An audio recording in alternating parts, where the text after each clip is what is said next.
2,000 years ago according to the Bible, according to whom? Then how come you still a dream say don't come back again? What kind of dreaming is that? You know, see, when the man say, he might look against current Cooper by saying, Jesus' ascension said that many thinking themselves wise become fools. By what criteria can Miss Cooper equate the documentary testaments of eyewitness to Jesus Christ mission? Who will he want to ask this man who named Alex Walker? Show me which man in the Bible, will write, was an eyewitness to what he might talk about with Jesus Christ.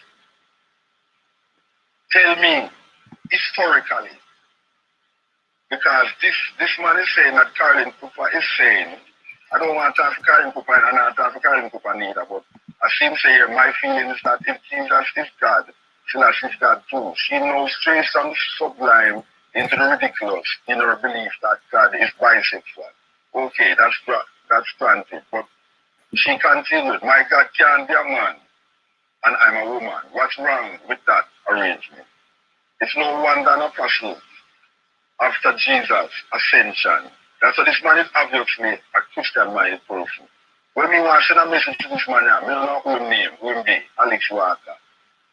Which ascension he might talk about? Which Jesus Christ he might talk about? And who is the people them who him says eyewitness to this thing that write and tell him, say them did see this happen? Because these guys will write it in the paper. He have to prove to me. Because the only testament him can come after is Matthew, Mark, Luke, and John. And because the people them out there so was a falla. And you have certain Rasta dream. And I agree with him when he say Rasta need to stop dreaming. You have only for Rasta dream about Jesus Christ and I equate Jesus Christ with Haile Selassie. And I say, which of this guy, Alex Walker, can prove to me historically, say Matthew, Mark, Luke, and John, if them did real, for that matter, was eyewitness to anything what this man has said in this article here. He has to prove to me that these men who he is quoting, whose eyewitness, was really eyewitness. Same as how he talk about Haile Selassie. The idea of dreaming about Haile Selassie is the idea, the only dreaming I see Rasta have. The Rasta have a dream where they're trying to equate Jesus Christ with Haile Selassie. You know, see, that is the problem. And that problem don't come from the Rastafari doctrine. That comes from the inculcation of Christianity in the people them who are declared Rastafari. You know, see, this is not an indictment against Rasta. This is an indictment against the mindset that has created and indoctrinated us into this mentality of Jesus, to the point where anything we do, we have to validate what we do with this concept that is given to us through slavery and through history, Greco-Roman history. You are telling us when you say, Alex Walker, watch a man, but talk about something else, Rasta. Because you cannot talk to yourself in the newspaper. You understand? You cannot be talking to yourself in the newspaper. We are saying to you now that Christians have been dreaming for 2,000 years, at least don't that dream for 70 years. Not even 70 years, 30 years. We say 38 years since Selassie's death. Alright? We had dreamed for 30 years. Maybe 38, maybe 39 years we will wake up from that dream. But what you know, we not dream for 2,000 years, Rasta. 2,000 years, you know, generations and generations come, dreaming that there is a man named Jesus going to come back and save them. And generations die dreaming in this delusion. So why is it that our delusion is of a greater delusion than the Christian delusion? I put it to you that it's because these people still don't understand what Rasta is saying. You know, see, because I'm going to talk about the Ethiopia's vast accumulation of myth, legends, and religious tradition extend into antiquity. The Rastas have been lulled into a state of overconfidence because they mistake popularity with the style and fact which are transient. Listen good, you know. Christian, I don't Rasta ever talk about a Christian ever talk about. Because my brethren, whosoever you is, what you're saying here can say because of biblical accumulation of myths, legends, and religious traditions from Greco-Roman mindset extending into antiquity. The Christians have been lulled into a state of overconfidence because they mistake popularity with the style and fads, which are transient. This is not Rasta. This is not Rasta. You're not talking about Rasta when you say this. You're talking about Christian mindset. And Rasta, whenever Rasta is in that Christian mindset too, them is guilty of that mindset, not because them is Rasta, but because they have a Christian mindset that them extend into Rasta. Oh, listen good. And the problem of Rasta illusion is not Rasta being it's not Haile Selassie and the liberty and the culture of Rasta. It's the idea of Christianity functioning inside of Rasta. That is the problem with Rasta. The problem with Rasta is not Rasta theology. It's not Rasta culture. The problem with Rasta is that them try to fuse a colonial mythology. Them try to fuse a Greco-Roman mythology with something that is more real than the colonial past. You see, and we must stop it as Rasta. We must stop it, Rasta. All these Rastas who's declaring about Jesus Christ going to come again. You know, see, and bypass Haile Selassie. That is the man they must talk to, not the Rastas. Rastas need to stop dreaming. The only reason why Rasta is dreaming is because you have Rastas who is deluded by Christian mindset. So when you quote here about because of Ethiopia's vast accumulation of myths, because of the Bible accumulation of vast accumulation of myths, legends, and religious traditions extended into Greek and Roman antiquity, the Christians have been lulled into a state of overconfidence because they mistake popularity with the style and fads, which are transient. Obviously, the man don't understand Rasta. Why they must, you see, it's a different thing from it. Come on, we're just warming up. Listen good. And the people still understand. Because I understand clearly what Christianity is, because I grew up in a Christian society. I've been reading the Bible. I've been to church. I understand what Christianity is. These people don't understand what Rasta is saying. And the only reason why they have so much argument about Rasta is because of the Christian sediments. You know, when you strain something on a sieve, the oil them not so fine. The little sediments drop out in the juice where you make. When the little sediments is what is complicating Rasta, the little Christian sediments complicating Rasta, because you have Rastas out there that cannot let go of Christianity. After this colonial mentality that is them dragging it with them. Mad. And making these little people talking all them full thing about Rasta doctrine. And then we understand nothing about Haile Selassie and how we come to that conclusion based upon our history, not after no mythology. It's not after mythology. Haile Selassie is not a mythology. We know that Haile Selassie lived. Haile Selassie was the emperor. Haile Selassie is a historical figure. There is no, I mean, watch out, man. The lady in yourself said, she don't even know if Jesus Christ really exists too.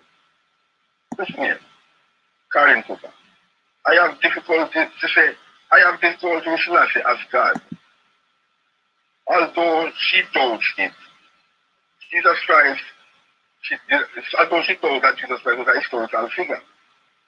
And her confusion is further compounded in her declaration by... Right, Wagwan family tree. Wagwan, I really need to sort out the sound of this laptop, man. It's doing bits on me, man. It's doing bits. If you want me to get a new laptop so we can have better conversations and it can move faster and that, then well, you don't need to keep donating, man. I'm trying to really save up and get myself a brand new laptop because this is just a shambles, man. I can't be a broadcaster. And this is the levels of sound that's coming out. But yeah, big up to everybody. Look, there's 19 people, uniting people. Leave a comment. You lot are my moderators today. Yeah, let me just go into the chats and find you lot. You lot are my moderators today. Yeah, all 19 of you, you lot are going to hold me down. Yeah, big up man like Renegade Raf from the G Block. Big up Saramanda White. Vortex. Bruh. I'm going to give you the thing, Vortex, but just don't let me down, man. And this waking up to this Respect thing, please allow it, man. But yeah, I hear what you're saying. Respect left the conversation. Let's see if Ras comes through today. He might be busy. I ain't really heard from him. Was he on last night? I don't even know if he's well. I'm there balling out his name. I even check to see if he's good. I have to move differently still. You get your spanner back today, Cotton Socks. You get your spanner back today, without a doubt. You know what I mean? Big up Cotton as well, though. Big up yourself, lovely lady. I'll take Gaz Trill Zama. Come on. Man like Oasis. Big up your chest. Tanu Singh. Big up. Rafu. Salute, Rafu. Come on, J Trill Sniper. That's what I'm saying. Real Trill gang, you know. Came in correctly. Real Trill gang. Big up Born Rich as well. My broski. Born Rich, you ain't been to sleep? What's going on? Oh, yeah. What's going on with you? You been to sleep or not? Big up Mr. Trill Hudson. Family, man. C.A. LeVay. Man, good to see you lot all. Did I see Real Beat somewhere? Or have I made that up?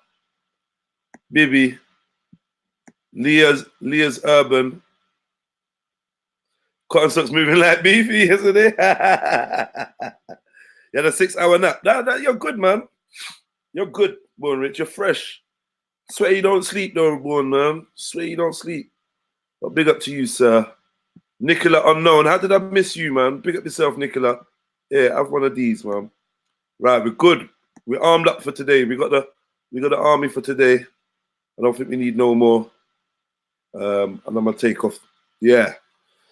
That's today's moderators sorted, I reckon.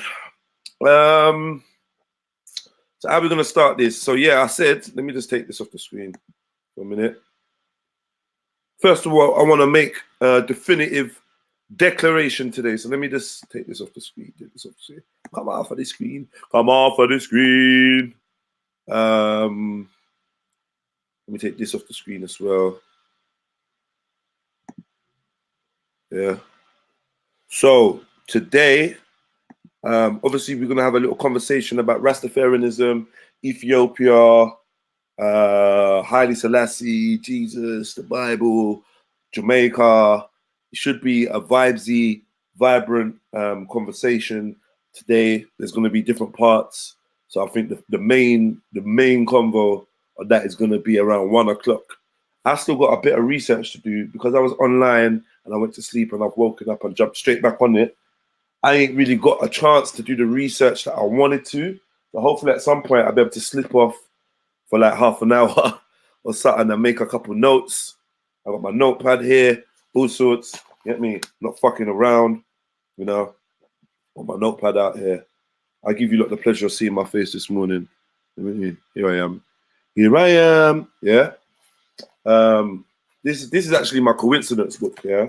This is the book that I write coincidences in. And I lost it for a while. I couldn't find it, but I found it this morning. And looking over some of these coincidences, let me show you something. I'm gonna start writing back in the dream book as well. I'm gonna have many books this year. This is what I'm on. Where's this thing? Let's start on. All right. Don't watch the writing because it was scribbled, yeah. And I ripped this down on Tuesday, the 20th of August, yeah. And this is all the different people and all the different incidences that I had of people and things knocking themselves out or being made or being unconscious within like within 1 mile radius, not even half a mile radius of me. Yeah, I had 1, 2, 3, 4, 5, 6, 7, 8 different incidences, yeah, of people and things being unconscious around me. Yeah, because I don't believe in coincidences, right? So obviously they're coinciding incidents that happen. Yeah, and I'm trying to look for the pattern of. I've been looking for the pattern of certain things that keep coming to me. I'm obviously being shown things, so I write them down and I study them, and then I start finding patterns within them. I'm just that kind of guy, innit? So I realized, yeah, that within that half a mile square block, I had 8 incidences of people losing their consciousness when they came near me or when they were around me. Like, it's just crazy. I realized that that shit happens a lot. People like kind of lose their consciousness or faint or black out in a certain area, around near a certain area, but definitely I am the common denominator. And yeah, I had a friend that blacked out near a bookshop. And when he woke up, literally when he woke up, he said that he teleported. I think I told you about the blind man that was crossing the road, and I'd been speaking about a blind man with my friend outside the same club, near the bookshop. Yeah, outside the same club, I was talking with my friend. He was telling me about an incident when a blind man was crossing the road and he was in the car and no one to help him. Yeah. I left him, walked up the road, and on the corner of that road, there was a blind man crossing the road. I couldn't believe it. Like, I'm like, raw blind man. Like, we just be chatting about it. I pulled my phone out to take a picture of him. As soon as I took the picture of him, he just collapsed, fell back, smacked his head, and then there was something really surreal about it. I was like, what the fuck is going on?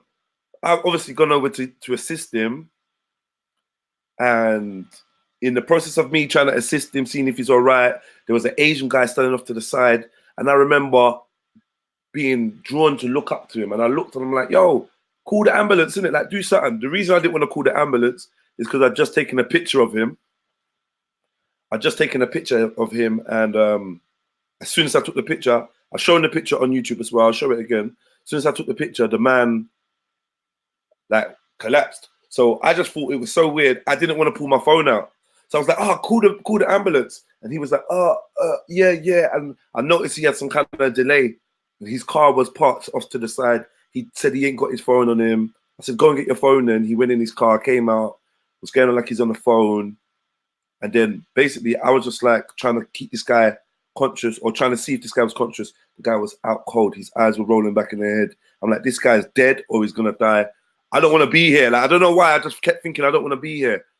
More people came over to assist him. As they were talking to him and trying to, blah, blah, blah. They asked me what happened. I said, I don't know. I just saw him fall back, bang his head flat on the concrete. He hasn't moved. He hasn't made a sound, blah, blah, blah. So they're trying to assist him.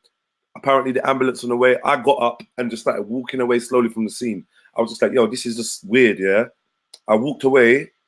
And as I walked away, the whole crowd that was around this guy started with some, hey, excuse me, hi, excuse me. So I was like, what's up? Oh, excuse me. I said, I don't know the man. I just saw him fall. I've tried to assist him. You lot are here. I'm gone. Like, oh, please. And they just kept trying to call me back. And I was just like, no, allow this, man. I'm not everyday Good Samaritan. If you lot know me, you know I do this Good Samaritan thing. I just walked off. Like, yeah, I'm gone. Listen, I went in. I felt a little bit shaken up because I'd just taken a picture, like half a second before this man fell back and smashed his head. I felt like there was some correlation between me taking a picture and this blind man smashing his head and being unconscious. I walked away. Went into the shop, And I was like, right, you know what? Let me get myself like a Guinness. Yeah, I just want a little Guinness for when I get in the yard, maybe jump on. I think it was a Friday, because I'm sure I went to go be part of Freestyle Friday or something. So anyway, ordered the Guinness, put my hand in my pocket to go and take my money out, or take my bank card out, pulled out this man's ID, the blind man's ID. Like literally just pulled it out of my pocket. I was like, what the fuck is going on? And the thing is, I had to unzip my jacket to put my hand in my pocket. How the fuck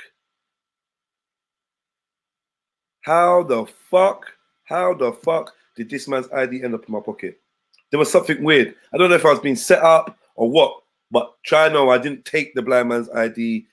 I didn't even see ID. I didn't even know he had ID. Like, what has that got to do with me? How did that shit end up in my pocket? Something was going on, and my instincts are really strong. There's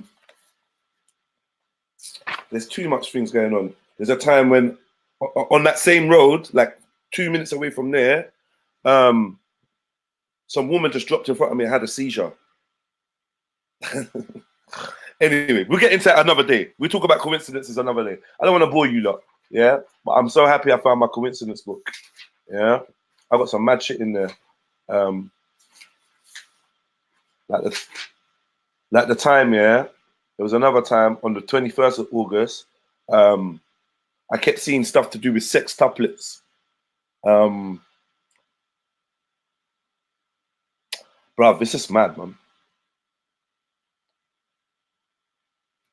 I kept seeing stuff about sextuplets and something called 4 times 6. So I looked up 4 times 6. Obviously, it's 24, and that came from some program that was on the TV called Diagnosed. I don't know why I put it on the TV, but they kept going on about 4 times 6. I'm like, well, how come I keep hearing about 6 and blah blah blah blah blah?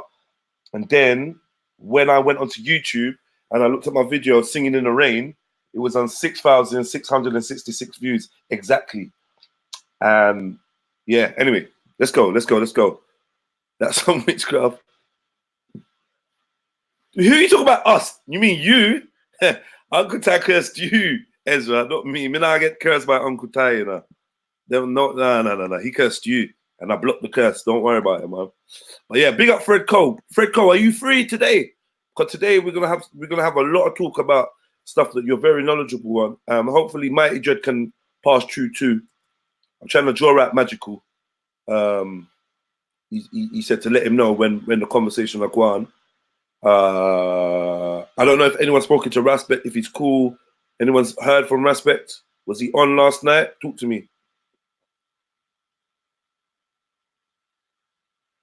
No, I don't black out. I've never blacked out in my life.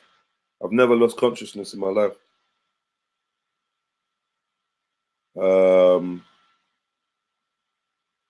Yeah, Fred Cole, like, are you going to be around today? Walk on, talk to me. Because it'd be nice to hear from you and some points.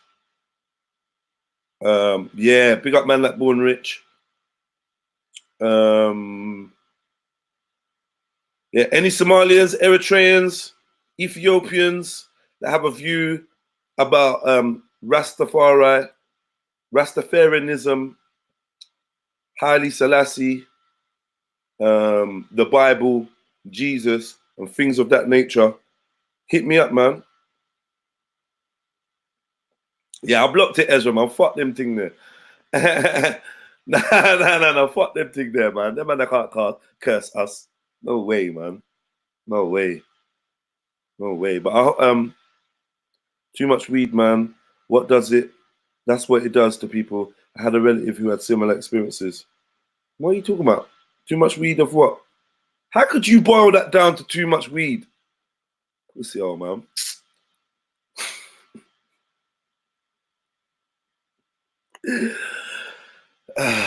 Any man that put a Chinese name in their title as their name, yeah, they have to leg out. They have to move where?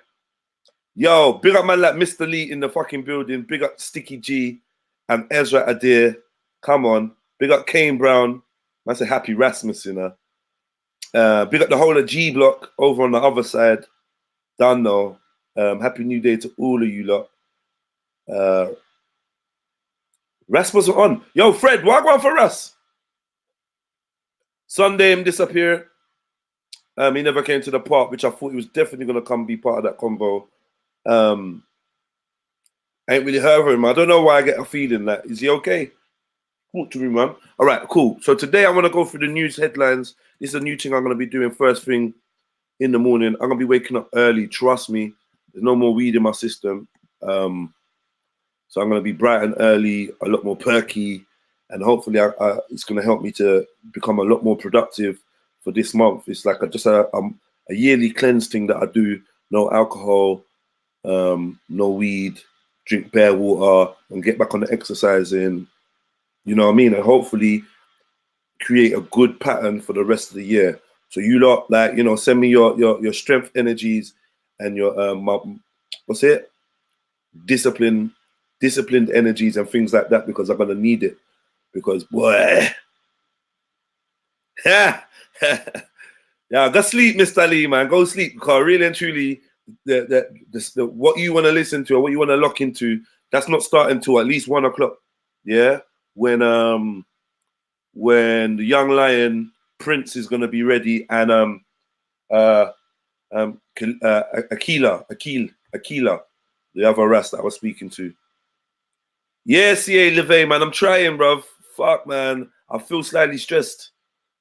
Yeah, I know, man. I feel slightly stressed. Another thing is, I think I got a lot of mucus hiding behind here on my sinus and that, so I need to find ways, get that shit off my chest, get it out. You know what I mean? Because we all know that mucus can cause serious issues.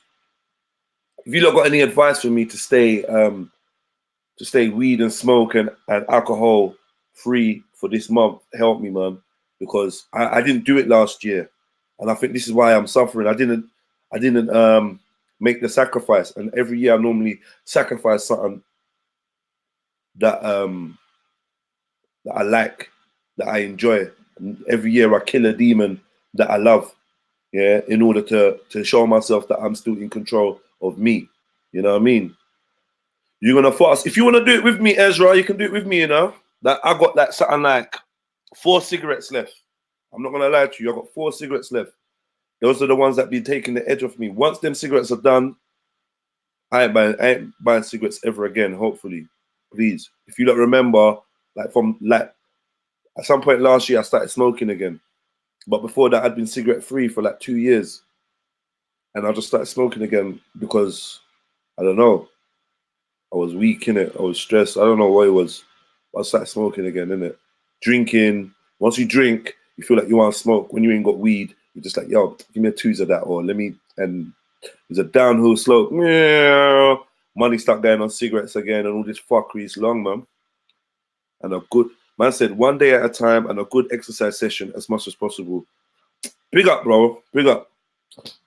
All right, so let's get into the news, because there's some things we need to talk about, man. There's some things we need to talk about. I need some co-pilots though to just talk about the news headlines with me. This is every morning thing now. Yeah. So who's here? Mr. Lee, you want to jump on real quick before you go to sleep? Come chat about some news headlines. It's a good test to see how strong I am, innit? Because if I can't do this, then I'm weak, bro. And I ain't a weak person, man. I need to strengthen my discipline and my resolve. Yeah. I've been drinking a lot more coffee and stuff like that, though. We got a coffee machine now. Who wants to see my coffee machine? Who drinks coffee? You drink coffee, Mr. Lee? No, sir. You're mad blood. Nah, man. I'm not on a coffee thing. Big But up, though, fam. even when you're on when you're doing the night shift? Nah, blood. I have to do raw blood. You get me? No coffee, man. I can't have caffeine in it. I'm very sensitive to caffeine, bro. What you say? You're gonna shit up yourself? Nah, not even that, man. Like, I think, like, when I was younger, like, I had too much, like, Coca-Cola, Red Bull, and them thing then, and afterwards, it kind of just fucked up my nervous system, you get me? So, like, if I have caffeine, it's a myth for me, but I haven't touched caffeine for about 13 years, bro. What will happen? What will happen? Fucking mad palpitations, feel nausea, dizzy. It's just a bro, if I drank a can of Coke right now, I don't need none. For You real. get me? Yeah, bro. You should look into that though. I mean, Well, I don't want to touch it no more. True say, I know say caffeine ain't the best thing for you. Anyway, you get me? So if my body reject it and I've been without it, I'll just leave it, innit? You get me? No, Yeah, but same I'm thing with the more blood like, as well, bro. more to just to try and understand what I go on, just in case it's something that, you know, something underlying that is triggering off. It's still something, even if you ain't taking the caffeine no more, still might be something you want to look at. You get me? Yeah, I kind of was looking into it still. I can't remember the exact details and stuff, but basically, like some people, you know, just like bud and that, like some people just shouldn't blaze it. You get me? It's not for everyone, and it kind of had the same kind of effect with the caffeine blood. You get me? Like flipping, it's like it's almost like nerve damage kind of thing. You know what? I'm half asleep, you know, bro. So you have That's to good. excuse me. That's out of Right. foolishness. Urban analysis. Listen to me very good. Yeah. One of the main reasons why I do this fast, and I'm trying to do this fast right now, is because I need to get back to like dreaming and remembering my dreams. Jada!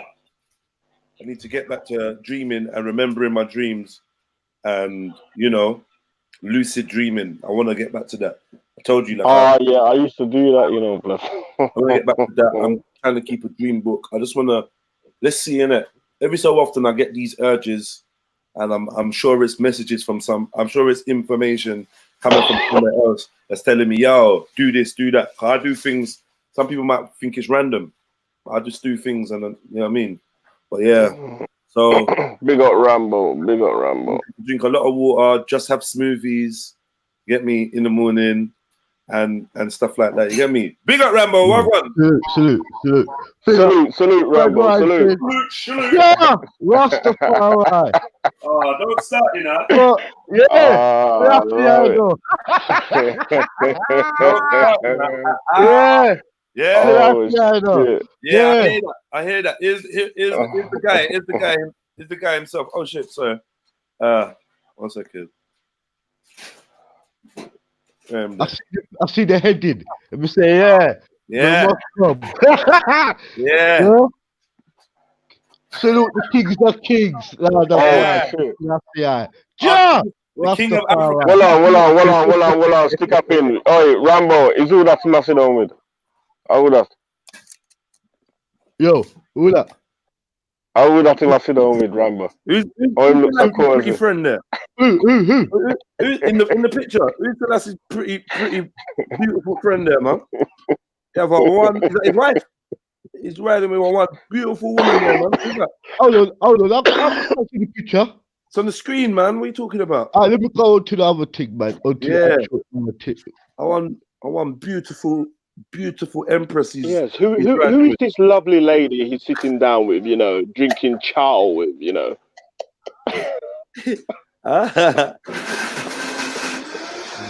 Oh, fuck, man.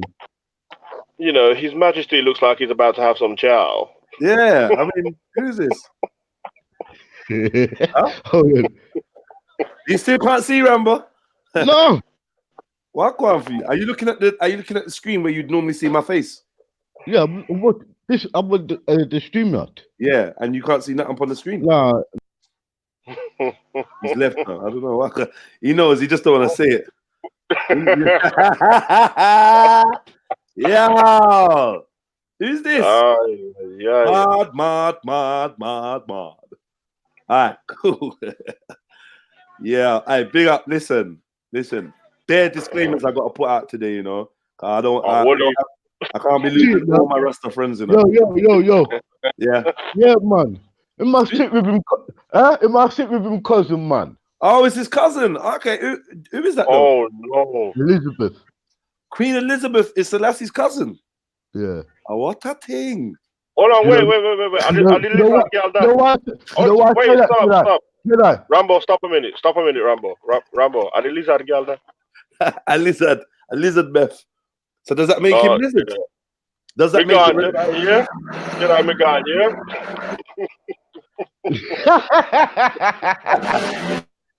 Yo, my God, you still there? I'm only joking. Do you know what? I ain't go 2 cup for this. Yeah. What do you mean? I'm not here to talk up for that, bro. What? I ain't here to explain Do you know that. what though? Do you know what though? Yeah. You know why? What though? You know Yeah. why, bro? Do you know why? I'm not a hypocrite. I'm not religious. I don't like that. I'm not like that. I grew up amongst the faith and everything. My family's a part of it and everything, but I'm not a part of it. It's things I do and things I say and how I live my life. I don't class myself. I'm not taking up them argument there because it's like we take up argument with Muslim and all of that, and I ain't do it with Rasta. Yeah, let somebody who's more planted in it talk about it, not me. Mad. I ain't doing that. Yeah, content. Content. I agree. No, it's respect. It's respect. It's due to respect, bro. I ain't gonna laugh and say the wrong things, talk what I don't know, Jedi. Yeah, I respect the thing, and I rather use somebody who is more embedded in it to talk about it. Because there's certain pictures like this, I don't like to explain about it. It's fuckery. You get where I'm coming from? Because no, I grew up to Babylon, brethren. And it was certain things what come to light when I got older, when I'm doing my research and what made me really look into things. Get me, bruv? And I rather somebody who's, I can't serve two masters, bruv. And the master I serve is myself. And I ain't gonna be a hypocrite, bruv.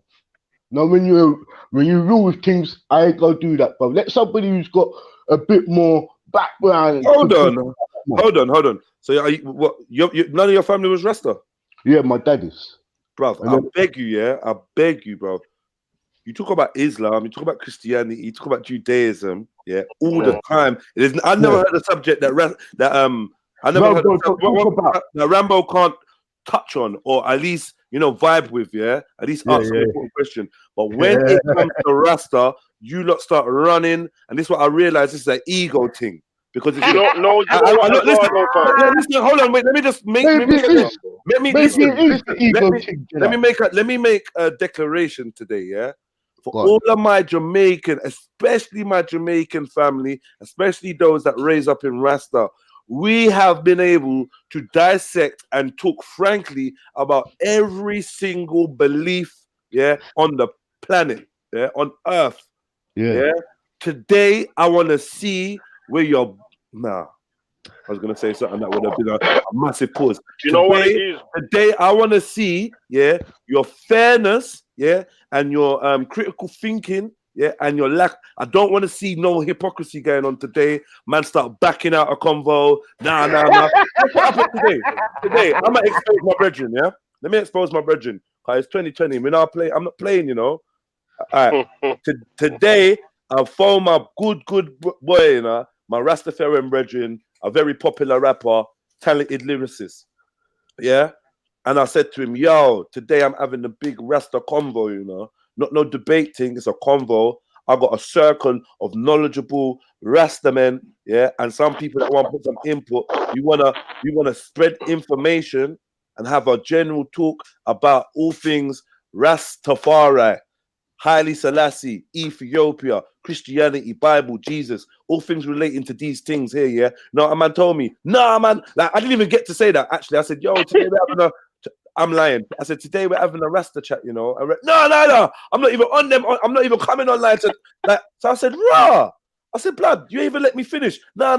I'm like, bruv, how are you telling me you're not gonna come online to talk about Selassie? But when we was arguing about whether Jesus was a pedophile, you was quick to come online and defend him. Yeah.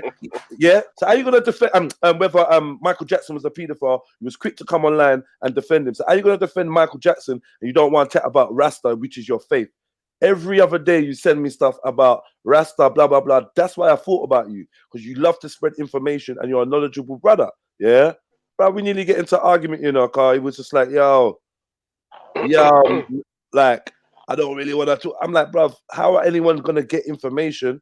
Yeah, if you're not willing to talk about your faith, do you know what I mean? So it's like, what I think it is, though, Jedi? Yeah. I think personally, this is me personally, Carl. I've come through my journey, where like I grew up in a Christian household as well. You get me? And then when I was about 17, I left home and went to go and live with my uncles, innit? Yeah. Right, yeah. And they used to be Rasta but Mm. they wasn't Rasta that used the Bible to validate their thing. You get me? So Okay. it was a different kind of reasoning, and I Mm. think the reason why, personally, because me personally, I see like the Rasta thing, I rate it, you get me? But where I back out is when the mythology is pushed onto it, you get me? That's where I back out. So it's like, I think that when it comes to Selassie, yeah, we can actually prove that Selassie is a real individual, you get Yeah, me? exactly. Yeah. So to talk about a real individual that we know and then try to fuse the mythologies The on top of mythology it with it. Yeah. can start to sound mad, innit? So Yeah. like sometimes people probably feel, say, you know what, it's best just to not have that combo. Like when I seen you talking to Prince, like, and man was saying, oh, if he's dead or whatnot, you know, it starts its own kind of, I don't know, man, it starts to sound mad, innit? You know what I'm saying? But if you talk to one of them, like, say, like, I got uncles and that, yeah, who don't deal with the biblical thing, you get me? They're more like a muta kind of vibes, innit? And it was one of my uncles that showed me muta, you get me? Yeah. So it's a different reasoning altogether. You know what I'm saying? I come to realize that the Rastas I grew up around were on a Muta vibe. That's what I come to realize. They weren't. I never heard no Rastas telling me that Rasta was Christ. like Haile Selassie was Christ or Elohim or Yahweh, was Alpha and Omega, has always been, never born, never dead, never no parent. That bruv. But at the same time, speaking to some of the brothers and sisters, they don't like to admit that there's a huge section of people that do feel that way too. So I mean, for me, like it's like man has admitted on camera that man is a Christian with locks. And I think that's what it is, isn't it? So like, yeah. And don't get me wrong, I got some people that man kind of had on site and that was like biblical racism as well, innit? But their thing to me didn't sound much different to when man was at church, innit? And it was, and the church thing is what man was like fighting against, you get me? Car, like, you know what I mean? When I used to go to the Kingdom Hall and all them type of thing, that was mad stuff. Man was trying to just run away from that stuff. And then I landed over there with some Rastas that was drawing me the same direction, but adding the Emperor of Ethiopia on it, which I thought was quite strange. You get me? So I kind of had to, you know what I'm saying? I don't have an issue with Selassie himself per se. I respect the thing, you get me? But like, I think for me, it's more the culture I respect of it. Like, you know, the going natural and the locks in every. Because don't forget, Selassie didn't have locks. You get me? Nope. So there's something deeper than that. What was going on in the minds of certain people? What was bringing forth them kind of thing? There, you get me? A man said to me yesterday, yeah, but you got locks because you got locks, so you're a Ras. And I said, bro, you got to remember that Rastafari didn't have locks, you know. Yeah. Hey, Mr. Lee. Mr. Lee. Sorry to cut you there. One second. Let me just finish that one sentence. Yeah. Let me just finish that sentence. Yeah. I just wanted to let man know, like the man that was telling me, yeah, you got locks because you're so you took that after a Rasta, and I'm like, yo, but was Samson a Rasta? Was Samson Ras? Because if Samson's a Rasta, then African man, a man in Africa Ras a long time ago before it's something called the Nazarite vow, fam. It's a vow that you take. You know what I mean? To just don't cut your hair and don't cut. No, but the fiercest warriors in his army never used a comb or ever had razors in their head or their bed. Fiercest warriors. Excellent. King of Kings, fiercest warriors is all good. But from they weren't the King of Kings, yeah. From they weren't like who next man's calling the Most High, yeah, and a perfect man and all these things. I'm not saying you saying that. You know what I do? I just go off the teachings, Jed. I'm not saying I just go off the teachings of his majesty. I don't go off his majesty. Come like, you know, I listen to them, Freddie. Are you already triggered? No, me just say, Eda. Me just say, one second. Let me stick up in. Yeah, me just 1 second. Bad man. 1 second, bad. I've just come to talk about the teachings. I think you got delay. You know, I think that's what it might be. Okay, sorry, bro. You were saying 1 second, and that was all on mute and all sorts. Shit, can you hear me, Jedi? I might have. Yo. I'm with my Birmingham drillers still, but I'm just saying they're making a lot of noise. What I'm saying is, boom, the wickedest thing is, fam, the teachings of His Majesty. That's the it. That, and like Rasta, you're not going to see them on Saturday out with no pamphlets telling you join Rasta. It's a private, personal relationship. That's why not a lot of men are coming on here willing to talk about their personal, private thing. Do you know what I'm saying, fam? How Rasta helped man in the cell. How da-da-da-da. When my man was telling me to be Muslim, I stood firm. You got what I'm trying to show you? Like, man's not willing to come and tell you all these things. You got what I'm trying to show you, fam? Like what Rasta does for them personally. Well, it's a yeah, but you know what? No, hold on, wait. 1 second. I'm trying to show you. No, hold on, 1 second, really, bro. You see, the problem with that though is, yeah, I mean, like I said, if a man wants to talk about his thing, he wants to do it. If he doesn't, he doesn't.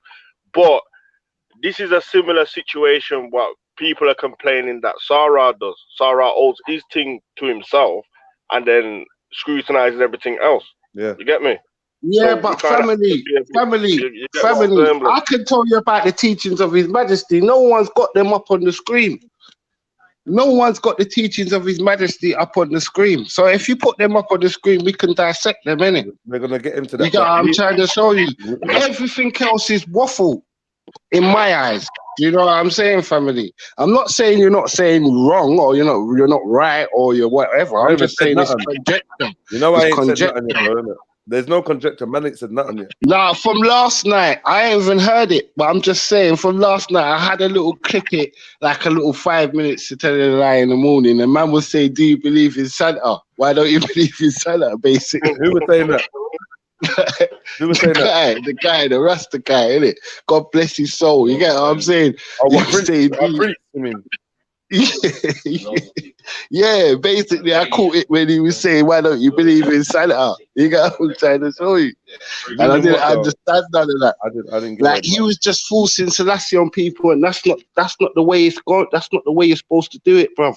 Like, how can you tell people, "Do you believe? Why don't you believe in Selassie?" That don't make no sense. No, but he was making. I'm not gonna lie. I think you might have took him out of context, but he was definitely making a bit more sense than that. Just saying, "Why don't you believe in Selassie?" He actually was putting forward some good arguments. Do you know what I mean? And I didn't catch it still. That's why I don't want to disrepresent him. I don't want to misrepresent him. You get what I'm saying? I just caught the bit that I'm telling you about. You get what I'm trying to show you. I hear you. And there was some bits but I feel like for me personally, as a belief system for black people, for black people in general, I think it's a good idea that we give all belief systems enough exposure, and enough and a platform. I'm just gonna mute you because you got lots of stuff going on in the background. I think it's only right that we treat Rastafari with the equal seriousness and the equal attention and diligence that some of the brothers scrutinize Islam through or Christianity through. Yeah, even some of the brothers that are Rasta, you get me? They got big platforms that scrutinize everything, innit? And man always says that. My version of Rasta ain't his version. Don't cut me no more. Don't cut me no more. No. Fam, can I just say that everyone's got a different version of Rasta, though? My version ain't the same as Veruca's. I'm not gonna do that. Like, you've come on and you've been quite dominant in your conversation style, and I've backed off and I said, you know what? I'm gonna let you. I even muted when I was chatting, but now it's your turn. So you have to listen to me, Fred. Like, otherwise this ain't gonna work. That's why I asked you if you was triggered. You said you're not, but this ain't your normal. This ain't your normal style of conversion. Like, it's come like if I'm chatting, you're just gonna unmute and just start talking over me. And when I say wait, you're gonna stop. Sorry. It's because it's close to your heart. And this is why I put. This is why, you know. Yes, this is why. Yeah, exactly. And this is how I want you to feel. I want you to feel like this until we can have a level-headed conversation about all our beliefs. Do you know what I mean? All our beliefs, and no one ain't like because it's about information. I'm telling you, my brethren that willfully sends me information on Selassie and Rastafari, without me asking, unsolicited messages, like on an almost daily basis, If you even hear that I looked in the direction of Rasta, he sent me bare information, and then today when I invited the brother to come and discuss Rasta, he said no. I don't want to chat with just any old Rasta and that. And then when I said, nah, but what are you talking about? You know these man. You get me? You know the man that will be coming to talk. You know Fred, you know Booney, you know Shaka, you know this man, you know that man.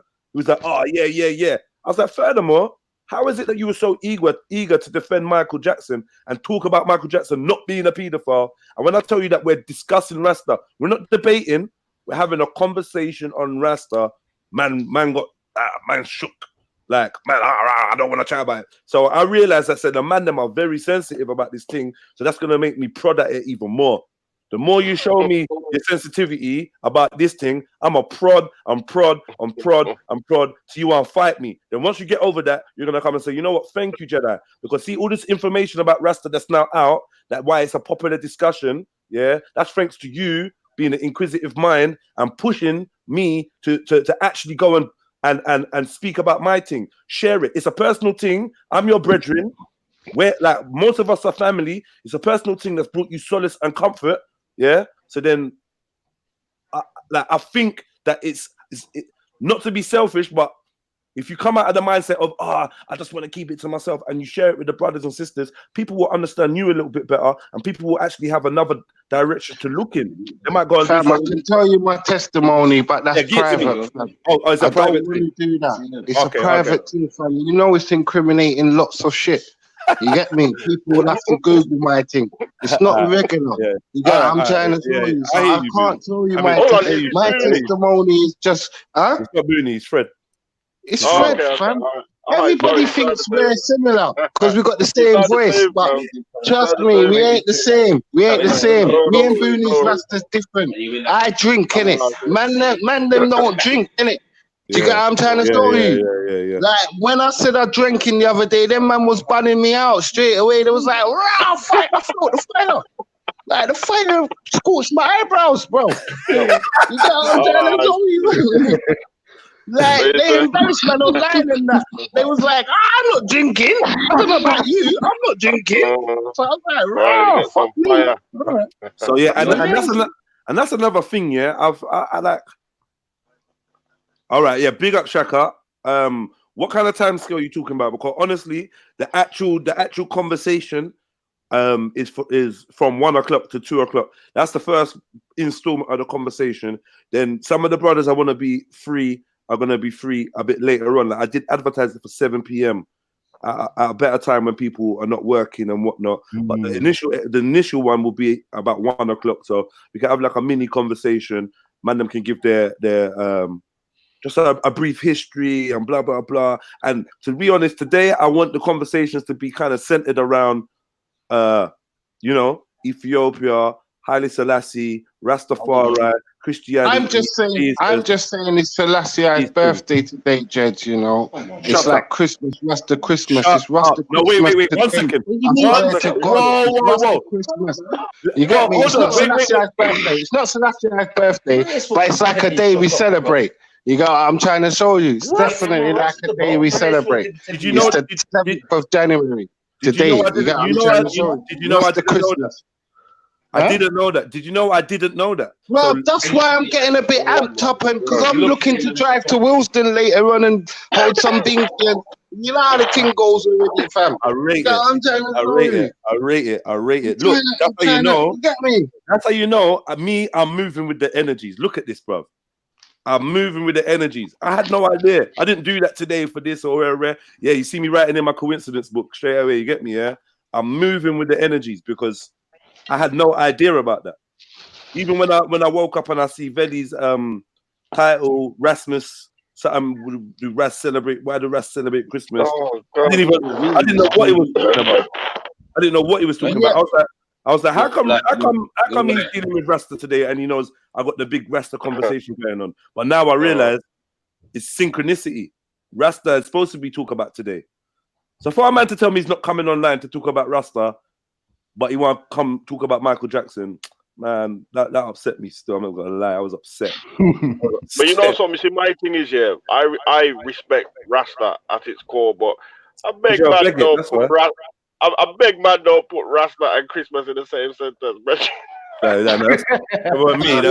But it's a Rasta celebration. You get me? Yeah, as a youth, I always celebrated on the 7th, innit? So obviously, I got my little thing on the 7th. That's how it worked, innit? So that was my little crimbo, innit? Rasta crimbo. So I'm an East Londoner, so I talk how I talk, innit? What is the man a fight against Selassie upon Christmas, bruv? Listen, man. Listen, see what I'm saying? What I don't understand, content, is you're not a Rasta, so stop all that talk. Stop pretending. Either you're in it or you're not. If you're not a Rasta, come out of the thing. You get me? If you don't believe Selassie is the Most High, or if you don't believe, say, Selassie was a prophet or whatever, come out of the thing. I don't care who raised you. Stop begging it. Yeah. Everything I say to the Muslims, if you're not to the sideline, if you're not a Muslim, stop begging it, bruv. Yeah. You lot, because this is what I'm saying. You lot are mixing a belief system and you're mixing it with the culture, and it's like, yo, you're 1 foot in, 1 foot out. If you're Rasta, say you're Rasta and be Rasta and proud. So trying to half foot and use, yeah, man, I fight against Selassie. Since when you even chat like that about fight against Selassie? Man, bro, I never seen a man fight. If you can though, Judge, just put some of the teachings of His Majesty up on the screen. One of the preaching and one of the speeches at least, please. 100%. If you can. We'll dissect it and then we'll go through it and see if it makes any sense. Because I'm not going to go off. You know what I'm saying? I ain't got a religion. I ain't got a religion like enough man. Enough man have got a religion. I ain't got no religion. But I'm gone anyway. Love and protection to everybody, man. And happy whatever day you're having today. Just love throughout the whole year, 365. Rasta with that. You see me? My brethren told me he's a Muslim, yeah? My brethren told me I'm a Muslim, yeah, or I'm a Muslim, yeah. I'm an Ansar, rare, and I talk about this and we deal with that and deal with that. And for the first time today, he told me, yeah, I'm not really trying to really talk about Rasta still. And I was like, what? Yeah, that's you, Captain. I'm like, what? You look. Fuck off. All right, listen. Now, this is gonna be a good 12 hour today, you know, bro. This is gonna be a wicked 12 hour. Yeah. Continue, Rambo. Continue. I do some more like Rambo. Stop it, man. It's scary. That's out Rambo, you know. Yo, how you trying out? No, but it's good though, man. You see? Yeah. You see? All right, well, it's good though, man. It is good. And I'm you know what? I'm gonna be real with you. I'm gonna be real, yeah. The reason why the phone cut off, right? But when you said you will talk about anything under the sun, and when you told me about Rasta, I swear you heard a switch in my voice. Yeah? Right? You heard a switch in my voice. Yeah. And you're like, fuck that. Yes. I got you. I got to open them up. Yeah. Yeah. Right. Yes. Jedi, my parents, my father and my mother was Rasta. And I believe that when they were Rasta at that time when I was growing up, yeah, I didn't really know what I know then to what I know now, bro. Rasta to me was a culture thing. Like my mum was they didn't read the Bible, so my dad did. My dad was dealing with the Bible. He used to read something bits in Psalms, the Old Testament more. You know, like stuff like Genesis and up to like the New Testament and some of the Revelations. But he would really deal with Psalms and Proverbs. You understand, Jedi? Yeah. And my mum was cultural. She had bro, the same way. Can I just make a statement? I don't know if Shakara is joking, but I'm gonna put up his comment now. Yeah, I want to know if this the energy. Is this the energy that Rasta brings? Because like when a Muslim tells me that I can't speak about Islam or I could be killed, I'm like, yo, this is fuckery. Fuck, fire up on that. Yeah. If a Christian tells me, yo, you can't really talk about Jesus, or they might kill you. People dead for less. Yeah, them veiled threats. I'm like, what? Are you dumb? So one thing I don't expect is for my black brothers, my African brothers, yeah, my real African brothers to be on that vibration, telling me you have to be careful when you talk about Rasta. I have to be careful when I talk about a man, a human flesh and blood man. Why? Because you lot think he's God. Shakara said, you have to be careful. You talk about Rasta still, man dead for less. Yeah? So I'm saying, whoever wanna kill me for Selassie, yeah, I am like a lamb to the slaughter. If you want to kill me, if anybody, and I'm not saying I'm not saying he's seriously saying it. I know I know the energy he's saying, but I'm saying if anybody wants to kill me for exploring and answering questions on about Haile Selassie and Rastafari, listen, my neck is open, slash away and take my life. Do you know what I mean? Then where are you going after that? You going to heaven? You going to Zion? Or what? Where are you going after that? Because men have to reason and question. Yeah, I learned about reasoning from Rastas. I used to go to my brother's yard, and his dad would sit us down and turn off computer and turn off this and say, "Yo, let's sit down and reason." And we sit down and we talk, and I loved it. I fucking ate it up. Get me? And it's probably giving me some foundations that I use now. Obviously, I had other means and other places where we had discussions, and I learned to be vocal. Do you know what I mean? But in essence, that was one of the key building blocks of my youth, was going to my brethren's yard, old type man like Cyrus. Do you know what I mean? Yeah, old type the Rassites, go to my brethren's yard and holding a reason and feeling the vibes, and like it's a good look. So there's definitely no disrespect towards the culture or anything. And I know that there's lots of different denominations and thought and schools of thought when it comes to Rasta. I just want to open up the platform for you lot to tell me what they are, and for me to kind of inspect them. That's it. So it's not no disrespect. I'm not coming for no one's neck. Tomorrow I could be a Rasta. Who knows, isn't it? You lot could convince me. I say the same thing to Muslims. Give me the info. Let me ask a question, and you never know. Tomorrow I could be taking my shahada. It's all good. I'm not a disbeliever, but I am a intrepid, critical mind, and I will dissect whatever you bring to me. I will dissect it. Jedi, go on, brother. I fully agree with where you're coming from, because basically you saying up on the panel now, you know what, we could talk about Christianity, Islam, Hebrew, fucking for 12 You know hours Cyrus, straight, you know yeah? Cyrus. Yeah, but when it comes to, bro, that statement there, what you just said there, I can't really add to it, because that's the real, you know. Most of the young men on the road were kind of educated by the elders of like Rastas. Rasta man would either talk to you, tell you to do something positive in your life and all of that. That's the culture of it, and I fully agree with that. So even today, when people's coming up here, you getting triggered and everything, we must understand that we're all sharing knowledge, and we should be non-biased to anything then, isn't it? Like we should be making the same way Christians done the same threat what my man has done, you know, what Shakara has done. And so he's joking, though. I do appreciate you joking. Don't ever I'm like my I don't know how to explain it, but you lot must know what my humor's like. I will be like that. I will act like but Jedi, the point is this. Yeah, that's my boy, bro. But Jedi, that same statement, you know, I heard man them say in other religious denominations with fucking chest, like they mean it, bro. So we have to just be real out here. We just out here to share knowledge, innit? And we can't be biased. If we can see some things that ain't right, we must talk about it, bro. Yeah.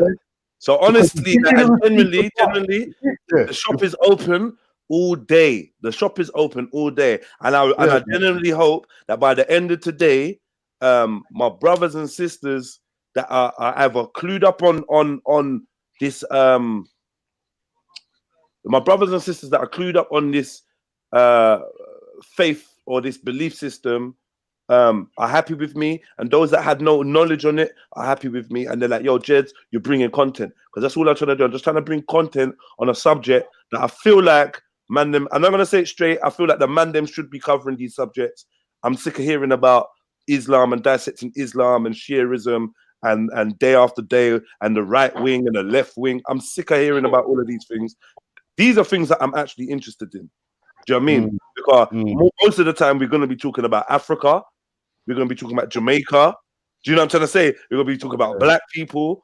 Like most of the time, like the subjects around Rastafari are way more important to me than maybe Islam is, and that's my general belief. You get me? All right, well, Jess, if we go do that, then I'm gonna say to you, from 1 o'clock, we gonna go real into it. Yeah, we're gonna go into it. So anybody that want to do their research, anybody that wants to bring some information, anybody wants to make a comment, 1 p.m. The big conversation on that starts. So if you got things to do, or where you want to like go away and come back, 1 p.m. I'm not gonna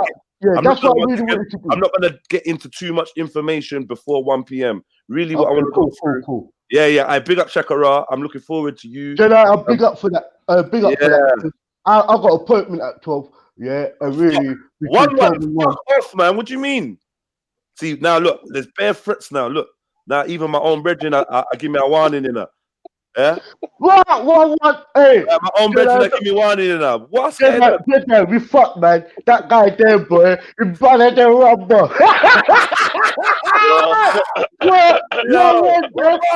Hey, look, pure bad. You know when you hear that deep voice of scripture come on, like Shabba Ranks come on. Pure bad. And you know what? I realized. One thing I realized is how influential Rastafarianism is. It's so influential. Very, very, very. And I don't think many people understand that. So that's another thing I want to uncover and show them how influential it is internationally. And we want to get into why. And there's definitely things like this that need some explanation still. We need. I don't know who that beautiful lady is.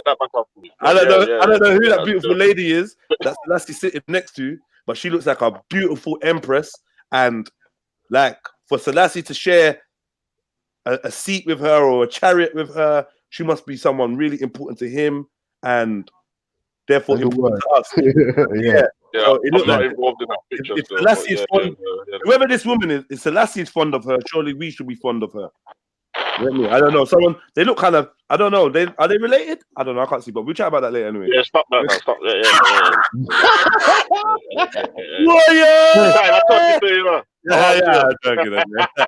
I'm joking. Jedi. I just wanted to say something. See this topic today. Yeah. It will cover a lot of grounds within our from the black community and all through it. You always stand, bruv. It's gonna color a lot of ground. Even you could talk about music, because see, Rasta has influenced even the music in your dressing, bruv. You always stand, and even your dietary, bruv. Some people is eating stuff and taking dietaries. What Rasta was speaking about. Hold on. Yo, my man said, what was he saying? Let me read this correctly. Jedi, how are you just saying Rasta is more related to Africa? What? SN and Africans. But it really is, though. Is it not? Is not the figurehead of the Rastafari belief system an African through and through with African lineage? Is that not what the proposition is? Solomonic dynasties, is that not African dynasty? Is Ethiopia not African country, African nation? Was he not the emperor of, or was he not the emperor or the kings, should I say, of Ethiopia? So didn't he come from the line of Solomon? We're not talking about Islam. You don't want to tell me about the Middle East. Yeah, when I talk about Christianity, you don't want to tell me about the Middle East and Jerusalem and these things and say it never started in Africa. So now we're dealing with somewhere that you can't deny is African, and what you don't see how that might be more important to me than something that started in the Middle East. You know what? Then I to even add to that, and even you want to talk about your great kings and your laws. What? Ethiopia gets called out, bruv. You lot are fucking idiots. Yeah. Find out why Ethiopia and Africa is so precious in your fucking religions and your way of life. Now, when we talk about this subject later on, we are going to go through your scriptures and through your religions and through your... That's right. Now, this is the thing, you know, bro. See, when you little fraternity boy people them out there, He's even going to touch a nut, blood. Some people don't know what they're fucking with sometimes. So when you were saying, Jedi, for 1 o'clock, we're going to go in it. All these people, rest off, back off. Rest, relax. You have all the mouth to talk. And hear what I'm saying. I definitely gonna need. We got. You have all the shit later. No, Jedi. You know what, Jedi? You know what? I ain't being funny, you know. Yeah. You made me see something this morning. What did I make you see? You said to me, "What, Rambo? You're a man who don't escape no subjects, but this." Man, gonna make you talk. I said to myself, you know what? Rude boy, those who are those who clean themselves and redeem them out, you know. Remember this, me not like some bomber out people, you know. Anything I say, fam, is the reason for it. I don't do certain things no more. So this is the reason why you can talk certain things. Listen, all I'm saying is, you lot, scissors and comb is not welcome on this panel today, you know. Yeah. Just mind it. Mr.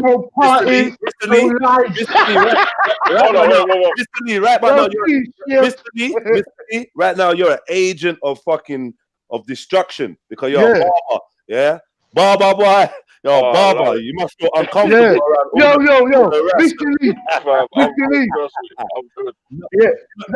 No business today, bro. No business. Nah, man. Y'all should do Rasta. Listen, all right, listen. Hold on. 1 second. Hold on. No, 1 second. I'm a barber, yeah. 1 second. Listen, I'm a barber. Yeah. Hold on. I'm a barber, fam, yeah. But you see me not trim. Me not trim. Fuckery. You not trim. You like the Asian man that don't drink and smoke but sell bare cigarettes and alcohol in my community.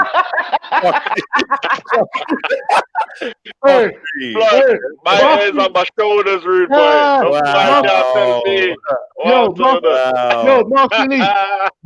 Master Lee cut the 4 corners of your head, bruv, and your beard, bruv.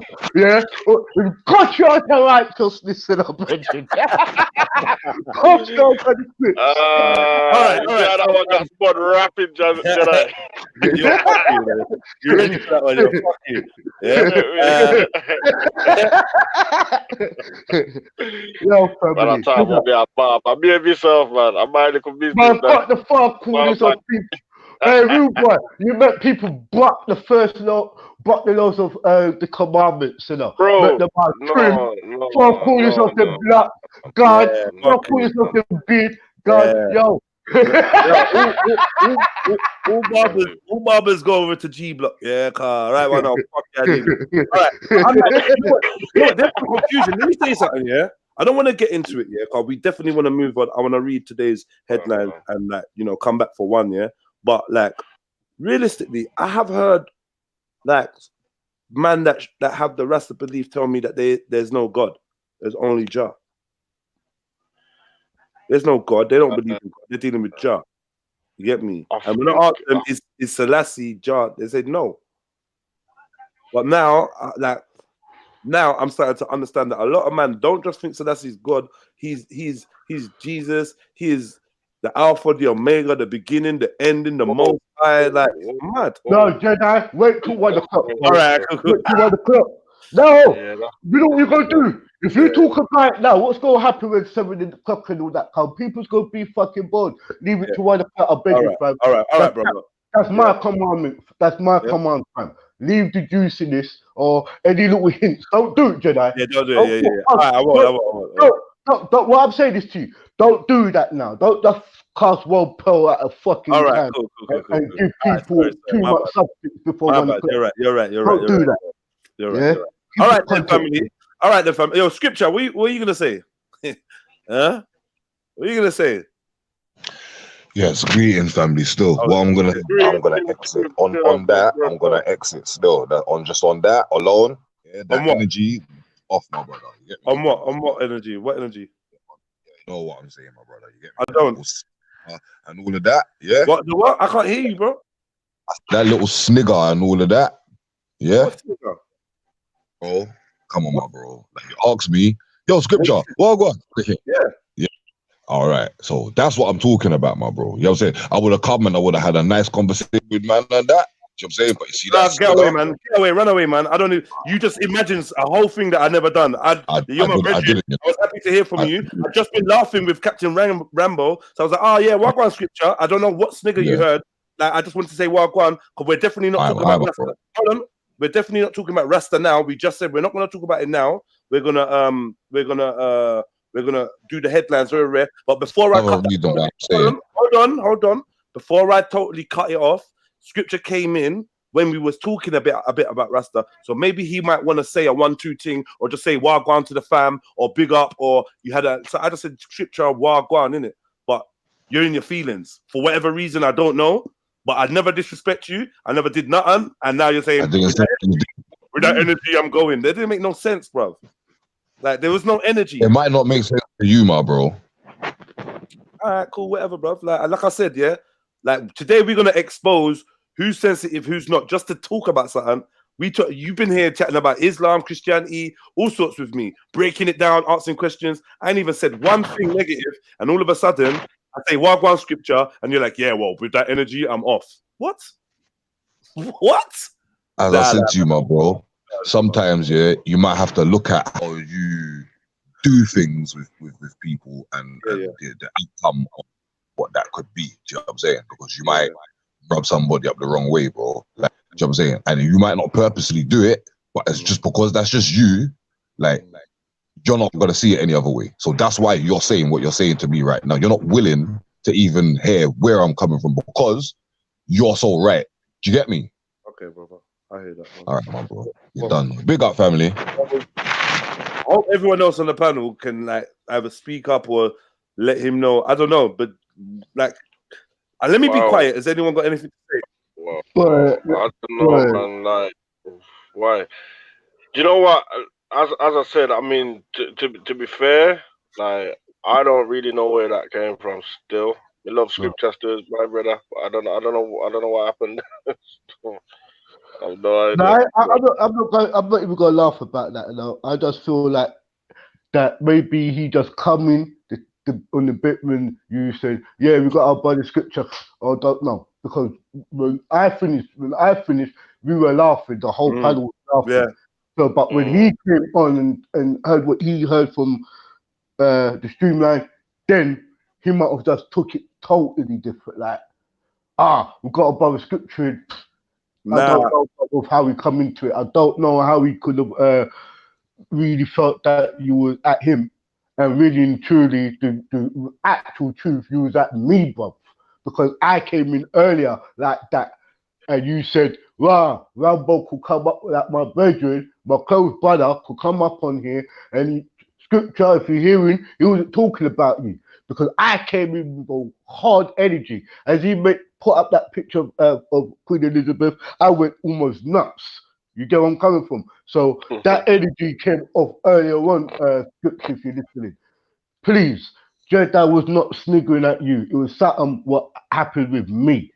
When he said, wow, Rambo will talk about any fucking religion or anything, but wow, today Rambo don't want to talk about Rasta. You get where I'm coming from? So scripture, what I'm not going to do is assume nothing. All I know that today's joke was really me, bruv. So yo, listen, like, let me give you a warning. Yeah? Please don't, like,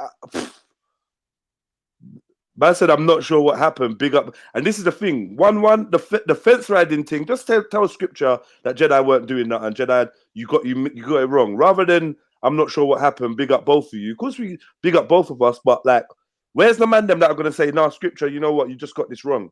Like, Rambo just said it. You get me? Mr. Lee said it in a soft way, but, like, if I say it, it's Jedi always thinks he's right, or rare. I don't know. That's what he just dropped on me right now. Oh, well, maybe because you think you're right. And so I'm just like, all right, cool. I just want to hear other people. Like, I said, yo, scripture, what you got to say? Like, I don't know. Like, I literally had nothing in my head except for, before I fully move on and start reading the headlines, scripture's there, my boy. Wagwan scripture. What are you saying? You get me? Did you want to add something? Like, I don't know. I was opening the floor for you to speak, and for some reason, you try to, and this is what I'm saying. Yeah, we're supposed to be building, innit? Yeah, we're supposed to be building. So I've been there when you're having discussions with Muslims. I've been there on my panel when you're dissecting their thing and answering them questions. I've been there when we talk about Christianity, Israelites, and all sorts of beliefs. Yeah, I've been there. And now we ain't even started talking about Rasta, and all of the homies are now feeling away. No one understands when Muslims feel away when we spend 4 hours chatting about Islam. No one understands that. No one don't feel no way. Everyone's like, bruv, of course we're supposed to, we talk about whatever we want. We're scholars, we're this, we're that. We look into everything. And now I know that there's a level of sensibility. Yeah. I know nothing happened, bruv. Nothing was happening. Okay. Do you know how? No, wait. Stop a minute. You know what? I'm kind of watching this thing unfold, yeah. And I realized that this is even more powerful than questioning the Quran, the Bible. Yeah. You know, to like a die-hardened Muslim, like. Like I says, I think for me personally, and like I says, I don't want nobody to get it twisted, you know, like I grew up around Rasta and I respect Rasta. I just don't fall with the biblical narrative Rasta, so to speak. But my thing is, I think the sensitivity may come from, as I said, that Selassie was a real human being that we can actually prove and like I disagree. I think the sensitivity in all religious beliefs, in all faith beliefs or faith systems is doubt. I think what you hear is insecurity coming and leaking out of people. No, must be insecure, bruv. You get me? Yeah, but that goes alongside with the fact that he was a real human being. That make it worse. All right, hold on. Yeah, but what I'm trying to say. Wait, 1 second, family, 1 second. Scripture, come back and explain it to me, bro. Because you just ran off. This ain't normal. That ain't normal. Whatever you wanna, if you wanna break it down to me, I will listen. I will mute and I will listen to what happened. I'm not gonna take what you said out of context. You said the snigger. I said, what snigger? You said, yeah, you kind of was laughing. I said, I was laughing before I even said your name. I'm in a good mood. So I was like, yeah, scripture, what you saying? You've read into it. I don't know what you've read into it, but it's forced you to say, you know what? With that energy, I'm gonna bounce. So I'm like, what energy? What are you talking about? And then you started proceeding to say that I think I'm right and rare. So let me shut up, yeah, and let you. I'm gonna let you jump on, yeah, and tell me what it is I did wrong or what you perceive that I did wrong, and I will apologize for it. Yeah, since you're right and I'm wrong, or it's one of them scenarios. Here's the link. Jump on and just tell me. Then you can go about your business if you don't want to talk about Rasta or whatever. That's not till 1 o'clock anyway. But like as friends, you showed a lack of patience. You get me? Allow him to express himself. Yeah, I'm allow you. So let's not bombard him. No, I'm saying, give him the respect. Yeah, I'm gonna be quiet. Yeah, because you know, see, like, hey, 1 o'clock gonna be crazy, man. Boon Rich. All right. Here comes script. Pause up. Big up, picture. Big up. So pulls up. Big up, bro. Big up. Yes, big up, man. Yeah, when I jumped on, like I know what you was laughing at and what, you know what I'm saying, and that's what I was talking about and why you taking what I'm saying out of context. I wasn't saying that you was laughing at me. I said the snigger was like you was waiting for something to kind of like crack joke about whatever, but you don't know what I'm gonna say, even though you was willing to hear what I was gonna say. Do you know what I'm saying? Yeah. It was like waiting to just be like, oh yeah, but so I would have a conversation with you, but you see when you're on that type of energy there, I can't actually have a conversation with you because I feel like you're just waiting for something to just jump on. You know what I'm saying? So it wasn't that I was saying that you was sniggering directly at me or what I said or anything like that. You know what I'm saying? It was just the energy that it carried wasn't an energy that I felt like I could have a conversation with you on. Anything to do with what you've been talking about thus far. Do you know what I'm saying?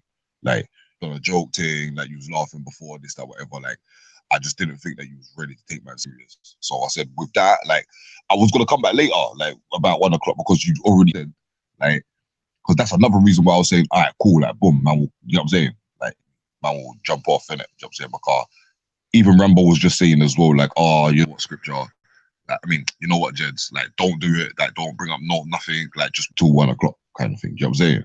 So I just thought, you know what, yeah, let me just jump off. There's no point in me being here now, because you know what I'm saying? Like, when I jumped on, that's when Rambo said that. Do you know what I'm saying?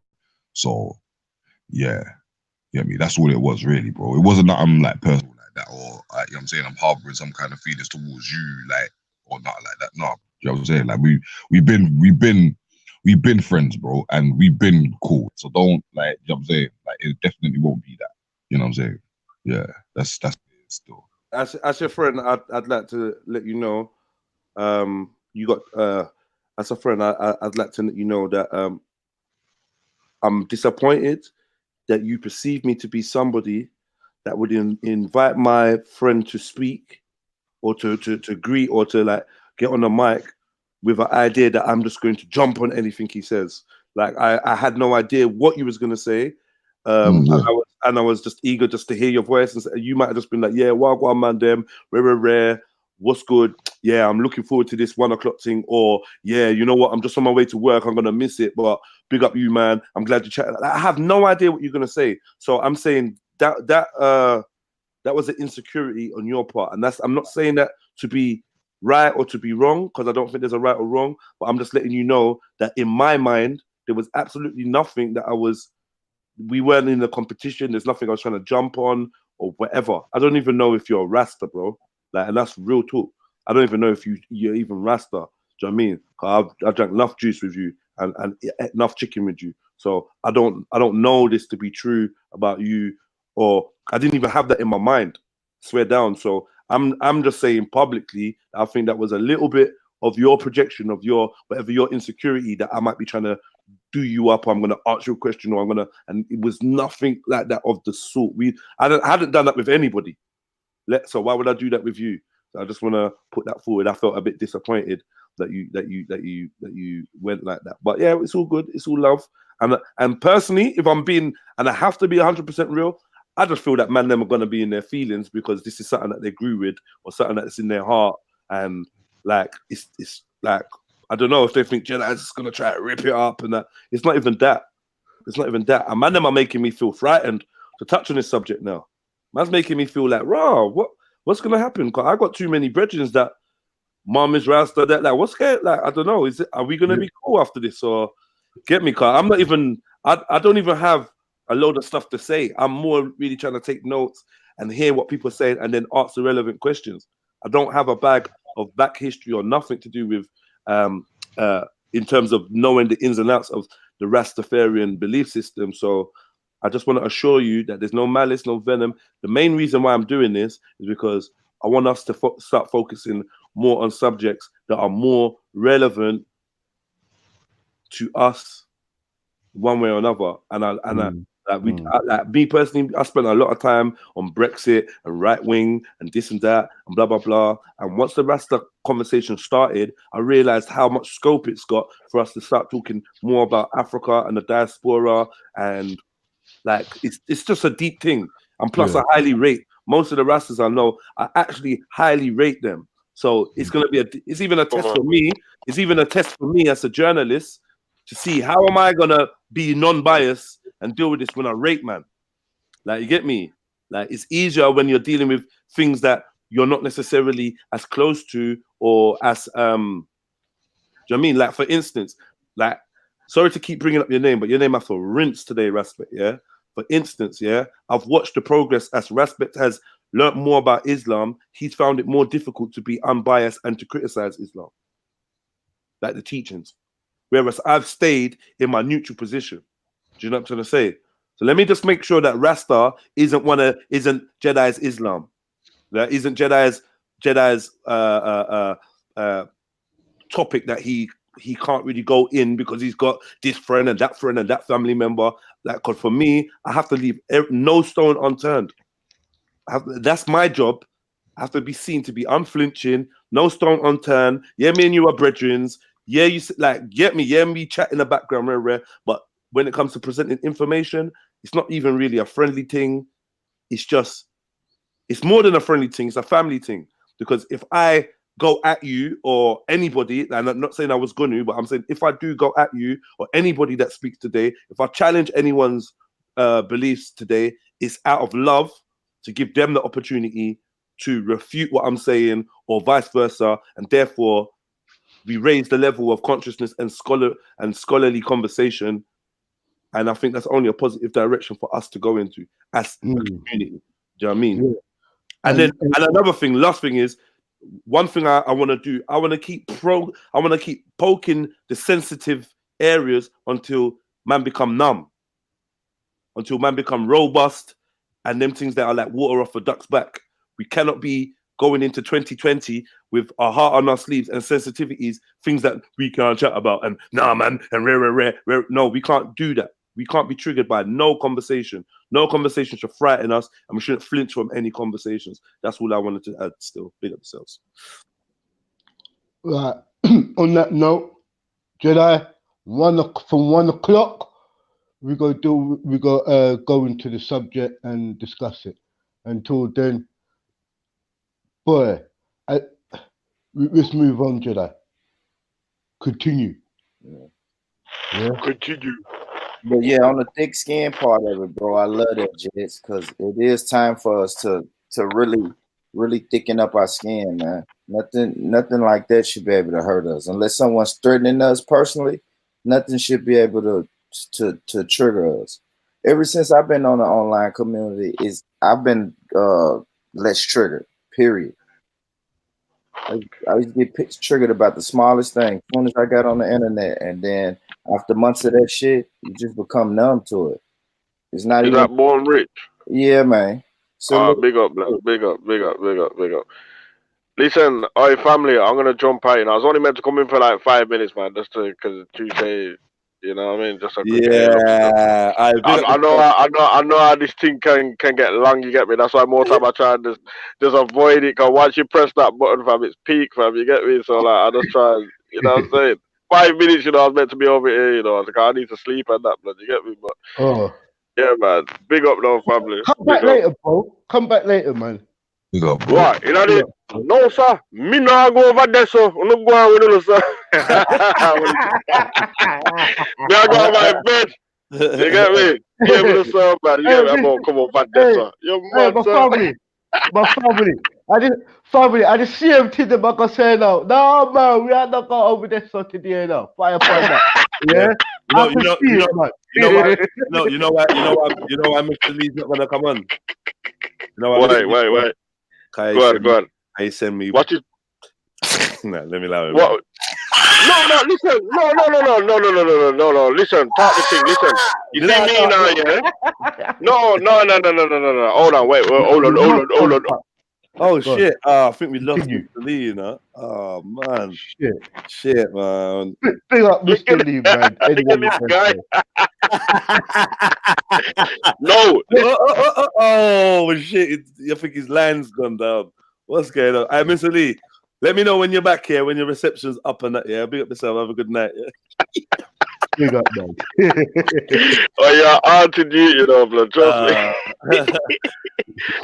But like, you see, my thing now, yeah, is like I said, like, like how in Islam, you see, like the Islam thing, I'm learning a lot over the past like 2 years with all the speakers corner thing, with all the different types of Muslims, like Shia and this and that, and I didn't realize how much they will sort of reject each other. But there's certain fundamental things that they have to kind of stay on, yeah. Me too, yeah. I didn't know that either, yeah. It's a lot that I'm learning, innit?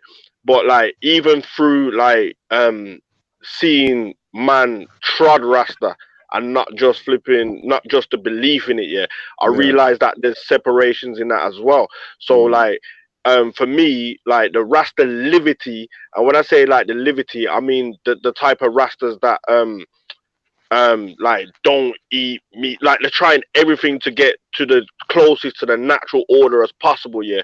I rate that because I see that you live in a thing. Just like, for example, like there's a couple of places I've worked here and I've seen Muslims here, and like the way they trod Islam, yeah, I had to ask them, like, who are you? You feel what I'm trying to say? And the man's not preaching it, you know. He's not. The man's walking dawah. He's not taught dawah, you know. So the thing is for me now, yeah, the Rastas that I was witnessing was doing Rasta and not talking Rasta, and I found that I realized that there was something interesting in that in itself, innit? And that's what gave me that level of respect for Rasta. So I don't want a man to feel say, oh, you know what I'm saying? Like, I don't jump on panels and that because Rasta. I just jumped on because man says, basically jump on, and I was just awake and I thought, boom, let me just jump on. But like I said, having said that, yeah, like I do respect the Rasta liberty culture, and I do respect what I believe it was supposed to represent, which is kind of like resistance. You get me? Resistance to the struggle rather than a theology. You get me? That's me personally. You get me? And a man could tell me, say, oh, that's nonsense. You have to do with the Bible and rare. That's cool. I don't mind in it. But like, I just have a feeling, yeah, and I think that's one of the reasons, yeah, as well, why, like, no matter what, yeah, black folks kind of see Rasta as a high thing, even if they don't really it. It's very powerful. And I think it's the resistance in its nature of what it, because you see that thing about being free, what we will talk about, bro. Yeah. Yeah. You see, if you was trotting Rasta in that way, you're free, blood. You understand what I'm saying to you, blood? Yeah. Like free from money, free from all of the shoes on your foot, brethren. Growing up, man was like, oh, like I used to look at the Rastas and my Rasta friends and stuff like that, and in my head, I kind of thought that they look a bit basic. They were, if any, like, I'll be real. I don't want to say trampy, but they just weren't really. No, I know what you're saying. They were clean, but they just weren't up to, like, you know, my brethren would have mad color shoes and floppy belt, and they just weren't sharp. You get me? Weren't Western, all right then. You know? All right then. Realize all of those things that I saw, yeah, is who I wanted to be. I didn't want to be trapped up in the things that everyone else. I come to realize, wow, they're practicing something like deep. It was the Rasta man that I was raised a Christian. I was raised a Jehovah's Witness, and I studied the Bible. You know, I don't need to tell you how I was on this thing properly. Of course. And I didn't get no fucking.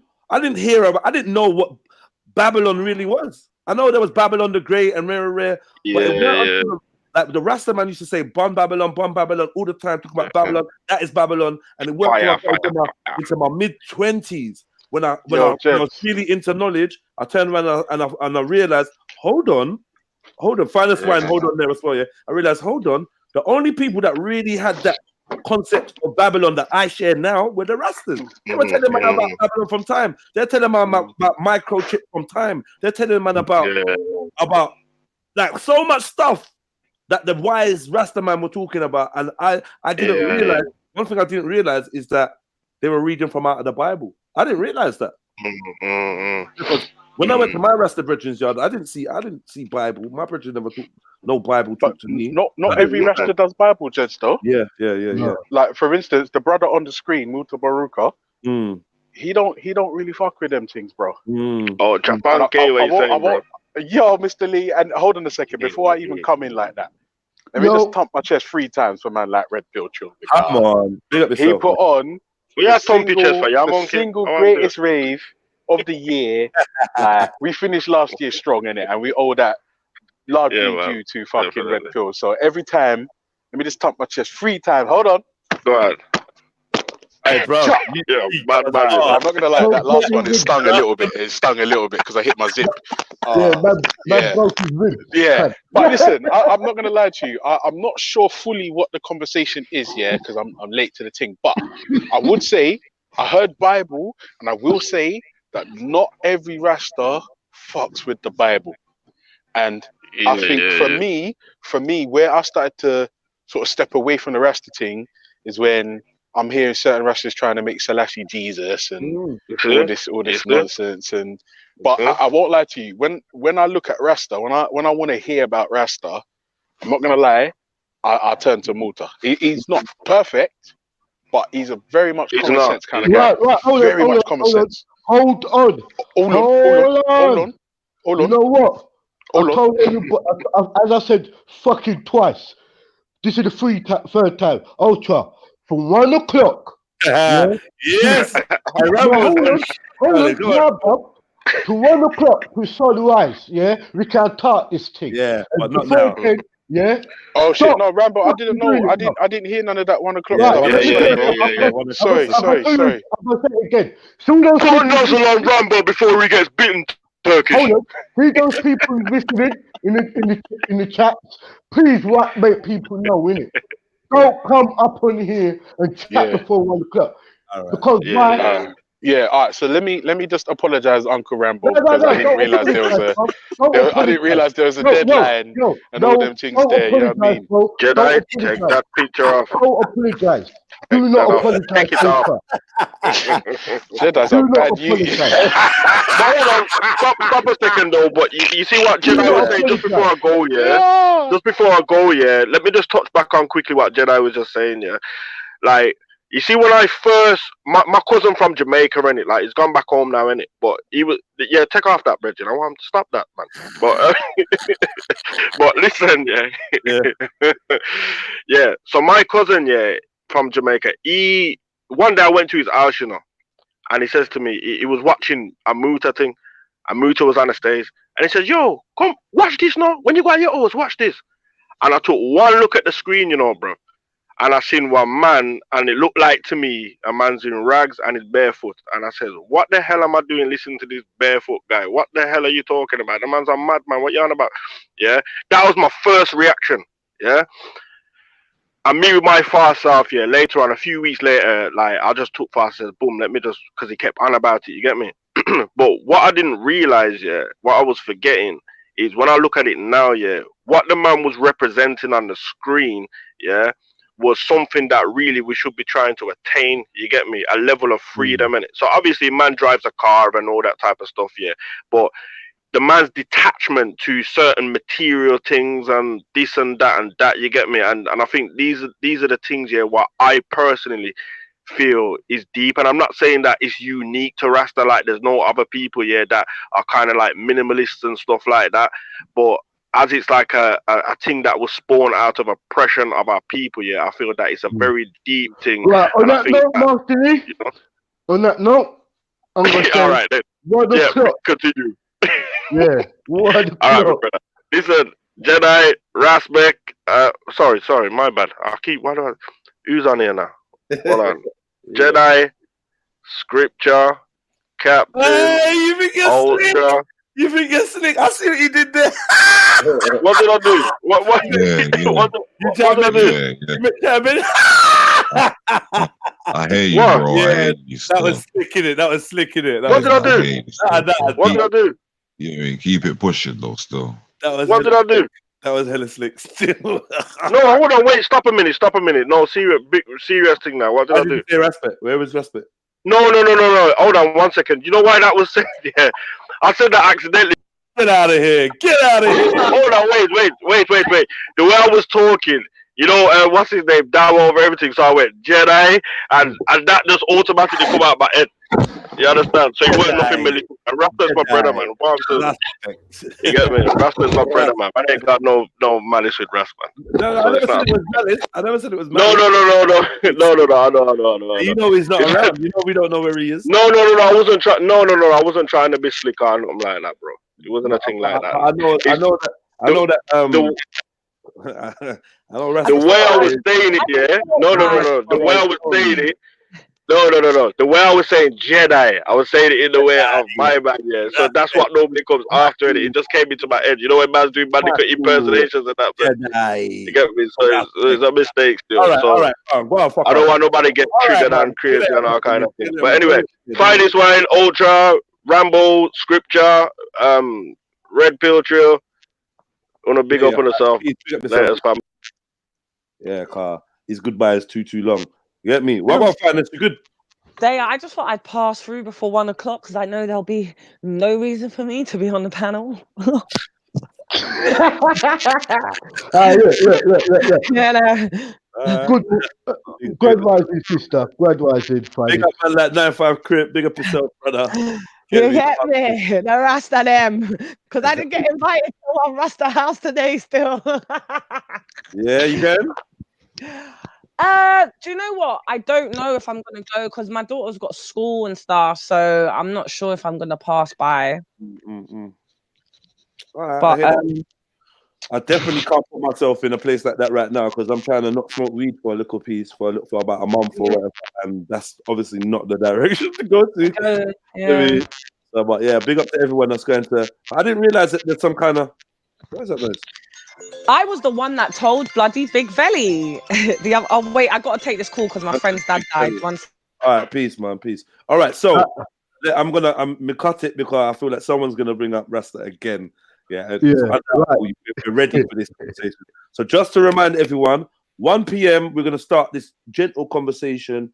So any of you that have some research that you want to do, some questions you want to ask, because we're gonna have some knowledgeable brothers and whatnot. If you want to be part of the conversation, I'm probably gonna try and move it to Hangouts, where there's more people can be part of the panel. Like yeah, man, just like do your little piece of research. Have this on in the background because we're about to just go through the news headlines. Now, I'm not a newspaper reader, but yesterday I was about to go live and my electric ran out. So I had to run down to the newsagents. And then when I was in the newsagents waiting for them to do it, I was looking at the papers and I thought... Yo, Jez, I've got to go, fam. Really. I've got to go. Big up the panel. I thought to myself, big up yourself. See, you're going to be back later, yeah? Obviously. Yeah. That's what I'm trying to do, man. All right, everybody run away. Let me just get on with the thing, man. Everyone run. Yeah. No, Jedi, fuck that. We don't run, fam. We walking. Run where, Captain Rambo. Run where. All right, cool. Yeah. So let me just get into these headlines, and we see. Like there's enough conversation there. But yeah, I was giving you the reason why I decided to do these headlines is because even though I don't personally read the news and indulge in the news, I think sometimes it's good to keep ourselves aware of what is being promoted and what is being propagated. Like that's just my stance. You get me? I might not do it every single morning, but some mornings I'm gonna be opening up with just like looking at the news. Yeah, so today, like yesterday, we're dealing with the Mail Online. If you have a better alternative source for news that you think I should consider, point me in the right direction, man. What's going on? What's happened? Yeah, point me in the right direction. There's a channel called A Different Bias. I'm not going to a channel. No, fair enough. Sorry. Yeah, I need to go start get copyright. So no, not somebody else's. Al Jazeera. All right, so yesterday I touched on it. And we were speaking, yeah. But we kind of moved on. Today is the main headline in London, in England. So she's coming home. British teenager, 19, convicted of lying about being gang raped in Cyprus, breaks down in tears as she spared jail and gets a 4-month suspended sentence, leaving her free to fly back to UK today. Now, I'm not going to lie to you. There's a few things that disturb me about this, yeah? One is the fact that this woman had a claim that she was gang raped by up to 12 men. And one of them was a professional footballer who's pictured here, yeah? This guy in the corner. This is her. I'm just going to be real. This is her. Notice her outfit. Not that that means anything, but I'm just letting you know. She's got the wristbands on her arm. She's partying. She's on a holiday. She's in Napa. Yeah, if anyone's been to Napa or knows about Napa, what happens in Napa stays in Napa. It's a party island, right? This guy's a professional footballer, and apparently he's been vindicated, and so is everybody else, of any guilt.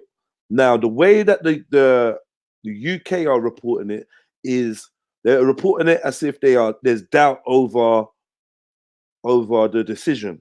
Now, what I find funny is whenever the UK cover court cases, the decision of the court is usually the direction that the article goes in, right? You know, like Fug. This is the face of the Fug convicted of knifing 28-year-old mum of 2 to death in a Brixton flat, whatever. And they'll put his face up there, rare. Now, even if the brother says he didn't do it and goes not guilty, all they will write is he still denies claims, showed no remorse, rare. You see what I'm saying? Like, and that kind of leads us, the viewers, to be like, look at this fucking animal, look at this monster. But now, when we're dealing with this case, they're coming from a totally different angle. They're trying to influence us to feel like this is somehow a miscarriage of justice. And I just think that the newspaper should stay more independent than this, and they shouldn't be doing that. If they've been found guilty in a court of law, you have to respect the court of law, yeah, like you do with everyone else, yeah, and go with the narrative of what the legal decision has been made. Yeah, there's a whole reason why we've got courts. If the judge says guilty or not guilty, then we have to go with that. Otherwise, you're gonna have to look at all the other stories that you've reported, and you're gonna have to put a fairer spin on it. Because I don't really hear sympathy for people that are found guilty but claim their innocence. I never really hear that. But this woman somehow, she's getting that, and it just kind of annoyed me. Free to come home. Like, you realize that this woman is actually guilty of a crime, right? So why are we so excited? Why is it such a positive kind of jubilation? She's coming home, and why are we so gassed? She's been convicted of perjury. Why are we defending her? So somebody break this down to me.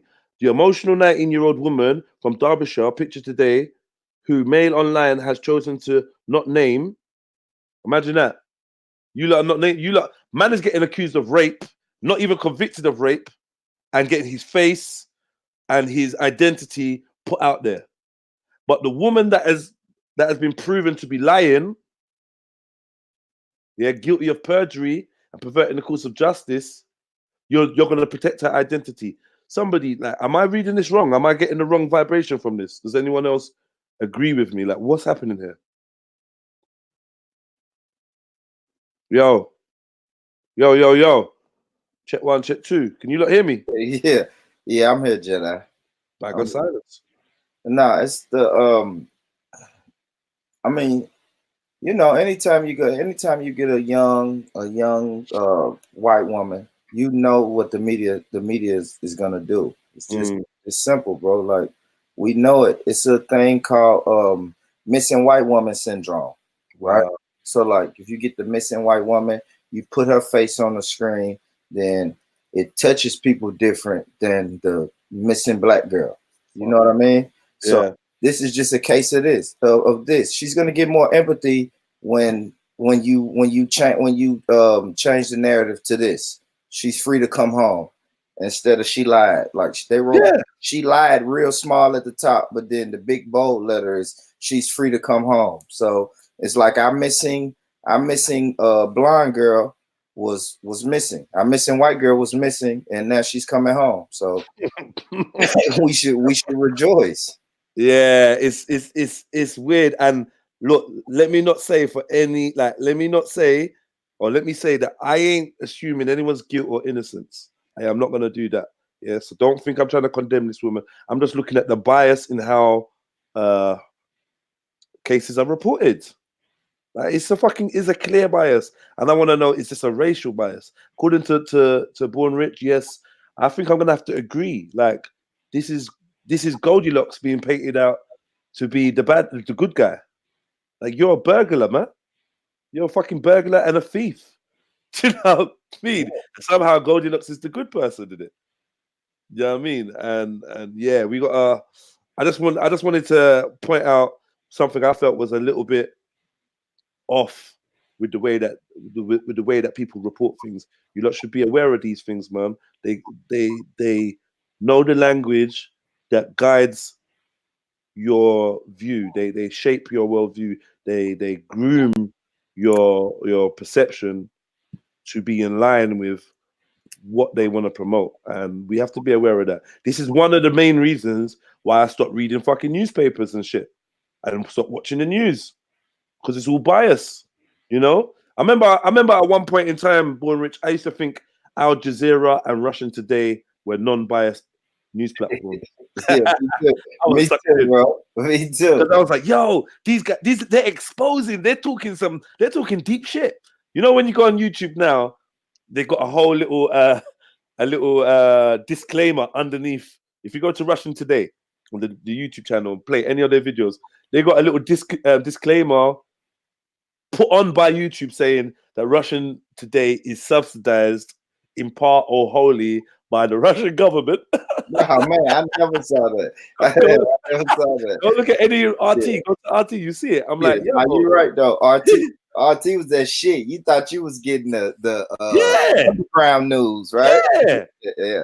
And then slowly I started to realize, okay, it's the other side of the coin, like fully. It's just the other side of the coin. And yeah, they do go in. I think it's good for Americans to watch Russian Today because it's very much anti-American.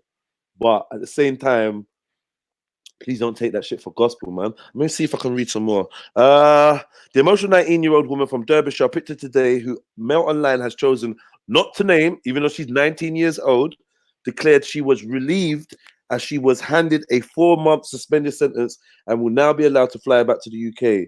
She could have been jailed for up to a year and fined €1,700 at Famagusta District Court in Paralimni, but will now walk free and be handed back her passport. Judge Michelin's Papa Fanasio decided that the young Briton deserved a second chance despite the seriousness of her crime. The woman will appeal to Cyprus Supreme Court to get her conviction overturned, but is expected never to return to the Mediterranean island again when she leaves later today. Speaking on the steps of court towards her afterwards, her lawyer, Lewis Power QC, said the family is delighted she would be able to return home, but added the ordeal in Cyprus exposed the gaping chasm in the treatment of women abroad who report a sex crime compared to the UK. There were large numbers of supporters outside court today, including 50 Israelis who have what? How the fuck is this relevant? Okay. There were large numbers of supporters outside court today, including 50 Israelis who have flown to Cyprus to stand by the woman. She was in a consensual relationship with semi-pro footballer Shimon Yusufov, together, right, who she alleged held her down while she was raped, while some of his 11 friends filmed it on their mobiles. Why are they putting her claims back in there if she's been found guilty of perjury? Why are they putting her claims back in there? Why are they adding the fact that 50 Israelis have flown to Cyprus to support the woman?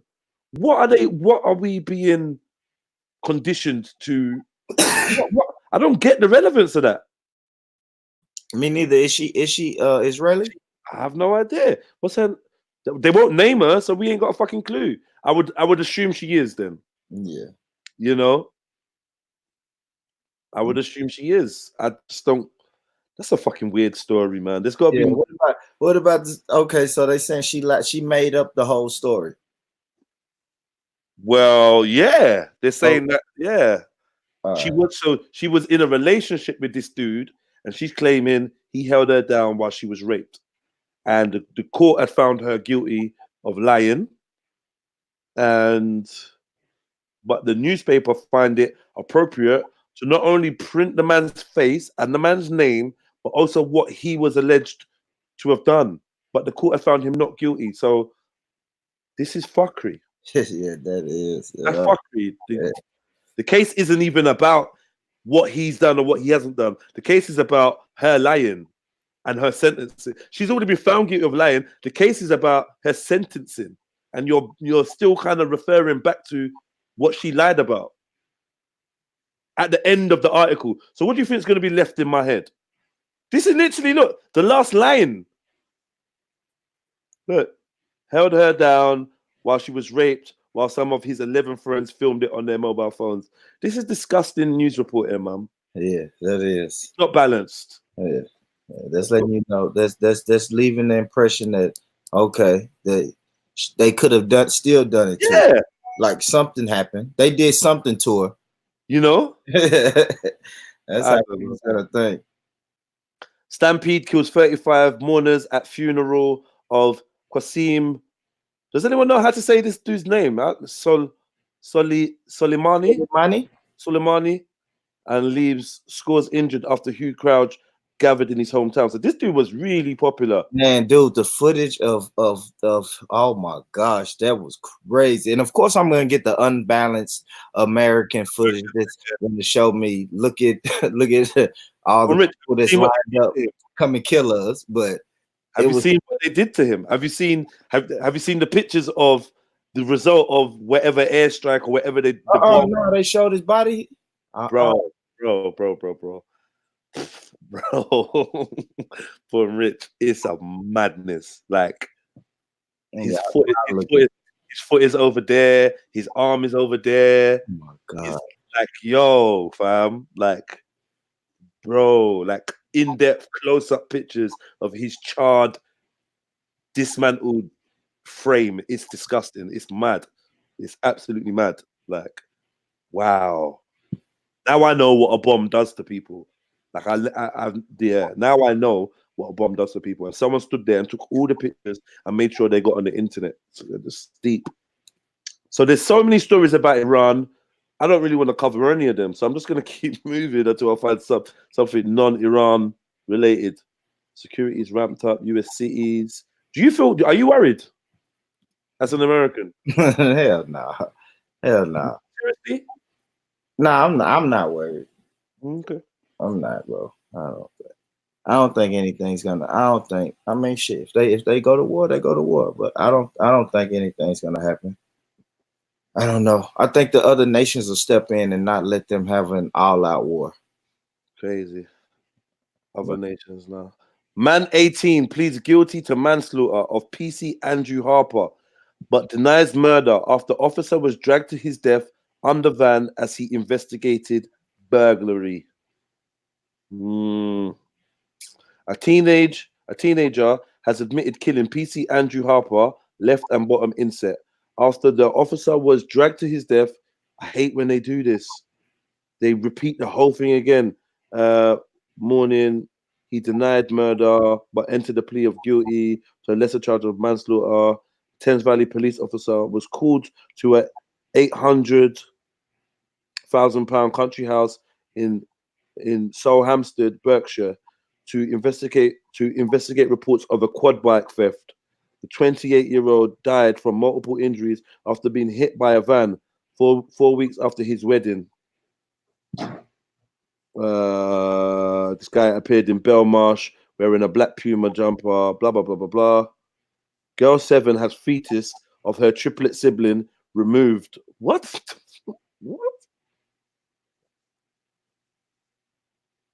Girl 7 has fetus of her triplet sibling removed after Kazakhstan doctors discovered outlines of the head, arms, and legs she absorbed while in the womb. Abnormality is result of condition fetus in feto, where one envelops another. Typically, the condition is discovered at birth and the non-viable fetus removed. Wow. How old was she, though?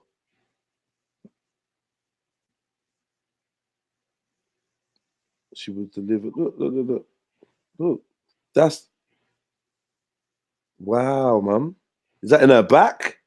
Where is that in her?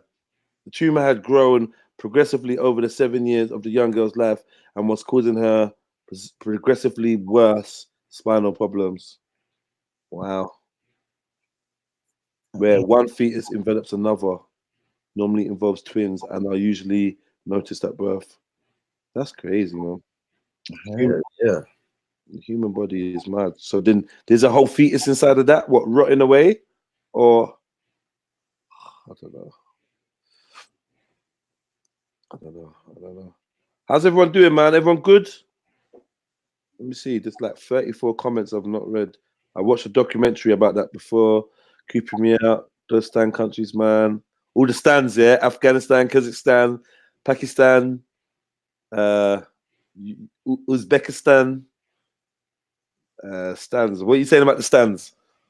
Huh?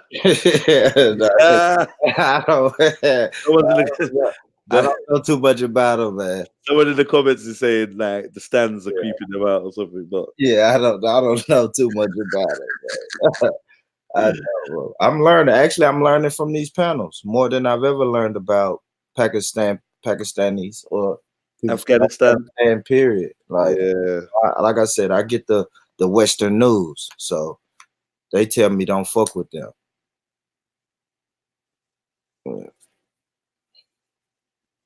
I believe the Metro is Arab owned. The Metro paper. Okay, name and shame is bad unless deserved. Okay, I want the facts of the case to come up with my own conclusion. I hear you, Cotton Socks. Agree with you, Jedi. The male has been behind her the whole way. I never realized. Yeah, okay, cool. Yo, go sleep. What are you still doing up, Mr. Lee, man? Go sleep. She made the allegations, then was coerced into dropping it. Okay, look, Dark Light, if you got more information you want to come on and break it down, please do. We don't want to support ignorance over here. We open to whatever. I have no horse in the race, as they say. No dog in the race. When women start getting jailed for lying about being raped, less women will lie about it. I agree, D-Bane. I totally agree, man. Okay, let's move on, though. I'm back, guys. Yes, big up. Do you know anyone? Let me ask you something, Finest. Do you know anybody that's lied about being raped? No. I would not like to know anybody that's doing that. Do you have any male friends that have have been arrested for rape but acquitted? Yeah. I know a guy. Yeah. I know a guy. I actually he like tried to like basically date me, this dude. So I met this guy, whatever, cool guy, whatever. Obviously just chatting, getting to know each other. And then I was obviously just generous. So, oh, have you ever been to jail, whatever? He's like, oh yeah, I went to jail before, blah, blah, blah, blah. Told me why he went to jail. And then he was like, I want to tell you something, but I don't want you to start thinking mad stuff. And I'm just like, what are you talking about? Like, he's like, no, because I feel comfortable that I can tell you. Like, and I'm like, yeah, just tell me, innit? Like, just say it. It's whatever's whatever, innit? So he's like, basically, when I was in jail, they tried to put another charge on me for rape. So I was like, what? He's like, yeah. But he's like, I didn't rape the girl though. I was like, well, I hope so. I was like, what the hell happened? So basically what happened was his fucking ex-girlfriend, basically made up this lie because it was this was like about 3 years ago, so I can't remember detail for detail, but basically it was to do with his ex-girlfriend and her brethren, and obviously she was like a woman scorn type thing. And yeah, they just made up a lie and tried to get him done for rape, but he never got charged for rape. While he was actually in prison doing time for a different crime. You know how much of a nightmare for a man? That's a nightmare, man. Like, and like, let me not disassociate myself or make it seem like I don't have sympathy for women and men that are raped. Yeah, like the next story is kind of a little bit about rape as well. Yeah, but you know, like for a man to be accused of violating a woman, and it's like one of the worst social taboos. Like you're damn near can guarantee to be ostracized by 99.9% of people, because socially it's just not acceptable. And I don't think it should be. But I'm just saying, socially it's not acceptable. So if you find yourself with that stigma attached to you and you're innocent, yeah, I know people have committed suicide. I know people have become depressed. I know people have become enraged, and maybe even some people have become rapists because they're like, "Yo, I'm not a rapist, but everyone thinks I'm a rapist. I'm a rape." Like, I don't know, like, you know, like, but I think for like, there's no protection for a man that gets accused of rape. There's literally no protection, and if you've had sex with that person, or if there's any chance that you do share DNA or some some whatever, man, it's just a cold world for you, man. And you, do you know, bringing it back to that guy, sorry, it actually affected him. It has affected him, should I say, because how he is with women, like, it makes sense. You see what, after obviously getting to know, like chatting on the phone and whatever not, it makes sense how he is with women, like his whole approach, like when he's around you, you know, he doesn't come too near, like he's always like, are you sure? You know, like, and even though he didn't actually rape the girl, but it's affected him, even just having that looming over his head while he was in prison. It's made him move different now when it comes to women, like proper, it's your choice. Do you want to, oh, okay, do you want to do that? Like literally kind of a little bit on eggshells, but not on eggshells. It's quite bad. Like, I don't know. It will ruin your confidence around women. Yeah, I've nearly been molested. I nearly got molested. I can share that. I nearly got molested in, what are we? So 2017, August, in a sweetie shop. What? What do you mean nearly got molested? What do you mean? So basically, I literally got out a cab, went to go and get a cigarette and was like at the shop. But there was this like guy across the road. But I don't know, my spirit, I could just tell he was looking at me. Like, you know, when you're staring at someone, it's either you know them or you got a beef with them. Like that type of look, yeah? But I didn't, Penny, I've gone in the shop, I've got my car outside, didn't it? So my cab. So I'm quickly just getting my cigarette and Rizla. So I'm waiting at the front of the counter to be served. And he's walked into the shop. And then at first he's walked in the shop and he's like staring at me. So I'm just thinking, all right, weirdo, whatever. Do you get me? And then I'm still waiting because it's like quite a busy, it was like round carnival time. So, you know, it's like busy night, all the people are out. Then he started walking towards me. So I'm kind of like, you know me as well, Jen. So I've kind of like put my hand up and I'm like, excuse me, like, what are you doing, kind of thing, yeah? My man's still walking towards me. I started walking backwards because if I didn't start walking backwards, he would have been right up in my face. Yeah. Right? So I'm like, So I started walking backwards with my hand. I'm like, what are you doing? Like, I'm generally like confused what this guy, because you know the sick thing, the most sickest thing, and I can say it was sick and a borderline scary, was because he wasn't saying anything and he had this weird smile on his face. Like, even now saying it, I can see it. I can see this prayer right now doing it. I swear to God, yeah. So I'm walking backwards. I'm thinking, hang on a minute, like, what going for this guy? Wow. So I'm walking back. He's not. So I'm like, what are you doing? Yeah. Then he starts reaching out his hand like he's going to touch my body, like my breast or my belly. I don't know what he was gonna do. So I'm just like, what are you doing? Like, I'm like, excuse me, can you get this guy out the shop, please? I don't know him, because I'm generally not understanding what the fuck is going on. Like, I'm not joking. These stupid men in the shop, yeah, I was going to send people back to fucking bomb their shop. I'm not joking. No, I'm not joking. No, I swear to God, I'm not joking. Because you know, the man turned around and told me, no, take it outside. Take it outside. Yeah, blood. Man told me, no, take it outside, yeah?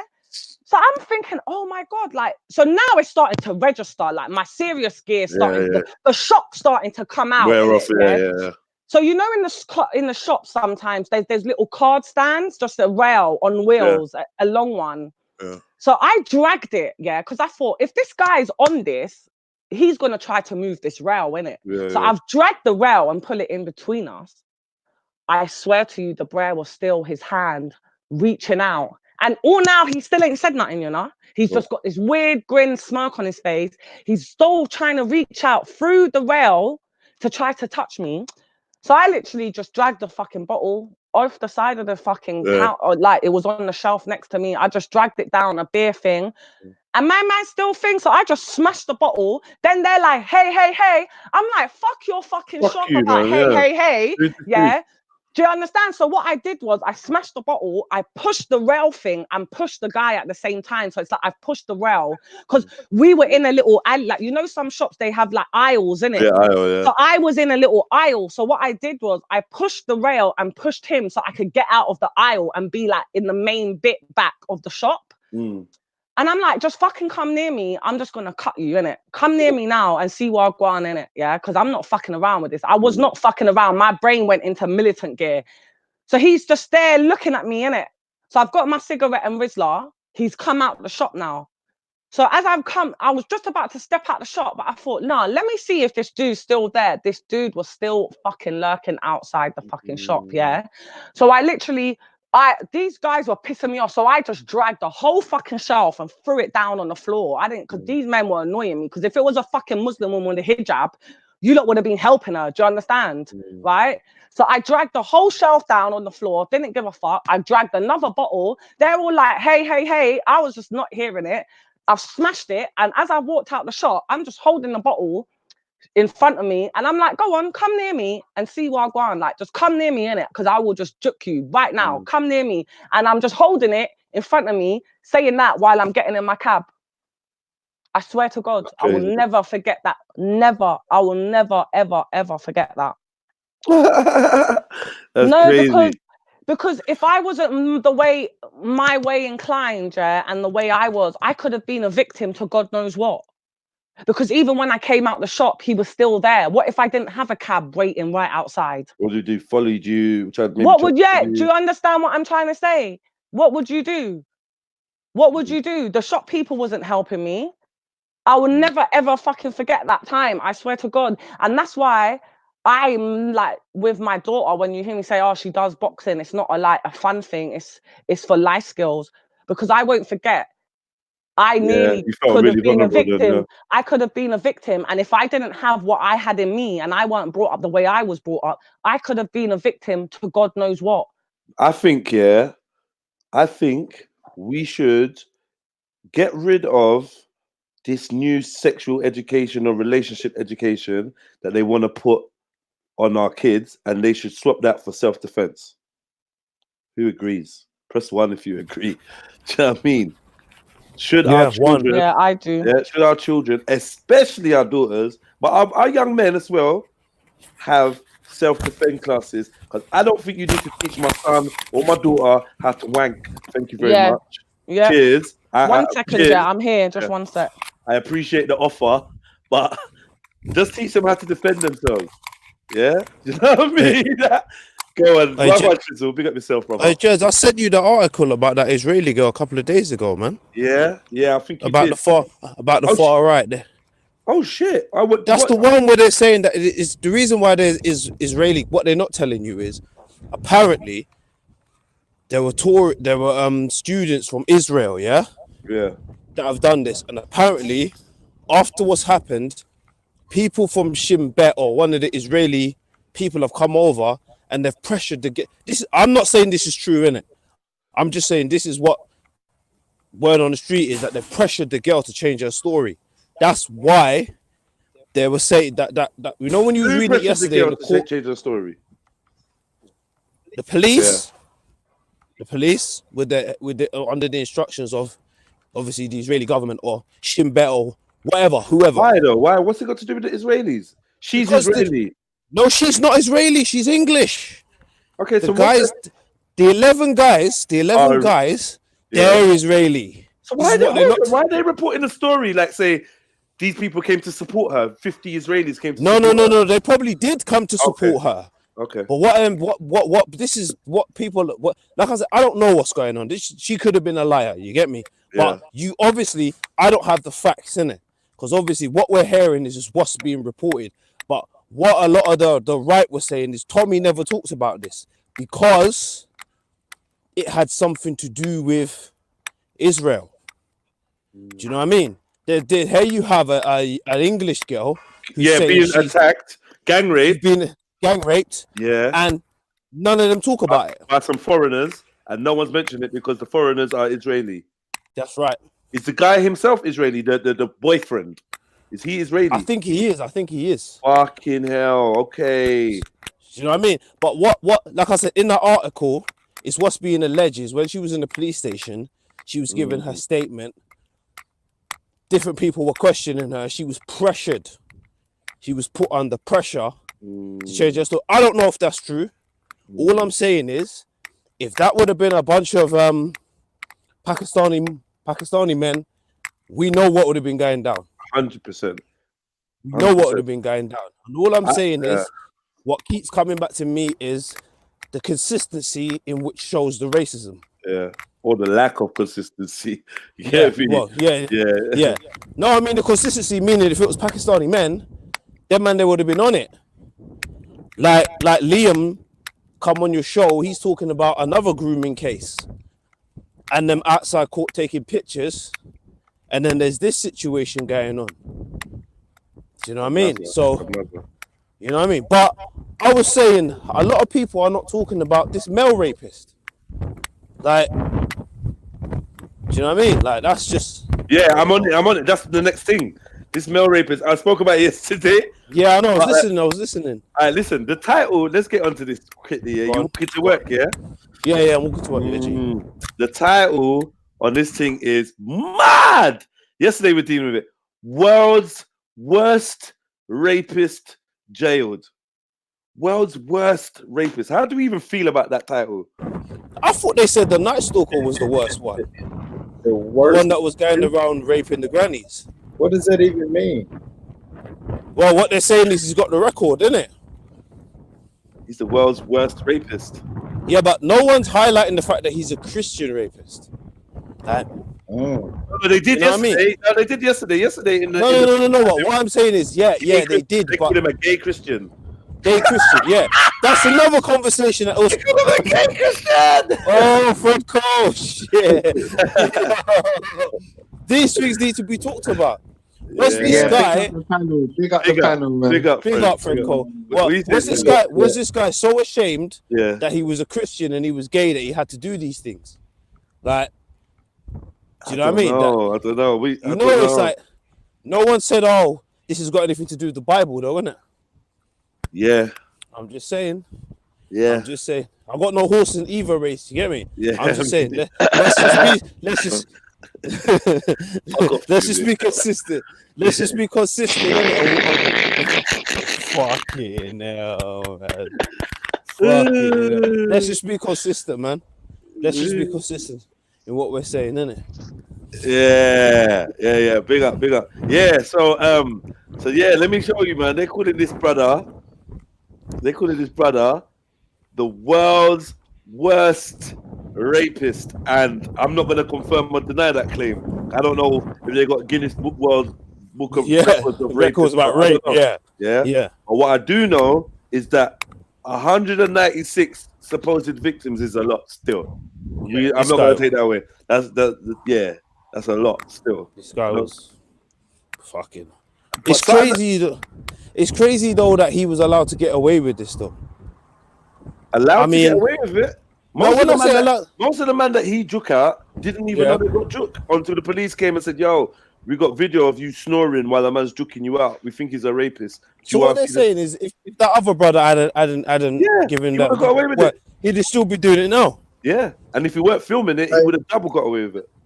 Hey, but man, you see when the Batty Boys do them nastiness, blood, they go ham.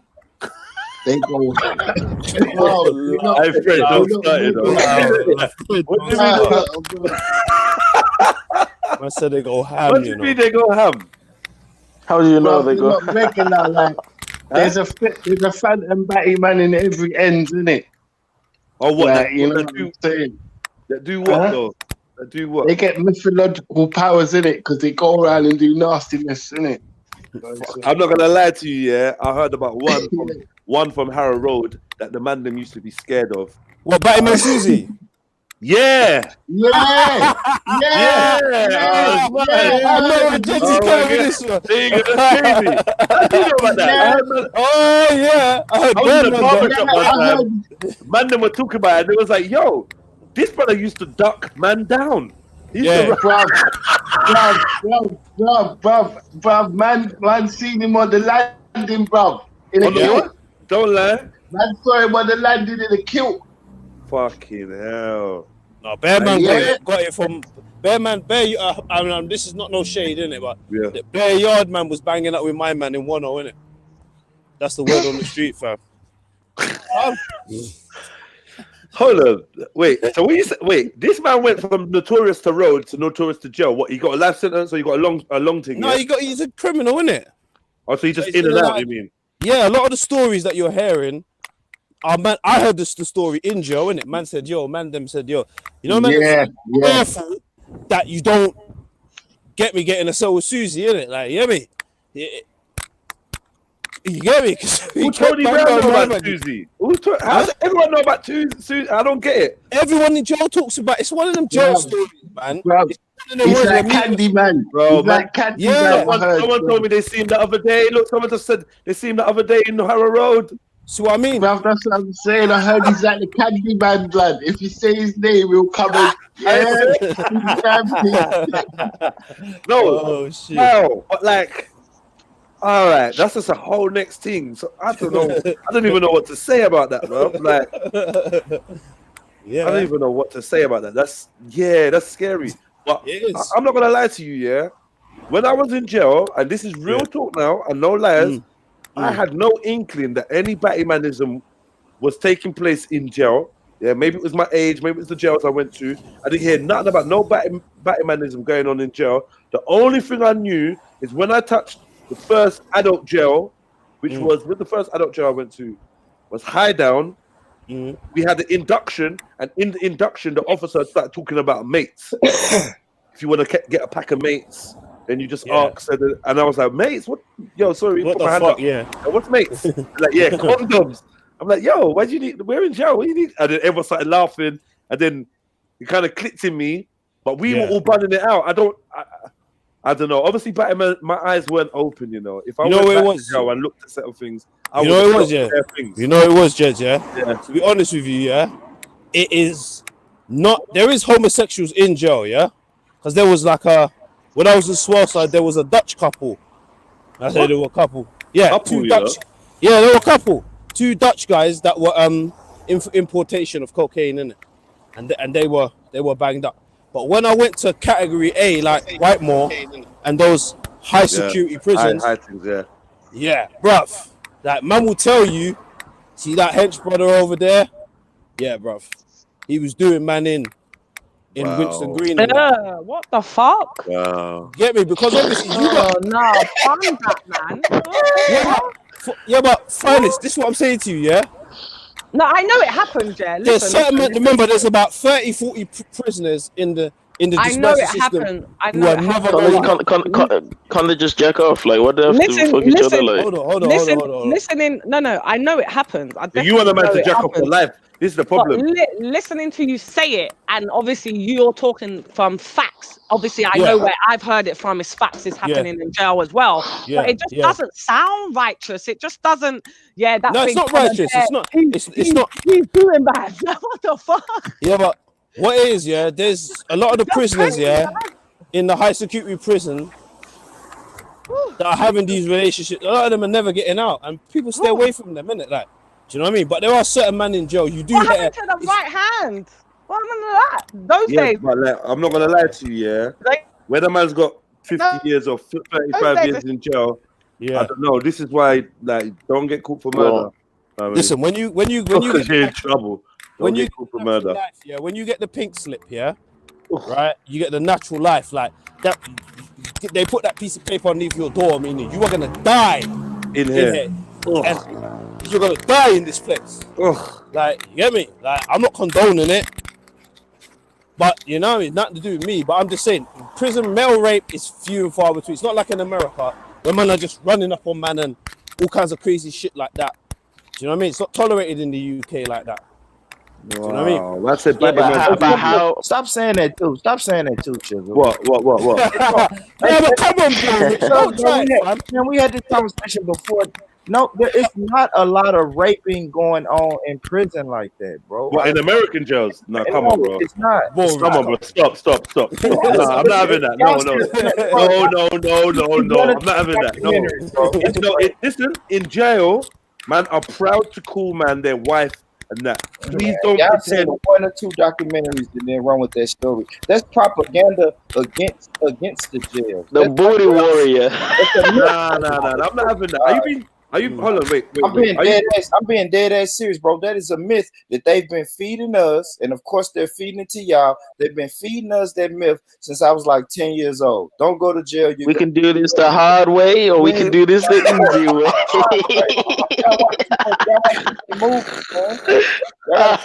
Movies, bro. You gotta stop watching them movies, man. It is like, no, I'm not gonna lie. A lot of movies. It's not prevalent, bro. It's not prevalent. I've seen 2 or like definitely 1 really graphic fucking documentary that was like, yo, this thing is fucked. But I'm also hearing from the man them that there's booty goons. Like there's booty goons in jail, man. Like I watch a couple guys that do American prison channels, and they say it goes down, bruv. It goes down. I see man turning the bunk bed into like a tent.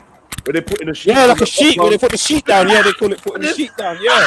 And that's probably they're probably doing homosexuals. Like I say, it's homosexuals in jail. No, this guy's coming out and this guy Boris. I told you this. There was a documentary about a prison in Limestone. Shizzle,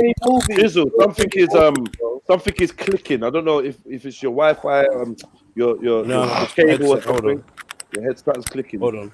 So Born Rich. So this is like propaganda. Of course, it's a narrative. I hate that narrative too, because it's not like it. I've talked to probably I don't know, man, at least 60 people that's been to prison, man, and it's always the same thing. They're not raping in that. They're not raping in jail. It's already gay people in jail. So if you want, if you want to get yourself involved in homosexual activities, is there for Jack's the booty snatcher warrior. Yeah, you're the first. I hate calling you an American, but you're the first brother living in America that I've heard like bun out against that stereotype. Or that, I just don't like that stereotype, man. Okay, because it's a fear factor, of course. Okay, but we know there's a difference between jail and prison. We talking about prison, bro. We're talking about state pen and that. The state pen, you're saying there's no there's not booty goons lurking everywhere. It's not everywhere. Not everywhere. It's much rarer than you think it is. Bruv, I've seen man dressed as women. Like, this is not even in just documentaries, even things like Scared Straight and them things there where they take the youth. Like, I've seen, like, if you was in jail, you'd be my girlfriend. They go to bare different jails. They go to bare different jails, and I'm here. That is something that is something that is said to the kids all the time. And them man in jail are not saying, hell no, this ain't, we don't do it. Like, they're like, yeah, there's I don't know. Show, bro. Sorry? Right. You're talking about a TV show, man. That's a TV show. What is a TV show meant to do? Right, but when we do, like, there's lots of documentaries about prison life in the UK, lots of TV shows about prison life in the UK, and for some reason, homosexuality never features in any of them. I can't tell you one of them. The narrative, because it doesn't fit the narrative. What's the narrative, bro? The narrative is a fear technique. Hey, like I said, bro, they've been telling me don't go to jail since I was 10 years old because you're going to get raped. You're going to get raped. And who's always in jail? Because it happens. Who's the majority of the jails? Black people. Black folks. Black people. So black people, brown people. Come on, man. What is mainly rich, man? I'm sorry, much. I hear what you're saying, yeah. But what you're saying is they're using it as a scare tactic. The numbers don't add up, bro, because it ain't scary, man. Yeah, thank you. I'm still going to jail. Sorry. I'm just going to put something on the screen that's got nothing to do with what we're discussing. I want to make that clear. It's just Aurora Dawn. So Selassie did not come to England and meet Queen Elizabeth. I know we're not talking about Selassie, but this guy was like some disrespectful dude anyway. I'm looking for an excuse to block him. So I just want to hear his ignorance before I get rid of him. Yeah? So you're telling me that this ain't Selassie and the Queen? Well, go do your research. If you're a white man, yeah, you should be ashamed of yourself. And the crazy thing is, people in the chat from London trying to tell me an indigenous what's going on in America. Get the fuck out of here, man. Go in there. Get them. It's crazy. I ain't got no reason to come on this panel and lie. Yeah. My experience from what I heard, and y'all are telling me about a fucking TV show. What are we talking about, man? I can tell y'all, well, you know, Fox News says England. Look. But y'all tell me about rape. It's not really rape, but there's a lot of homosexuality in jail. Is that different? Is that what you're trying to say? Not necessarily people getting raped, but people actively. Yeah, it's not a big John in prison that's gonna snatch your ass while you sleep. Like, yeah, but Born Rich, if they got raped, would they even tell you that if you asked them? I mean, they would tell me if they saw it, right? If what if it happened to them? Would they tell you? Bro, it propaganda happened to them. But think about if I talk to all these people who's been to prison, and somebody's gonna say, "Well, it didn't happen to me, but I saw Big John go wake a dude up out of his sleep and start raping him." No one's told me that. And they're telling me about the people getting stabbed, cut, shit getting stolen. They even told me who runs the telephones. Like, come on, bro. If they're gonna tell me shit like that, of course they're gonna tell me about that. You're telling me that this is not Elizabeth. Tell me this is Margaret. Even though the caption says Haile Selassie with Queen Elizabeth. I mean with Elizabeth, you're telling me that this is Margaret, yeah? Margaret. It's what? Margaret. Oh, allow it, man. Stop it, man. Yeah, I hate when people are just ignorant. This is Margaret on the screen, yeah? Go on, Aurora. I'm waiting for your response, bro. Yeah, my granddad had one of them pictures up in his house, man. It's real, man. He's telling me that this is Margaret, this is not Elizabeth. I just want him to confirm, because he's saying I had it on there for just about a second. All right, you know what? I'm off for you, because we're back to our conversation, man. Sorry about that, guys. No disrespect intended.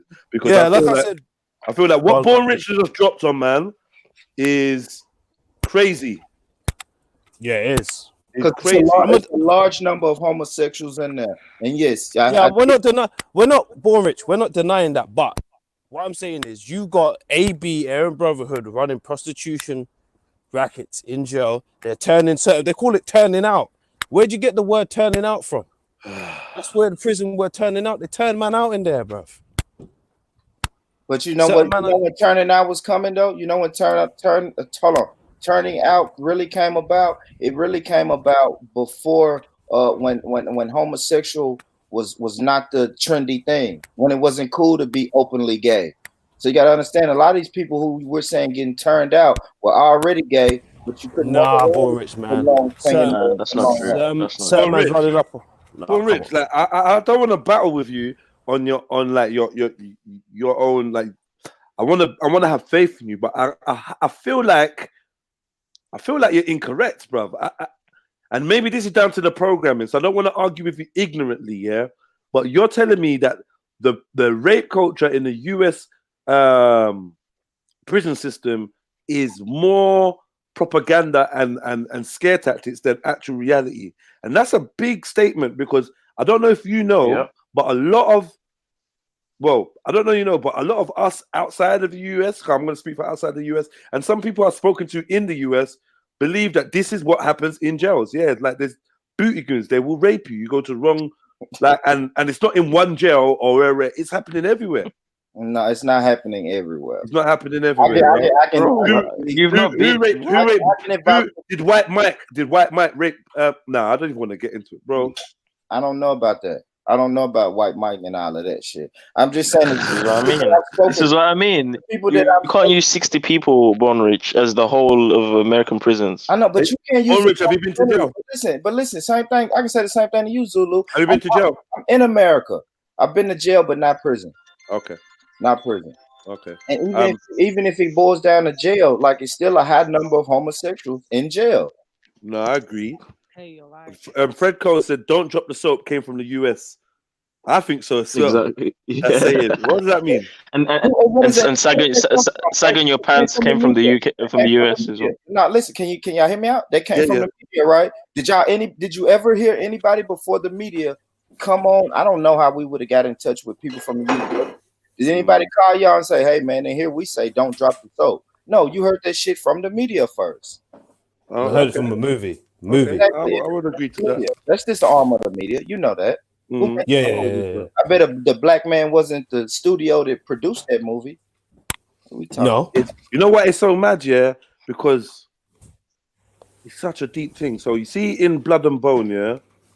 When Kimbo approaches Michael J. White. That's a stereotypical perception that man, like, yeah, there's top goons in there that might be hard on the outside. In fact, I've heard American men say it themselves. Yeah, I ain't gay, but when I'm in jail, boom, boom, boom, or blah, blah, blah. Yeah. I've heard it. But that's not taken. That's not taken, though, Jedi. Y'all are saying raping. Yeah, no, man was taking. Man was talking about how he's got a technique where he forces the guys to lube themselves up so that if they go to the guards or if the guards ever become aware, they can say, no, this guy wanted it. Consensual. Because he greased himself up kind of thing. So, like, man was talking, I see a man bawling, shedding big tears about how he was raped. And, like, I don't know. And then he went on to rape others. And I genuinely didn't look at it objectively.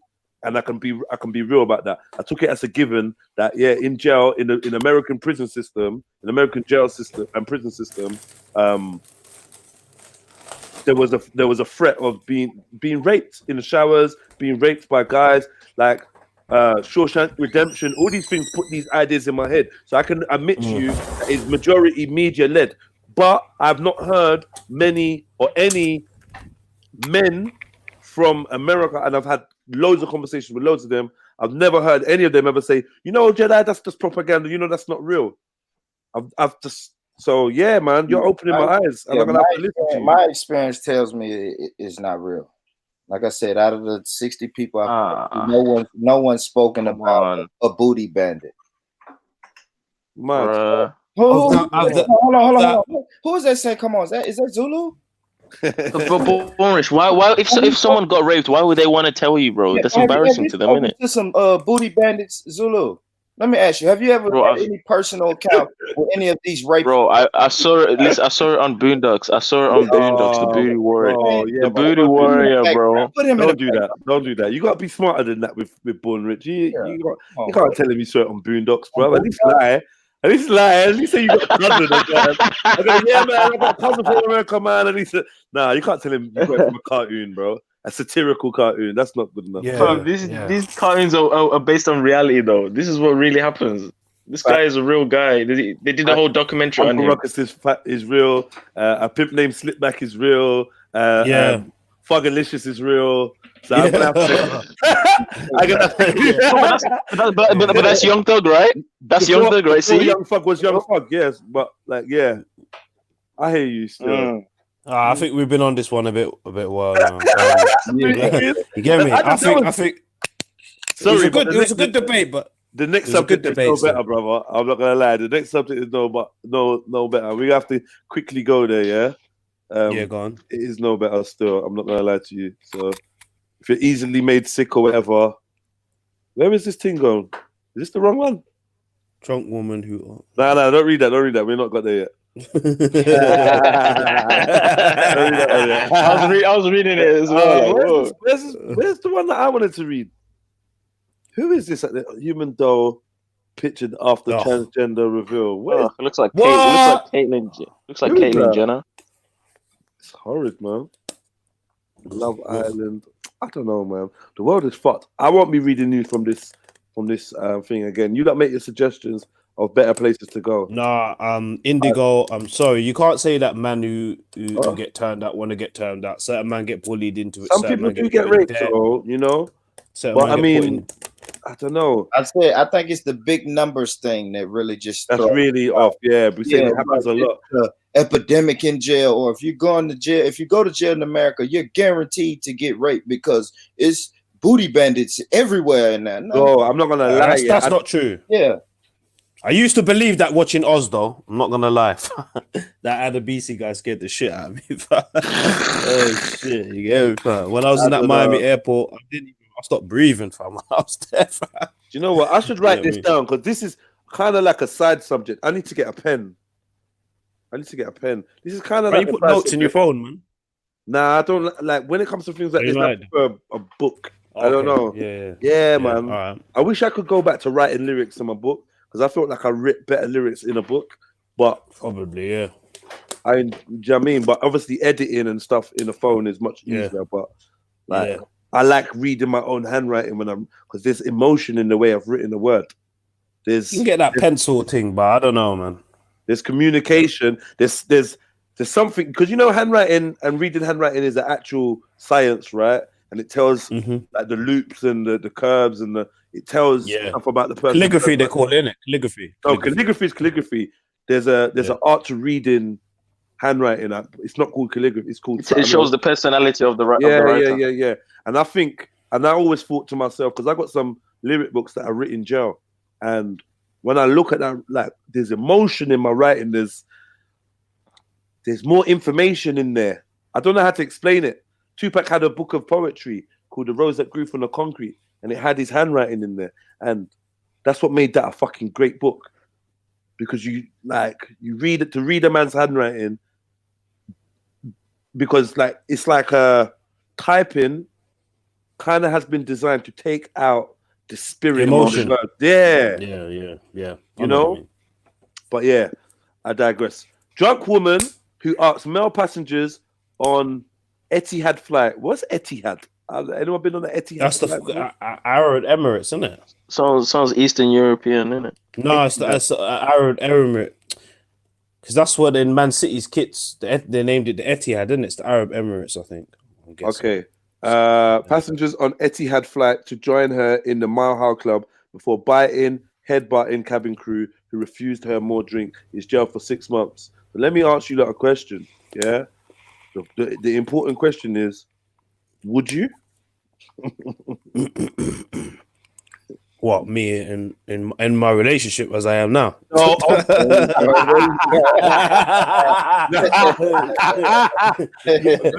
You get it? A parallel single universe, a single parallel universe where you were single. Would you? Would you have she was just throwing it out willy-nilly like that?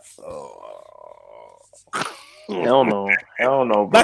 I'm not even gonna lie. Back in the day, I probably would have. Yeah, that's my. I'm not even gonna front because it's my brother Jedi. I ain't even gonna try to picture it. Back in the day, I probably would have said, "Let's go." Bro, she's a scat, man. My condom. You get me? Never, fam. Get me? I'm just keeping it real, innit? I'm not gonna lie, innit? You lot in the chat. I'm asking you, like, you know.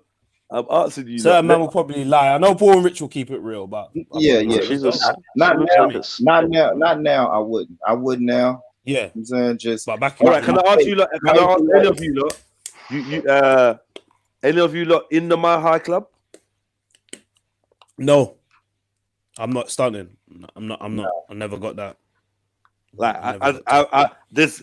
I got some concerns about the Mile High Club, but we're gonna get into that in a second. What's the Mile High Club? Sorry, having sex in the air, man. Yeah, having sex on the plane. Okay. Yeah, not wanking. You gotta be.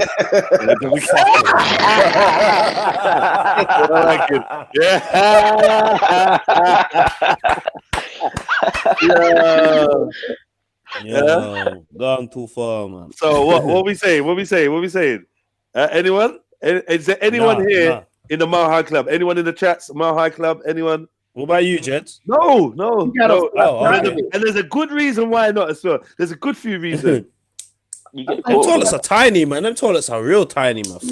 You get caught in there, bro. Who are you sexing in bro? If you've been in the plane, the toilet is the last place that you could have. Yeah, you want to be doing anything. Yeah, I can't have sex outside anyway. Yeah, like that's I'm disabled like that. I can't have outside sex. I'm not like that. I like the comfortability of a bed. Sorry, that's just me. I'm old fashioned like that. Yeah, but those toilets, real beats. How do you even fit in them toilets? Cause I got to bend down when I walk in them shits. You know what I mean? When I walk in there, I got to bend down. But no one ain't sitting. No, there's no one in the Mile High Club.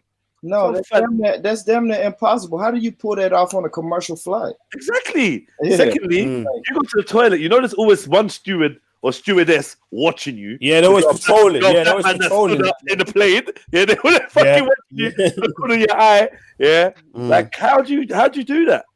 How do you both walk out? How did one of you go in there? It's crazy. It's and I've never been on a plane where I've used the toilet and someone hasn't been waiting to come to use it.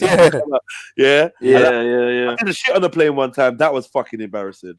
Yeah. Ugh, yeah. It was horrid. It was horrid. Not only was it horrid, but it stank. And I promise you, when I came out, the people in the first row didn't look amused. They did not look amused. I'm smart. You was that guy. You know how you was that guy. I used the toilet in the front of the plane, but I was sitting in the back. That's fucked up. Wow. That's fucked up, man. And is there no like air Febreze or nothing like that? Nah. Like, you know, they do, but yeah, the people in the front. I had to go shit. I had no choice. It was an emergency. I went shit. It stank. And I was in there forever because I take forever in the toilet. When I walked out, there was a queue of people, and the people in the front row were giving me evils. And I was like, yo, man, this is a mad thing. Well, this is mad. So having sex in the plane, these lot must be on business class or some other class, because I've only been on economy. There must be some other class where you can do them. Or they must be in first class or something. You know, probably got an ensuite in them things there. Because I heard them Etihad Emirates flights. They're good, man. They're good. They're comfortable, man. So I don't know. Mad. Who's that? People are just. Is that the actual girl that they took pictures of? She looks ugly as well. She's all posing. What you man on? Ain't nobody fucking in the toilet. They got beds behind curtains and shit. Who? What? Oh, you talking about the Emirates thing? Okay. Yeah, that's what I'm saying to you. Them flights there. That's what I'm saying. Sorry, my bad. Why? Yeah, because we're tramps, isn't it? We just know about economy, so we're like, what? You see the basic minds that we got. Yeah, we're just like, oh, what? Where are you sexing? I always thought it was in the fucking toilet, man. Yeah, I always thought my high club, you must be sexing in the toilet. Yeah, that's what they say in the movies, isn't it? Yeah. Sex in the toilet is mad, man. Why is she biting up the fucking cabin? Yeah, let's get to that. Let's get why she beating and headbutting people up. She wanted juice. Man. She wanted juice, man. I've been on flats with drunk people before, still, and I've been one of those drunk people before where I think there's something about drinking and the high altitude. It gets you a bit like. It gets you a bit like woo, you know. And my ears are blocked. When my ears are blocked, so I'm shouting. I don't realize I'm shouting. I'm back to the pool. Yeah. you know that it's true, isn't it? Like your behavior is like whatever, and you're excited to be going where you're going. Yeah, I need to get on a plane, man. All right, a drunken air passenger who asked Demi Burton, 20, had already shocked two men by making crude comments about them having mid-air sex during an 8-hour flight while she was intoxicated on red wine. But when she was refused any more alcohol, Burton shouted, "You may as well just land the plane now then," before angrily raising her fist at cabin crew and going berserk at 259 passengers as 259 passengers looked on. Staff on the Etihad flight from Abu Dhabi to Manchester tried to calm Burton down, only for her to headbutt, maul, and kick out at them during a violent struggle. It took 6 crew members and passengers to restrain her, and she was arrested when the plane touched down after a nightmare 4,500-mile journey. All right, well, you know, never mind. Never mind, innit? What do you want us to do? So did they just tie her up or something like? No, they don't tie her up. What do they do then? They just hold her? No, because the hold it for the whole journey. That's what I'm saying. Can't do that. I don't know what they do. How did they restrain her? 4,000 miles. Someone just put on a chokehold, man. A rear naked. No, I didn't say rear naked. I said chokehold. You're putting a rear naked. What's the matter with? I mean, in this case, no, but in this case, it doesn't. It's not a bad thing, right? Love a rear naked choke. Yeah, she'd probably love you giving her a rear naked choke, man. Yeah, I think she was asking for that. What? Let's read this. ma'am. We're getting close. 15 minutes. That's what I'm saying, man. Yeah, About man. to go down. I hope you that are buckled in. It's gonna be a good one. Popcorn ready, man. It is. Murder And I just gotta say one thing. Go Certain on. man not forget offended, man. It's just conversation, man. Please, man. Please You know what I mean? remind them, man. Please. I'm trying. Please, I see man that are good brethrens getting upset today. like a little bit upset, and like I don't know, like just a little bit upset, but like he's good now. But I wonder who we're talking about. Scripture. Okay. Who is you thinking? Nah. It's good. Just continue. It's normally Zulu that gets upset, but still. Yeah. Hold on. Continue. Okay. Murder squad offer £20,000 in hunt for Harris killer. Police released CCTV of men after Omani student 20 was stabbed to death for his Rolex near Knightsbridge department store. Let me ask you lot something. At 20 years old, you got a rollie, yeah? I come up to you, me and my guys come up to you and say, yo, give me the fucking rollie. You see my knife? Give me the rollie. Are you fighting for your rollie? I'm giving you that rollie, man. I'm giving that. I'm running, bro. Refuses? No, you can't run. I got you. I hold. Is there anyone that refuses to give up their rollie, or would refuse to give up their rollie at 20? What, when a man's holding a Rambo knife? No, you can take that, fam. I'll unbutton that and clean it off for you and give it to you, fam. Yeah. My life is worth more. My life is worth more than a watch. Yeah. I feel like finest wine would die for a watch. She might do. Finest. But I got a lot to live for. You get me? Where is she? I don't know where she is, man. Yeah, but how do I get that thing back, fam? Because Rolex is not cheap, man. Is your life cheap, bro? Zulu. Fam, but why am I getting thieved in the first place? That's a good question. Why can't I just have my Rolex, live my life? Why am I getting Zulu? Why were they burning witches at the stake? Like, come on, this is the way the world works. Because some of these men were actually witches. Look up the Wicca. These men were witches. True. Get me? Actually, some of them were. But thank you. Is there anybody here? Is there anybody here that will fight for their watch if confronted by two men with knives? And I'm not saying that's what happened. I'm just putting a scenario. It is what happened. They had knives.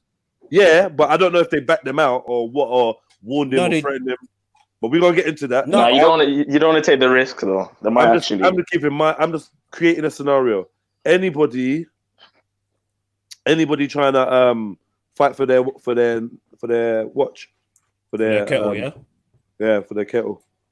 Anyone? But would they really kill someone over a watch though? Well, they did. This guy's dead, bro. What are you talking about? He's dead. So they did. He must have fought back or something to get them to. One joke, to show you I'm not messing around, could end your life, bro. Finest. Yo. If you were walking down the road with your rollie on, or you was in your car or whatever with your rollie on your own, and you got approached by two gal with knives, saying, give us your watch or we're going to juke you, what are you doing? And I'm in my whip. Just say you was on road. You're outside Harrods, man. Yeah. Outside Harrods, yeah, for real. Oh, I don't know. I'd have to size them up and the situation. Because if I can size it up, they're not getting my rollie.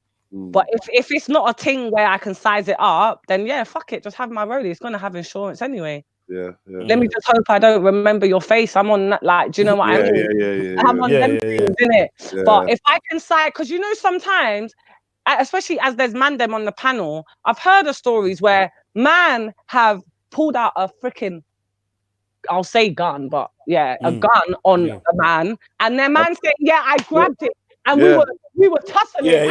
What? Like, you grabbed the file up, like. That is possible, though. That is possible. Yeah. I know, man. That's disarm man. I know, man. That's disarm man of their gun and shot man. Right. So so it was live.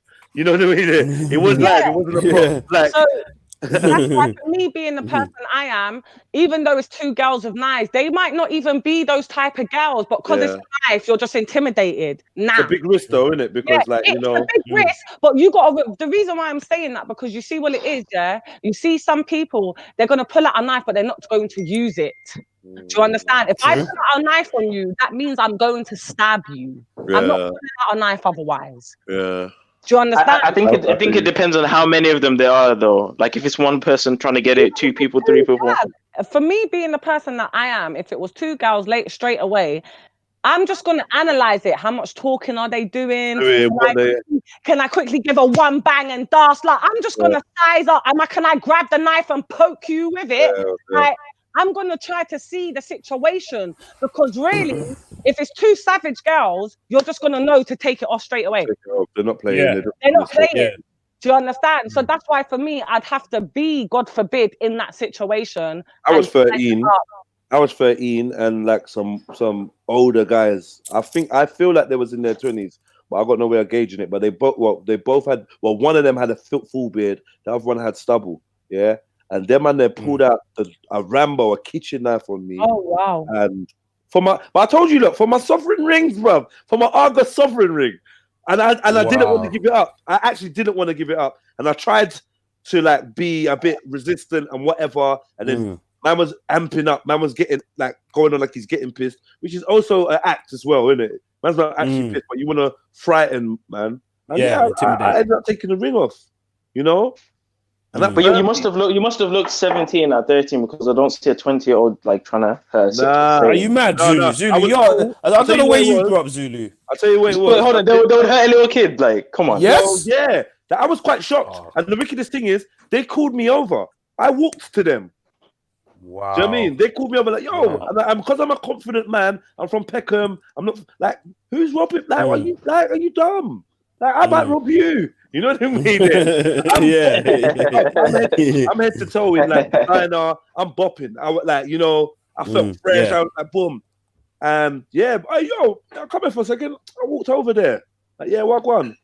I'm like, what I'm saying. Oh, fuck's sake. Fuck's sake. I can't believe it. No, but obviously, can I just ask? I know I missed the conversation, but it's pinned on the screen. What the fuck is this fucking in the toilet talk? Oh yeah, that's my basically, I was asking, are you in the Mile High Club? No, I don't even know what that is. People that was a long pause.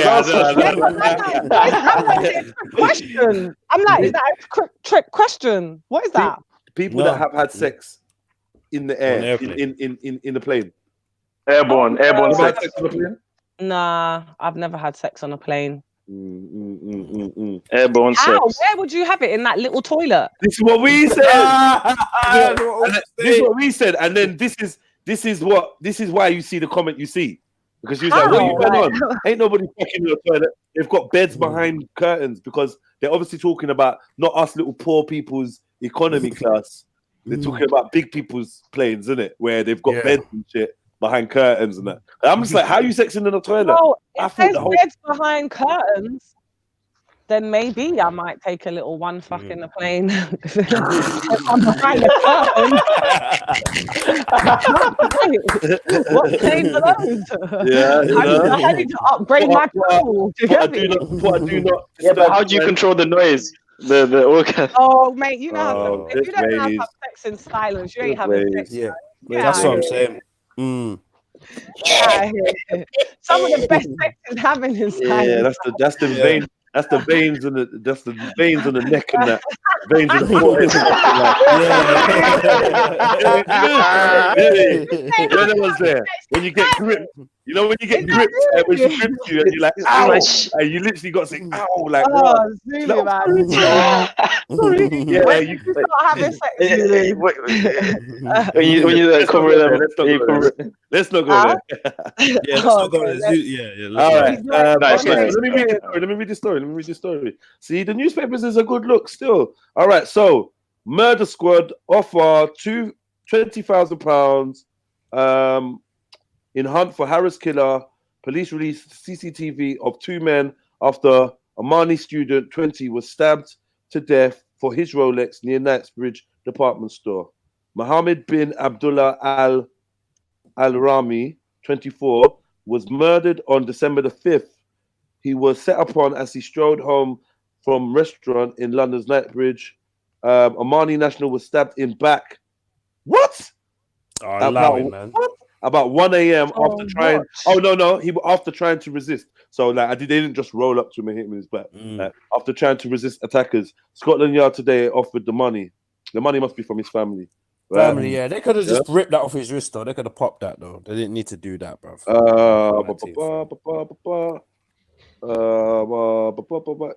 I don't really want to show the CCTV of the footage of the guys that they're looking for. Like, this ain't crime. People do size you up, though. Do you know that? Because I'll never forget. Yeah, in Carnival one time, I had a Cartier on, yeah, and this was not even like my new Cartier that's got ice on it. This is just the standard one, right? And we were just chilling, and some dude came up to me, and he's whispered in my ear, and he's like, "Oh, nice Cartier."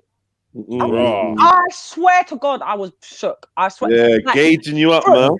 Throw me back, rag go. I was like, what? And there was like 3 of us that had Cartiers on that day. Yeah? And to me, a Cartier is nothing. Like, I would never go Carnival with a Rolex on. I'd never do that. Do you understand what I'm trying to say? Call me a pussy, whatever. There's certain places you just don't wear certain things. Don't go. It's true. And that's just me. Call me a pussy, I don't mind. But I respect a fucking little Cartier, like, and especially this one that I've got, it was a basic. It's one of my first Cartiers. He walked up to me. I thought he was gonna be like, "Oh, you look nice" or whatever. Man, like, just casually leaned in near my ear, and he's like, "Oh yeah, nice Cartier you got." I was like, "What?" You know when you draw back? I was like, "What?" I was like, "How did you know I had a Cartier on from not even being right next to me?" Certain men are kettle professionals, man. He's like, certain men are kettle professionals. He's like, you and your girls are holding it down still. I was like, he's standing your shit. These men are gonna get. These men are gonna get life. I'm telling you, boy. Yeah, they're gonna get back. These are robbers. Well, right. I'm not saying they are. There's 2 men that they're looking for, but their face is all up in this. They've done that, man. See that youth there who they robbed? Yeah, right. For their family to put 20 grand award up. He's not that he was sized up from in a restaurant in Harrisburg where he was eating. Is a high, you know, is a high affluent. Yeah. So whoever robbed him was meant to do it. That was premeditated. They will do all of that. They will wipe the floor with that gang there. They'll wipe the floor with them. I just don't know why people are still out though. Like, all right, I know. I know. Like, I do understand. Yeah, you got some like freaking watches that are like 80 bags, 100 over. Patek Philippe's 250 and all of that. Yeah, like I get it. I do kind of understand like somebody that's a robber, but it's just like you're not gonna get that kind of money for it. And look, you can tell if it is those 2 guys that Jez was just showing. Those men are clear past 33. Yeah, you're telling me that's your hustle? Are you fucking mad? You're on road with your fucking. He's got his Muslim hat on. I'm saying Muslim hat. I don't know. Was doing this at literally at 13 years old. I don't know the correct terminology for the hat that he's wearing. Yeah, but he's got his Muslim hat on. And they might have been robbing for order though. You never know the circumstances. Yeah, but robbing for order, but really, unless you've got some high organization crime, like that. How about Fridays? There's a market, for everything. They don't call it the black market. Rob, the people who go out there do the moves, they call it muggers. But the people who fucking buy it, they call it a black market. And the value, sorry, love, from handbags, for actually handbags, not what's inside a handbag. Everything could shut out here. Those people who rob watches is not just come doing it. Some people's been robbing watches since they were youths. They've been schooled into it. They know who will buy it. I feel like if you're doing, for me personally, it's still a name brand watch. No matter how you look at it, it's still a name brand watch. Yeah, I know, but me personally, if you're doing robbing, you should be a very young child. You should be a child. I can't sit around a man, that's gonna be telling me, oh yeah, I'm on road robbing watches, but it's a big organization we got going on though. Like we rack up like 10 watches a week and we're bringing it. I don't give a fuck. You're wasted. Go fucking look a blood clot job. You're big in your 30s, whatever, and you're on road doing that. Oh, get the fuck out of here, man. Come from me with that shit. Sorry, I don't respect that. I'd rather you tell me you're a drug dealer. And you take a man's life for what? Yeah, for what? I'm not rating it. No, I don't respect it's definitely not rated still. I don't respect No, that. you can't rate it, but Jedi. Yeah. What about the fucking man who go and rob fucking artists' fucking Tom's pub? Yeah. You got I don't rate that either. Boy, well, I don't. What you mean like? We talking I'm about not defending it. I'm not defending it. I'm not defending it. You talking about that? Listen, that man chain forget snatch in it. Yeah, certain man chain forget snatch. But why is that though? Because that's the where you say certain man. How come man we can watch? But there's a difference. Listen, see an artist chain. See when you got this big, like who wears chains, bruv? Like think about it. Who wears chains? Iced up chains. This ain't what rich people do, bruv. This is what fools do. Yeah, but hold on. One second. You want to walk around? No. Rolex is a Rolex. That's a timepiece, and I get it. Even still, it's an investment as well for rich people. Let me show you something. When you walk around like Mr. T, and you like who a magpie would steal something shiny from your house, from your windowsill, to leave your window open. So what makes you think you're gonna walk around looking like Mr. T and people that are hungry ain't gonna take your chains? I get that. If you got I don't get this whole chain culture. Man, for let go of that anyway. No one else don't wear no chains. But I ain't justifying it, bro. I know you're not. Rolex is a name, bro. Let me finish. With 20 grand value in it. So man doing them moves there, just so to I hear you, bro. I know why man are moving and doing the moves, and like even with the watch thing, like my thing is, this guy got set up. That's the first thing in my head because I know I've been. Let me make sure I phrase what I'm saying. I'm aware of people that are around influential rich people, especially Arabs. Yeah, they drive them around. They get them prostitutes. They get them coke. Rare. It's a big thing in West London. It's a big thing, yeah.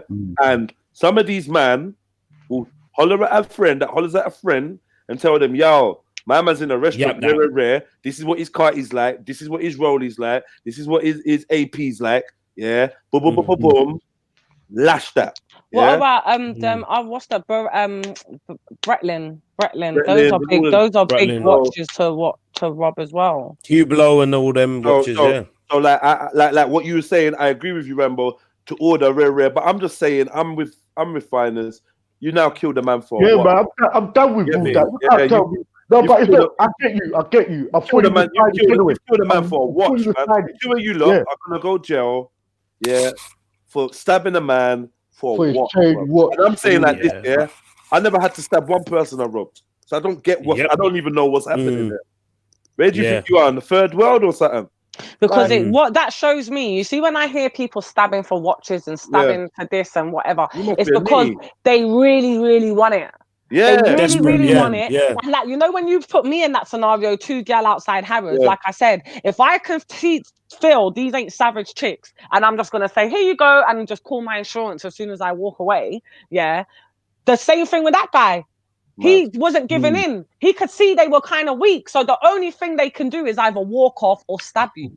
You're put in that. They've been put in that box. They have to now either leave the situation or use the weapon that they have drawn on this person. And for those fools, instead of walking away, they've drawn the fucking weapon. Good. Go sit down and blood clot jail. Go sit down. And I hope your ass gets raped out. Nah, man. No, you can't be doing that. People work fucking hard for their thing. Yeah, for their stuff, man. People work hard for their shit. Do you understand? Why do you feel cool? Everyone's got a hustle, yeah? And if you're a robber, that's your hustle. That's what you know. But when it gets to a point where you know that you ain't getting this item, you don't think right now I'm gonna stab man. Where's your mind at? Wherever you at, you just think, fuck it. We couldn't listen. I know man are doing moves and they got man napped for 10 hours, 12 hours. And they have to let man go. Man, not giving up nothing. They ain't killing man. They're letting man go, innit? Do you understand? Man's been there 24 hours. You gotta let man go naked. Let man go naked, innit? Violation. You have to let man go, innit? I'm not gonna lie to you. I'm not gonna lie to you. Just knock. Wait. Just knock something out, man. Knock something out. It's still a risk to kill him, but just knock something out. You're gonna get a man sort of charge. Stab them and kill them. People. No, bruv, wait, man. People too pussy nowadays. Yeah, they're too fucking pussy. Yeah, and like, bruv, back in the days, man, I'd rather run up in a jeweler and get that, or like, do you know what I mean? You follow a man on road, that's some stalker, then you nag man up, and you nanked up his brethren, and now you're gonna get life, bro. You're gonna get life. Yep. You're gonna get life. And you better mind them people don't put some money on your head as well while you're in the jail as well, fam. You get life. Them people got money, bruv. And guess what?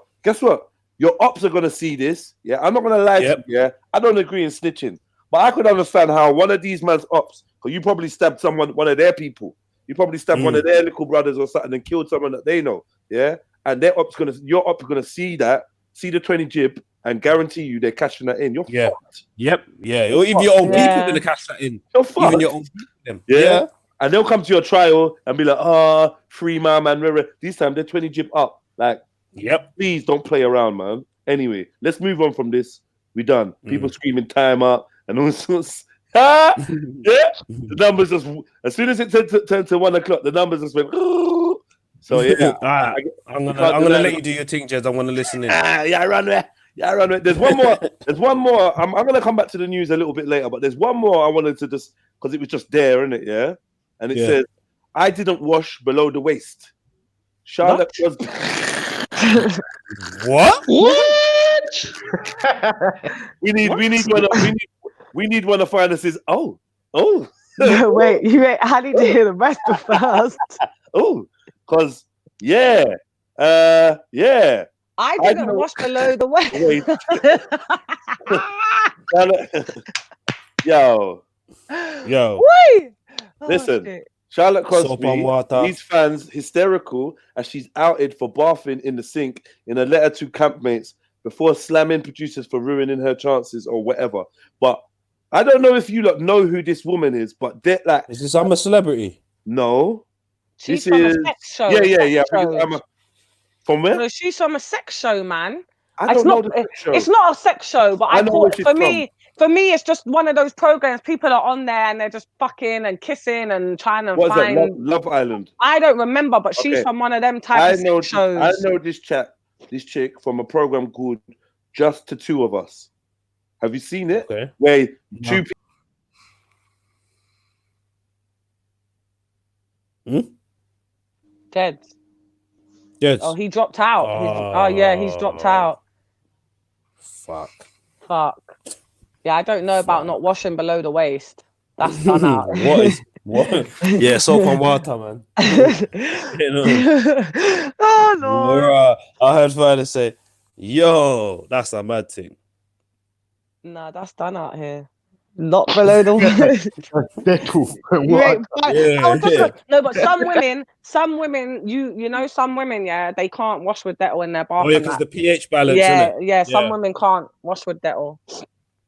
Or certain soaps. I can't use certain. So I just use one specific thing on that area, and that's it. Yeah. And it's not no femme fresh. I'll let you lot know that. They're bun out. That's what's giving you the fucking crush. Fucking shit. Oh, we lost Jeds, man. Oh, he'll be back. Maybe his battery died. Yeah, let's just cook up a storm, because when he comes with this Rasta thing, we ain't gonna have no place here. Yeah, I wanted to ask you something, Finest, but obviously I don't want to bring back up old wounds, innit? No, go for it. What happened the other night, man? Oh, well, Jupiter stepped out of line and she called my daughter a fucking bitch, and she's now gonna get her fucking head bust, and that's just the end of it. And that's just what it is. She's on the hit list. It ain't a threat, it's a fact, and that's that. I've got her address, and boom, bam. Simple things. I warned her before on a previous show weeks back, like before Christmas. I warned her before she started talking about my kid, innit? And I told her, that's your last warning, innit? Never talk about my kid again. People think it's a joke thing when I talking about my youth online. Yeah? Don't do it. You must think I'm playing games when I don't care if it's just words. Words are gonna get your fucking face smashed in. Yeah? Remember I told you that. So she just put herself on a hit list. talking about my kid, calling my kid a bitch. Your kid's just a bitch anyway, finest. That's what she said. Why though? What did you? Because she you see with people when it comes to me, like the Bettys that brought up my kid, and the Jupiter and the dirty fucking Emanuela. Yeah, these people, they can't take the heat of my mouth. I'm killing them with my mouth about them. They know the only thing that's gonna upset me is if you talk about my youth. So that's why they do it. Because I'm killing the woman about her, you know. Next minute, she's like, oh, well, your daughter's just a bitch anyway, finest. Hold on a minute. How dare you? Man. Yeah, you don't do them things, man. How dare you? People's kids. Where do you know my kid from to be calling her a bitch? And you got your 14-year-old son coming on the line at 3 o'clock in the morning to defend your ass. Where was Hector, man? Hector was in bed or on his night shift cleaning the toilets. Fuck's sake. Yeah, the fuck. Fuck's sake, man. He should have pulled out an internet connection before he left. Nah, Hector was either knocked out because she was drunk. So he was either knocked out drunk or he was on his night shift cleaning the people them toilet. Yeah, she's a idiot, man. She's this is why I don't understand. Do you know God is so good? Because you see that night, yeah? I swear to God, and it's so frustrating. Like, I'm so frustrated by it that these people draw me out to this, but it's just me, innit? I'm just me, and I'm still on a journey, and I haven't got there yet. So it's just unfortunate for myself and anyone that comes in the fucking line of fire, or puts themselves in the line of fire, should I say. Because I called my brethren to come and sit in my yard with my youth so I can go to the woman's yard there and then, you know? I swear to fucking God, I could send a screenshot on my call register. All right. It's only true that hours of night, I couldn't get someone to come and sit in the yard so that when I fucking get nicked or whatever's going to happen to me, someone's sitting with my youth. She's fucking lucky. She's lucky. She's lucky. But I know about catching people on a rebound. So it's nothing, man. I know about them things.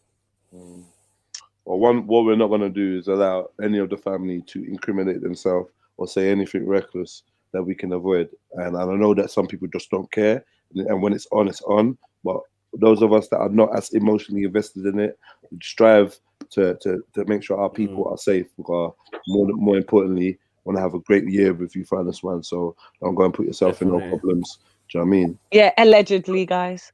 Yeah, exactly. Yeah. Allegedly. Yeah, that's the word. Yeah. Allegedly. All right, you got these guys ready to roll up. Yeah. So yes, let's make way. Yeah, most definitely. Don't you want to play a little Rasta tune before? Nah, I don't want to. Why not, man? Make it official. Nah, me. It's the bad guy now. The bad do you guy's know why? coming Because out the now. people that are actually Rastas are actually getting quite offended, aren't they? Yeah. But do you know why? Yeah, I can't wait to listen, and I'm going to be in and out of listening because I got to work. I'm working right now, but it's so interesting to see how this is such a touchy subject for people, because I don't understand why. Because, like I've heard Jed say, when it's Islam or Israelites or Buddhism or whatever else. All right, big up, King. Big up, King. What I need you to do is, I'm gonna send you a link right now. What the fuck is wrong with this thing, man? Whose avatar's underneath Jed? I just saw that. Who's that? Zulu. Who's that? I'm here. That's not Zulu. I'm here. I'm here, bro. Why is it moving up and down? It's a moving avatar playing the drums. It's playing the drums. It's Mohib. It's Mohib. And if you're not gonna chat and introduce yourself, then I'm gonna take you out, bro. Like, yeah, get me. No, I just want to say peace. What's going on? You cool? Yeah. It's cold-hearted Jedi right now. Sorry, fam. I'm just getting myself ready. Cool. Yeah, I get myself ready. We've been friends and that, and about friendship done at 1 o'clock. Yeah, man, it's 1:15. That's right. Make sure you well. Make sure you stand. I need to make my popcorn. Get my popcorn ready. Yeah, I'm gonna get ready to ship to work and get my headphones charged. And stuff. Yeah, I just hope we get the same energy Jedi that we always get. No friends, no fucks given. Like we're not gonna no friends. No friends. No, but all right. Can I say something though? You see, when you're like no friends, isn't this just like? Even when I hear people talking about Islam or whatever religion, and I'm just going to use Islam because that is one of the hot topics all the time on Veli's channel, on Raspek's channel, on here. It's hot topic. Everyone's always going in on it. I don't think when the topic and the subject is being spoken about, people are intentionally trying to disrespect or hurt people's feelings. It just gets heated and people are passionate about their beliefs and their thoughts. So I don't feel like, I feel like with this subject, it's like a lot of tension there. And I just feel like whoever's going to come and speak, because I definitely am going to be listening, just let it go. Don't have your back up.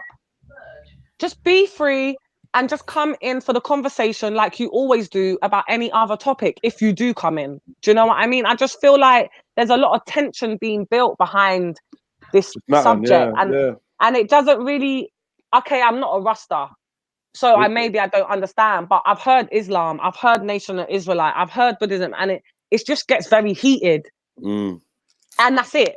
I don't feel like people need to fall out or get personal. Don't take it personally because that's your belief.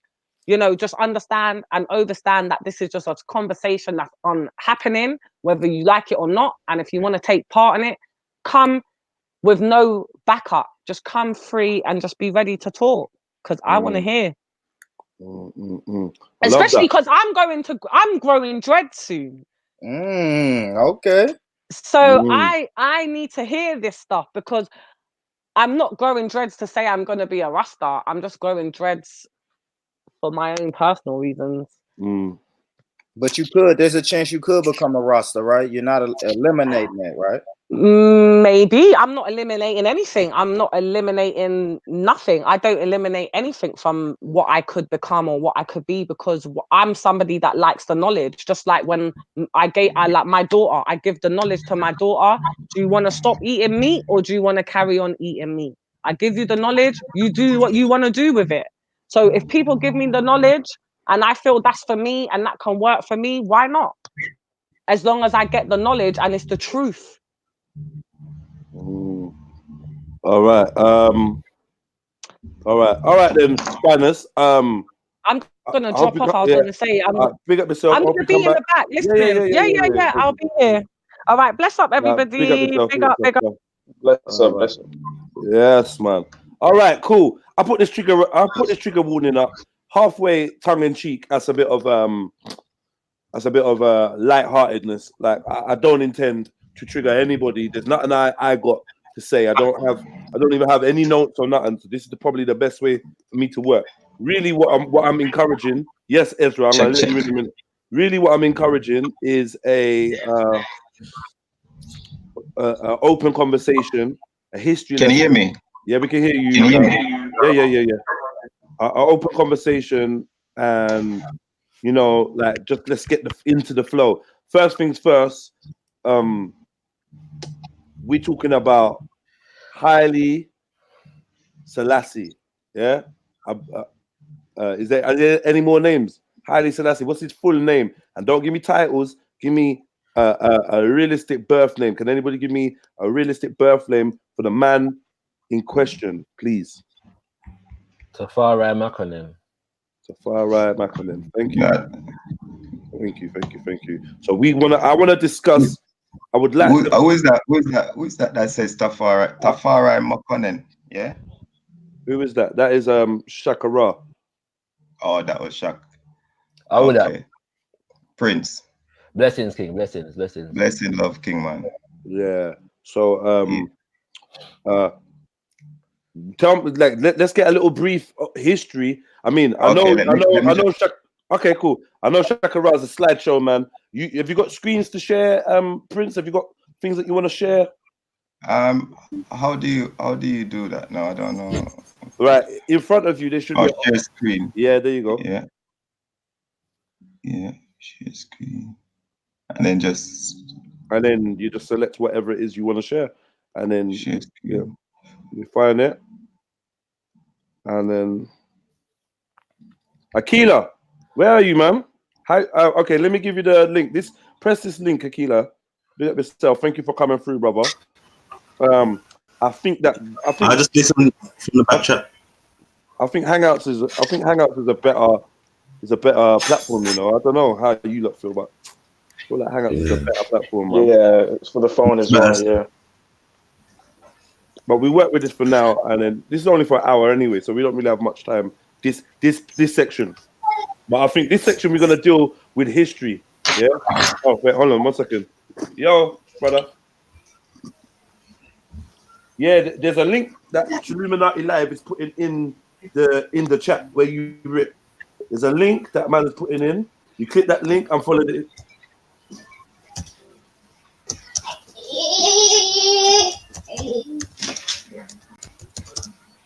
Yeah. Sorry about that. I don't know what happened, man. I'll just load the share screen now. Akila, there's a link, that I keep putting in the chat. You should be able to see it. Yeah, someone send him in that direction. Yeah, I think so, Jen Wallace. I think Hangouts might be better still. Click this link and then follow the instructions. It should take you in here. All right, sorry to delay you. Yeah, Prince, did you want I'm here.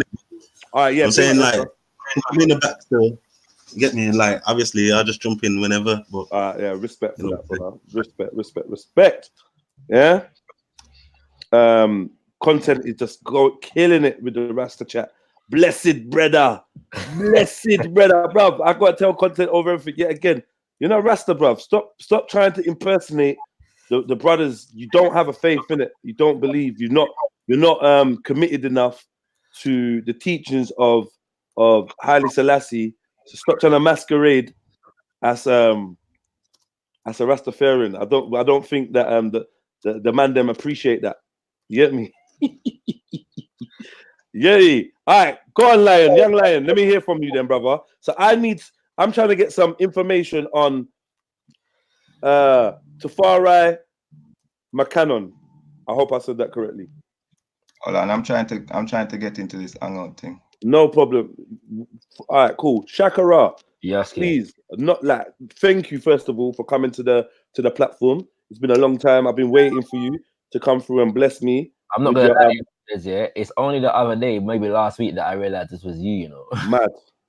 But that's how I like it. Yeah. I was off. I weren't really on a lot of chats for like quite a while. So yeah. 3 weeks that I've really been back. Yeah. I realized that everything changed up to us. Welcome back anyway. And I want to say that you're highly, young Lion, I don't know what you're doing, but you keep coming up with a new profile every time. What's this? I don't know what you're doing. So, yeah, you keep coming up with a new profile. That's not how you share your screen. I don't know. You're in twice now. What's happening? Yo. Okay, I don't know. He's having technical. Okay. All right. Good you need to share your screen, not put a whole new profile on the thing. Share the screen of what of. I'll just read from the Encyclopedia Britannica about Haile Selassie. That's a brief. Okay, cool. All right, cool. But now we've got Shaka here. Let me get Shaka to this. Yeah. Yo, do you want to give us a brief? I can't take over everything. You're a joker. Do you want to give me a brief overview, a brief beginning of the life of Tafari McCannon? I'd say I'm not like an expert on the life of Tafari McCannon. I'm more knowledgeable about his relationship, like the inspiration that he provided to the Rastafarian movement and why, and these kinds of things. And so within that context, there'll be different aspects of his life that I can speak to. What I can say is that he was born in 1892 in the royal family as a prince, but he is born in like obviously a very political time in it, because this is around the time. This is just after the Berlin Conference in 1884, 1885, when the European nations were carving up Africa. Italy's invasion, during which Menelik the first was the king, and his empress Taitu were leading that battle and these kinds of things. Yeah. So he's born in a particular kind of historical moment. So his life is really just defined by colonization and responses to colonization. Can I just? Yeah, go. Okay, go on, continue. Sorry, brother. No, I was just saying. Can I just read a bit of history about him, which I believe within myself is very accurate? Yeah, go ahead, sir. Go ahead. Okay, no problem. Haile Selassie I, his original birth name was Tafari Makonnen. He was born on the 23rd of July, 1892, near Harir in Ethiopia, Emperor of Ethiopia from 1930 to 1974, who sought to modernize his country and who steered into it the mainstream of post-World War II African politics. He brought Ethiopia into the League of Nations and the new United Nations and made Addis Ababa the major center for the Organization of African Unity, now African Union. You following so far? Yes, sir. Okay. Tafari was a great-grandson of Haile Selassie of Shua and a son of Ras, Prince Makonnen, a chief advisor to Emperor Menelik II. Educated at home by French missionaries, Tafari at an early age favorably impressed the emperor with his intellectual abilities and was promoted accordingly. As governor of Sidamo and then of Harir province, he followed progressive policies seeking to break the feudal power of the local nobility by increasing the authority of the central government. For example, by developing a salaried civil service, he therefore came to present politically progressive elements of the population. In 1911, he married Wazira Menen, which we know as Empress Menen, a great-grandmother of Menelik II. A great-granddaughter, of Menelik II. When Menelik II died in 1913, his grandson Lij Yasu succeeded to the throne. So we're talking about a throne now, yeah? But the latter's unreliability and his close association with Islam made him unpopular with the majority Christian population of Ethiopia. Tafari became the rallying point of the Christian resistance, and he deposed Lij Yasu in 1916. Zaditu, Menelek's second daughter, therefore became empress in 1917, and Rastafari was named regent, so and heir apparent to the throne. Should I go further?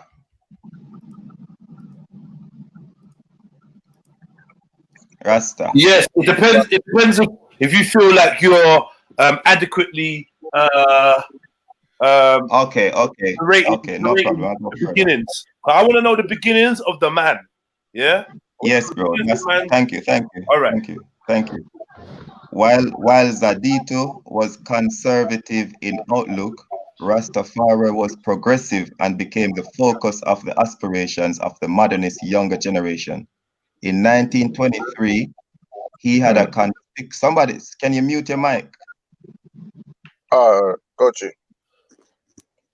Yeah, Akila, what you need to do is turn down your YouTube because all your sound will be coming from the app that you're on now. So there's no need to listen to YouTube. So if you mute your YouTube or turn it down, that'll be a good favor, a good look, sir. Thank you. Yeah, go for it, Prince. Yes, in 1923, he had a conspicuous success in the admission of Ethiopia to the League of Nations. In the following year, he visited Rome, Paris, and London, becoming the first Ethiopian ruler ever to go abroad. You hear that? Okay. In he was the first, becoming the first Ethiopian ruler ever to go abroad. In 1928, he assumed the title Negos, that means king. And 2 years later, when Zadito died, he was crowned emperor, November the 2nd, 1930, and took the name of Haile Selassie, mighty, that means might of the Trinity. In 1931, he promulgated a new constitution which strictly limited the powers of parliament from the late 1920s on. Haile Selassie, in effect, was the Ethiopian government. He was the Ethiopian government.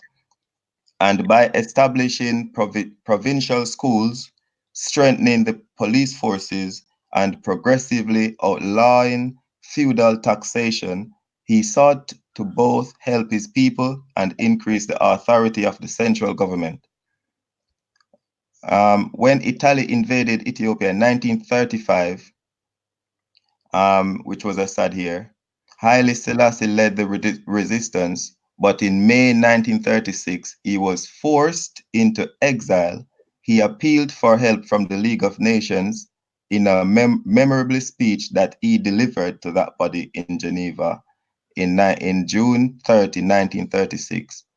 With the advent of World War II, he secured British assistance in forming an army of Ethiopian exiles in the Sudan. British and Ethiopian forces invaded Ethiopia in January 1941. British and Ethiopian forces invaded Ethiopia in January 1941 and recaptured Addis Ababa several months later. Although he was reinstated as emperor, Haile Selassie had to recreate the authority he had previously exercised. He again implemented social, economic, and educational reforms in an attempt to modernize Ethiopian government and society on a slow and gradual basis. In Ethiopia, the Ethiopian government continued to be largely the expression of Haile Selassie's personal authority. In 1955, he granted a new constitution giving him as much power as the previous one. Overt opposition to his rule surfaced in December 1960 when a dissident wing of the army secured control of Addis Ababa and was dislodged only after a sharp engagement with loyalist elements. Haile Selassie played a very important role in the establishment of the Organization of African Unity in 1963, real Pan-African that. His rule in Ethiopia continued until 1974, at which time famine, worsening unemployment, and the political stagnation of his government prompted segments of the army to mutiny. All right. So, can I just ask a quick question? Sorry, Ezra, the passage that you put in the private chat, are you saying that this piece was in the same text that Prince was reading from? Oh no, I'm saying that text, yeah, that it's missed a bit of the history. Yeah. Do you want to read that part of the history that he missed? What is that? You wanna read that for us? Okay. Yeah, I'll read it. So, sorry. Wait. I'm saying it. It says in 1913, however, after the passing of Menelik II, he was the emperor's grandson, Lij Yasu, not Tafare, who was appointed the emperor.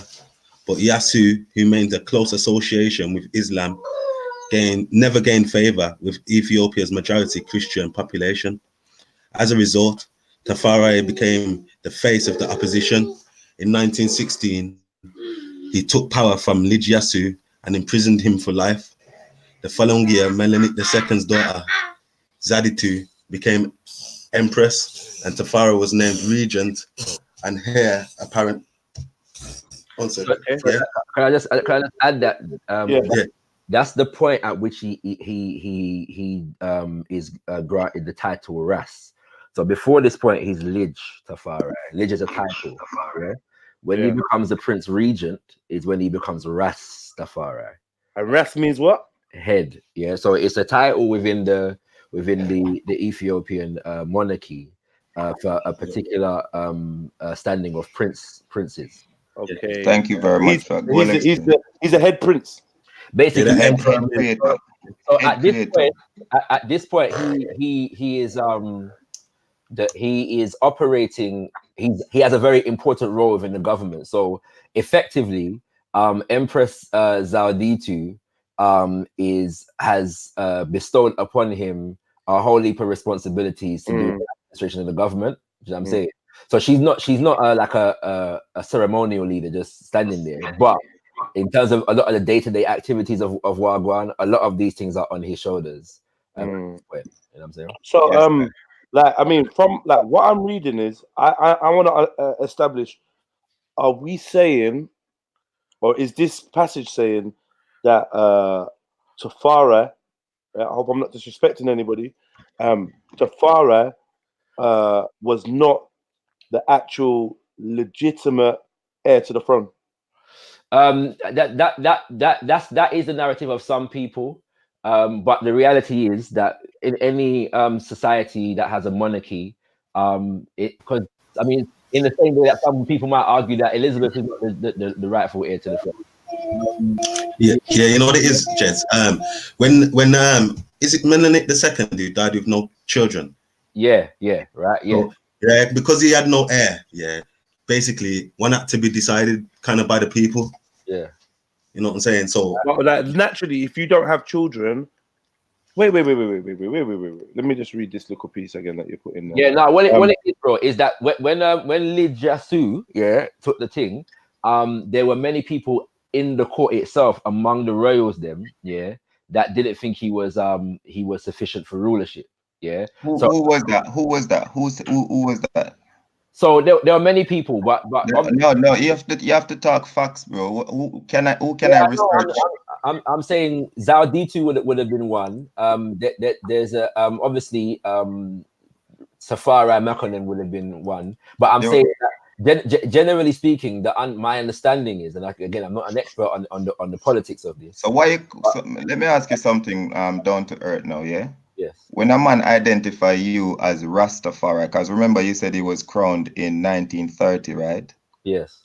So when a man identify you on the street as a Rasta man, how do you then tackle that to say I'm not a Rasta man? I don't. But so do you follow fully Rastafari tradition though? Let's come back to that in it. But because right now, I ask about the history of the thing in it. So what I'm saying is that Mijaku was not considered fit for rulership for a number of different reasons. Islam thing being one, and apparently he wasn't very manageable in terms of how he related to other members of the court, and so he was basically deposed.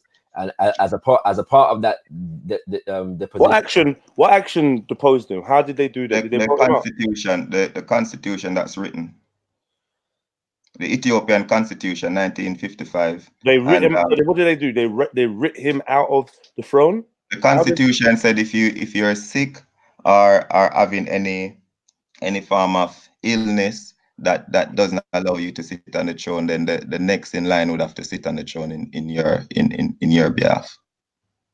But he wasn't sick or had any illness, was he? Yes, he did say he was sick, and he's from that that was provided. It seemed to me that the reason he was deposed as the rightful ruler and legitimate heir to the throne of Menelik II was because he maintained a close association with Islam, and he didn't gain favor with Ethiopia's majority Christian population. Yeah, that's correct. Yeah, that's what it is. It would make sense. So is it because he was Muslim or because he was sick? No, because he's not aligned with the people of the nation, isn't it? Sorry, can I just say? You have to remember that the emperor in Ethiopia is closely linked to the runnings of the Ethiopian Orthodox Church. Yeah. So one of the titles for the emperor is defender of the faith. Yes. So when you are not a part of the faith, you put your position in jeopardy, because that's a part of the role you have to play. You know what I'm saying?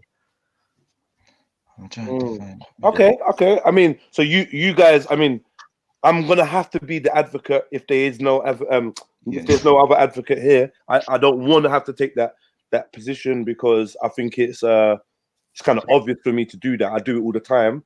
But is that, like, realistically, is that a good? Do you think that's a fair reason to depose, to interject the lineage and the succession of the throne, like, because you don't like his religious affiliations? Is that legitimate? Is that fair?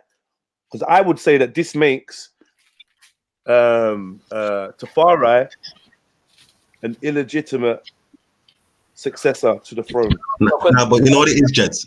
You know what it is? Because, like, Melanin didn't have no heirs of his own yet. Like, basically, before he died, when Tafari's dad died, Melanin took him under his wing. So basically, Tafari was like an understudy of Melanin anyway. Like, when Melanin's died now, and they're looking for a new replacement, who's going to be more suitable? Somebody who's been under Melanin's wing, who's a part of the faith, or some next guy who's on some next thing. His grandson.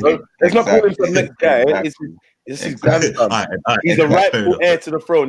But he died. It's not rightful. He is rightful because he's the next in line of succession, and that's how the throne of Ethiopia was dealt with, right? Through blood and right.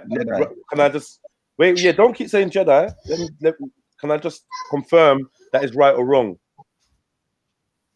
The throne of Ethiopia was until then decided via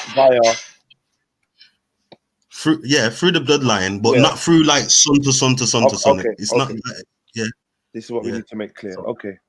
But can I also say though, because to say illegitimate, it might be overstating the point, in the sense of the fact that if the royal family has processes that are legitimate for removing monarchs, we have to prove that they went against their own laws to do so.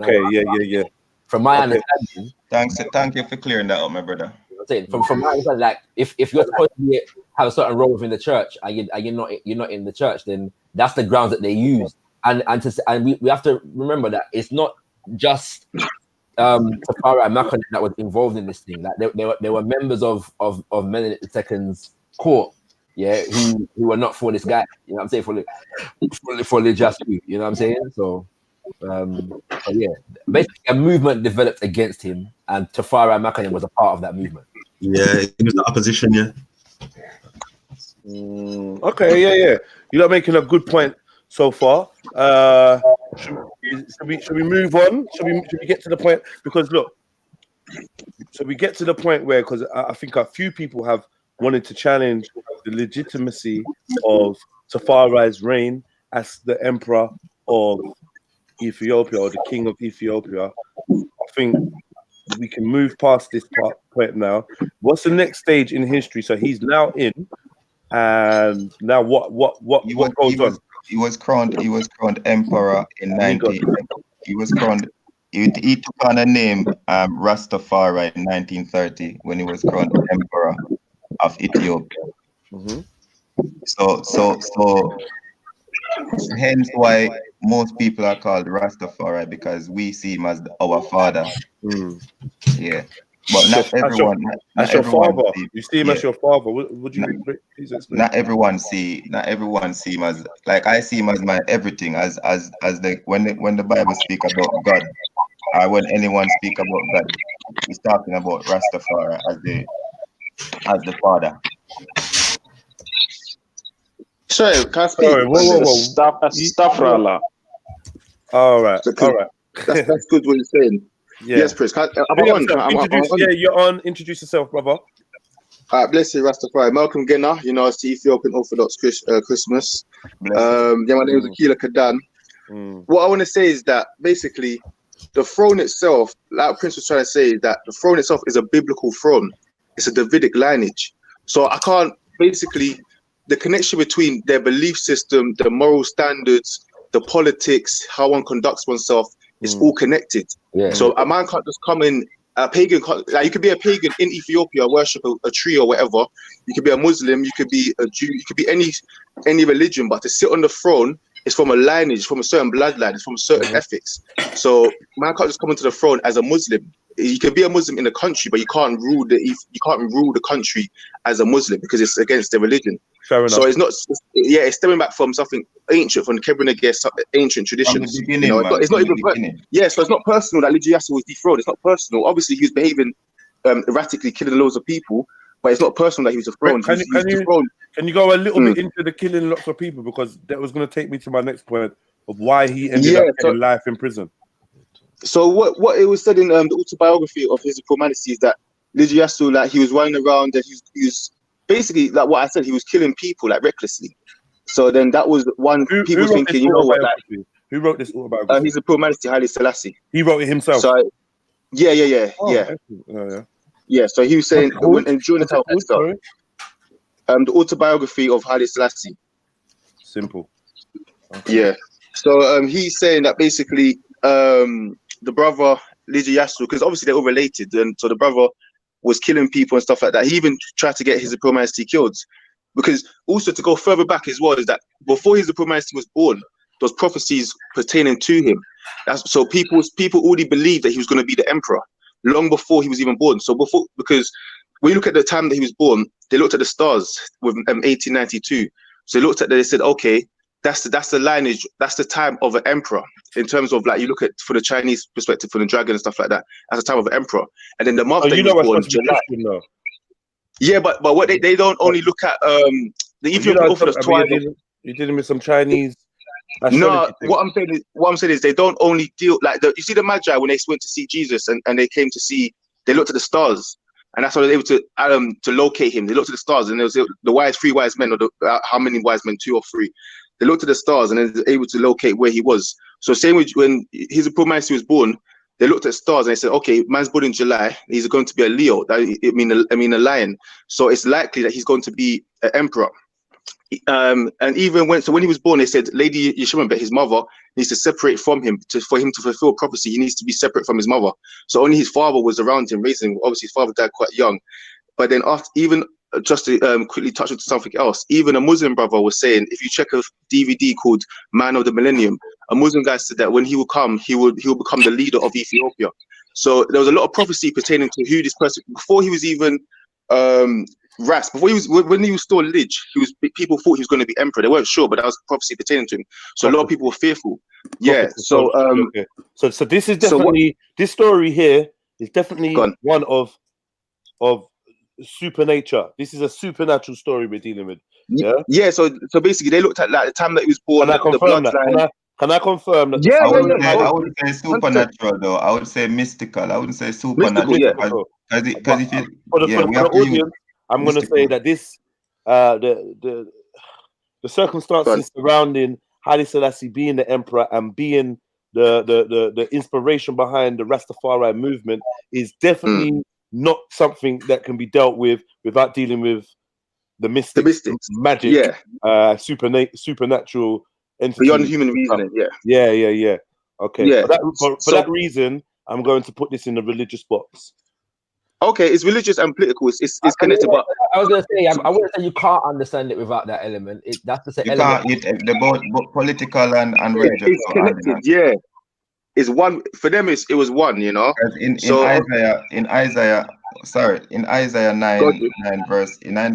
9 verse 6. Yeah. Oh, the government shall be upon his shoulders. It says, "For unto us a child is born, unto us a son is given, and the government shall be upon his shoulder, and his name shall be called Wonderful Counselor, the Mighty God, the Everlasting Father, the Prince of Peace." Christ was never called those names when Christ was on earth. Yeah, Christ was never called the Prince of Peace. We can also. Okay. I think we can go around. You're replacing Jesus with Haile Selassie when you're reading these passages. No, I think because we don't want to go like in terms of like Jesus versus Haile Selassie. We definitely don't want to be doing that. What we want to say is that from a Rastafari perspective, we don't see the division like how you do. So when we say something, you'll be like, no, that's Jesus, and we'll be like, don't see the division. Yeah. So you understand, it's not going to be the same. But when What we it say is, this, Rasta. Yeah. what we say is that. Can I confirm? Can I confirm? Can you have belief in Rastafari without a belief in Jesus being of the same supernatural nature? Yes, you can. I believe in a secular Rastafari. Yes. How? You can. You see, I don't want to preempt Jedi's thing. So guys, definitely guys. But I don't want to. But Yo, Akila, did you turn on YouTube like I asked you to? Did I what? Yeah. Is your YouTube on mute? No, it's not on mute still. Yeah, please mute your YouTube. You have no need for that. The sound is coming through. Oh, okay. How do I? Just go back to YouTube, wherever it's playing from, and just you could turn it off, or you could just mute it. Sure? Yeah, 100%. You don't need to. So quickly leave it. No, don't leave it. All right. Right. Can you hear? 1 second. Can you hear the YouTube playing in the background? No, I can't hear it, honestly. Yo, I think it's up now. With someone else, it's gone. It's cool. Sorry, let's proceed. Yeah, okay. All I'm saying, my answer is coming from an understanding of what like first generation Rastafari was dealing with, and it wasn't Jesus. Is the only point I'm making. Okay, so it's possible. Yeah, it's a lesser. Let's say it's a more isolated school of thought among Rastafari today, but it wasn't in the 1930s. But knowledge shall increase to and fro, right? Yeah, because I'm worried about how is the original people that probably were the closest to witnessing firsthand the inspiration of Rastafari. How come they didn't associate it with the mystical nature of Jesus, the religious figure? They did and they didn't. This is the point. So, let me ask a question. Because I made to understand you, because I see a piece of your conversation with Prince at Speaker's Corner. Yeah, I made to understand that you've had quite a few of these conversations at this point, right? No, that was our first one. No. One more. Not you and Prince. I mean, in general, you've had a few conversations since then about Rastafari. Since then, you mean? I've had one conversation about Rastafari. No, two conversations about Rastafari since then, both involving Prince. One was last night, and the other was on Sunday, where Akila was present and Maku was present. Right. In all the conversations that you've had here, has the name Leonard Percival Howell come up here? Of course, yes. Cool. Right. So I'm saying that among those people, then, like there's about 4 to 6 what are considered founding fathers of Rastafari that are bringing together various different ideas in what makes up Rastafari. You know what I'm saying? Yeah. None of these people are illegitimate, in terms of their contribution to what is Rastafari. I'm saying that when it comes to the question of can you be Rastafari and not be dealing with Jesus Christ as it's written in the Bible, you blatantly can. Like, you know what I'm saying? Yeah. Remember. I disagree with that, you know. No, but it would be true to say that a dominant school of thought came about that did. Let him finish that. Wait, let him finish that point, please. Yeah, explain more. I would disagree, but explain more. Yeah, I'm just saying that it would be true to say that a dominant school of thought emerged whereby His Majesty was linked to Jesus the Christ, as is written in the Bible. But I'm saying that to ask the question, can you be Rastafari and not be dealing with Jesus? Yes, you can. That it's not unheard of that Rastafari won Jesus. It's not uncommon. You know what I'm saying? Yeah. That's true. That's not unheard of. That's not hold on, bro. Let me say something. But my point is, let me say one thing. Come on, so good. All I'm saying is, I feel Bali that talk and Rasta not talk. On why you can go down. You can wait 1 second. Stop. Prince, I spoke to you yesterday. You can go down that route. Like you can address your fellow panel members in that way, and I won't interject again. But please know that you are opening a can of worms for you lot to be addressing each other like that. Now know that the eyes listen. Know that the eyes of the internet are focused on this conversation, and they want to know what direction it's gonna go in. Yeah. That being said, it's gonna go in the right direction, though. All right. That being said, it needs to be a cool. You're calling everyone bare barled. I don't know who the barleds are. Yeah, let's forget about that. Let's focus. No, we're not going to forget about that. No, we're not going to forget about that because it might be important. It might be just as important as a Muslim telling me that it might be just as important as a Muslim telling me that a non-learned man should not speak on Islam. So if you're saying a man without locks should not speak on Rastafari, say it with your chest and say it clear. Bro, as someone with lots of ball, you know. So what is Selassie about it, or what? You think a year per head make a Rasta? It's true, you say, but let's focus though. So you're about ballet, someone want to turn this conversation their way, like every man don't have a right to be themselves. Then you do. One second. I just try to say one thing, you know, when you're talking about ballet and all that. So what you on about? Rasta ain't about it himself. You get me? So stop that. Yeah. Anyway, all I was saying is, yeah, like when with Rastas, yeah, they believe that he was the second coming, like Kimo said, Christ in his kingly character.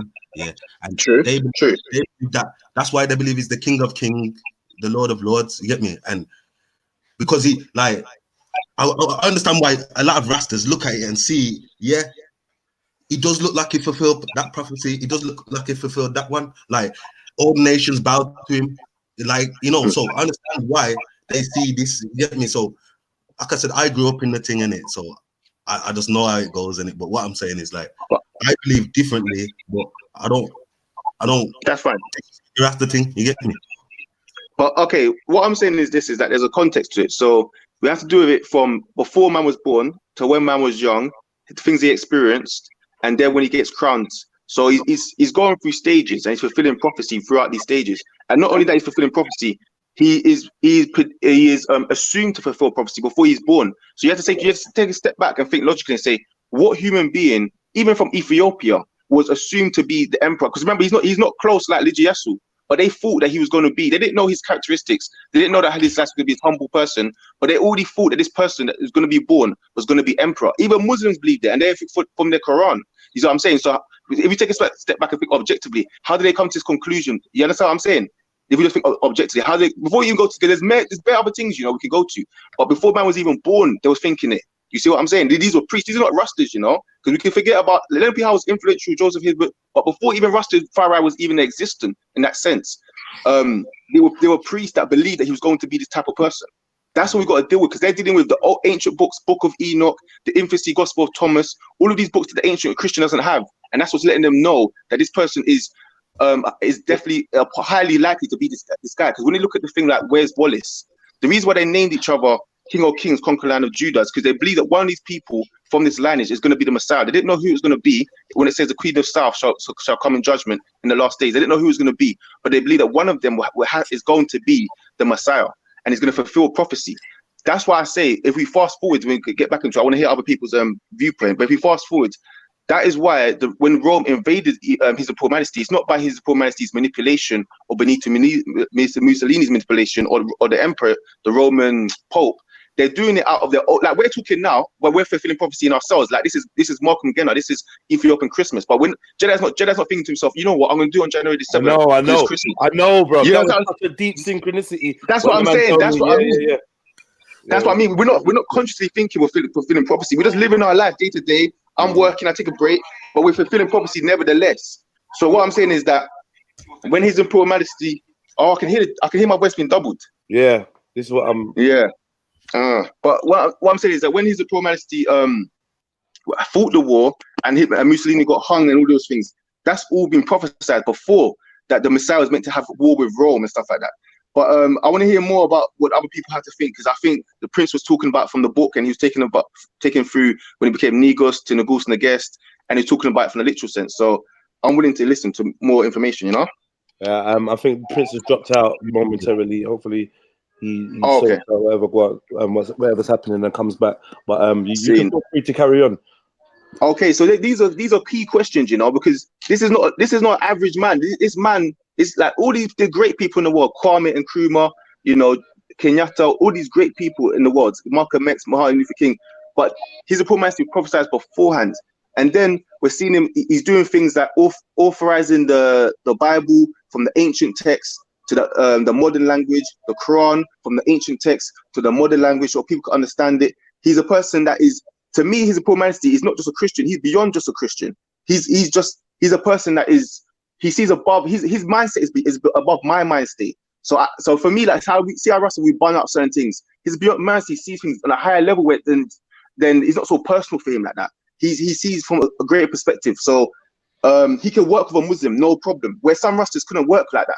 Some Muslims can't work with Christians, but he can do that easily. You don't see no division like that. Where he can talk to a Muslim. He deposed a man that was Muslim. Jedi. He deposed a rightful ruler that was Muslim based on the fact that he was Muslim.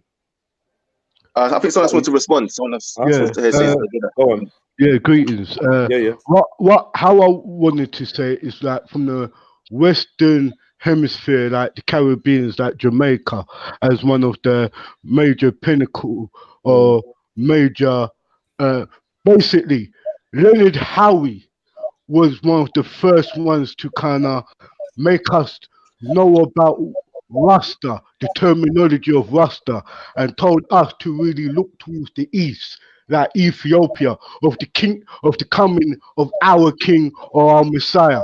And what he spoke of, what brought the militancy about it, he was talking about uplifting against the oppressors, Jedi. Yeah, like he was telling us that see these people running up for us.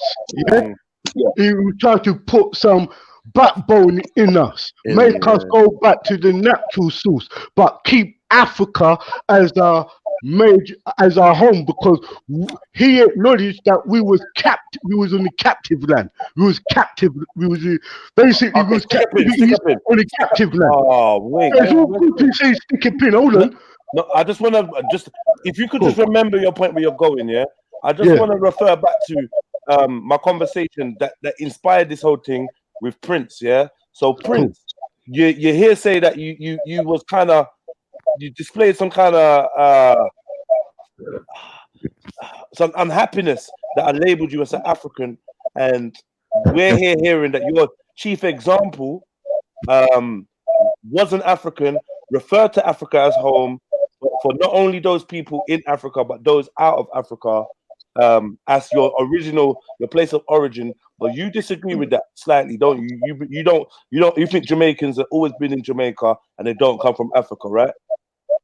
I don't know where that's absurd. Of course, the Jamaicans have African descent. They come from slavery. I don't know. But you see what it is, yeah? Like, a lot of Jamaicans have that way of thinking.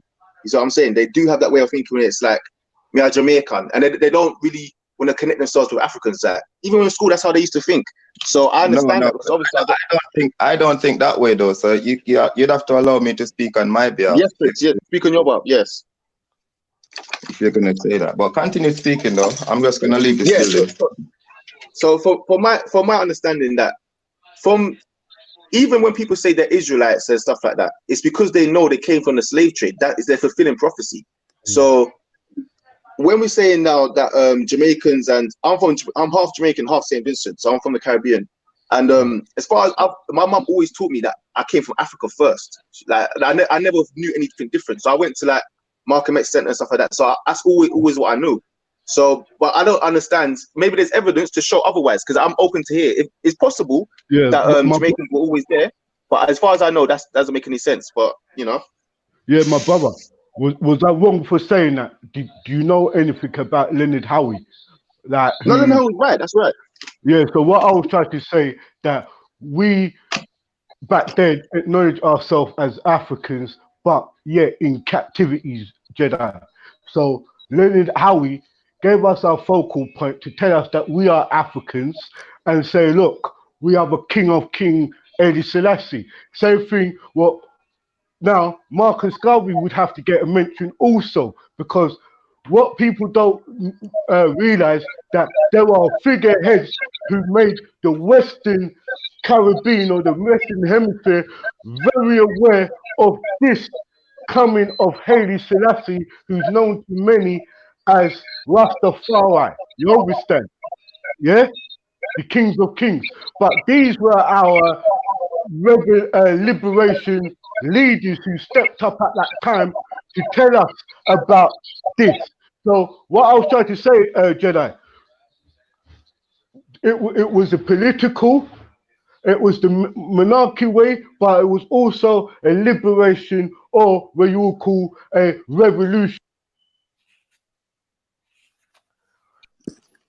Yeah, definitely. Because when I look at Rastafari, like, even if you look at it from the cultural perspective, Rastafari to me is all that is all. You look at it from a cultural perspective, when we're connected to so many different things. We're connected to the Sikhs, where we talk about eating ital, having long hair, and your hair is a sign of your strength and your spiritual antenna. We're connected to the Sikhs with that sense. We're connected to the Sikhs, we're saying that God is within you. Understand? We're connected to the Buddhists with certain elements of understanding what is an illusion and what is not an illusion. As here's a promise he speaks, he says, everything goes on as an illusion. Talking about the politics, talking about democratics and all these things. He's saying, what does it matter about the titles that they give themselves when they're not becoming kinder, more giving, more loving? It's just an illusion. So he's a poor master, because he's in the world, he knows how to bond the system in a way that he can still be in the system. And he's saying that basically that it's all illusion. You're looking at, there's no difference. When they change this side and that side, the politics, there's no tangible change. So basically, and going back to my point, when it comes to Rastafari, we're connected to so many different things. With Islam, we're connected in terms of language, we're connected in terms of culture.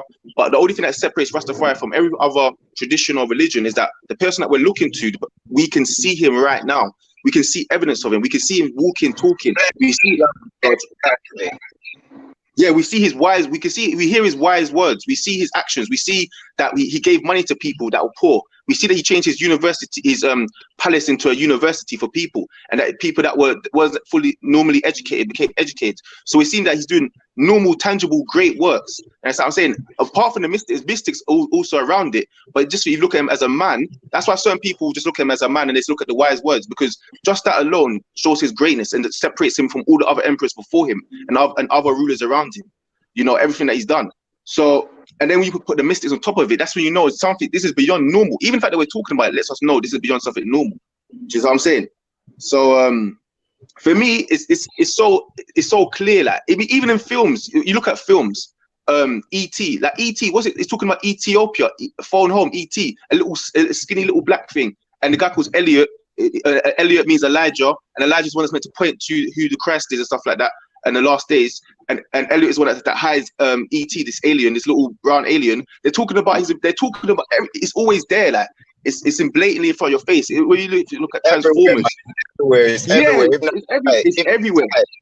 Even in the sky, Matrix, bro. Yeah, even in the Matrix, we're talking about Morpheus, and Morpheus is pointing to Neo. Obviously, they changed it to a white person, but Morpheus is trying to show Neo that he's the one. It's the same. It's the same thing. Like it's the same story. It's being shown again and again and again. I don't know if you guys have seen a film called Unbreakable and Glass, and there's a guy called Elijah there, and there's a guy called David, and there's a guy called Joseph. All of these characters are being shared out in front of our face. Like the people behind the scenes, they know the facts. But the thing is, they've chose to go on the other side. They're not choosing to, where you see princes proclaiming the truth boldly by himself. Most certain Rastas are not even proclaiming the truth boldly. I don't know what's going on. But there's people they're not even proclaiming. It's sad. It's sad. Man are hiding under locks as well, you get me? Yeah, it's sad. It's sad. A man hiding under locks and then they're going by the term Rastafari and they're not doing the work of Rastafari. They're not doing the works. Because at the end of the day, I am here to say do some work, innit? And allow these chemist thing and these things, do some work. Yeah, man. It's to me, honestly, like for me, it's so obvious. Like when I talk to my empress, I'm like, it's so obvious to me. Like that's why I don't even feel the need to go speaker's corner. But when I'm seeing that there's so much fight towards basic, like with this guy called Akabeka that passed away called Midnight. He says if man can't accept basic foundational truths like facts, then you can't talk to man about spiritual things. Yeah, we can't start talking about the Bible and stuff like that, because man be like, oh, that's talking about Christ, and your perception, my perception is just gonna be at division. Yeah, but the problem is we talking about basic truths, and then I got a man next to me looking in my face telling me that Selassie, the Ethiopian king, was the king of all, was the king and emperor of all of Africa. And not only that, you're telling me that Selassie, the man, this guy, you're telling me this guy, yeah, was God. You're telling me this guy is Yahweh. You're telling me this guy is Elohim. So I'm saying if he's Elohim, anybody sitting next to Elohim must be what? You told me. One second. Let me say one thing. You can't tell me this. But you know what it is? This is where I agree with the Rastas, yeah, and this is where our thing starts to line up. You get me? Because, like, I believe he was the Elohim. I believe he was, yeah, a power. That because Elohim, that's what it means, you know. Power. I don't like we use it. It's translated into God in English, yeah, but in Hebrew, the word just means power in it. Yeah, so but I believe he was power enough to create men in their own image. Nah, not the Elohim. Nah. The Elohim, in the beginning, the Elohim said, "Come, we create men in our own image." Okay, can I answer that? Can I answer that? Is that fact? We are the children. No, we are the children. No, one of hold you. on, bro. 1 second. Sorry. Yeah, one of you. Hold on. I need somebody to sort out whatever's going on that's making this noise. Yeah, it's mad. Still, I think it's this is no good. Let me come off and come back on. I'm gonna see. All right. Then. But I hear it when you're talking to that. You hear it when I'm talking. Yeah. Only when I'm talking. Yeah. It's gone now. Look. Nah, it's gone now. It's gone. Yeah. All right, go on. Carry on. Sorry. So what I'm saying is, yeah. Okay, then you are right in that sense. The Elohim, we are created in that image in it, but the Rastas Thank you, bro. Thank you, brother. 1 second. Yeah, I'm saying the Rastas believe that. I'm saying the Rastas believe that he is that Elohim. He is the second coming. He's that same spirit that was in Christ. You get me? Yes. He's the same spirit inside the spirit that's in. That's what that Elohim. You get me? That power. That's what they believe in it. Yeah, because spirit in Christ. You believe you're a Hebrew Israelite, and anyway, I don't want to get caught up. I'm going to come back to that Elohim. I'm going to come back to that. Yeah, more time. I'm still trying. I disagree. Yeah, and so do I. But more time. I'm going to come back to that. Yeah, because I don't want to get caught up in too much religious argument and whatever. This is about documentation and a conversation about the history of Rastafari. So that being said.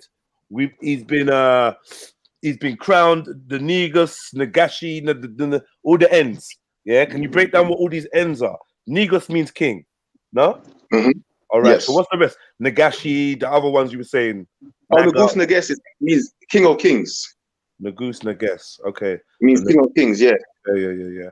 So he was crowned that in 1930. 1930, yes. By.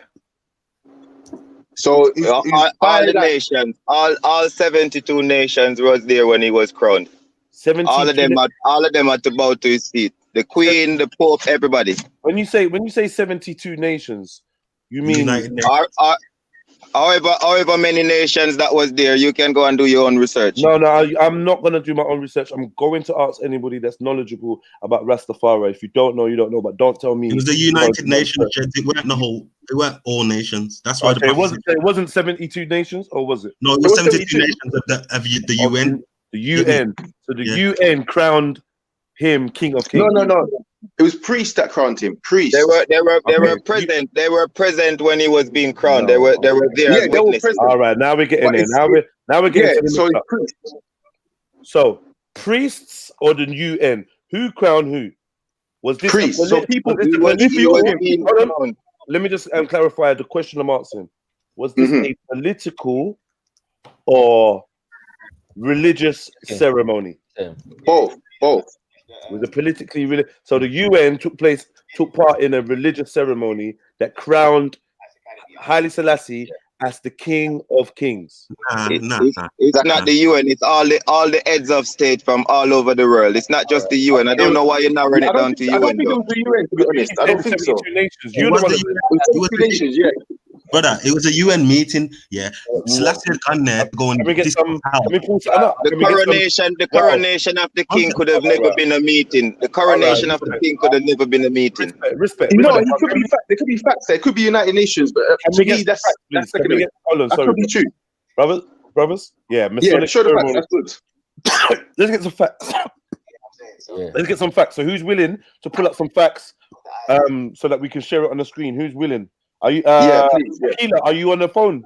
Are you on the phone or? I'm on the phone, but I don't know about the United Nations. All I know is 72 nations. Shakara, have you got anything available for you to share screen about this fact here? Do you know any of this? Or are you still? Where you at, Idris? I don't know where Shaka is. Ezra, can you share screen and show me? Yeah, I'm looking for something now. All right. Just looking for it now. One sec. From what I was taught though, is that basically Medicine Man. Haile Selassie. When he's trying to get help and backing for the war against Italy, and what's the word? Diplomacy. He's trying to do some diplomacy, yeah. And when he went to the nation, yeah, they recognized him as the descendant of King Solomon. Now bowed on that sense. Yeah. That's after he's already crowned. So when he went to the United Nations and he was saying to them that you need to help out and stuff like that, that's after he's already been crowned. Yeah. His coronation is already family. Can somebody, yeah, give me some documentation of this crowning of Negus Nagash or whatever, and the 72 nations and the UN being present and all of that. I want to know the information.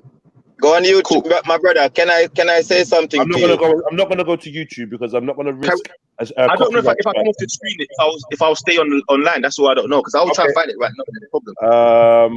I don't know if I'll. Yeah, because if I don't know what Shakara is, but between Ezra, Shakara, I see captains in the background, ultras in the background. Any of you man in the background, I see you man. You know. Okay, you want to speak now? Yeah. Okay, cool. Sorry, brother. I see you, man. But please, I'm trying to keep this chronological. Yeah. So you lot need to help me. Yeah. Okay. Here's Ezra's screen. Give me 1 minute, Captain. Yeah. Give me 1 minute. Let me just clarify. Okay, cool. And I'm gonna bring you in. Okay. So what are we looking at now, Ez? Where are we? First of all, what's your source? What source is this? Where is this? Oh, the source is alamy.com. Alamy. Brother, but that's later. That's in 1963. So he went to United.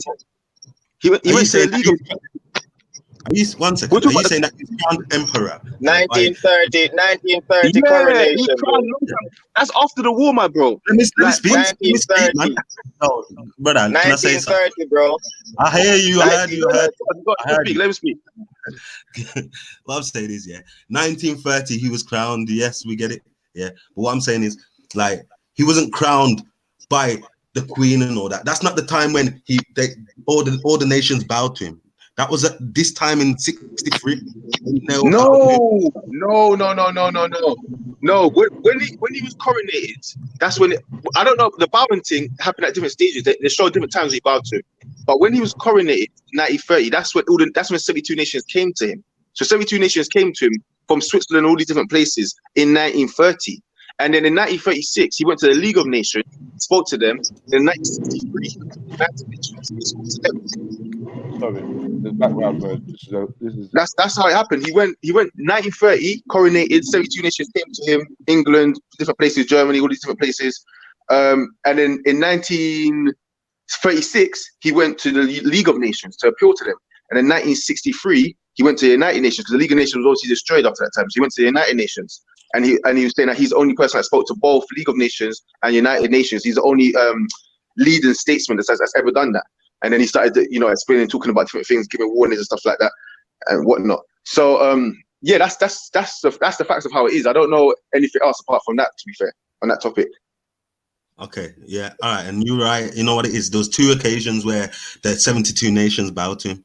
Yeah, and one was in the 1940. Yeah. And the second one was when he visited the UN.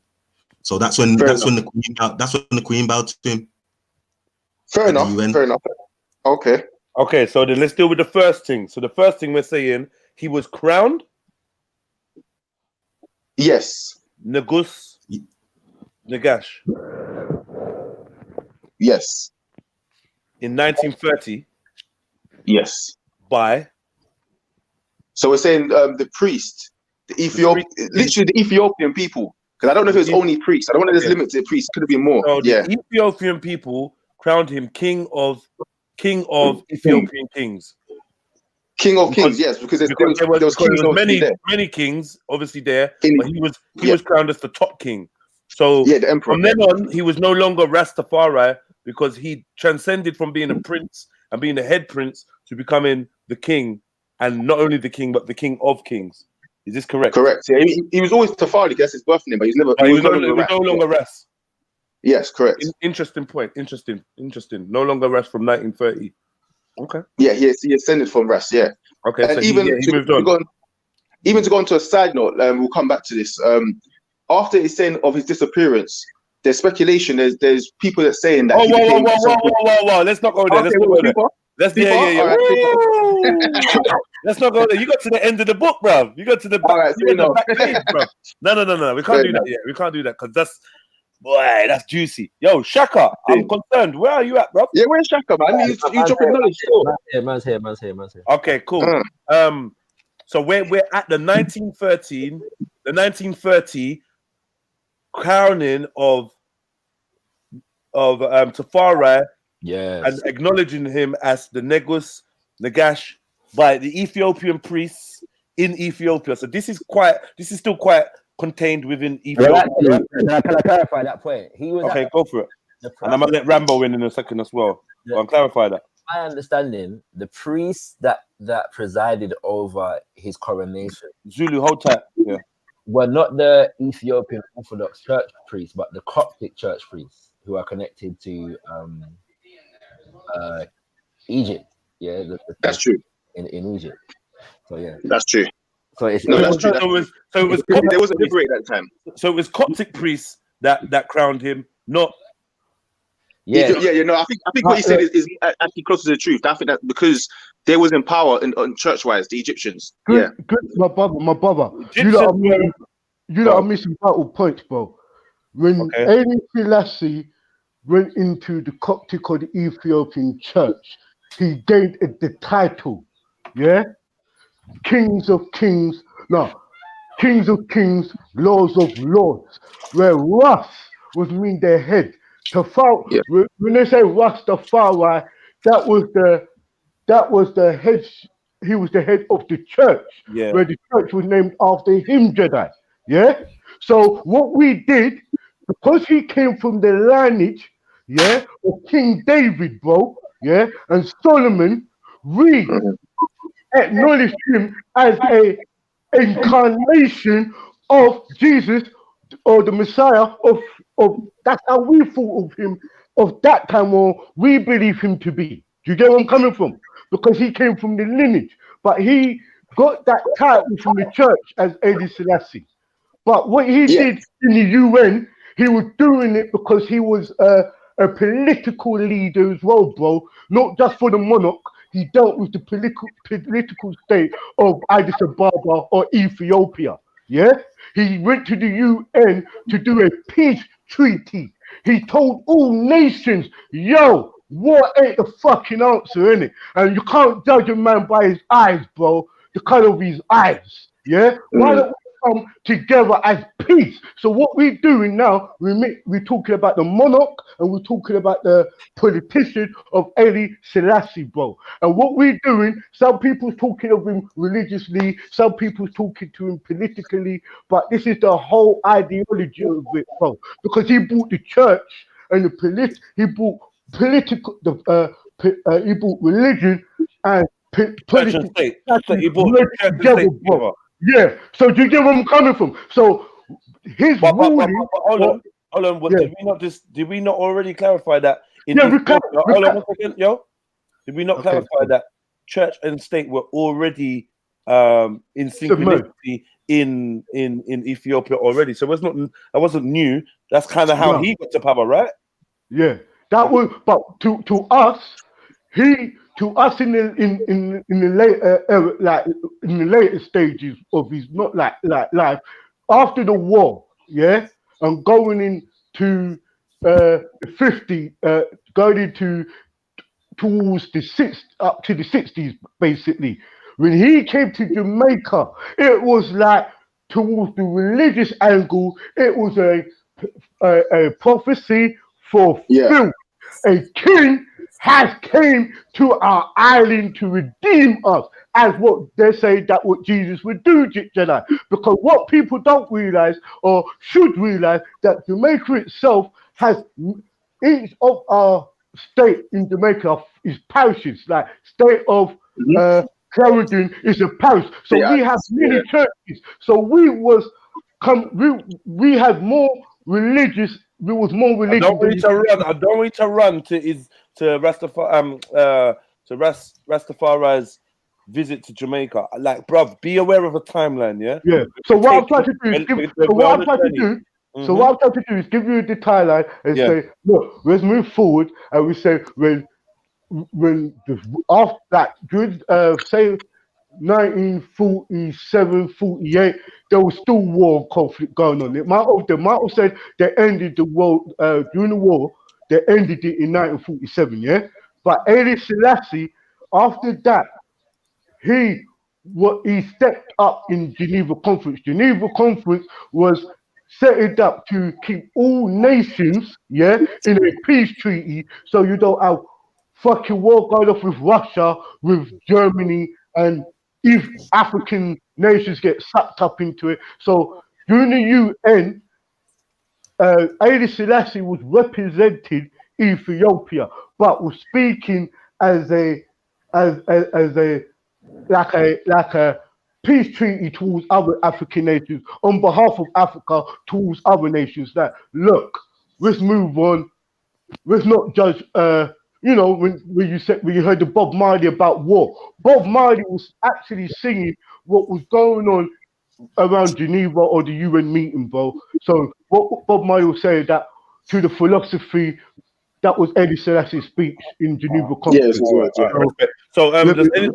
Thank you, Rambo, for that edification. Does anybody else want to chime in on anything that Rambo was just brought to light?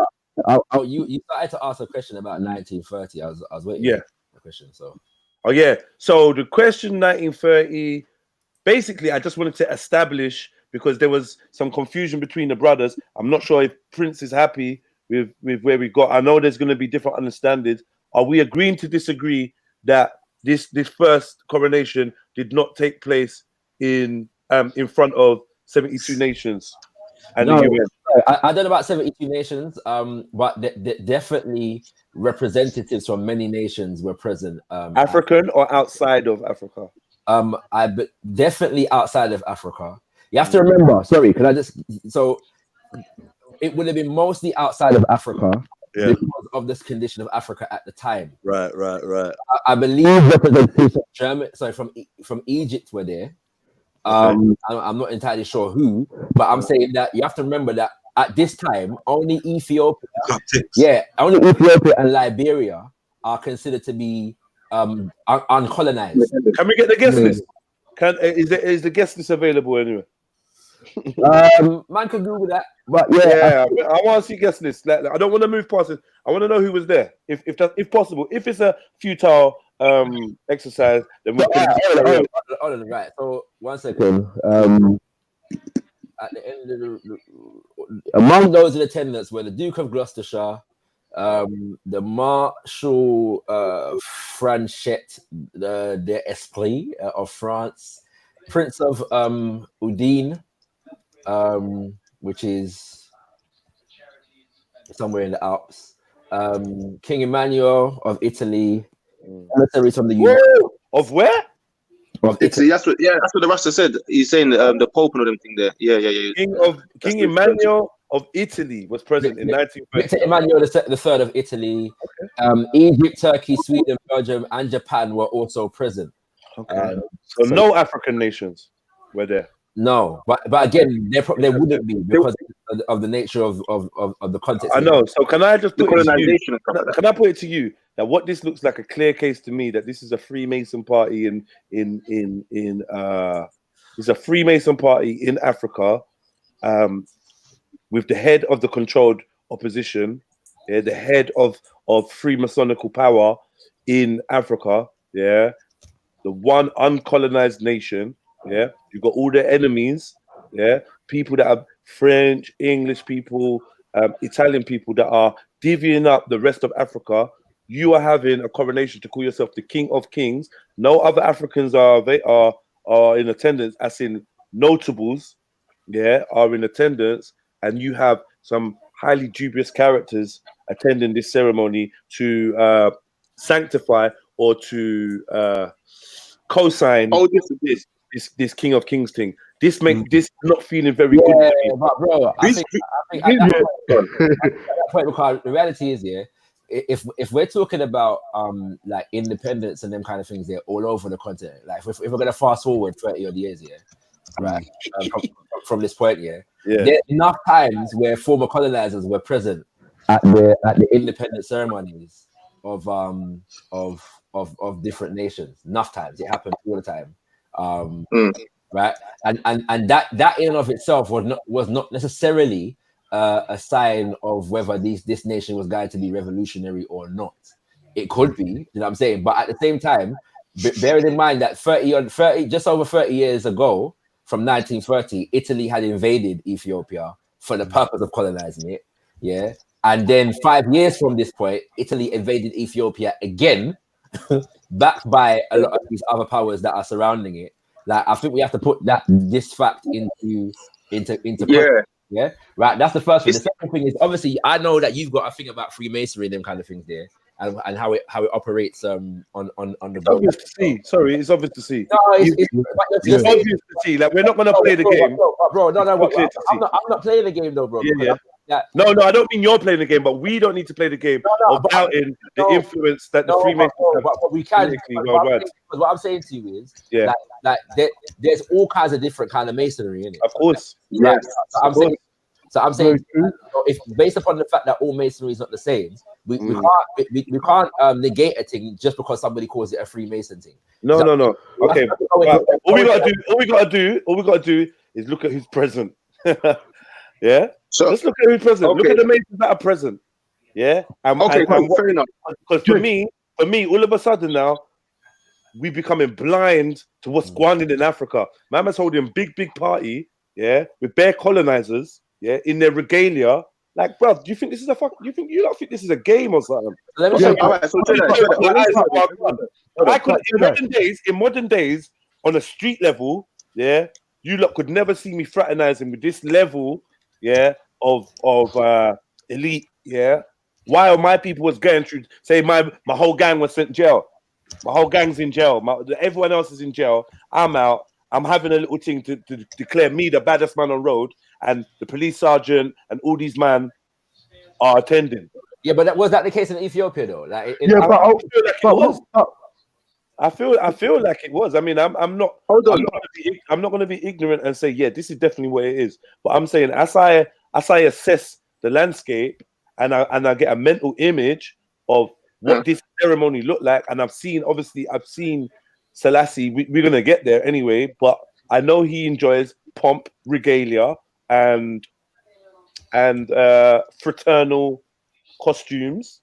And like, I know what this is. I'm a student. So, I've got a question. Hold on. Go for it, brother.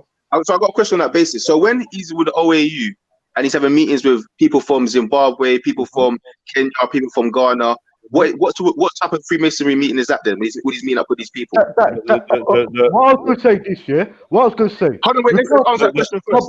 My brother, this is very interesting. You know, man, and what I would like to... you need to have some etiquette. Yeah, but... Red Pill, you got a very good point, because we can't look at in modern day, not even just modern day, we can't just look at Nelson Mandela and see the type of people who he was associated around with, then look blatantly at certain of many pictures Haile Selassie is with. We could always know that he was well up with the high societies, of Europe, especially in England. He could walk into Buckingham Palace, bro. He's got the same medallion as certain of the higher Masonic orders, bro. We're not talking about some little stupid Masonic crap, bruv. We're talking about what's tied in with the monarch. That's why he's got certain titles in his name, because Masonry covers that as well, bruv. You can go to the Masonic Lodge of London, bro, and realize that some of the symbolic, let me tell you something, through experience, bro. I took my backside stuff to England Grand Lodge and saw the same stuff. there, what I see on Haile Selassie and throughout Africa and through many of our African leaders got on them on their many of stuff. that. Okay. You know what I realized? You know what I realized, brother? If we people quick to fling shades over European masonry, we can't be fucking hypocritical and don't fling shades of our leaders who's a part of these high societies also. You call them masonries, I said high society. So don't put me on fire and say Rumbo's talking about Haile Selassie's Illuminati and that. Read between the lines. Me now tell you no, fuck it. I never come up on these platforms. All right, Rambo. All right, no one's saying that you done that. No one's saying you done that. No, I don't do that. And I'm not saying Rambo. Big up. Listen. One thing you do, Continue. Uncle. Yeah, thank you. One thing you do, Uncle, is you wind yourself up. Don't build yourself up. I've got passion. Bro, Rambo. Big up. Continue, though. The more you talk, the less oxygen gets to your brain. The less oxygen, the more that you're likely to, you know. Can I say Roger that? Not think clearly. Sorry. Can I just answer the question that Akila asked? Yes. What do you think about that? Yeah, and it was, what do I think about the Ghan? You know, I know that all Ghanaian presidents are Freemasons. It's no secret. So you're just confirming what I know. Yeah. It's no secret. Sorry, the last 5 of them have come out publicly. The last one had a Freemason ceremony in public, like a national holiday. So I don't know. Like, yeah, I'm telling you that power comes through Freemasonry, and these Freemasons are not my friends, because those that are in power usually subjugate my people. So when you're looking for me and where I am in terms of politically in history or empathetically in history, I'm always going to be with the people. I'm always going to be with the man in the street, not the man that's getting a pyramid built after him. I'm not with the pharaoh. I'm with the common. But the thing is, really, what my intention is, or what my dream is, for society to be reverse engineered back to sovereignty of the individual. Yeah. So until we're there, we're going to deal with kings, your king of kings, and all these mad titles that put power and give status to men over me. Yeah. We can call this. This is where my ego comes in. Yeah. No man is my king. Okay, but you see what it is as well, yeah? If we follow that train of thought, someone in there, like, say they were listening to you, even if you say, no, don't listen to me, don't boom, boom. If we're listening to your logic, we're listening to your reasoning, people are going to appoint you to a certain position. Even if you speak first. So you're going to be following the same template that you're trying to destroy. As long as we're going to get to the point where Haile Selassie will be named as the king of all kings, and that's including the African king. You know the thing is, and I will have a problem when you try to tell me that Selassie was the king of Nigeria.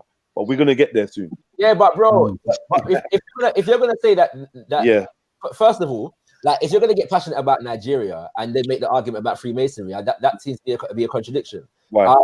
Because Nigeria is in and of itself a colonial construct, and if we're going to talk about Igbo land, Igbo land. Right. Well, that would be more legitimate. Okay, Igbo land. As an Igbo, yeah, he's not a king of Igbo land. But I was going to go on to say that as far as if one is going to call all the presidents of Ghana, then the presidents of Nigeria, of course, from the inception of independence. But like, where do you see a denial in that? I'm a realist. I'm actually agreeing with you on that.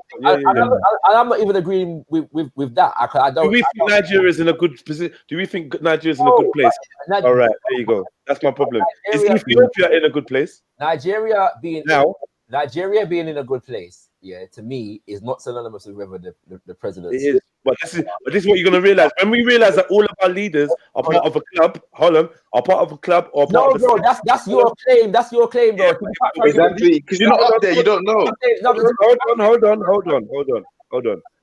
For whatever reason, your objectivity goes out the window when we talk about political power and the nature of this inception. Yeah, you lot want to dibble and dabble in and out of the Bible. Yeah, and dibble and dabble with a character that is closely associated with a mystical, is hard to remove from the mystical nature of Jesus. Yeah. No, Hold on. bro. No, please, brothers. I hope I haven't spoken too much. Do you know what I mean? Because if you're getting bored of my voice, I probably will just mute and allow you lot to have this conversation. I'm only trying to interject as an advocate to keep the conversation fresh and Fair enough. for it not to be an echo chamber. But I don't want to override your presentation of information. So I mean, forgive me if I'm just get me. But the point I'm making is you don't get power, yeah, without being part of a set of clubs, yeah. And these people that are in power never, yeah, do what is right for the people. They do what is right to maintain power. So first, keep capitalism. Hold on, please. Let me say something, please. Right? Yeah. This is the problem with Freemasonry argument. Yeah. It's not that there's no validity to it. Okay. But there's any validity that anybody wants to apply to it. Yeah. So it's to me, it's funny to say like, well, man, I deal with this mystical thing, and you can put it anywhere. But the reality is that in terms of like the idea and the mysticism surrounding the Freemasonry, the Freemasonry can be anything, yeah, that anybody wants it to be, right? You can apply it anywhere, right? And so in this instance, let's apply it to power. Hold on, yeah, but that's what I'm trying to and say. Rulership. But there is no context in which people discuss Freemasonry. Let's apply this to power and rulership. I am though, bro. I am saying. But why is there no context? Let me finish, innit? Let me finish. Right? Sorry, I apologize. At the moment, yeah, we're going into Haile, Selassie and Freemasonry and that. Like, and if we're talking about Rastafari, then we actually have to talk about what the people them that founded the team was responding to when they developed their team. Right? So I'm saying we have to get to that at some point. Yeah, we'll get there. Yeah. My thing is, hold on. Freemasonry. We're still on the timeline still, and taking a diversion, but let him finish. Okay.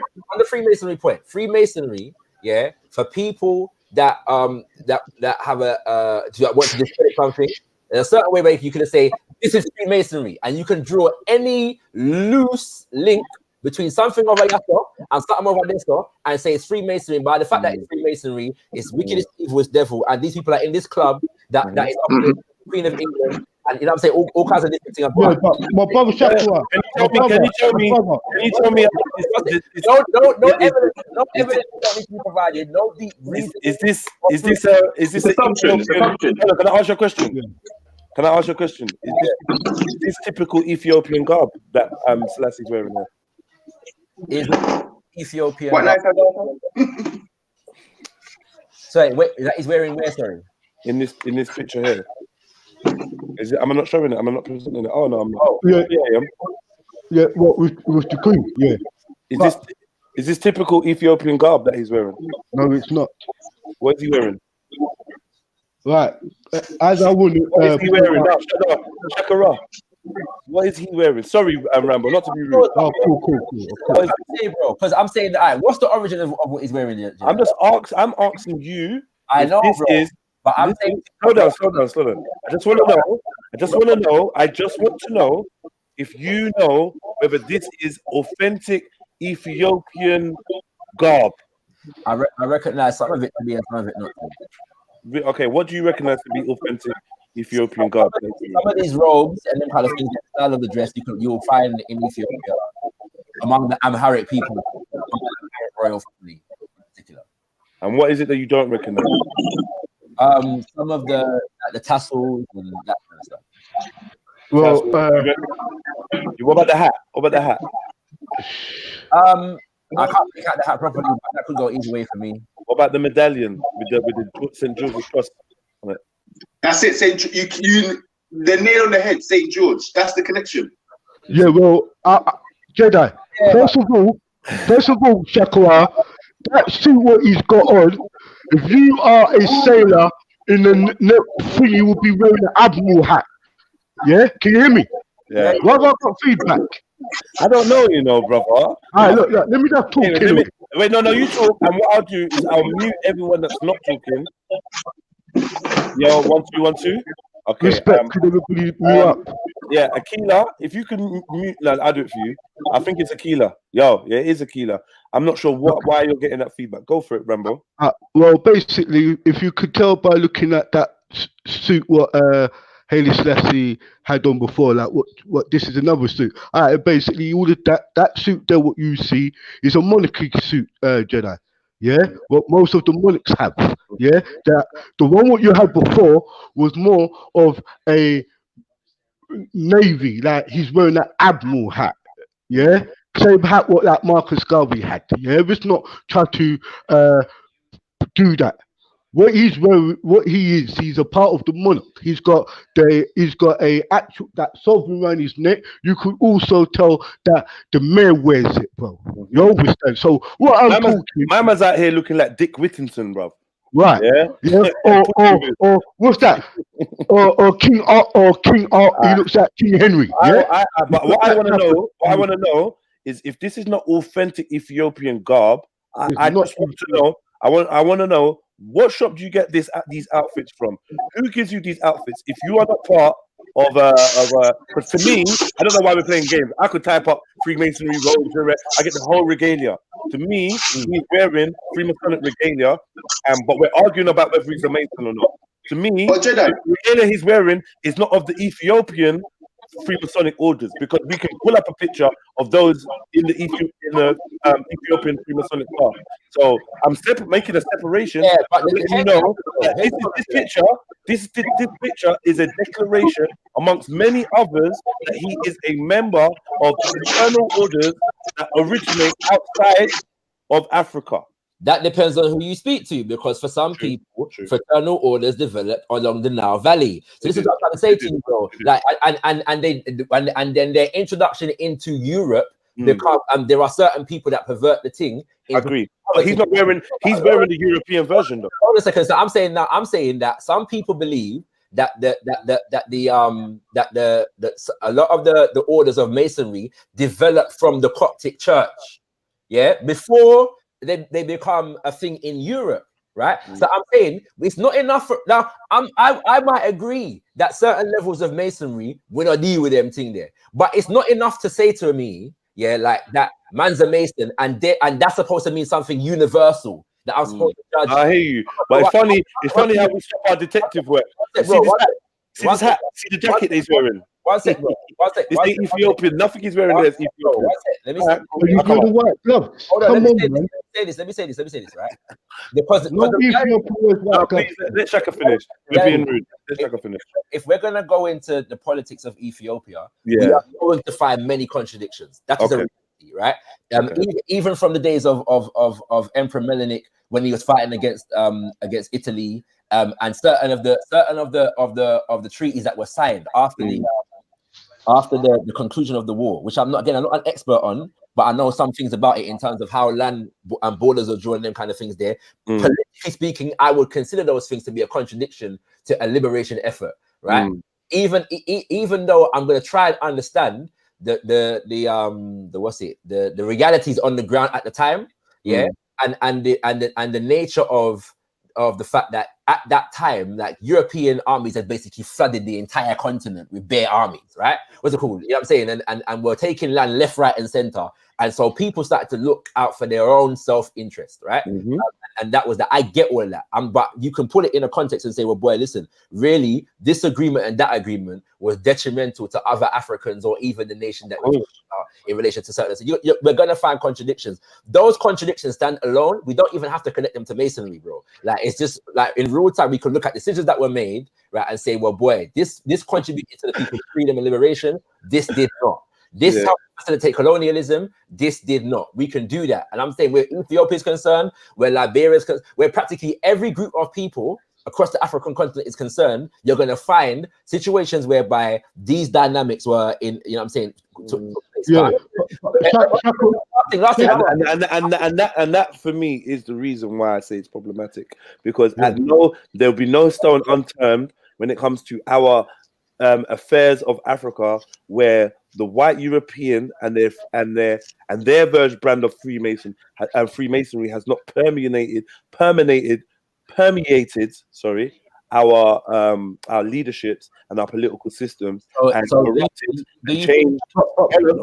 Hold on, to the point where I now believe that there is absolutely nowhere on earth where a black man is truly in power without a hidden hand controlling his moves. This is my belief, and I could be wrong, but this is my belief. And I think Freemasonry Freemasonry is the key to this.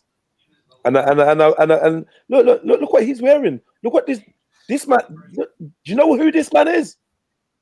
Jedi, can I just make a small point? Yeah. Shakwa, let's be real. When we deal with our African knowledge, we know that regardless if we call Kemet or Egypt or the Nile Valley, we know that regardless if you call it Freemasonry, it came from Africa. Yeah, Africa was the mother and father of all of that. Yeah, and Europeans took that knowledge. Family. One quick point. I'm just adding with you. Yeah, that's like saying, it's like saying, oh, look at these batty man, rare, and the man turn around saying, yeah, but sex was created in Africa. No, but I'm not saying that. No, I'm not saying you are. I'm not saying I'm joining you. Cool. I'm just saying, innit? When I'm giving them thing about Freemasonry started in Africa, I'm like, yeah, well, sex started in Africa. Now people are trying to turn into gal. Now man is trying to turn into gal, and man is getting beaten in their bottom. So let's not front like just because man start somewhere that has anything to do with being the same. Now homosexuality and pedophilia and transgender is being reintroduced to Africa, and none of us ain't looking to claim it as our own. So let's please stop that. Yeah. So what I was basically trying to explain is to say, look, because Haile Selassie and many of our leaders, especially from the black or Pan-African perspective, were a part of a fraternity or a society who were building, regardless if it was temples, because we failed to not recognize that most of the art of architecture throughout Africa was at Masonry. We have to stop doing that, bro. When we try to, I'm not saying that Masonry is devil business. Everybody is dealing with the devil business. I'm not saying Haile Selassie was fucking Satan. I'm saying he was part of the order, just like many of our leaders today was a part of fucking Prince Hall now. Yeah, let's not beat around the bush. When we go and deliver all these evidence, why do we have to cut around it? I'm not saying Haile Selassie dealt with fucking Satan. I'm not saying that, bro. Let's not go there with that. Let's deal with that. The medallions and all of that he's got is linked with the Knights of Malta. You got the Knights of Templar. You got the Knights Templar. Haile Selassie was he's a goat, isn't he? Because we got people right now living by his words and living by his life, want to be like him. So he's a goat, bruv. So let's not beat around the bush. If we deal with right knowledge, I love Haile Selassie for what he's done for my people in Jamaica and liberated my people, made my mum and dad conscious, made me grow up conscious. I salute him for that. But I'm not going to hide the fact when people ask me, Rambo, look at that medallion and look at that medallion. They talk to me about all the other knowledge you do. You know what that is, bro. I'm not going to lie. I'm not going to see something and say, the man. Okay, can I just say though, because he's a knight of the Garter, right? The fact is, he's a knight of the Garter. I don't know, so I'm not going to go into that yet. But that's what the regalia was that he was wearing, though, isn't it? No, I'm not, fam. I'm not even going to dispute it. Yeah, until I've researched it differently, I'm not going to dispute it. Let me bring. What I will say though is that we have to appreciate, that when Rastafari comes about starting from the inspiration of the coronation of Haile Selassie, Rastafari is not cognizant of exactly what Haile Selassie believes in. It is not what Haile Selassie believes in that is fueling the Rastafari movement. It is what the Rastafari people or the black people in Jamaica at that time just made up their own thing then. Are seeing in Haile Selassie. Well, then this is a problem. Why is it a problem? Because it's definitely a problem for a man that sees Haile Selassie as more than man, sees him as God, or sees him as Jesus, or the incarnation of the Christ consciousness. And those that rely heavily on his speeches and his his written words, because if you are drawing from outside of that, then you'd literally maybe going against what he actually stands for. If it doesn't, like, do you know what I mean? You start a religion, yeah, based on a man, but what he does and says and thinks is not important. It's more about what you think about. It's more about what your perception is of him. Then I think, I do think there's an issue with that. I didn't say it's not important, you know. Okay. It's not based on it though. I'm not even gonna say that you know, there are not certain contradictions that may arise, yeah, in a scenario like that. I'm not even gonna say that. I am gonna say is that if we're gonna judge the thing, then we at least have to develop a proper picture of the thing and an understanding of the thing, right? Now, bearing in mind, that we're talking about 1930, an era in which under Jamaica is still colonized, by Britain, it was not uncommon for people even in generations beyond 1930 to have a picture of a white Jesus on the wall, with a picture of King George, who was the monarch of Britain at the time. That people in Jamaica were literally worshipping white images of divinity and white images of royalty. That is a reality. And then in that context, a movement is born that says, listen, right, them people that over there, so look to Africa, Haile Selassie the first, Rastafari and these kinds of things, not forgetting the fact that because Rastafari was crowned with his empress, what's it called, Empress Menen, there was a masculine and feminine divine image that was proliferating at the time. So I'm saying that one has to appreciate what was going on in Jamaica in terms of the Black liberation movement at the time that fueled the ideas and the philosophy of Rastafari. That is essential to forming a proper judgment of the thing. Yeah, 100%. And what I wanted to say is, like, I don't know, maybe I'm a bit naive on this one, innit? But like, do we have any evidence of him being a Freemason, or is it just he's wearing the regalia of the Knights of the Garter? Do you not understand that? Put that picture up. So no. Wait. Do you not understand, bruv? You know how you show. Yeah, but I'm saying, you know how you show. I'm gonna answer you. You know how you show your peers that you're part of something. You put on the uniform. We've been doing that for time. Yeah, but what I'm saying is, how do we know that's? You know how we know Rasta? You know how we know Rastas follow the Rastafarian faith? Because of their uniform. Yeah, but what I'm saying is, how do we know? How do we know that he never started his own order? With arms that look a bit like this. No, like we have to look into arms that look a bit like them. That's the arms of the Knight of the Garter. Do you think you can not be a Freemason and be a Knight of the Garter? It's funny, that secret society. That doesn't mean he's a Knight of the Garter because he's wearing a top, though. That's what I'm saying. Like, he's wearing it's like seeing a man in a police uniform and say that don't mean he's a policeman. Why are you thinking he's a policeman? Different thing. It's like seeing a man in a high-vis jacket. Wait 1 second. It's like seeing a man in a high-vis jacket. And automatically, because he's got this high-vis on, that means he's police. Nah, it could be anything. There's one more brother. Ezra, if you see a brother, yo, who do you know that can? Who do you know? Look, bruv, you got man doing a Freemasonical handshake with Winston Churchill in England, and you man just want to play games. Like, and you man are serious every other day. Let me show you, man. You man are serious every other day, but now we're talking about Selassie. You're like all blind. Oh, well, that don't mean that. I don't mean that. You man are, I'm serious. I'm saying that. No, it is. Let me show you. 1 second. I'm serious, and you get me. Like I said, I've got no. 1 second. I've got no loyalties to this guy. Like, he's not my. He was raised that way. You do.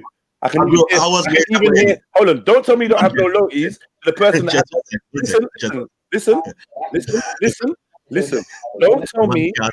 Listen. I don't know what that noise is. Yeah. That's in the UK. Depression and anxiety. I don't know what that noise is. What's that? Someone's got YouTube playing. Sorry. It's my fault. Sorry. Okay, cool. Yeah. You said that you believe Haile Selassie, contained the same spirit that was inside of Christ. No one never. Wow. I said that's what Rastas believe. I never said okay, but you agree though. No. Bro, I was just agreeing. Nah, we're talking about what Rastas believe in it, and that's you talking about why they believe it. You get me? Okay. You know what I'm saying? You don't believe that, so you think so? That's a false claim. Yeah, I believe it's a false claim. Okay. An uneducated claim. One for you. No, it's fuckery. What do you mean? Ezra, Anyone else said that? Let me see. What is If this? somebody said the spirit of Christ was inside Muhammad, you'd say that was fuckery. Now it's Selassie because you was raised by Rastafarians. Your bias shows. But do you say it's fuckery? Nah, Jedi, listen. Burn it out then. I do believe Selassie is All not the son of the Most High. He does not contain the spirit of the Most High. I don't believe he's I love you. See this picture here. What do you think this picture depicts here? Right. This picture here. It's showing the order. Okay. Remember St. George was Ethiopian. I agree. It shows the order. The order. It shows the order, but what is Natsugata in the first place? What is that? What are the order? What is it about? Can I say something? Can I say something here? Yeah. You know. What? I don't want my to chat. One second. Go for it. I'm gonna let someone in. This picture was obviously taken, when Haile Selassie was in Britain, right? At the same time as the people of Italy was bombing Ethiopia with mustard gas, and there is evidence to suggest, that the Italian army was provided military assistance and funding by the British government at this time, right? So my point is that because Churchill is bowing to Haile Selassie at this moment in time, we cannot see the image and take the image alone and not study the rest of the history to see what's going on behind this image and take it like this was a friendship thing. That's what I'm saying. Nothing's happened in diplomatic relations on the government that which can be deceiving. So I'm saying we can't. You playing that thing again? Again? No, but Captain, 1 second, let him finish. But I'm just saying that noise. No, it's not kind of my like that, fam. Because go say your thing. First and foremost, Ezra is trying to draw attention to the poor sound quality. We will regret having this conversation and it being a high octane, high informational presentation with such notable people like Ezra and Akila and Rambo and Shaka, and then when we listen back to it, it sounds like doo-doo in a microwave. Yeah. So this sound, we need to eliminate this. I'm gonna help. We need to help our brother get rid of this sound. Akila, Kidan, I don't know what you're doing that's creating this sound. We need to break this down so we can alleviate it once and for all. You don't have YouTube playing in the background, do you? No, there's nothing playing. See what I'm saying? I'm just on the thing, you know. Are you using some kind of headset? No.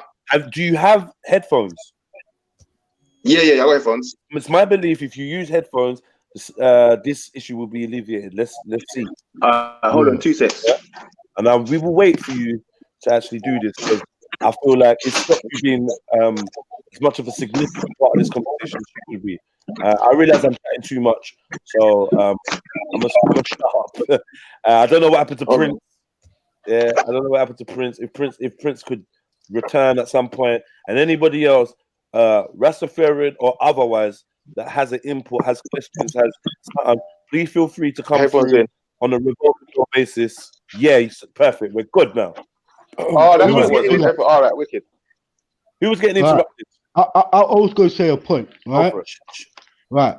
The point is this I was making.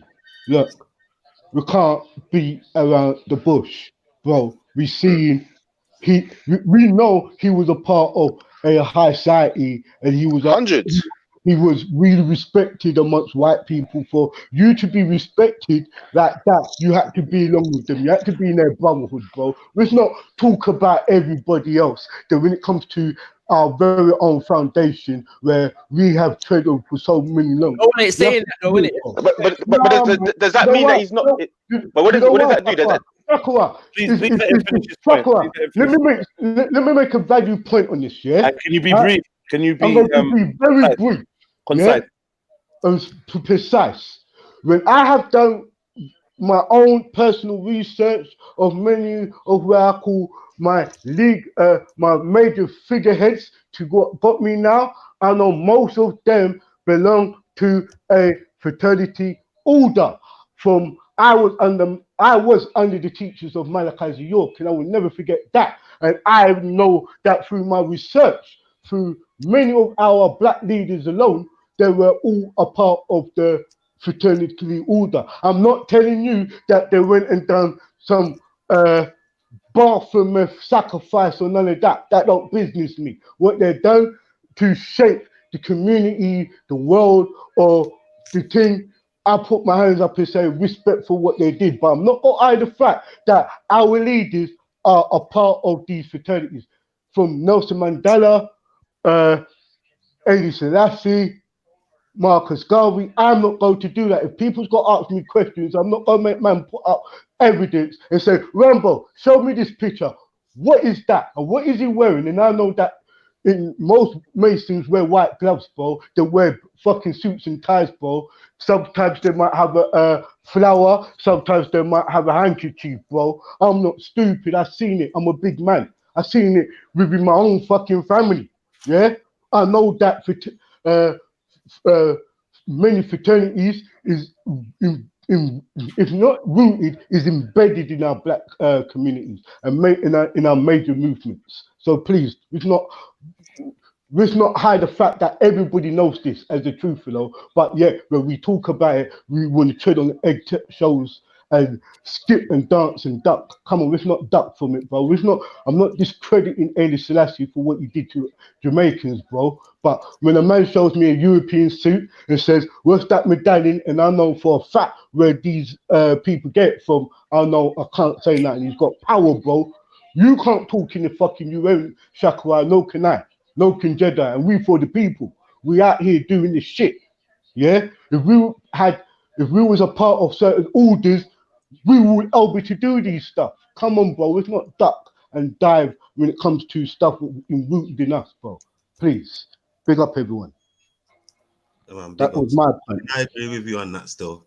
But I'm just saying in it like I said, I've got no I'm just trying to get to the historical facts. If we get to the facts and he's a demon, then it is what it is, and it, you get me? But let's just like get to the facts.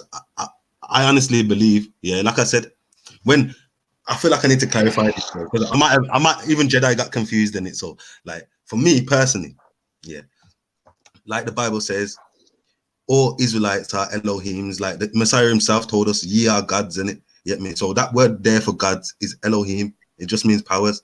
So I do believe that he's an Israelite. You get me? I do believe that he was given powers by God to defeat Rome. You know what I'm saying?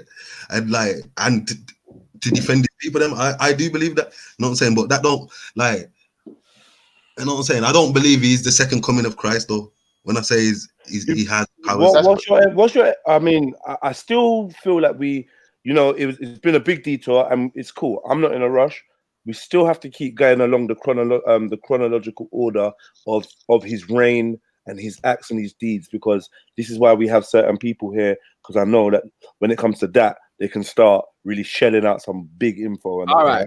Can I say, because when you asked me to be on the thing, man wanted to discuss like Rastafari and Ifa and them kind of things there. So obviously, like if we're just discussing Selassie, it's fine. You know what I'm saying? Yeah. I'm saying that like if we're discussing, we want to study the man, because you know what it is. Sorry, we want to study the man, and then once we study the man, it explains why Leonard P. Howe and the other five main leaders of the schools of thought that led to the amalgamation, which led to Rastafari. So we ain't just gonna jump to Rastafari, and I ain't gonna talk about who he is, what he done, what he's about, what he's born. Yeah, but you're in the nature of his power, the nature of his claims of his divinity, blah blah blah. Then I want to get to Rastafari and whatever. Now the Ife part of it, if I'm really honest with you, the Ife part of it is that you were being called into question as a flip-flopper, as a what else was said? Some strong language was used, bro. And you see me, I don't really let people talk about behind next man's back without saying, you know what, holla, man. I said, yeah, man, for holla, man, and link, man, and Who said this? Who said this? That was Prince. Yeah, who said that? Oh, okay. Prince had a No, yeah, that's a few things to say in it, yeah. Unusual, but man can deal with that. I wasn't even trying to do that right now. What I was saying is that it's fine to discuss Haile Selassie. I'm not taking. There you are. His Prince is there. Go on, Karen. Yeah, hold on, but I'm just saying though. At this point though, we're dealing with the 1930s, isn't it? Which is of Rastafari. So I'm saying this is the 1930 is the point at which like most people consider to be the birth of the movement that we now refer to as Rastafari. Anyway. So what I'm saying is, if we're gonna go any further, like without looking into that, then we're not looking into Rastafari. We're just looking into Haile Selassie the man. Okay. Yeah. Let me like to look into Haile Selassie the man as him being the pivotal source of this conversation. Yeah. Because I'm looking to Haile Selassie the man as being a pivotal source of this information, and then afterwards, I want to deal with the movement that was inspired by Haile Selassie while he was still alive. Do you understand? So I really want to. I take on board your point, and it's very, very valid. Thank you. All right, cool. Akila, what are you talking? Yeah. So what I was going to say is, what we need to establish is what is Freemasonry. How do we know Freemasonry is negative? Because what it is we got a perception of Freemasonry, but what is it that each individual is actually doing? What is Knights of Garter? Do we know that's where St. George actually comes from? Do we know the history? So in your understanding, because I think people think that Freemasonry is like they're Baphomet worshippers, they're eating blood. This is the perception that I had this when I was like 16, 17. This is not the full context of what is Freemasonry. So what is your understanding of Freemasonry first and foremost? Started from the Babylon mystery schools of ancient Babylon, Samaria, and Egypt. It's a set of laws, universal laws, set of universal truths that have been broken down, encoded in esoteric text, and the study of nature and science, astrology, and things of that nature, which was taught to the elect and used as a way to have power and dominion over others. Yeah, this is the inception of it. It's then gone on to incorporate many hidden truths about reality and life. And my thing is that's the withholding of education, to the people is the highest form of evil to me. All right, so I look at His Imperial Majesty now. We're seeing him as a person. I know 100% he was connected to all of these orders. One second. So, Real, how can I help you? What's up? Real. Hello. Yeah. How can I help you? Well, go on. The other day, obviously you bounced out a bit quick and that, and I know you got a topic going on right now, but there were some questions that I did want to ask you. So about what? How we say? You had some questions to ask me about what? Oh, just some questions, innit? All right, cool. Well, Christian Jedi. All right, cool. You can hold there, stay there for a while, and after you finish sucking your mum, then I'll answer your questions. All right, peace. All right, cool. So what it is that I know that His Imperial Majesty is connected to all of these orders. There's no doubt about that. Even Joseph Hibbert, one of the founders of Rastafari, was a Mason. There's no doubt about that. We know that. Ethiopic. Repeat that for me, sir. Joseph Hibbert. Yeah, one of the founders. He was a Mason. He's a different type of Mason, an Ethiopic Mason, but he was a Mason in himself. So, but when I'm talking about Masonry, what I've reasoned with Masons, what it is that Masonry is all over. It's everywhere. What we're doing right now is Freemasonry. We're building. We're trying to develop. We're esoterically building and trying to come to a conclusion, trying to make a consensus. The difference is we're doing this in public. So when His Imperial Majesty is letting people that are poor, that are not from royal family, have formal education, travel abroad, get information, change his palace to a university, that's not moving like those other Freemasons that hide information. He wants them to have knowledge. You see what I'm saying? So just because he's associated with certain things, don't think he don't bond them when he needs to bond them and shake hands when he needs to shake hands. He's not partial to nobody, and he's not against no one in that sense. He just that when it's a green light, he says a green light. If it's a black, it's a black. It's simple as that.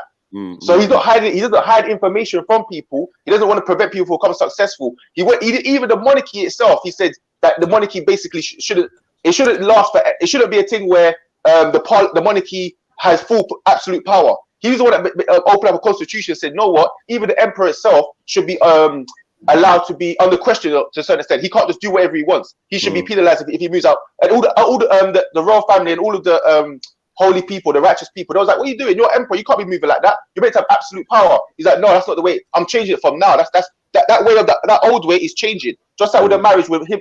When he got coronated, him and his wife was coronated at the same time. He's like, "What are you doing? Your woman's meant to get coronated after you." He's like, "No, I'm changing that from now." So he's not, just because he's associated with certain things, it's so detailed. It's not as black and white as you think like that.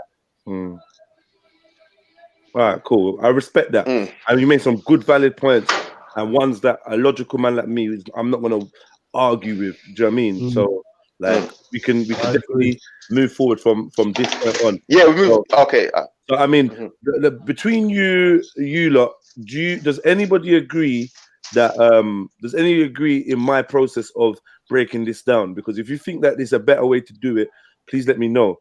I wanted to break down the man first, and then the concepts that were inspired by him, i.e. Rastafarianism. Do you think that's the wrong way to do it? Either way can work. My only issue with the methodology was that if we're going to talk about masonry, then we're going to have to go into it. If we're going to talk about man shaking hand with Churchill, Churchill, that's it. Churchill. To me, Churchill's an absolute devil. Yeah, so I'm not defending that. I'm just saying though that I understand, for example, also that that Britain supported Italy in the war, right?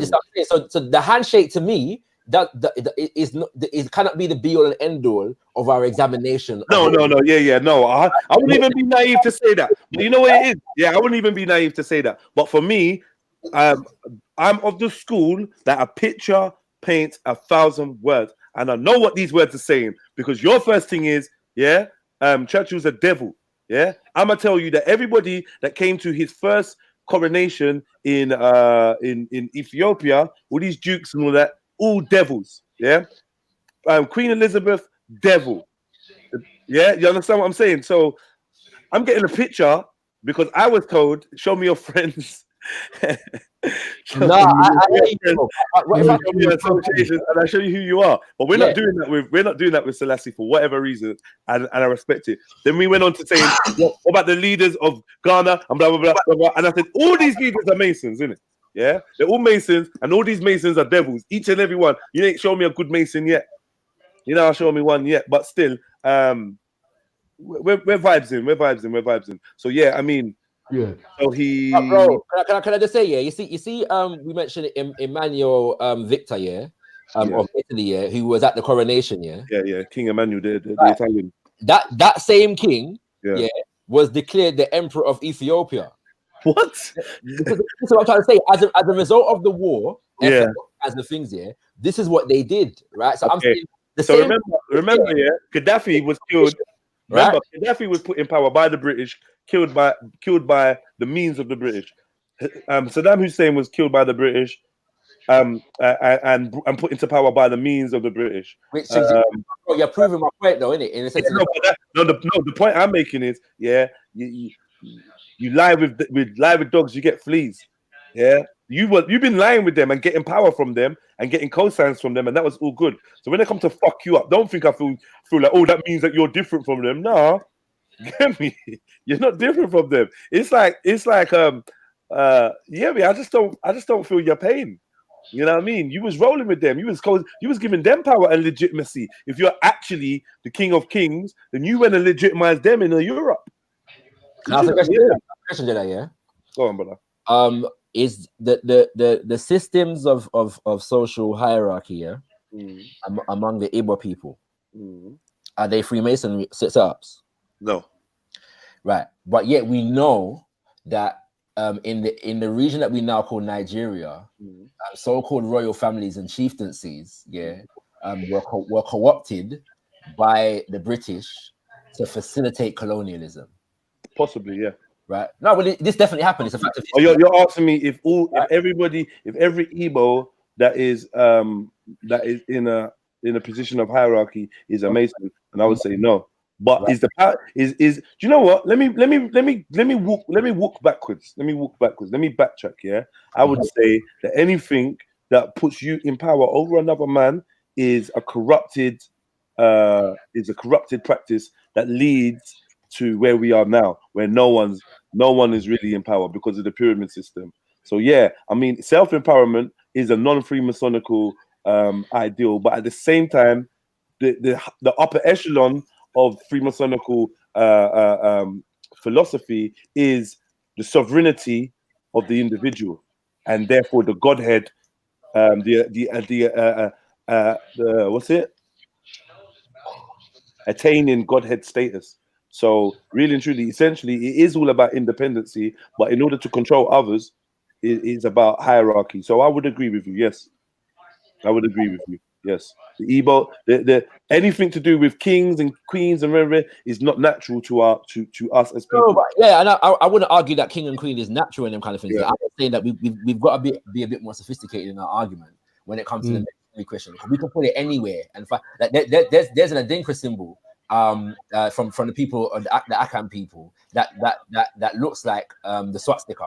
Yeah, and we're gonna see that, and we're gonna say, well, boy, them people the Akan people that was dealing with Freemason because swastika and Hitler was a Freemason. Oh, we know the origin of the swastika, so we know it comes from Buddhism, so we ain't gonna play that game. No, what comes from Buddhism? Sorry.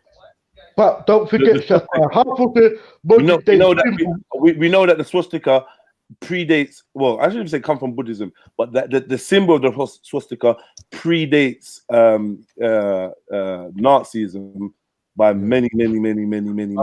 So like, we're not going to be basic like that.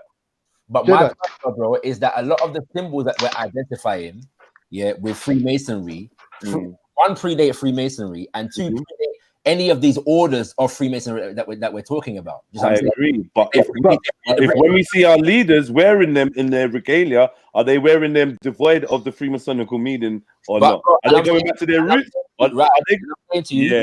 If we're gonna do that, then we have to actually interrogate that. That's what we have to interrogate. Where is this coming from? Were they actually? Because I always find it funny that a supposedly secret society has more information rolling around about it than anything else. That people don't know what happened in World War II, but they know the depth of who and what is a Freemason, what the symbols are. Because I'm saying, like, it don't make no sense, bro. Like, how secret is it? Sorry, but a 33-degree Freemason once famously said that all the information you need to know about Freemasonry is available, and I believe that. And that's the fact. You can walk so that's why, and so that the whole point of it being a secret society is not about their beliefs or what their practices are, or whatever. It's certain rituals. It's really the secret. The secret is what they do with it. Yeah, the secret is how they implement it and use it against us. That's what the secret is. When you talk about secret society, is because you can't turn it and you can't. Can I make a point? Unless they say, yeah, go on. All right, my point was this, whereas come on, man. I'm saying, Shakura, come on, man. You could go and research this stuff yourself. He was a part of a high society. He was. Let's move on to that because we agree. Of the earth. Come on, man. He was around the powerful people on the earth, bro. What is our perception of these things is wrong, but we can move on, man. That's what I think. I think our perception of these is so demonic because we don't understand it. We're from the outside and thinking, oh man, because we don't fully oversee it. But what I'm saying is we should probably move on from that because unless you understand it, it's a lot of assumption. It's a lot of assumption at the end of the day.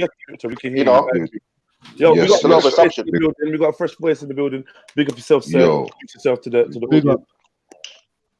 Yeah, man. Message. Most definitely, man. Big up, brother. Like, yeah, but it is a lot of speculation, and you can you can gain an understanding though, or overstanding for certain people of the order of. Well, I didn't even know that there's no one backstage. Sorry. Go on, carry on. For instance, like there's a hierarchy system. Like we was talking about the pyramid system, yeah. Like, and it's kind of been that way since like way back in the times when if you want to take like certain stories, let's say you want to take the stories of the Torah, or you do want to take the stories of the Bible, or you want to take the stories of the Quran, yeah. like, and the people that was depicted in it, yeah, like there was always kind of a hierarchy system, and it always kind of came from a bloodline and such, right? So the fact that he's come from that bloodline, and the order that he was given when he was crowned in 1930, like, to be King of Kings, that's just the English title. Like, he was given like another 72 names, or should I say 71, like minus the one that I just said. Do you know what I'm saying? And those things basically mean the same things across the world. Do you know what I'm saying? Yeah. So everyone's, although all of these people are devils, it's kind of like looking at the Jesus story in a sense of the Last Supper. When you see him in certain places with certain people, like shaking hands, or when he's burning the fire, like it's kind of that kind of mirror image almost, in a sense, yeah, that we've got to kind of get past in a mental sense of understanding what the man was, yeah, because understanding, like what you're saying, just understanding what the man was and what he was about is where we could see where he was coming from and what he was trying to do, or where he was trying to go. You know what I'm saying? And when we look at that and we can see what he was doing, we can misunderstand what it was taking place. Do you know what I'm saying? Because in almost every photo that I've seen him in with people, they're always bowing to him. It's never a thing where he's had to bend the knee for somebody. He might come and show his respects and like give you a gracious nod or something, but it's never been like how people have taken him and had to greet him. Yeah, because what I want to say. Yes, sir. Blessings. You know what is what? You know what I was going to say is what, Jedi? You see with the triangle thing you're talking about, yeah? And you're saying how obviously the pyramid's facing up. Is the pro-humanity again is trying to show, like when we talk about the cornerstone, how it will be rejected and they won't acknowledge it. When they say his pro-humanity is the head cornerstone and stuff like that, that wasn't accepted, and that's why we're not talking about him in schools. When his pro-humanity showed the triangle, he doesn't put the triangle up like Jay-Z does. He has it downwards because he's saying from down, build yourself up. So even when he's Yo, I'm not here for long. Malcolm Jenner, everyone. Malcolm Jenner. A little something later. Hailing up Malcolm Jenner differently and then dealing with them. Yeah. But what I would say is about the Mason thing is they say Mark Garvey's a Mason, Selassie is a Mason. For me, a Mason's meant to be a secret society. So already, like, no one knows exactly what one, because if you look at a lot of when I look into Masonry, I realize there's loads of different lodges.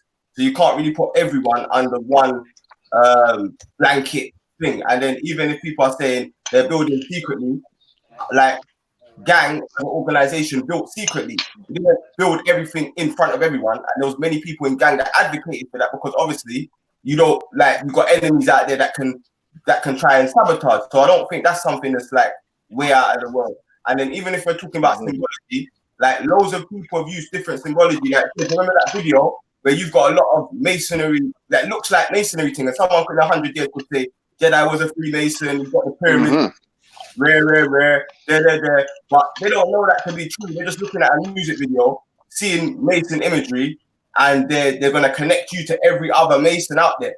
You know what I'm saying? Now, would that be fair of them to do that? I don't think so. So my main thing is that, like, you have like it's all speculation. Someone will speculate a video, see someone with triangles and candles and fire and that, and they'll say a man's a Mason. Whether that man's actually a Mason or whether even the man's just trying to connect with the Mason, they'll say, oh yeah, he's trying to connect with the Masons or whatever. Whether that's the truth, only you know what I'm saying? Only the moment. All right. Well, what let me just say this. I'm responding to what he just said, yeah, and I think that's a stupid argument. Yeah. Can I just say this quickly? Why when I'm talking though? because I wasn't really finished in it, like, and I let him talk in it, like. So Well, let me just like say this, and I can. You've made the man address me. You get me? And now I've got. You can address him. Now, hold on, hold on. You shouldn't have done that, bruv. Like, you should have stuck to your guns and said, "Give me a second, Raz." You let him talk and interject. I didn't hear that, and now I've come to like respond to what he said. And I'm not even gonna take a million years in it. Yeah. All I'm gonna say is, bro, anybody that wants to call me a Mason can hear me publicly done out masonry. 1, 2, you will not see me in masonry regalia. Yeah. 3, you will not see me rolling around with known Masons, yeah, and powerful political leaders. Yeah. You won't see me rolling around with Babylon. Yeah. So that's number 3. Yeah. Put them things together and you can say, well, no, Jedi was actually trying to show us something. Or Jedi had used this for a reason. Yeah. And you can ask me and I can answer it. So I've got the ability to publicly say, I'm not a Mason. I will never be a Mason. I don't want to be a Mason. Yeah. And I don't. So hold on, wait. So as much as people can say, oh, Jedi, I saw candles in your video, because you said this like 5 different times. Candles in your video, rare. But I'm also here to vehemently speak up and say, yo, you won't even see me in their car, you won't see me in their yard, you won't see me shaking their hands, you won't see me affiliating with them, you won't see us all in a big group wearing the same uniform. So no, I'm not a Mason. Thanks. But I got Jedi, let me ask a question. No, just quick. I want to leave to let go. Yeah, no, because I definitely hear that, but I'm saying in 100 years' time, like Selassie and them ain't here to say what they can say. I'm saying 100 years' time, someone can use a video, a lot of videos that are online about a lot of stuff, and say, yo, my man's this, my man's that. They can look at a video and they're gonna swear blind that man them are all sorts of stuff. They're gonna swear blind about stuff about gang or this and gang or that, but it's not the truth. But there's videos that might look like that's the case. So I'm just pointing out that these men ain't here to defend themselves, and I'm saying that anything secret is secret, innit? So it's all speculation that people are doing. You know what I'm saying? And I'm saying that when you are a diplomat, when you're an emperor of a country, obviously you're gonna have different relations with different nations. I think what we need to deal with, actually, is we need to deal with the teachings of His Majesty. You get me? Because with the whole the God concept that Prince brought, like, let's just be real. Selassie said, I'm surely a man and I'll be replaced by the oncoming generation. So let's just deal with the teachings.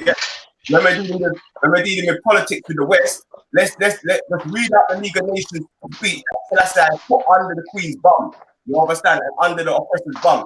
Even though I hear that. Like, what we got to do is this, yeah. When we deal with Sarah, let me just interject with you. Let's have a flow. Let me just interject with you. Can we have a flow, please? No, we won't. All right, go on. Let me just say what I'm saying, and then furthermore, I'll just break it down later. Pick up everyone inside. Pick up, gang. You don't know. I don't wanna come and take over now. You get me? So, let me just say this. It's not a secret, yeah. What people would say to you, respect, is you know what? When you talk about Sarah being allied with Tommy because he sat down and had a conversation, you need to apply that to Selassie, who had several conversations with several demons. You get me? Otherwise, the way you process certain things, can be seen to be a bit like biased because you're affiliated with the Rasta faith. Are you a Rasta? Yo, let me just quickly answer that first question. Are you a Rasta? 1 minute. It's not just that Sarah sat down with Tommy Robinson. That's the first thing.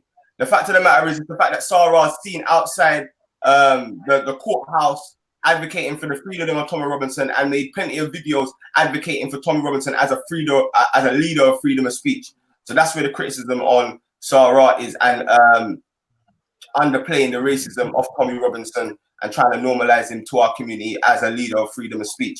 You know what I'm saying?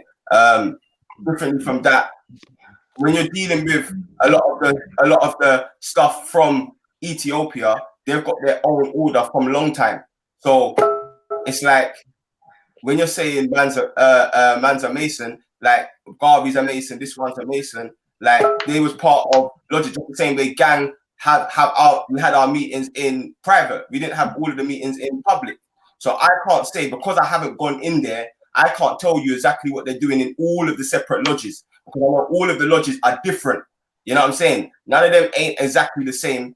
So for me, unless someone's come out of a particular lodge and it's going on in a particular lodge, then 100% I could do that. But someone saying, yo, them man are building over there in secret, I don't know what they're doing, but I think what they're doing is negative. That's a speculation they're making, and they're entitled to it. Can I ask a question, Jedi? Yeah. You see, do you know of speeches whereby Haile Selassie is challenging European colonization, for example?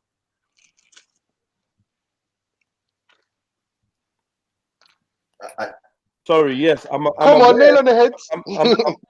All right, let me just say this quickly. Yeah, it's not a secret. Yeah, why do you taking when I'm asked a question that you need to address? Listen. Do you know what? I didn't even hear you speaking. You just came back just now. Did you hear me stop talking though, bro? Like, I don't know why you keep doing that to me, bro. Like, I stopped talking, bro. Like, I stopped talking, bro. Like, you ain't got to try. You know what I'm saying? Like, scripture. Can I ask you a question? Did you hear Shaka Ra speak before you spoke? Bro, I heard Shaka Ra speak. What did Shaka Ra say? He asked you a question, and then there was a pause. Hold on. Like, there was a pause. Yeah. There was a pause. Yeah. Then someone else kind of said something. And then I tried to say something. And then I heard you. That's when I stopped talking. No, what it is, there was a little delay, you know. That's all it was. Yeah, that's what it was. Go on, Jets. Is it done? Go ahead, bro. Go ahead, bro. He's dropped out, I think. I'm not trying to stop flow of the thing, you know what I'm saying? I'm just trying to talk when I can, innit? You know what I'm saying? Like, there's a lot of people here. Like, you get me? Like, what's the issue though? What's the issue? A lot of voices say, so I'm gonna go and let the face clear out. I'm gonna do a Malcolm Jenner show later and really break down Malcolm Jenner, what it is and why we celebrate it, and go deeper into Selassie and the teachings. Because I feel like a lot of people are talking from, you know, this Rasta and that Rasta. Let's just go to the man himself and see what he said about, you know, colonialism. Let's go to the man himself and see what he said about religion. Let's go to the man himself and, you know what I'm saying? Let's just go to the man himself. Let him speak for himself. And then after that, go off.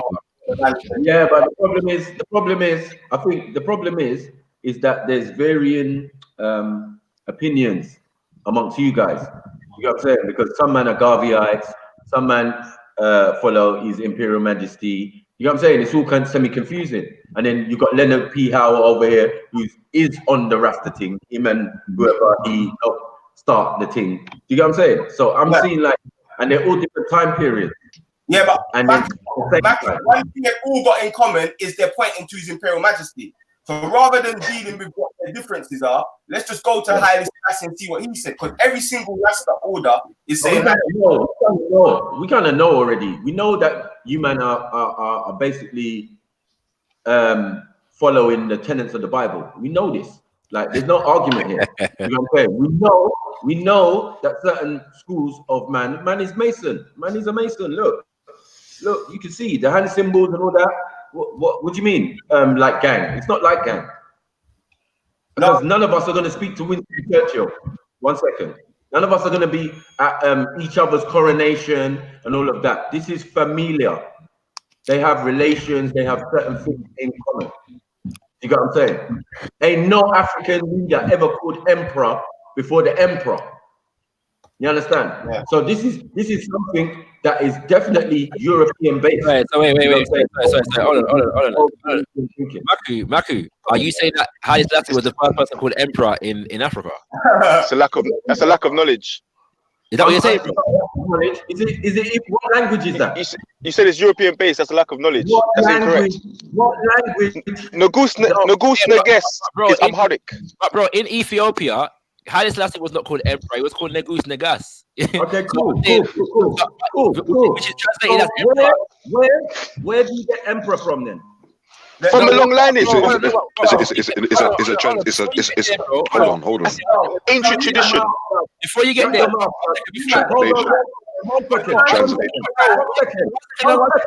calm down, everyone.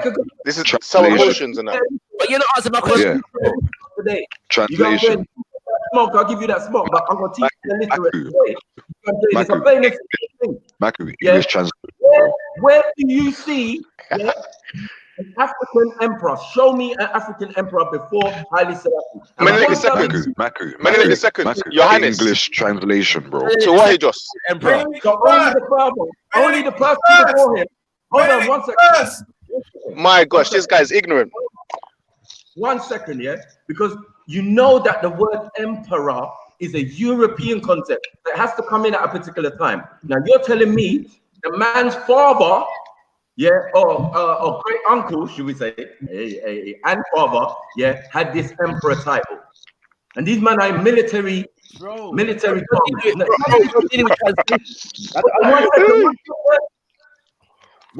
shit at the point that you're making right now. You're dealing with translation, bro. Yeah. Let's be honest. None of it's African. Sorry. But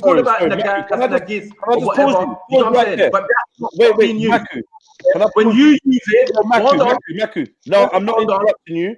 Pause. Yeah. What I need to understand is the level of us listening to each other deteriorating since Maku's come in, because I've heard a lot of voice chiming in. He's a fresh voice. Like, give him some space to get off what he's getting off. Maku, you got to be aware that there's a lot of people that want to speak in it, yeah? So speak clearly, be concise. We can't have any long runs of anyone doing, like, let's go point for point, because I think we're trying to move back to the history of Selassie and then the history of Rastafari. We don't want to get too caught up in the Freemason thing. I think like 10 minutes ago, we said we're going to move on. Obviously, new people come on to ask their questions, but we were trying to, as a group, move in a different direction. And I don't want this to descend into argument either. I'm going to let you finish your point, and then I'm going to let whoever else respond. Respect. Yeah. So my whole point is, right, people telling me all of a sudden this emperor thing is an African thing. Yeah, that's what you want me to sit here and acknowledge that this is an African thing. This is not an African thing. This idea of empire and thing is Roman. You know it for a fact. Do you get what I'm saying? So when these men are doing these things, they're influenced by these people. Now you trying to pretend that this individual did all of this, the King of Kings of Africa. Like, even the title is disrespectful to us Africans. You understand? It's disrespectful. Yeah? And everyone's like, yeah, he's the King of Kings, Lord, conquering lion of the tribe of Judah. But Ethiopians are the tribe of Dan. It just makes no fucking sense. You know what I'm saying? Like, get your information right, please. You know what I'm saying? Not on some joke thing. But bro, can I ask a question here? It seems that we're going to get into a big thing over translation from one language to another. Yeah, like really, we really just don't need to do that. There's an ancient pharaoh. That's what's going to happen, though. That's what's going to happen, though. That's what's going to happen. Yeah, I hear that. There's an ancient pharaoh, in Kemet, and I'm forgetting which one. You know, it could be Tahaka, but I'm probably wrong. Yeah, but because of how his kingdom expanded under his rule, he was referred to as the emperor of the world. Yeah. Now, obviously, in the Kemetu language, there's no word emperor. That's just how it was translated. But when it was translated into English, they use the term emperor. Hold on. Okay. You have Monomatapa, Bakongo, Ghana, Mali, or Ghana, which is called Wagadu, Mali, Songhai. Yeah. None of them use the term emperor, empire. But when they're translated into English, or they're referred to in English, terms like Ghana Empire, you will see, Songhai Empire, Monomatapa Empire, Bakongo Empire. Why? Because we're speaking English. In those nation states, they would not call it empire. So I don't even know why the term emperor is even really a question here. We're only using it. If we were speaking French, we wouldn't be saying emperor. Just what I'm saying. Like, you know what I'm saying? It's a big thing. So that's what I'm saying. That's why when we say emperor, I'm like, raw, that's not African. Like, what African language? What band? But even the Rasta is Negas. And furthermore, I've never heard anybody say that Haile Selassie the King of Kings of Africa. I've never heard that before. He's the King of Kings of Ethiopia, because there are many kings in Ethiopia, and Haile Selassie, or the Emperor, is the king of all of the kings. This has been going back from way back. This didn't start. It's in Kemet as well. It's in Kemet. The title goes back to Menelik the First. Yeah, true. There are various. Hold on. I agree. King of Kings. Please, Maku, just one thing. One thing. Bro. When you hear conquering lion of the tribe of Judah, yeah, that comes right out of the Kebra Nagas, yeah, where it said the covenant was taken from Israel to Ethiopia. You understand? So from Menelik's time, people have been getting the title conquering lion. From Menelik's time, people have had the title King of Kings. So it wasn't Selassie that was the first one, and it's not King of Kings of Africa. There may be some Rastas. There may be some Rastas, Maku. You know it's in that way. I've never heard that, bro. I've been around Rasta. Shakara, the reason why I'm saying that, Shakara, I heard Prince say it for the first time the other day, and I'm saying that you all have Rastas that believe that Selassie sat at the head of the league and the OAU. For example. Yeah. All right, that's a different thing, which he did. He was the ceremonial leader of the OAU. That's a fact. Yeah. Right. And I will hear people say that Haile Selassie is the king of the world and all them something there. Yeah, all them mothers there. It's like that's king. Even like the king of. Bro, I don't think you're taking it personal, bro. Man say Jesus is the king of the world. I don't hear man taking it personal, bro. You know what I'm saying? Man say Muhammad is the prophet for all humanity, and don't want to take it personal. And man come and say Haile Selassie. Jesus though is the incarnation of Christ. This is what a man was saying on the weekend. So you know what I mean? I'm finding it very amazing. There are enough people that believe that. That's a fact. But I'm just saying, I've never heard King of Africa before. Cool then.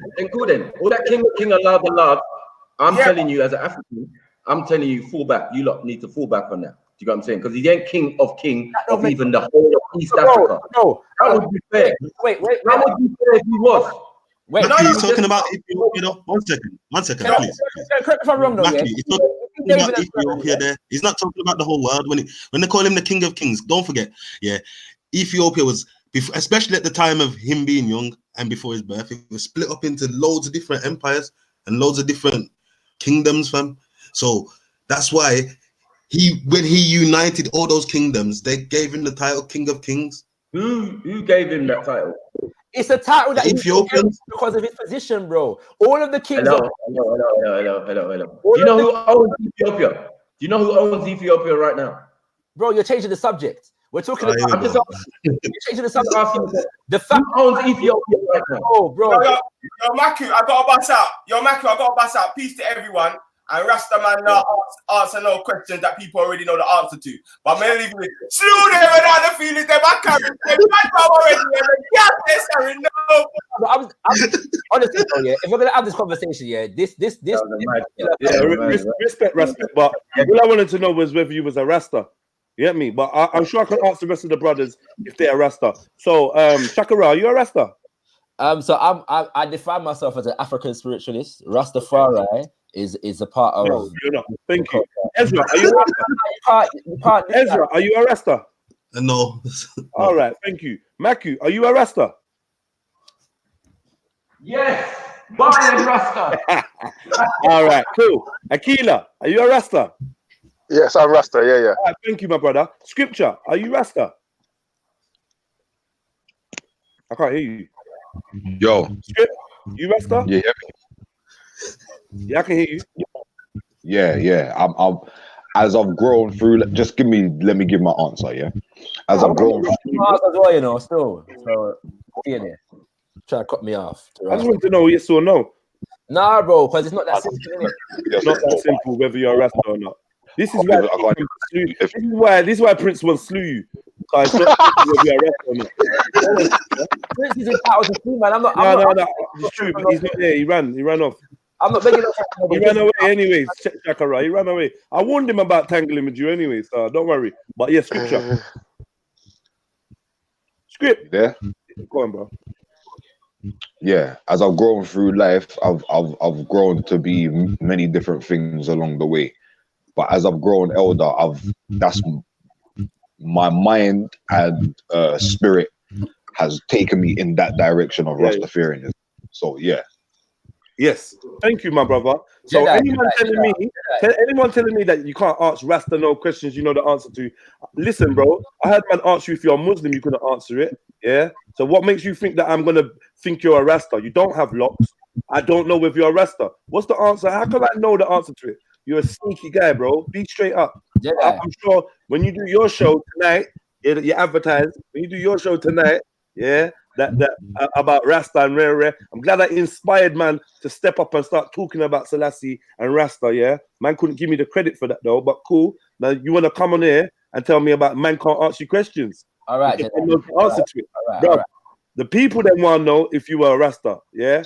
And I answer the questions that the people wanna answer, and let it be known on record that you couldn't answer that.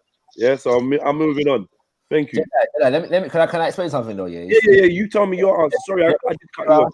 That's cool. There are Muslims here that I know, yeah, who were raised Rasta. They don't consider themselves religiously Rastafari, but culturally they still consider them culturally Rastafari. You know what I'm saying? Because if one is Rasta or not, yeah, right, takes into consideration many different things. For some people, Rastafari is a religion. For others, it's not. It's a liberty. It's a way of life. For others, it's a culture. It's a cultural information, right? So I'm saying that because I'm an African spiritualist and I do African spiritual retentions, I see Rastafari as an expression of African spiritual retentions. And so culturally speaking, especially because my family's from Jamaica, yes, I consider myself Rastafari, but not in a doctrinal and religious sense. All right, I respect that. I see Rastafari as a retention of African culture. Thank you. I respect that. Sorry for being rude and cutting you off. Like, I just wanted to get to.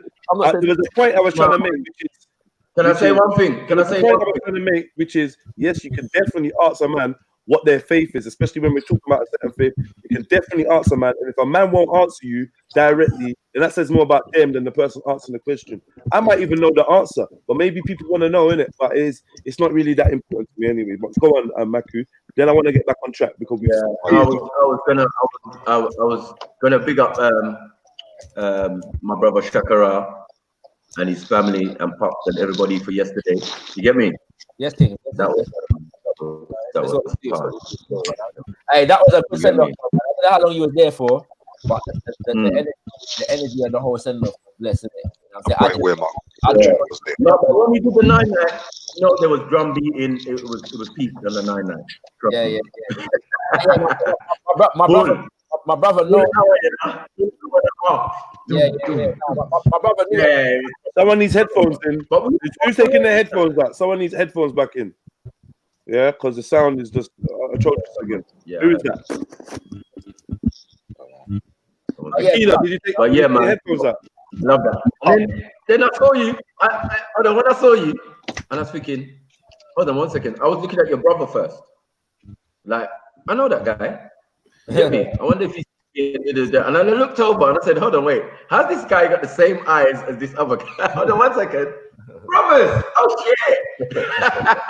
Yeah, big up, man. And then Pop started talking, and then I said, hold on 1 second.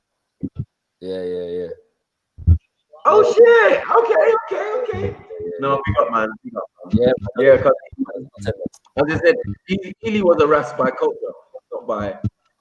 You know what I'm saying? Right. You see what I'm saying? So that happens as well. You know what I'm saying? That happens as well. So, yeah, that's what I appreciate. You know what I'm saying? That's why we know everything is interactive where we come from. That's the difference. All right. So let's get back on track. I've said it bare time. Yeah. Let's get back on track. So we still was going through some kind of chronological order of the reign of Haile Selassie. I'm going to invite Akila. Akila, you there? Yo, 2 seconds. I need to just park up. 2 6. All right. Did he say park up or spark up? Maybe both. Maybe both. I don't want to hear nothing about sparking up because right now I'm going through stress. I apologize if I'm a little bit more ruthless than usual. I'm going through a detox. I'm fasting. I'm fasting, brother. Is it? You know what I mean? Yeah, I'm fasting. I'm normally in February, but judging by the state of my mind and where my spirit feels like it's at, I need it now. You get me? That's good, you know. I appreciate that because enough man smoke here, and the fact that it rules them. It rules them. Yeah. I appreciate that can my brother. Red Pill Trill, yeah. I should like Well, I know. yeah. Hey, Chaka. Who's got Well, I that know. sound? 1 second. I need to get to the bottom of this. Wait, Maku. I need to get to the bottom of this sound. Is someone walking? What is that, man? No idea. Can you all hear it? Yeah. Ezra, are you walking? Nah. What the fuck is that? Maku. Stop now, though. Yo. Not moving. Yeah, one of you lot was doing something fuckery, and it was scripture. One of you lot was doing something fuckery, and you stopped it when I started complaining. I find it was you. All right, cool. So, I'm back now. I parked up. All right, so yeah, look, I'm not gonna lie. You're gonna be fucking amazed at where we are in the timeline. We're only at 1930, bro. He's just been coronated by the Coptic priesthood as Nagash. And yeah, can we take it from there, please, brothers? We're gonna go through this a little bit quicker, just so we can get to actual the belief system of Rastafari. Yeah, so I want to get there because this is where I think we're gonna come alive. So let's keep going. So 1930, he's crowned the King of Kings in Ethiopia by Coptic Egyptian priests, right? Mm-hmm. Okay, so where do we go after that? What in the timeline of significance for Haile Selassie? What's most notable? After that, it's probably the Italian-Ethiopian War. Okay, so let's talk about this. Let me hear about it, because honestly, I used to hear about Mussolini when I was young. Mussolini, very rare, and I think the first place I heard about the name Mussolini was from a Pinocchio cartoon. I swear to God. And I remember asking my mum, "Who's Mussolini?" And she said, "Oh, it's an Italian guy." And I was like, "All right." And I never really got a grasp that he was. Some saw him as evil as they saw Hitler. So yeah, them two are brethren still. All right, so let's go to it. So what happened? How did Mussolini become to try and invade and do all these things? What happened? Jedi, I'm gonna give my Rasta wants to jump back on it, young lion. So yeah. Say nothing. Put me in the back. I'll put you in the back. Jump back. But stay close, brother. You've been really valuable. Thank you, Ezra. Appreciate you, brother. Yeah. Big up, man. Yeah, man. Yeah, all big the up, Maku. Yeah. So where's this young lion then? Yeah. If you get young lion, see what he thinks, and then you can go. I want to hear from you. Young lion. All right, cool. So basically, there was two reasons why people speculate they invaded, or three. One was because of like revenge, because they tried to invade before when his Imperial Majesty was like a baby, and in the battle of Adwa, and they lost. So obviously they felt embarrassed. Look at this. Yeah, Mussolini's spirit is working against you, exposing you. You hear me? Exposing him. He's like, nah. What's happening? Yeah, you cut out for a second. Hear me? Yeah. Oh, okay. Go again. All right. See, so yeah, there's two reasons. Either from like revenge on, well, three. Yeah. So either revenge from losing with the battle of Adwa. Benito Mussolini wanted to start a new Roman Empire as basically becoming Caesar, and also the Pope having a speculation, having an idea that the Ark of the Covenant resides in Ethiopia, so he wanted to gain power over that, because they believe that the Ark of the Covenant holds divine power. So there's three reasons why they went to invade. And other European countries had different parts of Africa already, so that was the one for the taking. They already had the Eritrea, so they went somewhere close. Okay. So was Ethiopia? Well, I mean, obviously, you talk about the link between the covenant between Ethiopia and England based on King George. St. George, yeah. Yeah. So St. George. I don't know if that's relevant to you now, but the reason why I wanted to ask about that was, did that not give England responsibility to help defend Ethiopia? Yeah, that's one of the reasons that it was meant to defend. That's why his diplomacy even calls them tardy allies, allies that are not really doing their job, and stuff like that. He calls them tardy allies. At the same time, so hold on one second. If Ethiopia, Somalia, are protectorates of England, does that mean that that situation is that, basically. Because there's a big plaque, yeah, on the embankment that says Ethiopia, this is for Ethiopia and Somalia are protectorates of England, basically. Do you get what I'm saying? Meaning that they own them. They're their country. That's why I asked the question earlier, who owns Ethiopia? Yeah, no, and I think these questions are relevant. A lot of the in my humble opinion, yeah, from a Pan-African perspective, a lot of the agreements that were signed, even from the time of Menelik, yeah, up until this time, were problematic, yeah, from that perspective. They should be under the context of again, like I said, constant invasion that has swept the entire continent throughout the 1800s, and people trying to maintain their sovereignty, even as other nations were fell under colonial rule in that regard. So a lot of these pacts at the time were designed because by this point, you know, we're like 40 years, over 40 years into the colonial period, yeah? So between Italy and Britain are in command of Somalia, yeah? Then you got I heard that before, yeah. Yeah, so Britain is the most powerful kind of power in the region, yeah. Then now you had Germany, who was also there, but Germany lost its colonies as a result of World War One, yeah, about a decade earlier, just over a decade earlier, yeah. So a lot of those things, those protectorates were handed over to Britain and split between all kinds of different people, yeah. So Britain's in Kenya, Britain is in Sudan. Check. Yeah, Italy and Britain are in Somalia. I believe it's Britain and Italy was in Eritrea. Yeah, so a lot of the borders that we see there is like the result of Ethiopia fighting a war and being able to protect this amount of territory from absolute colonization. Some people say that Ethiopia was never colonized. I think that's an oversimplification, personally. Yeah. However, there was a treaty signed in terms of the borders of Somalia with Empress Zauditu in 1928. Yeah, and then, but in 1925, a pact was also signed between Italy and Britain. Yeah, which was basically recognizing kind of Italian dominance in the region, and Italy wanted to create some road to connect Somalia and Eritrea.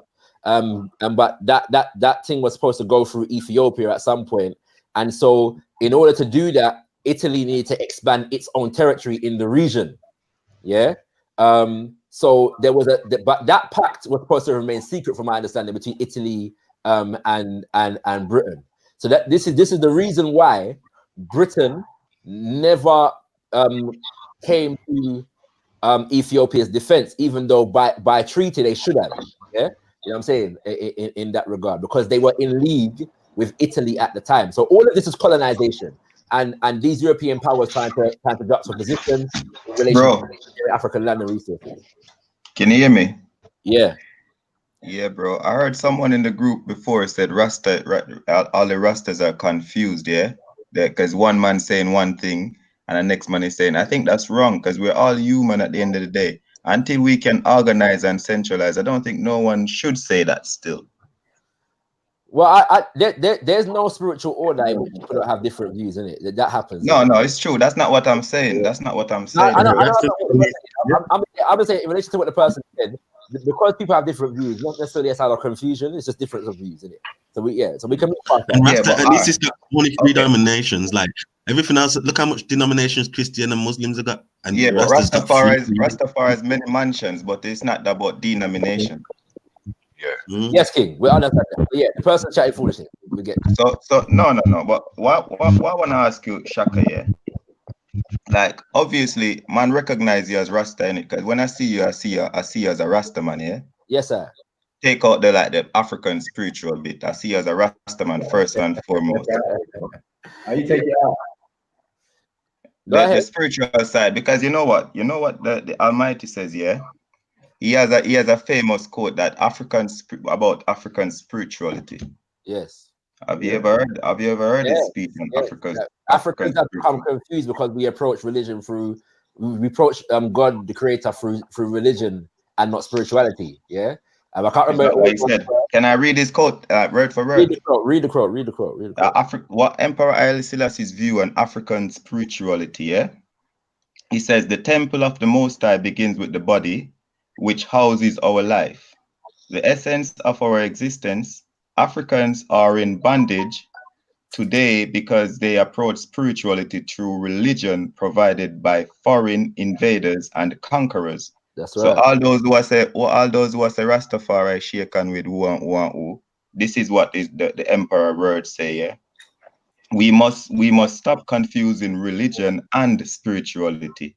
Religion is a set of rules, regulations, and rituals created by humans. Yeah, which was supposed to help people grow spiritually. Due to human imperfection, religion has become corrupt, political, divisive, and a tool for power struggle. Spirituality is not theology or ideology. It is simply a way of life, pure and original as was given by the Most High of creation. Spirituality is a network linking us to the Most High, the universe, and each other. His Imperial Majesty Haile Selassie Rastafari the First. Jah. Rastafari. Yeah, that so makes no sense. In the sense of, remember that if a man is a leader of a country, yeah, he's gonna have certain views. I don't think that is the so you way don't agree with this. You don't agree with this view right now, right? No. I'm saying that's his personal views. Yeah, but is that the manifesto of Rastafari? Is that what you're trying to tell me? Like the manifesto is based on the words of an emperor or a leader. And personally, one second. Yeah. Okay, speak, my brother. Because we also have many kings and obas and onis. We who? Nigerians, for example. So I'm not basing this conversation is not really about, it's about Rastafari. So if I share one of his quotes. Let him finish. Yeah. So I'm saying, if you have a leader, we have many leaders, and we have there are many African leaders who have said beautiful poetry, in a sense, or beautiful words of wisdom, and like that's gonna uplift the people. Do you get what I'm saying? But that still negates that. Is that a manifesto of living? That's what I was asking. Do you get what I'm saying? Like, manifesto of Rastafari, or is it a world leader? Yeah, speaking his mind or speaking to a set of people. Like, we have to. I would say, yeah. I'm not sure there's really a separation between the two. There is no manifesto of Rastafari. Like, okay, kind of wrote sense. I would say that the words that Prince just read are some of the most well-read words among Rastafari faithful. So they have inspired the way in which Rastafari view the faith of Rastafari as a system of spirituality and liberty, as opposed to a doctrinal religion. Yeah, that's it. No. That gives me a better understanding of your standpoint rather than his standpoint, because he's, Never come on camera. I understand, because it confirms, yeah, that we deal with spirituality and blah blah blah. Yes, yeah, but to say to be corrupted by religion is just a set of rituals, then why would you have a coronation? And why would you yourself, Haile Selassie, be a Christian like everyone else? Like, what? Bro, you know why, bro? Again, obviously you come into the conversation late, innit? When Rastafari, the movement developed, Rastafari was not coming off of a deep understanding of what Haile Selassie believes in. Yeah? Right. Rastafari was responding to what they understand and see in the coronation of this emperor. You know what I'm saying? So nobody never knew nothing about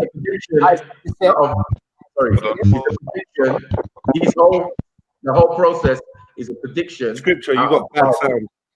Is it out of the Bible? Hello? Yeah, right. So So there is a biblical understanding of right. So you see how contradictory that is now. What's contradictory? Sorry? You gonna preach against sorry, guys, 1 second. Scripture. You keep unmuting yourself. Your sound is doing all this. This is what happens when you unmute. So like you need to understand that I can't hear it, and I'm not trying to do madness. And anyone else confirm they can hear it? I can hear it clearly. Yeah, I can hear it. So it's a madness. I'm unmute you. I don't know if you got headphones or something to put in. Right, I hope you see how Prince is trying to entice you right now, you know, on the screen, like trying to entice you with. Prince is just something else, man. Prince is something else. I know. Trying to get my dictation on these things, you know. I'm good, man. Hey. Yeah. I did take offense to the African spirituality stuff. Like he brushed it under the carpet. Like if Rastafari. But this is why I say, bro, because when people ask me, are you Rastafari? Yeah, this is why I have to make myself clear, because I know that there's room for confusion, right? Just there's no confusion in my father's house. I'm saying there's room for confusion in people's understanding of the thing and because for most people, you know, Rastafari is nothing more than a version of Christianity. Yeah, but we're not talking about those people. Let's keep it between us in the room. You don't hear what I'm saying, though, innit? I'm saying to you, when I answer questions, I answer them with the understanding of perception and the general understanding of a thing. So me personally, when I define myself as an African spiritualist, Rastafari is a part of what I'm dealing with. So if you see me in Ifa, then you understand that I'm Ifa too. Just what I'm saying, that that's what my man's team is, right? So I'm saying that I have to make myself clear in it, right? Because I know how certain things go. There are Rastafari who speak the way I do, and there are Rastafari who don't speak the way I do. There are Rastafari, for example. So what made them Rastafari though? For example, because a man is just a man until he sight up Rastafari. So if a man calls me Rastafari, and you're not representing Rastafari, then you can't be mixing with that group. It's like calling yourself an Islamic man, a Rastafari, and a Christian. One second. Because are some people? You be quiet, you. Bro. You know what I see with you, though, Chaka. Let me just tell you what I see with you. I think you have your foot in many different. Listen, I think you have your foot in many different directions. Bro, all right, you speak, my G. Sorry. Are some people born Rasta, my brother? Yeah, of course. Yeah, why? Yeah, why? So then the argument is null and void in a sense. You got what I'm saying? If you're born with locks, like my mother, for example, you get what I'm saying? And we don't call it Rasta, we call it Dada. Yeah, you call it Dada.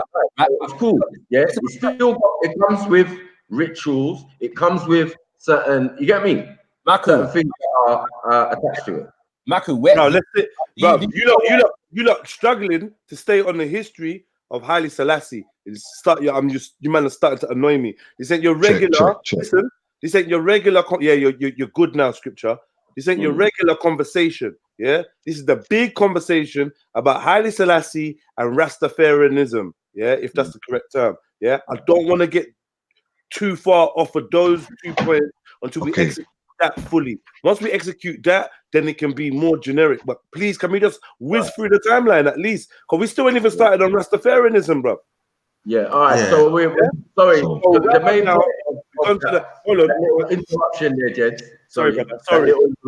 Was down to the speech that man read, isn't it? Okay. So that's what it was based on. It was based on the speech that man read. And I'm like, reading and interpretation is two different things, though. Yeah, it's cool. But is that the manifesto for Rastafari? You know, like where you get. Do you see Rastafari? Do you see Rastafari as a king? Do you see him as a king? Who? Rastafari. Rastafari or Haile Selassie? Haile Selassie. Do you see him as a king? I see Haile Selassie as an African king. Yes. So when he was crowned, when he was coronated, he was coronated under new name Rastafari. New name, a new name. Okay. When Christ said he's gonna come into a new name, what was Christ's new name?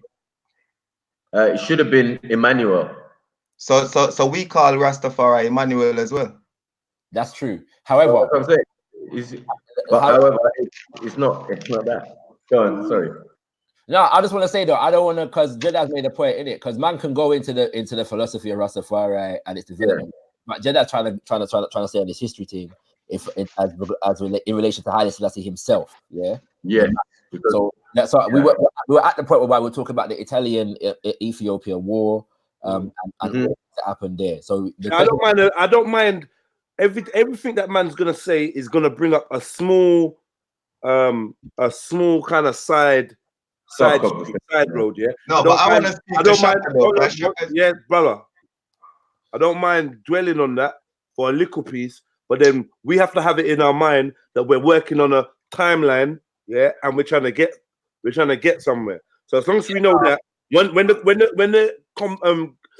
the argument becomes too intricate and blah blah blah, we just gotta be disciplined and agree to cut that. That's true. You can make a note. That's why I got my notepad. Yeah, I don't know about you lot. I've had my notepad from how long? I've been making notes. My notes. Yeah, I got my notes as well. If there's anything that you want to come back to, we can come back. But let's show our discipline.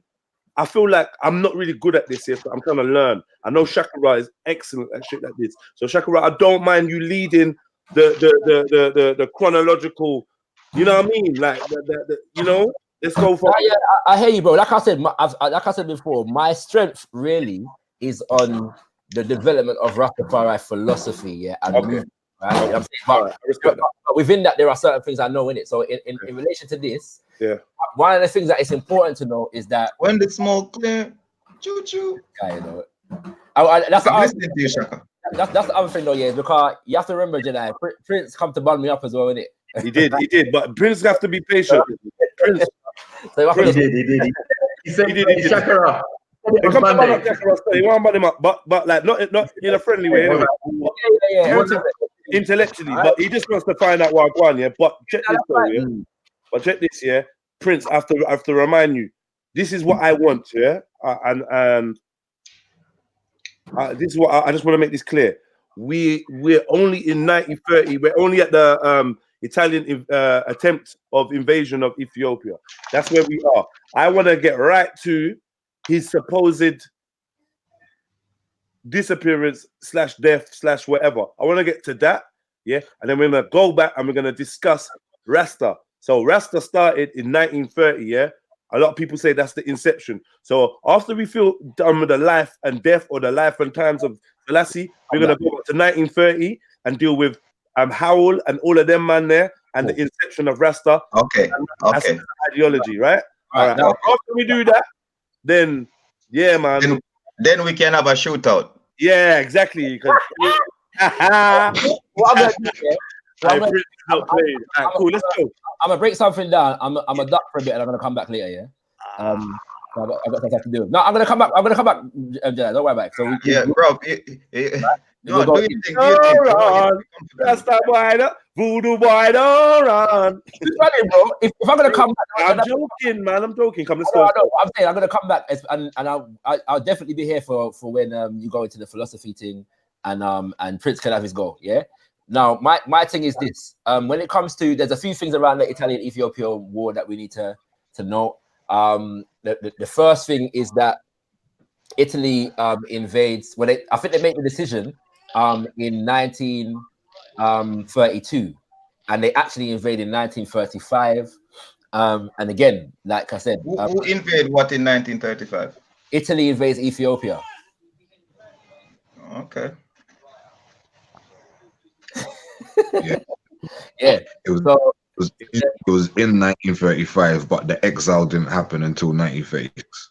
1936, yeah? Right. So that's what happens. No, I wouldn't call it exile either. You know, that's something that we need to clear up. Don't get me wrong on the word. I'm just saying. Word sound is powerful, though. Yeah. No, you're wrong though. I think that's what I am saying. I'm just saying what it says, what people think. I understand, my general. All right, my brother. So yeah. So continue what you're saying, Shaka. Oh, wait. So if that's not what you're saying, what are you saying, Scripture? No, because like, do you have a different understanding? But you're giving are you delivering an understanding that's separate from yours, from your personal understanding. Yeah. Don't do that. Definitely. Don't do Why that. would you want to do that? Reason why Give me your personal understanding, bro. No, just let me. The reason why I do that is because the way people understand words or sentences is different to how one would understand something. Do you know what I mean? So if I understand it differently, it's because I know that I understand it differently to the majority of people. Do you know what I'm saying? It's not that I'm downplaying what other people think. You're playing devil's advocate. Understanding of it. No, you don't need to do that. That's why I'm here. Exactly. You don't need to play devil's advocate, bro. You don't need to do that. I'm here. The captain's here. So yeah, we cool. Yeah. Let's continue. Yeah, so Mussolini, we was at Mussolini at one stage, I swear. Yeah, Mussolini, Churchill, and Stalin. Okay. Mussolini. But it's the Churchill. Italian army that actually invaded. Yeah, Mussolini, Churchill, and Stalin was reigning at the time in the on the European side. Under the fascists. So can I understand this? Am I wrong in saying that the reason the British was in Ethiopia is because they helped to run out the Ottomans, the Turks previously? This is where we got the Lawrence of Arabia story and all that. I believe there is some validity to that statement. I'm not an expert on it. So I think so. All right. About Emperor Haile Selassie in 1930, he was crowned King of Kings, Lord of Lords, conquering Lion of the tribe of Judah, earth rightful ruler, elect of God, conquering Lion of the tribe of Judah. Did I say that? Who on earth disputed it at the time? Tell me one person that disputed it at the time. One European, one African man, one king. Tell me who disputed it. Tell me one person that disputed it. There's no one to dispute it because it wasn't that important to dispute. You know what I'm saying? If you're king of your region, that's not important. Man coming around telling you he's king of king and lord of lord, and that's not important. It's not important in the sense of if I'm on another part of Africa and I'm a king. That means nothing to me. How does it affect? Yeah, it's respect. It's like, I could say it. That's what I said to you before. I could make all the claims you make for Selassie, I could make for my great grandfather who was. You could make that claim because then you'd have to have proof. Yeah. My story is not thing. I'm here. What's the name of your grandfather? What's the name of your grandfather? What's the name of your grandfather? I'm the great grandfather. I'm great grandson of the king. So what's his name? What's his name? His name at the time. Yeah. Yeah, Nana Olumu. Who is that? That's my great grandfather. Nobody don't know him, bro. Nobody don't know him. Well, he's on Google, so I don't know. You might say that, but that's not true. You get what I'm saying? There's books been written about him and all sorts. He was a merchant trader, the richest man in Africa in the 1800s, late 1800s. You know what I'm saying? He was going to open the first African bank. When was Emperor born? What date was Emperor born? I don't know, but obviously my great grandfather is around about the same time. So I'm saying on different parts. Emperor was born 1892. Cool, that's no problem. But my grandfather was there around about that time because it comes into the 1900s, isn't it? So, it's an incident that starts in 1870 something. Was he crowned? Yeah. Was he crowned? What do you mean? He's a king. What do you mean? Was he crowned? Stupidness. Yeah, I talk about it. You know what I'm saying? It's just common sense. What was he crowned of? What was he crowned as? What was he crowned? It wasn't no European coronation. But he was crowned king. Yeah, no problem. You get me? It's not unauthentic. It's authentic, isn't it? But we're not going to argue these points. No, we're not. We're going off track. So as we go back, we're at Mussolini invasion. Right. Let's tell the story. Let's tell the story of the man, please. Family. So in 19 when that happened, basically Mussolini couldn't actually have to get the backing himself. He ended up asking Hitler for the backing. Yeah. So Hitler gave him some troops and whatever else he gave him at the time to go and you know, do what he needed to. Yeah, and he's still heavy. Yeah, man. Yeah. Nah, do you know what it is? You're in the background because I just got a phone call and it kind of messed up the sound. Hold on, give me a second. Can you hear me? Yeah, you can hear me. Yeah. Rastafari is the Almighty, you know. Yeah. So yeah, basically, he couldn't get the help. So yeah, basically, oh my Lord, this mercy. He couldn't get the help. Yeah. Who couldn't get the help? Mussolini. Mussolini couldn't get the help that he needed to go and invade Ethiopia. So he had went to go. and did it by himself. Basically, he couldn't do it by himself. So he went and asked Hitler for the backing. Yeah. Hitler gave him some troops and whatever else he gave him to go and invade. Yeah. Yeah. So at the point of him going to invade, he's trying to invade, and I'm not sure if everybody's familiar with the story, but the story basically goes, they went there with guns, tanks, and bombs from planes to fight people that had horses, shields, staves, and not much artillery.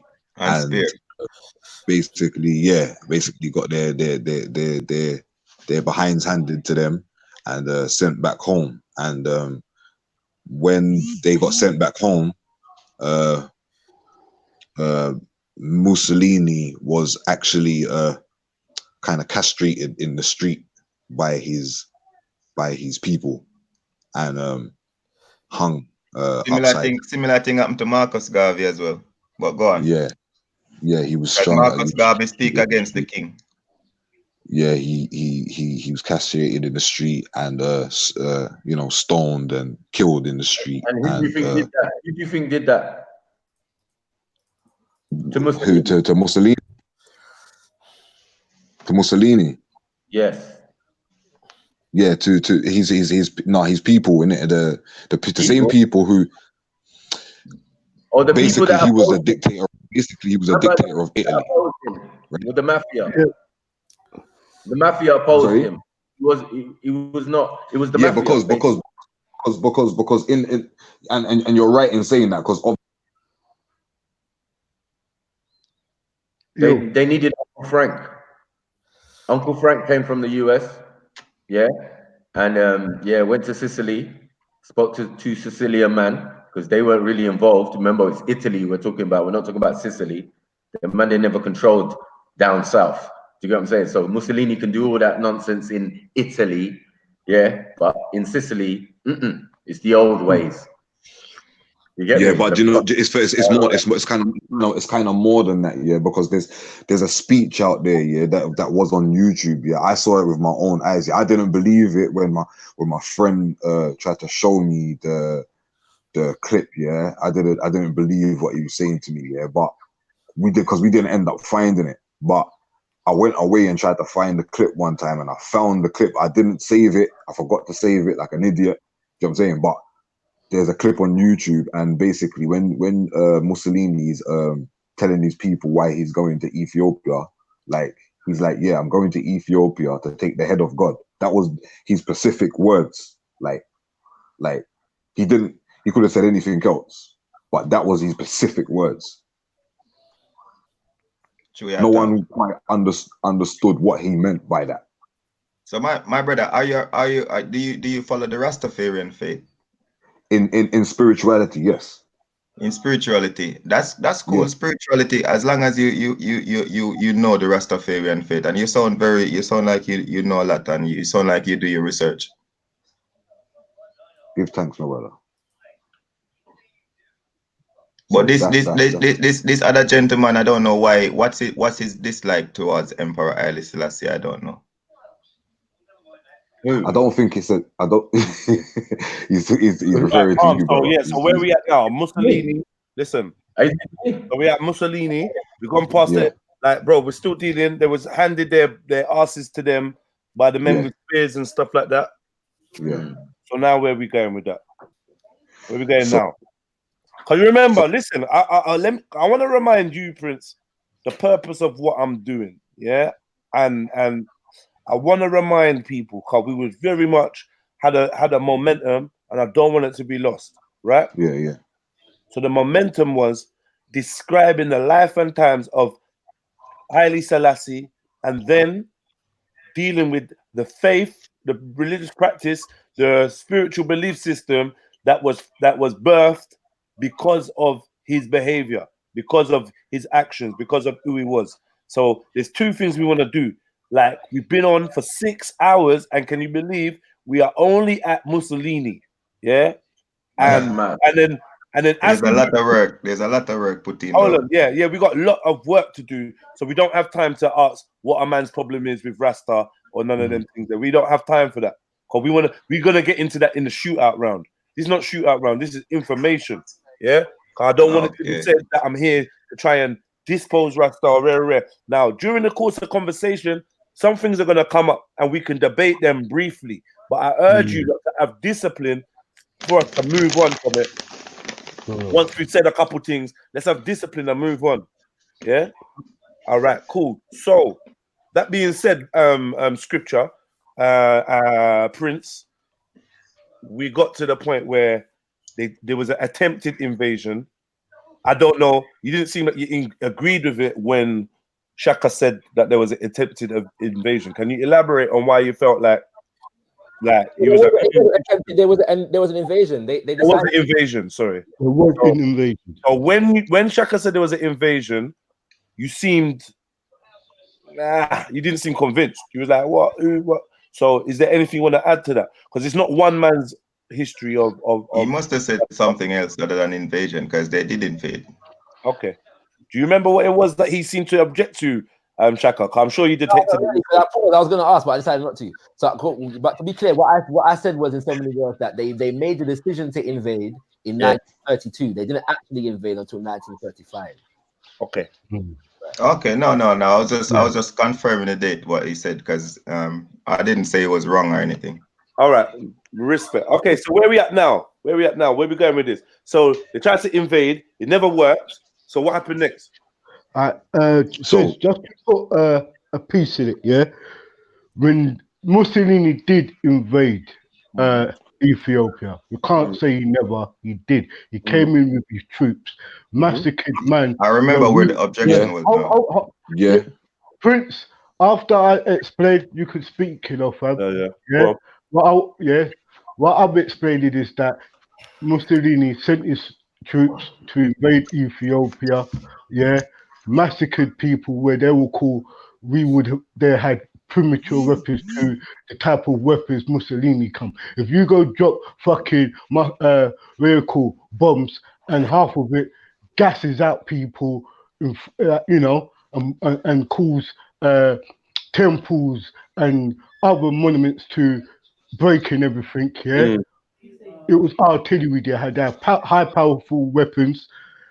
At that time, the British Empire offered Haile Selassie, where we call refuge, we say refuge, but they say exile, in a place called Bath, while that was going on, and it's a known cool fact. So I'll just put my 2 pence in that and give other people a chance to speak. Thank you. Yes, sir. Yeah, so, I remember where my objection was when he used the term exile, because I don't see him traveling to Europe in order to go to do his rightful appointments as a king. I didn't see that as exile. I see that as him traveling. And when they were at war, there was no television, there was no telephone or these things. And it was war, and they were being invaded. So the most sensible thing and the wisest thing for the king of Ethiopia at that time to do, to use his popularity and to travel to England. And he bought the land in Bath, because he didn't want to come to London where the queen is, because he was higher than the queen. So if he had come to London, where in Windsor Castle, where the queen was, then he would have been the one reigning. So he decided to buy a plot of land for 200 acres of land in Bath, either 200 acres or 2 acres in Bath. He bought that with gold. He didn't buy it. He didn't buy it with cash. He bought that with gold from a family, a wealthy French family from French. Yeah. So when you use the word exile, and he came to Bath to a royal welcome. The streets of Bath was full. Everyone was happy to see him, and he tell the black people up from the west. He told the black people from the west what was going on in Ethiopia, and people volunteered. A lot of black people from Jamaica volunteered to go and assist, and a lot of people from America also went and assist him. And he went to Geneva, and he told them that the spark that you guys, because he asked for help and no one helped him. Everyone laughed at him when he was in the chamber. So he did that historical speech where he says that the match will light in Europe, just like how you guys come to Ethiopia and light up Ethiopia. He said today it will be me, but tomorrow it will be you. And the very next day, Britain's naval base was bombed by Germany. Exactly. And then that was the start of World War II. And World War II was started because there was an unsettled war for 20 years from World War I. And I guess a lot of people would be familiar with that also. So Emperor Haile Selassie told them that because you, and then after he did that, he went back into Ethiopia 5 years exactly to the date from when he went to when he went back into Ethiopia. And that was a prophecy also mentioned in the Bible as well. So when he got back to Ethiopia, he just walked back onto his throne, and he sit on that throne, and he reigned on that throne forever, and he's still reigning on that throne now, because there is no man worthy on the face of this earth right now to go and sit on that throne. If you know a man that... Don't worry, brother. Yeah, quick question still. I don't mean to cut you still. That when you're talking about him buying that land in Bath with the gold, yeah, that's new information to me still. So like, I was just wondering, does he still own that land now, or is it still owned by the bloodline, or was it sold? Are you leaving? Oh, he's on the phone, isn't it? On the phone.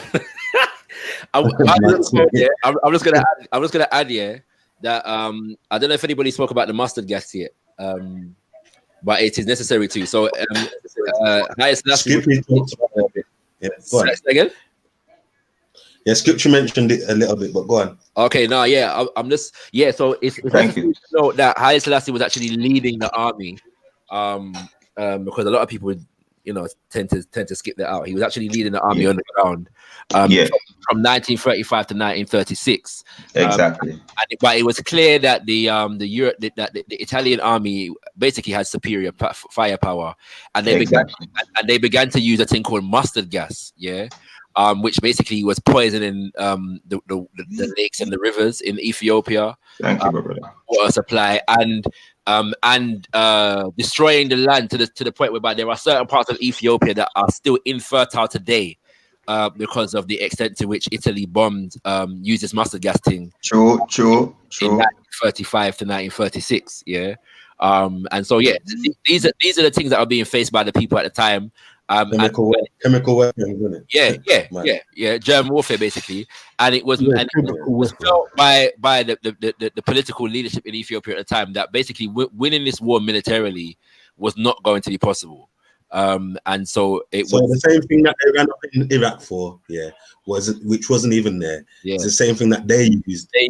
People that, you know what I'm saying? So it was really terrible what was going on. At the same time, so a lot of the people that went from America and the Caribbean were actually Garveyites. who signed the dotted line to go and fight in the war. Because yes, but then that's when Marcus Garvey starts saying that Emperor Haile Selassie is a coward for the move that he made. Incorrect. When because it was Marcus Garvey that actually encouraged people to go to fight in Ethiopia. That's not in his speech. That's not in his speech. No, it is, bro. It's a fact that it's not in his speech. It's not in his speech. It's a fact. When Ethiopia first invaded, he was fully in support of Haile Selassie and the people of Ethiopia. Do you know his speech? Hold on. So hold on, man. When Marcus Garvey became critical was when he left. And Marcus Garvey wasn't alone in his critiques. He felt that the people of Ethiopia were suffering as a result of this thing. Which part of Ethiopia was suffering? Was it Eritrea? No, the same thing I'm talking about, bro, with the mustard gas and all of these kinds of things, yeah? Okay. So people were dying in Ethiopia. Yeah. So many people who around the world, who are activists and them kind of things there, who felt that Haile Selassie should have stayed in Ethiopia. Yes. There were many people who felt that he should have stayed in Ethiopia, but they also felt that Marcus Garvey was wrong for criticizing him in the way that he did. Yeah. Yeah. You know what I'm saying? So and then there were others who understood completely why he left Ethiopia. Yeah. So my point is that we're dealing with a situation in which Africans are or black people are they're organized around the world on issues such as these, and there are varying different opinions at the time. Yeah. So Marcus Garvey's critique was really in defense of the people of Ethiopia and the idea that the emperor, who's the leader, shouldn't leave his people in that condition. Yeah? I have one question to ask you, Shaka. Yes. Was there any other person living on Earth at that particular time when they invaded Ethiopia that could have bring people together and fight against Mussolini other than His Imperial Majesty Haile Selassie himself? Was there anyone on Earth that could have give the people them so much joy so they can go on war with spear and sticks against mustard gas, against invasion coming in from the Western realm? The Emperor Haile Selassie was crowned emperor, and what he did was unfazed. He always traveled with a smile. You never see him stressed out, or you never see no one running him down and he's hiding in no bushes. He's always looking royal, and always having everyone always bow down to him, even when he come to Bath. Even when he come to Bath, the Queen had to bow to him. Yeah, bro. I'm not gonna people who have met His Majesty speak to his character, his persona, and these kinds of things. Yeah. So yeah, we're not gonna cast any aspersions on his persona and his decorum in that regard. I do believe that anybody who is invaded by a force that would defend themselves with whatever means they have. So I don't think necessarily the people of Ethiopia are. Do you think it was a right move for him to come to England at the time when he did? Looking at the I'm not critical of him for doing it. I'm also not critical of those who criticize him for doing it. I think that you're on the fence. You're on the fence. Why? No, I'm not on the fence, bro. I think that I can understand both sides of an argument. And it just so happened that within the context of what took place, Haile Selassie's strategy worked. You know what I'm saying? So if it worked, it worked. I'm not gonna. So how would he know? How would the West have known that Ethiopia was getting poison gas if Emperor Haile Selassie didn't go and do it? How else would they have known? They did know. Italy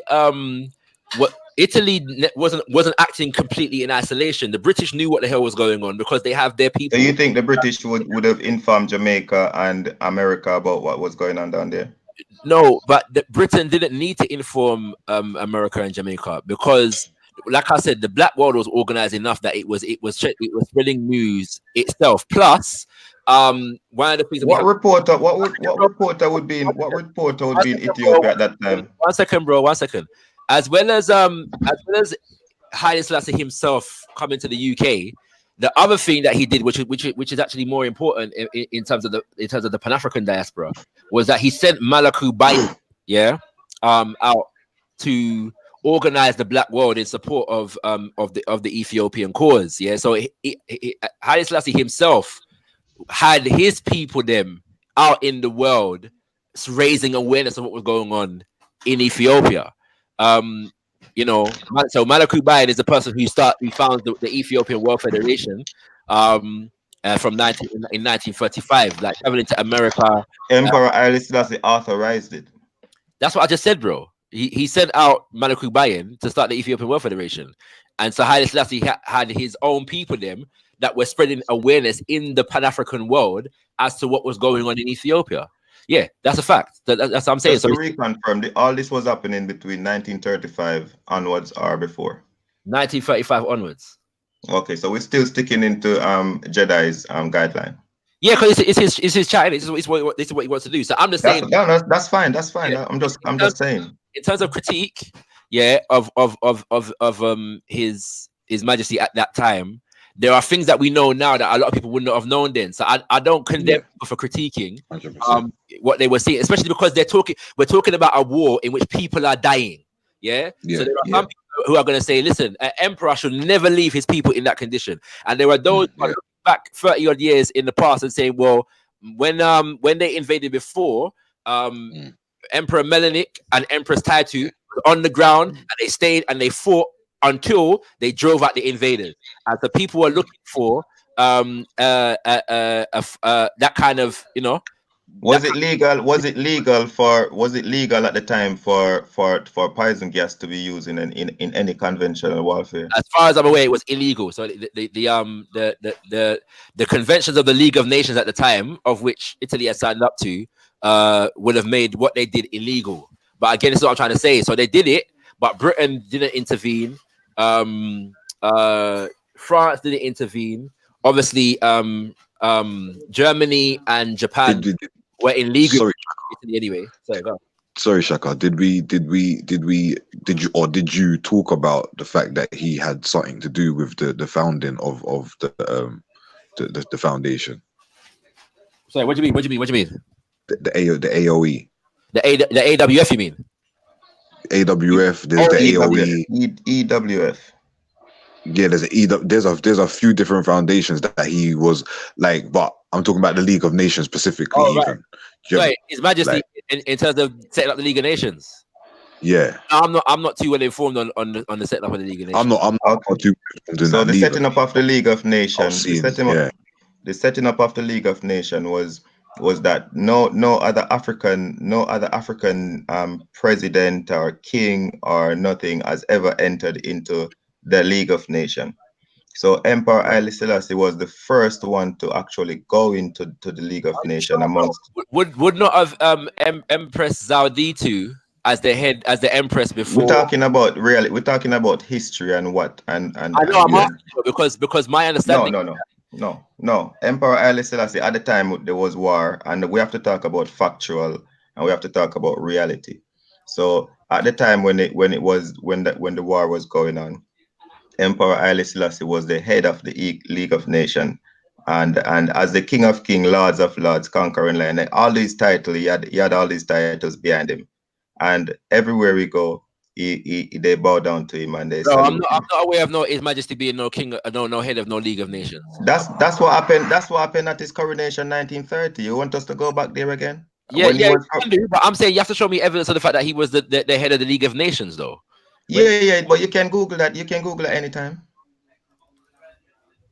You can Google it anytime. It's there. Everything I speak is facts.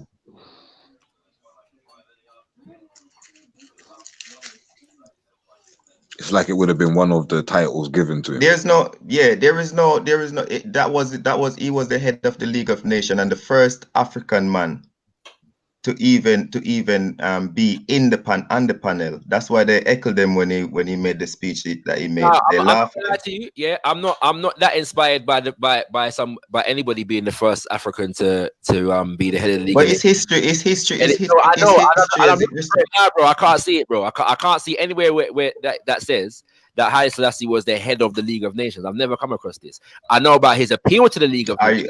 Are you researching it though? Yeah, bro. I'm looking for it right now. You said to Google it. and I googled it and I can't see it. Okay. Definitely Ethiopia was a part of it because that's what gave him the right to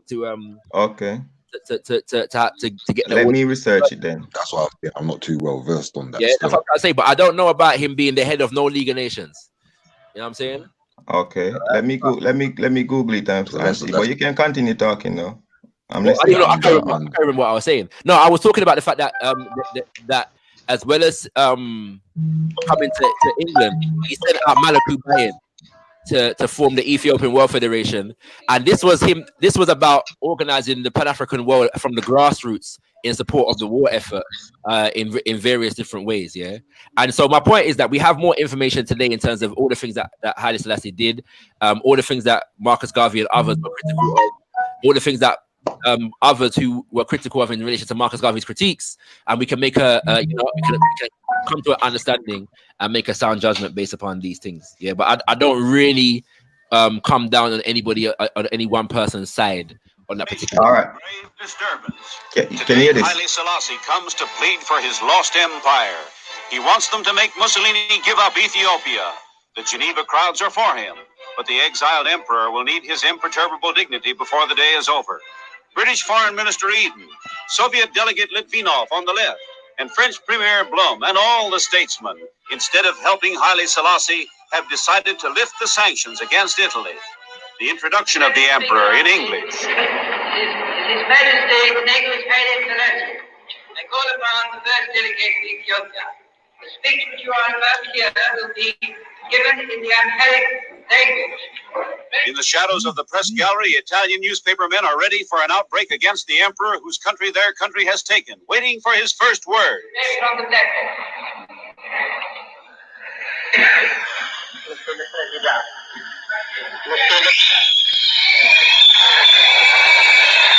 Yeah, them laughing. Them a laugh at the emperor now. This is where they're laughing at him. Trying to quell the disturbance, lights turned out. Them turn off the light, them turn off the light in the place. Again, lights out. The disturbers ejected, arrested, and he is able to make his appeal.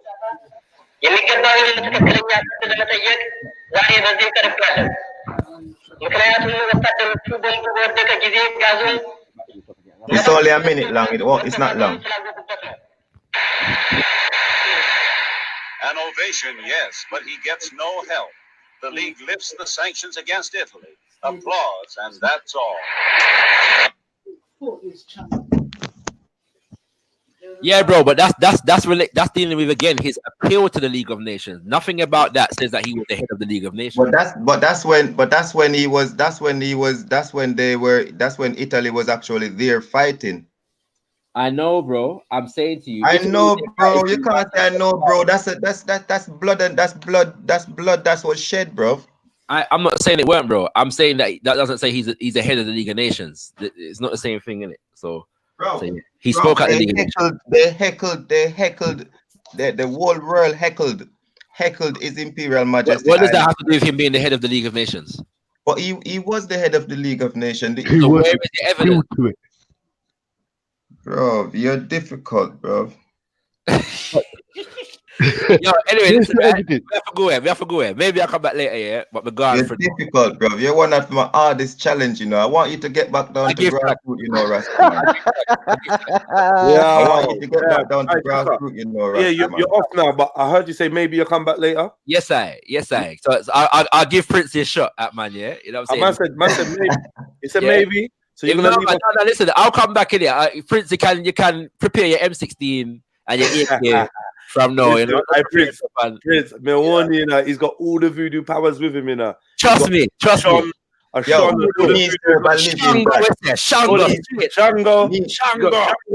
and Rastafari. He's got Shango and Rastafari. That was that shit. Mad. Blessed love. You know, first and foremost, he's a Jamaican. So me can't cut you out. First and foremost, he's an African. Gunshot. Yeah, he's ready for you. He's like, yeah, all right, cool. Legal. Yes, big up. Yeah, but legal. They might call us pirate. They might call us illegal. Shit. Yeah. Hey, listen, Yo, but yeah, no, wait. Now Shaka's gone. Yeah. Hopefully, we can still go through the history because brothers and sisters, he's listening, bro. This is too interested. He's gonna listen offline, bro. Yeah, he's busy. He can't chat. He said he's gonna have to do something. You know. No. It's fine. It's fine. Too long to explain. Big up for heavy topic. Big up. I just want to make sure everyone in the chats is all right. Hope you lot hit that like button. I must have over 100 likes. Someone check for me. If I ain't, then you lot don't rate me. 102. Hey! Big up yourself. Thank you, family. There's been lots of good interaction. This is gonna be a show that I would love to listen back to. It's just packed with info. I want to ask you something though, Go on, brother. From what you hear, yeah? Yeah. No, are you a Rasta man now? Not yet. Yeah, but me I burn off your locks off your head and your great back as a Rasta man. You know? Wait, not yet. Give me card. Knock up for the locks. 500 that man. All right, Yo, so okay, cool. Okay, so what did you want to do, Captain? Do you want to still deal on this League of Nations thing? Because we do want some proof that he was the head of the League of Nations. If we can't find it, then we have to move on. I'm saying it like this. I'm saying it like this.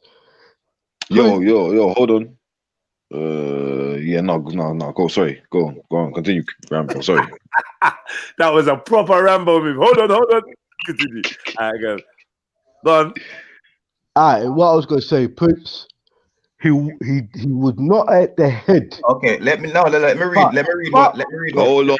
I found the information. Family. First of all, yeah. Prince, brother Prince. Brother. When you talk, I will not cut you, bro. Yeah. I'm not cutting you.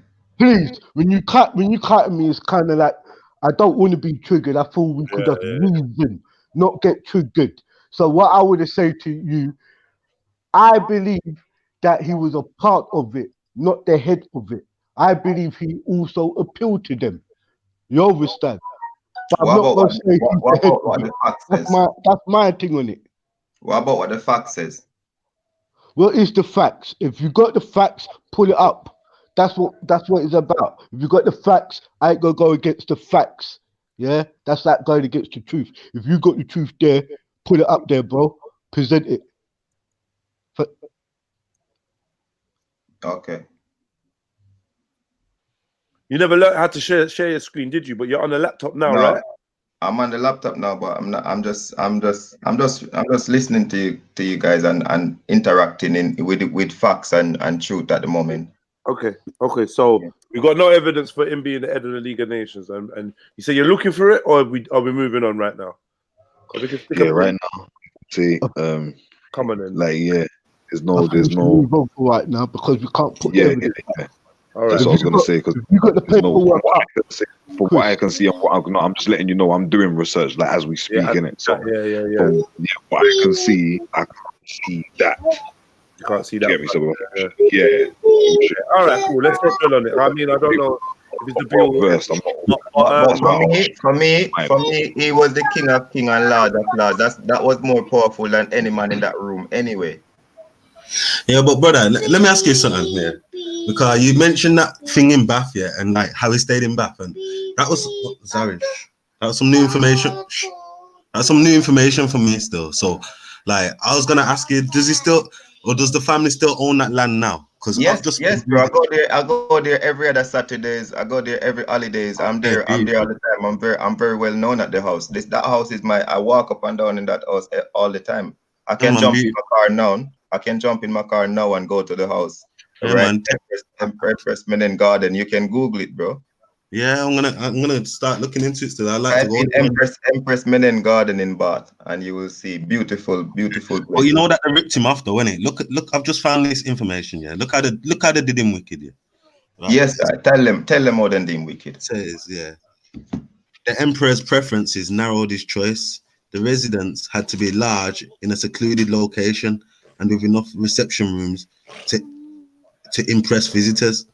One might have thought the Gregorian country mansion would fit the bill, but he preferred Bath.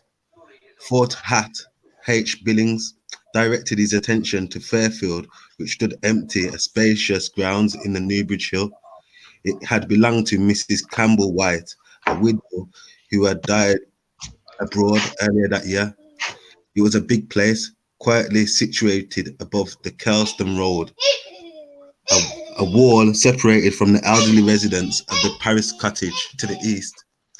Beyond it, to the north and west, there were in those days fields and a couple private houses, notably Penn, the home of Sir Guy Nugent. Now listen to this. The total area was 2.2 acres and included a cottage, a garage, a shed, and a garden. And thus, the Ethiopians had their privacy in a respectable neighborhood. Yeah. The rateable value at 195 was high for that part of the city. The rates were shillings. The rates were 25 shillings in the pound. The deal was closed promptly at a later price reported to be 3,500. So wait there. It was rated. The estate was valued at 195 pound, and that was high for the area. Yeah, and then he ended up paying 3,500. That's like 100 times more. And you know what? In the contract, in the title, in the deeds of that land and the house, yeah, they cannot change the deeds and the title for 1,000 years. Okay, seeing. And that's a fact. Nah, that's mad. That's why none of them. That's why I can go there anytime and go there and just chill. Because they can't stop Rasta from go there, and it's a big mansion. That's Fairfield House. That's our house. That's Rastafari house. No other king that leave anything for none of you. Rastafari. Blessed Lord. You get me? But why does everyone always forget the Ja part? You get me? Psalm 68 verse 4. But you know, a lot of them don't like the name of His Imperial Majesty because them say the world are gonna hate. The world will hate you when you call upon the Most High name. You know. This is why his name is so majestic, yeah. Because you see in the Bible, yeah. Give me 1 second, my brother, yeah. Like you see in the Bible, yeah. You see when you see him, yeah. Like it doesn't read him. It's like it's his or her Imperial Majesty. This is how it's pertaining to the history of them being the Holy Trinity, as in wife and husband in holy matrimony. Do you know what I'm saying? Like, you know, and them consummating, having, you know, offspring. You know what I'm saying? Like this is what the thing is actually representing. You know what I'm saying? Like that's the correct way on how we're supposed to read the Bible. That's why people think Rasta is allowed to lie. He's lying part of Rastafari. Huh? Talk about man's head of League of Nations. Man's not head of League. We're just gonna leave that little elephant in the corner of the room and pretend like anything else he says now has great credibility. That is mad. I was busy working, fam. You're lucky. You know what I'm saying? I was hearing it. I was like, what? What did you say? Absolute facts. Like what? Oh yeah. You see? Powers. You get me? Real lion. Man was sounding like Pussycat still. I was like, where's the lions in here? Where the lion about, man? Come on, man. What was your question? What's your question? Look, there's no question. Look, I just bam, FTK'd him quick. Yeah, my thing was you know the thing about he's deaf, the circumstances of his, can we go to that? Yeah, that's good. And free funerals and that. Yeah, that's good. Yeah. I think we should. Yeah, segue into that conversation. But you're the man with the information on that, so yeah. So yeah, all of you was like, hold on. So I reminded you that. Hold on. I reminded you I think I like about yo. Anyone go talk? Anyone go kick it off? I'm talking. Can you not hear me? Can you not hear me? Right. Can you hear him? Yeah. So I reminded you that like 8 times that we're following a chronological order. The Nigerian non-Rasta comes in and says, "Yeah, let's go straight to the death," and you look like, "Yeah, all right, let's do that." What one? So, like, and this is an important fact here, that we have an inability to follow timelines and information and see it out from beginning to end. We have an inability to do that, and that's what makes me fearful for you, man, that went and studied on your own and leaning on your own understanding, coming forward here giving information, because it's showing that you don't even know how to present information or stick to a timeline or have a discipline in terms of giving out info for people that are watching. And then you make an outsider, he's not part, he's the elephant in the room that's come to put the cat amongst the pigeons, yeah. And you make him come and dictate the you make him come dictate or bruv, you should be telling him, listen, Maku, fall back, we know where we're going, just observe and listen and learn. Yeah, that's worrying to me. I got to jump this. I'm going to be going in 6 minutes, but where it was, I just come back in it. I've been driving for a bit, so I've just come back in it. I thought that you lot got quite far in it. I thought that what you were saying was in accordance to where you actually was. You see what I'm saying? Do you drive Uber? Yeah. You have to give me your number, you know. I don't know how to get it. I need an Uber driver that's my friend, fam. I want to put I want to do the black economics, man. So I got your number already. I got your number. Yeah. I'm 6 minutes away from the next person. So can I smoke in your car? Right, go carry on. I thought that my crew was he was in accordance to where he was. I didn't know that man was jumping. You get me? Because I just jumped back into it. All right, no. So you know why I said that? Because the guy who talks about the other stuff comes out, yeah, and you just jumped in. I thought it's relevant because that's what we talked about on Sunday, and I know that's what I was into. So you know, I've come in late as well. So I was like, dude, let's get back to that. I know. All right, so let me. Where we are right now. Where's Ezra? Oh, let me get Ezra. Ezra, scripture. Ezra scripture. Where we are right now is he's bought a yard in Bath. Yeah, the Mussolini ran up. He left Ethiopia for whatever reason. He went and bought a yard in Bath. Yeah. Now where we at? Yeah. Big up Gabs, by the way. Big up Gabs. I see you there, my brother. Big up Gabs. So where we at now? He bought a yard in Bath, yeah, with gold. He didn't want to go to London because he would take the throne if he went to London or something. My girl Cotton Socks is just like, so. I'm just like, so. Like, I don't even get all of that, what that means. But now from the Queen. If he went to London, he would be reigning, and so he took a yard in Bath. No one challenged that, so I'm assuming you lot all believe. I don't know. I wasn't here. I think I heard that one still, but I didn't even bother with that one still. All right, wait. Gabs, you look like you got a point? You got something you want to say? Do you know? Yeah. Why you Nigerians keep hanging around these Rastas? Yeah, like so you don't want them to have their own thing. What's wrong with you, lot? Yo. Nigerians keep lurking around. Like, what happened to them? Tell them, all right, cool. So from the house in Bath, where are we going? Because we didn't. The Queen came. The Queen bowed to him. Now, I want to ask you. The Queen has bowed to Selassie. Has anybody got the image or the proof that this happened? I've seen it. That the Queen. Hold on. That the Queen. To Haile Selassie. Yeah. Wait. No, I don't want to hear that you've seen. My question was very clear. The picture is on the net. Give it to me.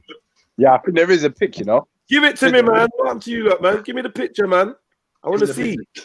Get me. This is showing proof time, man. I would say it's funny. It's on video, fam. Watch this. It's on video. Man, the Rasta food shop on West Green Road, and they had that picture in there from big picture in there, yeah. All right. The till. Okay. So why are they looking for the picture? The Queen bowed to my man. Boom, boom, boom. What's happened next? Google it, yeah? Nah, here's the link. Oh, here's the link. Okay. Here's what? That's the link for the video. All right, I'm gonna play the video. I'm gonna watch the video. But what I need you lot to do, what I need you lot to do is, who just dropped out? He's dropped out because he's just come to his new thing. What I need you lot to do, whether you hear me or not, let's try and push on with the timeline. Push on. Yeah. So Bath, he bought a house. The Queen came. What we did? What we dealing with? Basically, he came over to Bath. Yeah. Stayed there for a while. Ethiopia was still in conflict. The conflict was over. So he's left this country. He's left this country that's at war, that's getting bomb up. Yeah. Right. And he's in Bath. Got a yard and he's just gone to Bath. He's living in Bath. Yeah. But he didn't want to die. Did he go to Ethiopia? Did he go to Bath to hide? No. So basically, what it was is that the country, his people, his staff, you know, like his administrators and his whatever else he had around him, like in terms of advisors and stuff like that, like basically invited him to go to Bath, and confront the people of the League of Nations. Do you know what I'm saying? And the people of the other nations that he was or other organizations that he was a part of. Yeah, so that's another reason why he came here, and he knew like everybody looks to the monarchy in the Western world of Queen Elizabeth. Do you know what I'm saying? So if he's here, like it's only gonna make sense. There's no way that she can't get to him, to have this meeting that he's trying to have with them. Do you know what I'm saying? Yeah, and let them know that today it's gonna be me, and you lot don't want to help me, and that's cool. That's fine. Because my people are gonna fight the battle. You know what I'm saying? And that's another reason why he was necessarily sent, not necessarily that he wanted to leave and run and flee and leave his people and his land. Like it was that. You know what I'm saying? It was more of a dictatorship type of thing. You know what I'm saying? Where like you don't want he went to the white man, the white Englishman. He went to the British to ask for help against the Italian. Is that what you're saying? Not necessarily for help, but to like because they're in partnership with things in terms of order of things, in terms of who's in partnership? Monarchy order. Who's in order? Who's in order? Because so Haile Selassie would have been seen as a higher order than Queen Elizabeth. Do you know what I'm saying? Yeah, in terms of rank in the world. Do you know what I'm saying? Yeah, because it's like in terms of monarch. Can I just ask you like side question? Yeah, Haile Selassie was above Queen Elizabeth in terms of monarchy in the world. Where were the Nigerian leaders ranked? Just for me to get a perspective of how this world would. It would rank.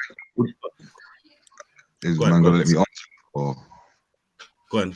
It would rank, in terms of in that stage, like kind of like a polarity contest kind of thing. Like I'm saying, depends how much people you got at your coronation, who attended, who gave you a title, kind of thing. Like who brought this, who brought that. No, family. Let me be real with you, yeah. Like honestly, we're very conscientious brothers. From Monday to Tuesday or Monday to Sunday, we're very conscientious brothers. You lot can't see what's going on in here. You lot don't see that none of this is dodgy to you lot now. Come on, family, man. Like what go on? Like how come everyone's switching off their brains? Why is everyone switching their brains off? Why? Yeah, people are switching off their brains still, man. I think it's because of the people that are involved. Why it's so difficult. Like if all of these people were our own African people, I don't really think we'll have that much of a problem. No, I don't think I'd have any problem. Do you get what I'm saying? But it's not. It's not. Yeah, you're right. It's not. But you know what it is? Let me say one thing. Yeah. You know what from what I've my understanding of the thing and what I've learned, is that Selassie was he was like the emperor. He was higher than the queen in like the faith, and because don't forget the ruled on faith. They don't share the in them times. You know what I'm saying? Monarchy runs under faith, though, isn't it? Wow. Yeah, but what I'm saying is like politically. So the same God that put Selassie in power is the same God that put Elizabeth in power. Is this what we're saying? No, I'm saying according to their Christian, like their Christian thing. I'm saying like, don't forget. Selassie followed the same Christian thing that Queen Elizabeth did. No. So basically, second, I don't know why everyone's cutting out now, man. Can you hear me? Can you hear me? Okay, well, it's no need me hearing you because I can hear two other people are No, we never. Scripture, I'm gonna mute you because I got a feeling it's your microphone. Wait, let me just make the. No, it's not you, man. It's not you, Scripture. Ezra, you're cutting out. Yeah. Ezra, you're cutting out a bit. Captain, fall back a bit. Ezra, you're cutting out a little bit, but go on. One sec. Can man hear me now? Is that better? Yeah. All right. And I was just saying, basically, according to their faith, and the faith that the Queen and a lot of these monarchs were dealing with at that time was Christianity, and they believed, that he was the lineage of Solomon, and from that bloodline, you know what I'm saying? So they respected him accordingly, and that's why they bowed to him. And that, it weren't on no political thing because he's politically higher than them. Like, it was just on that bloodline sense. Why did he go to Bath when his country was getting torn up by Italians? He was about like any king Jedi. Most kings have to flee and then come back, raise an army and come back. Like that's happened loads of times. Give me examples. Like, I don't think he's individual. Give me examples of where that's happened in modern times, and that's got to be in the 20th century. Okay, then not in the 20th century, but I'm just talking about money. No. What are you gonna go to King Arthur or some shit? The 20th century, bro. This is 1930, bro. What the fuck? You mean many a king leave their country? Show me kings. I just want to ask a question before you answer it. The Duke of Edinburgh is royalty of Greece. Supposed to be, and he's supposed to be the royalty of Greece. Philip Battenberg and that. Yeah, I didn't know. He's in exile now. Yeah, in the UK. They've been in exile like most of their life. You know what I'm saying? I had no clue. Yeah, that's Europeans though. That's Europeans. Yeah, well, I remember. And let me show you something. Yeah, like this is you. This is excluding you now, Ezra. Yeah. Ain't nobody who's working with God needs to run away from Italians, and that part is for you. Now for Scripture and for the rest of the Rastas, ain't nobody, not even the rest, some other Rastas that believe he's Yahweh, God, Jesus, all of this stuff. Yeah, why are you running from Italians? Right, you're Jesus. You're God. You're the Alpha Omega. You're running from Italians. Bro, please. Ezra, I want to ask you a question. So, you think someone said that he had the same spirit that Christ had in him, and I don't know if he came. Like I don't know whether he's. I don't know whether. Oh, yeah. What happened? Yeah. So you're breaking up Scripture. Can you hear me? Check. Yeah. I can hear you now. Yeah. Like, so these are little things that happened in the war, for instance. Yeah. Like, the gunners that they was using to try and shoot down the aeroplanes, like should have only manned the man for about an hour, maybe an hour and a half, 2 hours at the max. Otherwise, man starts to get hand arm. What are you using to speak to us through? Is it like a headset? Are you using a headset or? No, I'm saying, and that's what I'm saying to you, bro. Sometimes it just flying out, bro. Because you don't have it. Do you have it? I'm not using no headphones right now. I'm using the headphones right now. And before last time, I was using the headphones. Like, you know what I'm saying? Because what's happening right now is like I feel like one minute you're super loud. I'm not moving. I'm not moving. Okay. 1 minute you're super loud. Next minute it's super quiet. Next minute we can't hear you. It's a madness. It's not working. I don't know if it's going to help if everybody mutes up while you talk and we can experiment that way. Oh, that never happens. No, I mean, I can make everyone mute up and you talk, but let's see if it works. Yeah.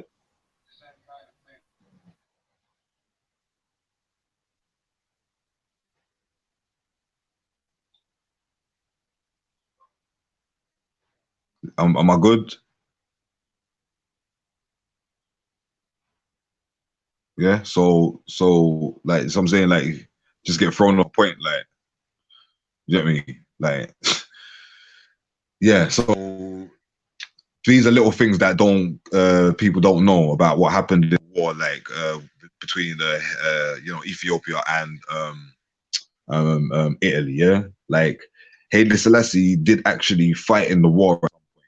Yeah, and like there's a big like gun that they use to shoot down that they was using to shoot down the airplanes. Yeah, and basically you're only supposed to be on this machinery for about an hour and a half, 2 hours max. Yeah, because you start to get a thing called hand-arm vibration, yeah, which is like a kind of like a syndrome, like you kind of get white finger and you get white finger from it and that kind of stuff, yeah.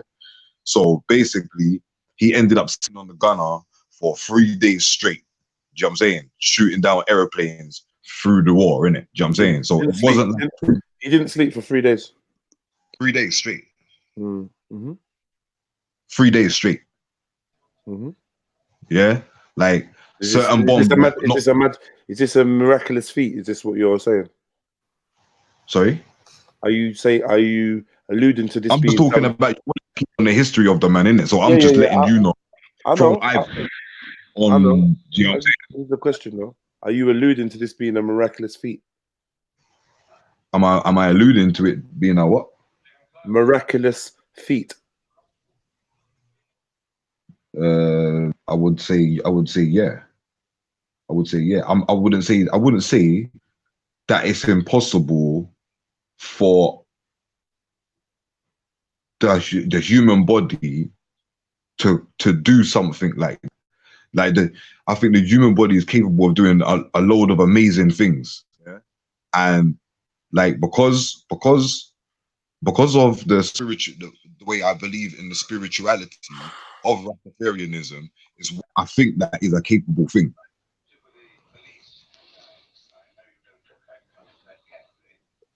Do you understand? So therefore, like that's why I'm here still trying to give you the information that I know.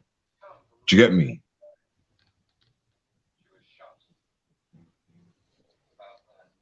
Okay, carry on, fam. Carry on. Yeah. So after you know him being on this gunner for 3 days, you know, a few bombs had dropped, and yes, a few went off, but the ones that were more closer to specifically Addis Ababa didn't go off, and you know he was just so he had this big gun that he was shooting planes down with for 3 days straight. Yeah. So when some of the brothers are talking about that all they had was spears and shields, that wasn't true. No, I said to you, that they didn't have a lot of artillery, but because somebody else wanted to chime in and stuff, you didn't hear that. I did hear that. You just reminded me. I did hear that still. I got to keep it real. Okay. So now he's gone to Bath.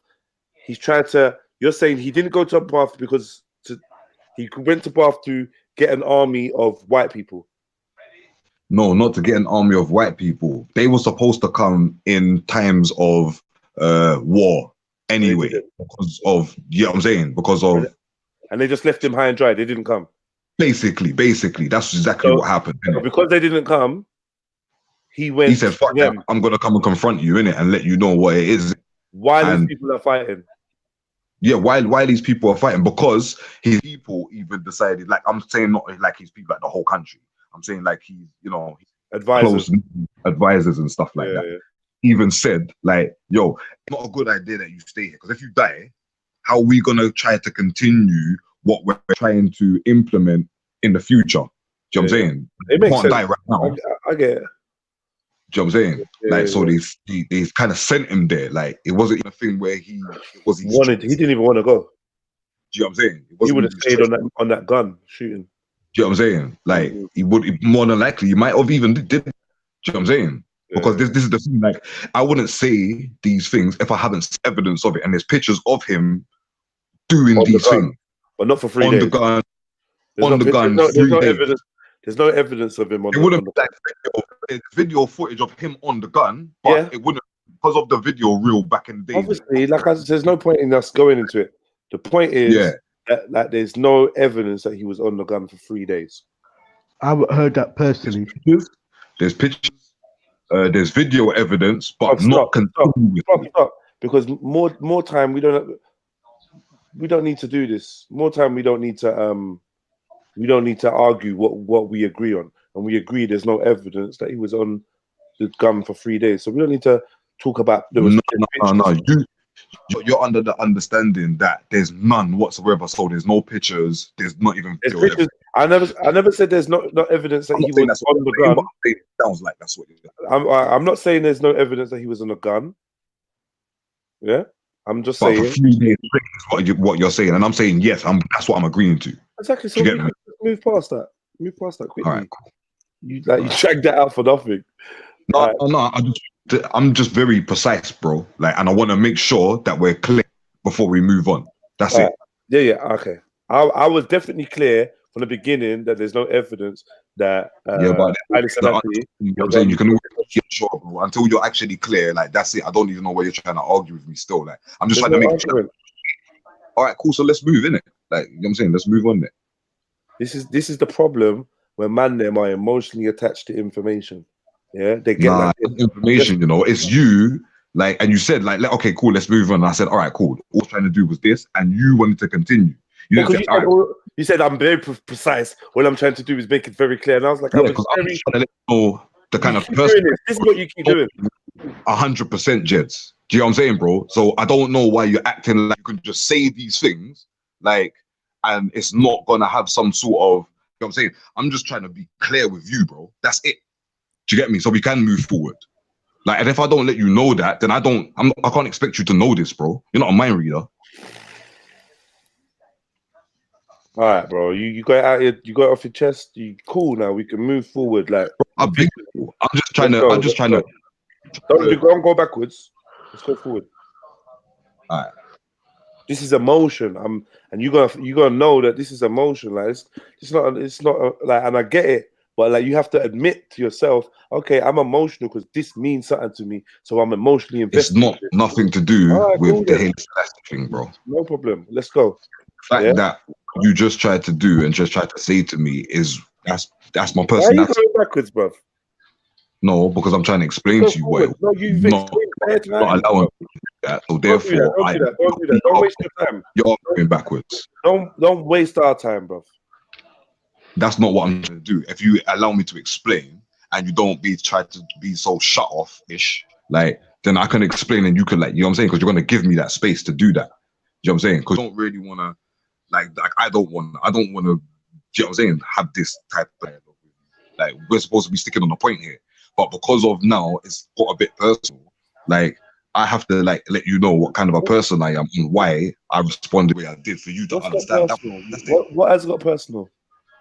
Okay, cool, bro. Like, let me explain again. Yeah, like, we was on the topic. Cool. Like, as I try to elaborate on the topic, you tried to move me past the point, and I wasn't done with the point in it. Yeah. So because you didn't give me that time for me to explain what the point was, now it's personal because you're telling me I'm doing this, and that's not what I was trying to do.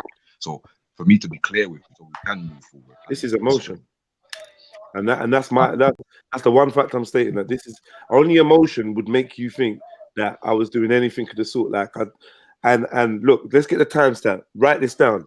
7 hours, and let's say 32, or let's say 7 hours and 30 minutes. Yeah, write that timestamp. I think that you want to be right, bro, because like I just want to move forward. No, but this is like probably like the fourth time in this little exchange that you have cut me off from finishing saying what I'm saying, and I just stop when you start talking. But you ain't noticed it because you're in your emotions. And I'm telling you are. And the only reason that you're responding like this is because of your emotional attachment to the information. And you keep trying to label me as somebody that's trying to do this and trying to do that. I was very happy with the fact that Haile Selassie was on the gun. I was very happy with the fact that Haile Selassie had picture and video footage of him being on the gun. It was very easy to determine that there is no way that there was evidence that he was on the gun for 3 days straight. And somehow there's some kind of bone of contention, and I don't know what. I can't figure out for the life of me what it is. All right, let's just, you know. And like I said, and once that was all done, I was like, "Rah, the only reason why this has become like that is because you are emotionally attached to the information that I am not."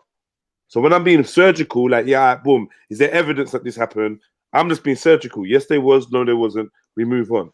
Like, and that's, we was there 5 minutes ago. It's not a personal thing for me. I'm not invested like that personally on that point. It's not. I'm not even trying to prove a point there.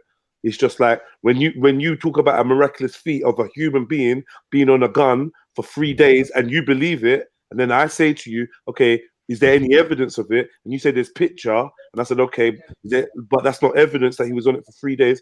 You should be like, you know what, Kalas, you're right, let's move on. But it wasn't that for whatever reason. I tried to look for a reason and say, maybe it's because you personally believe it and you're emotionally attached to it. But if you're not, then I stand corrected. Wagwan, Freddie, what are you saying? The way you popped in. Bless up, G, man. Bless up, fam. I'm just in the cut listening to this thing, man. I was saying, sorry, fam. So we're 7 hours in. How you feeling it? Well, I don't know. I ain't really caught a lot of it, fam. I'm not gonna lie. I've been in and out on it. You know what I'm saying? I just come in to lie down for 5 minutes before I shoot out again. Okay. But yeah, I was just saying though, but I'm saying there's so much stories and philosophies and ways around the man. Like, I don't know if you've put a speech up as yet.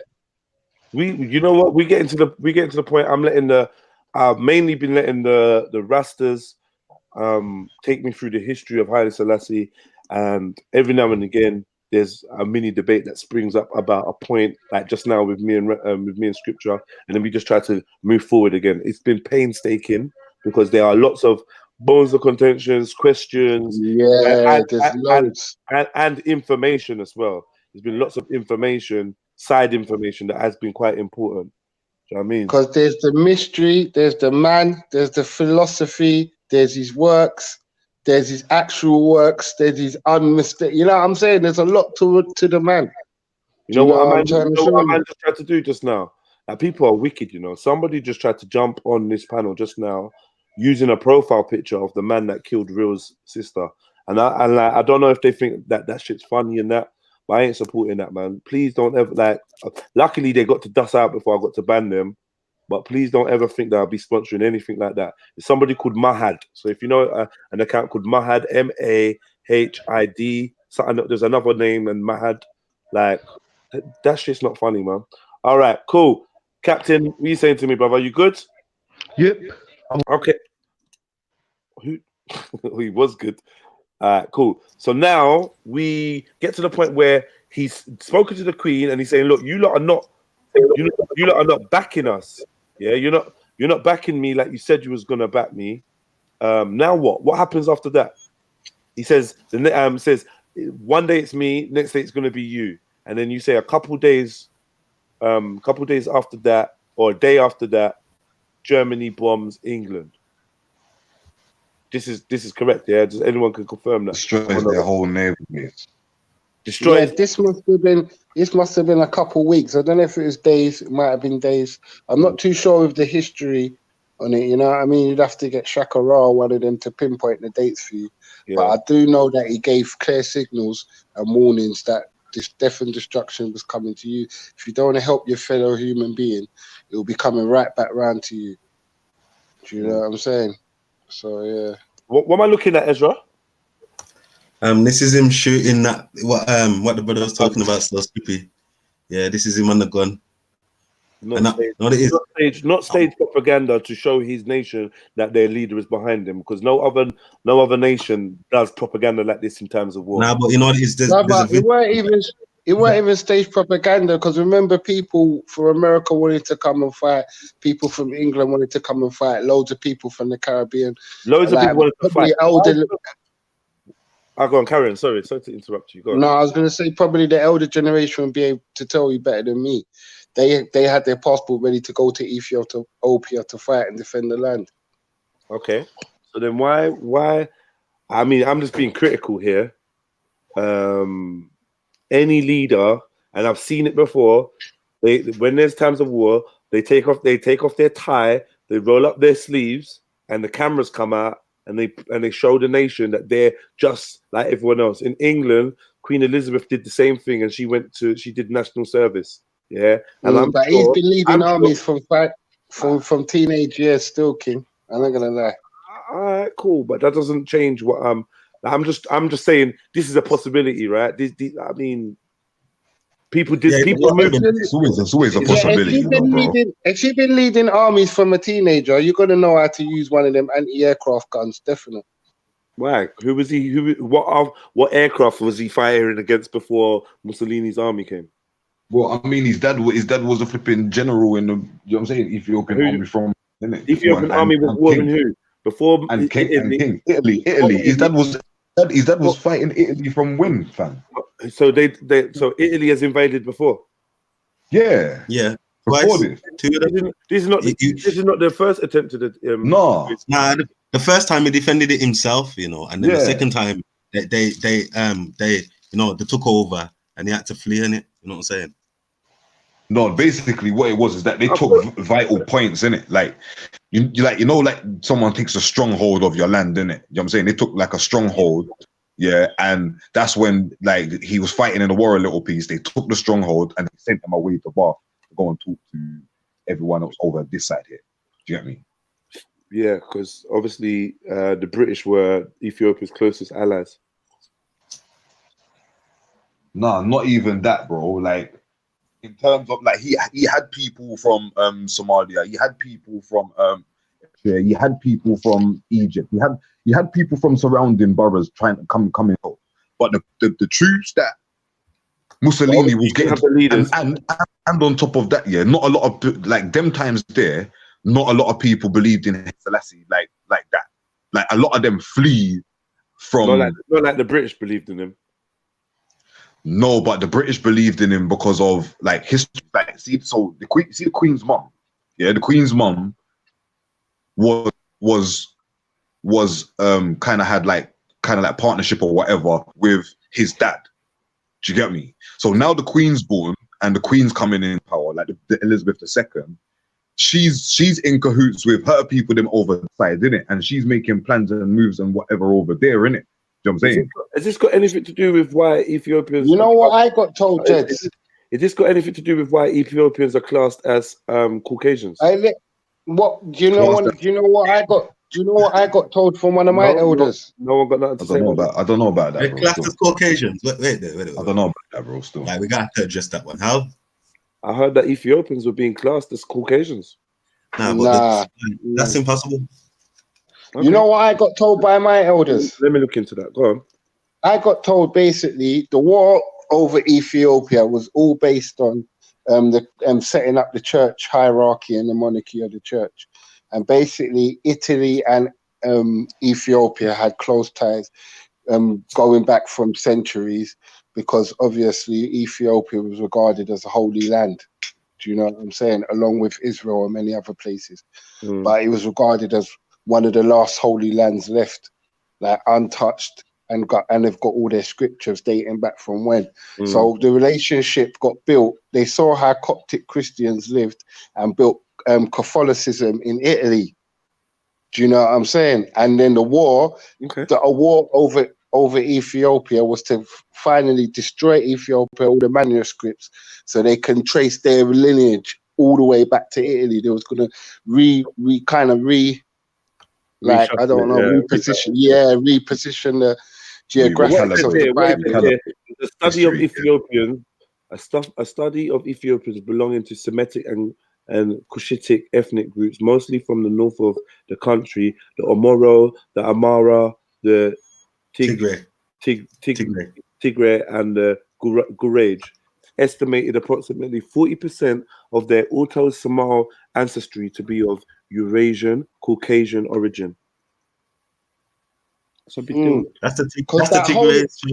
That's the Tigrays. No, like that can't be from the Omoro.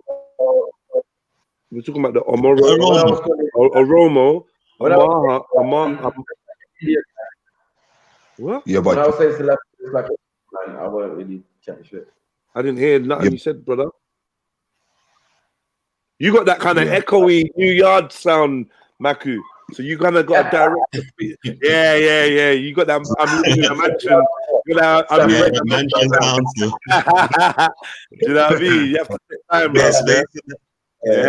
Yeah, but I think that explanation about Italy, though, I think that one's feasible still, because obviously, like, I know for a fact they saw how Ethiopians were living and taking Christianity and patterned the same thing in Italy.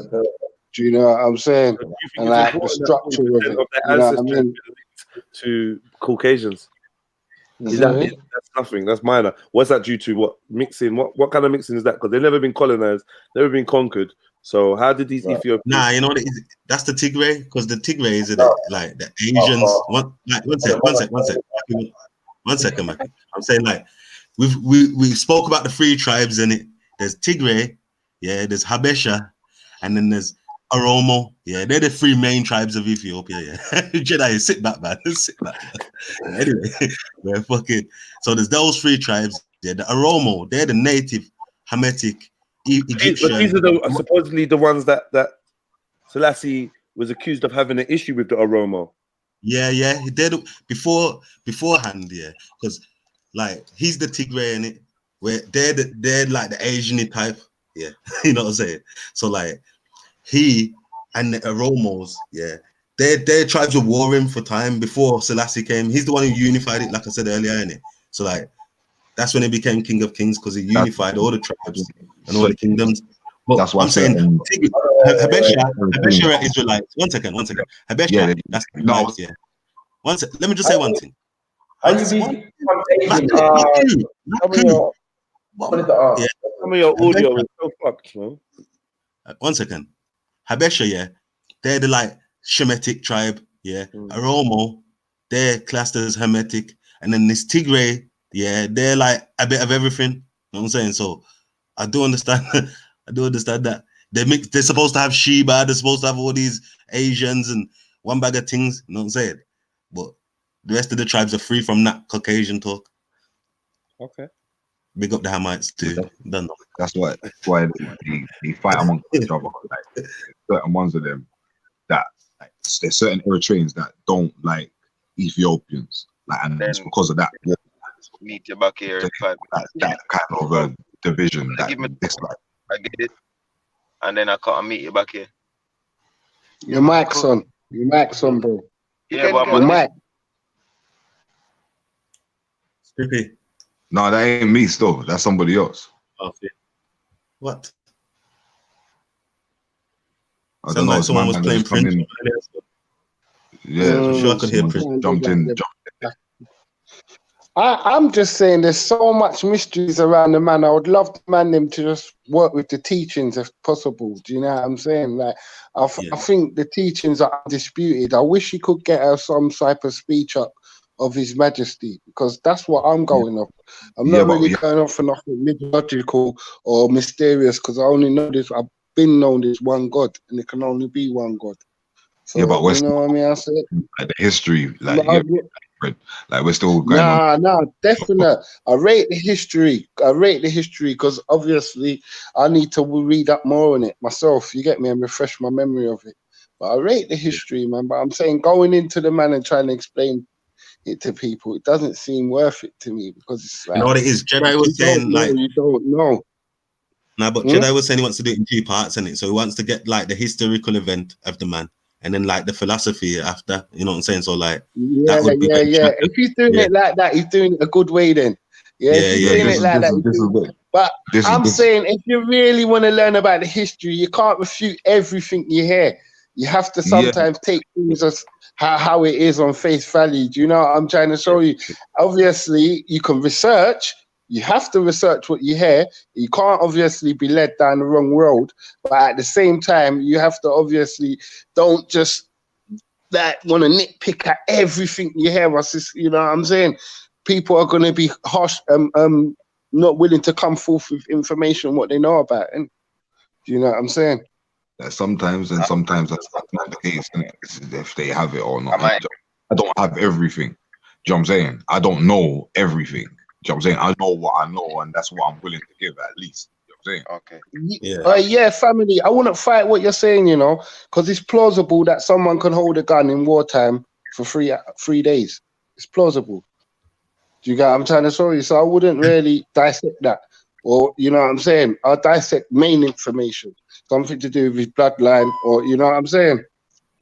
No, there was never a thing that I was trying to dissect and all that. It's not even a thing. No. I was saying that it's believable scripture. What you're saying is believable, and then that's it. Situation is a mystery. 3 days, but not 3 days and nights. You get me? I believe he went out there 3 days, how the thing, you get me? But 3 days and night, like no sleep. I was told he didn't come. I was told he didn't come off. Do you know what I'm saying? So yeah. Now, can I ask you a question now? But I was told that's not the facts, innit? That's not what I've seen with my own 2 eyes or nothing like that. I'm just, as I said, it's just information, innit? You know what I'm saying? And Yeah, but that's a mythological story. If it was something about his dad or something factual or a meeting that he attended, we can dissect that. But we can't really get into the myths of the man, because that's why I said there's the man, there's the myth. Do you know what I'm saying? There's so many layers to him. You get me? You know what I'm saying? Powerful, you know. You know what? It's so powerful that you guys are like learning about the king and doing your researches and stuff like that. It's so powerful, you know. Most definitely. Back my brother Randy. Sorry, guys. Who are we saying? Haile Selassie? Are we saying he's the Messiah? Are we saying he's God? What is it? It's not about we. It's like what you don't know. Probably other person might know. So to me personally, I can speak on my behalf. Like other Rastaman that eyes up the king might not see him in the way I see my father. You know. So I can't speak on everyone's behalf, but I can speak on my behalf. And I love that Rasta man, because I have to speak with understanding. I can't paint a broad brush for Rasta UK. I can't do that. I can just speak of my personal experience and me and make us understand individual ways we deal with Rastafari. That's, if that makes sense. I think I'm trying to. What you sorry, family. Thanks for having me. Yeah, let me cut out. Still, I'm gonna be listening. I need to take a phone call. I'm sorry, family. Yeah. Yeah, man. Yeah. Can you not hear me? Yeah, can you hear me?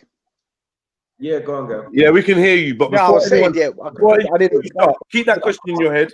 Oh, where did you run to? Someone came in that I wanted to. But yeah, go on. So your question is he what? I'm saying, is he? What are you not saying? Are you not saying that Haile Selassie is he the Messiah? Is he? Yeah, we're gonna get to that. We're gonna get to that. Hold tight, please. Please hold tight. We're gonna get to that. I'm just trying to. I'm saying there's one God, Gab. I'm saying one God. Hold on, man. I just told man, like, hold on, we're gonna get to that, and then you're still trying to answer him. Go on, man. Let's not run there, because, like you said, I just want to get the history of the man, like what Fred is saying. Just the history of my man. I want to get that out of the way. Then we can get to the spiritual belief system that's called Rastafari or Rastafarianism. Yeah, I want to deal with that next. Yeah. So once we dealt with the history of the man, because the ending is really going to take us into, right, okay, so what are you trying to say this man is? But I don't want to run there. It's taken forever to get there. So boom, off, boom, boom, boom. The Queen. He made. Well, Judge, you know my thing's conciseness, isn't it? I'm not into the waffling. Exactly. We got to the point where he's appealed to them. He said to them, rare. Like, if you like, it's me today, but it'll be you tomorrow. Somewhere near that time, the whole naval base of the UK was bombed. What happened? Haile Selassie went back to Ethiopia? Or what? What happened? He was in Bath. What happened? You know, my information ain't concise enough, innit? So I can't even talk about that one. Prince. Yo, bro. So after the naval base after he came and said to them, today it's me, tomorrow it's you, and he was in Bath, what happened next? Yeah, he went. He was in Bath, and then he went. He was traveling from there. He was using England as his way of, because this is Europe. No, there was no war going on in Europe, so this was like a peace. It was like a peace place for him, you know. Like there was no threat. Like the imminent of threat is very low towards him, because he, you know, and he was going. That's after I think that's where he leave from to go to Geneva to have that speech that started World War II. So he could have never done that on the battlefield in Ethiopia, and that's what I'm saying to say that it was a wise thing for him to leave and to come and face these people head on. And they He had never, to assemble. When he he called the never returned to assembly, Ethiopia. say again? Did Haile Selassie never return to Ethiopia? Yeah, he returned 5 years after, according to prophecy and according to reality as well. He returned back to Ethiopia 5 years, and then he went back and he put his crown back on his head. Is this fact? Is this fact or is this conjecture? Is this this is supposed to be fact. This is supposed to be fact. Supposed to be fact because 100% fact. okay, 100% fact. okay, what documentation supports this? I don't know why I'm doubting it, but something tells me this is part of your legend and not actually part of history. I understand, bro. No, he definitely returned. He definitely returned. He 100 million% returned. But after what time span, I don't know. You got what I'm saying? Yo, gents, back in the 40s, he returned. He returned in the 40s. Yeah. So how long was he out of? How long was he out of Ethiopia for?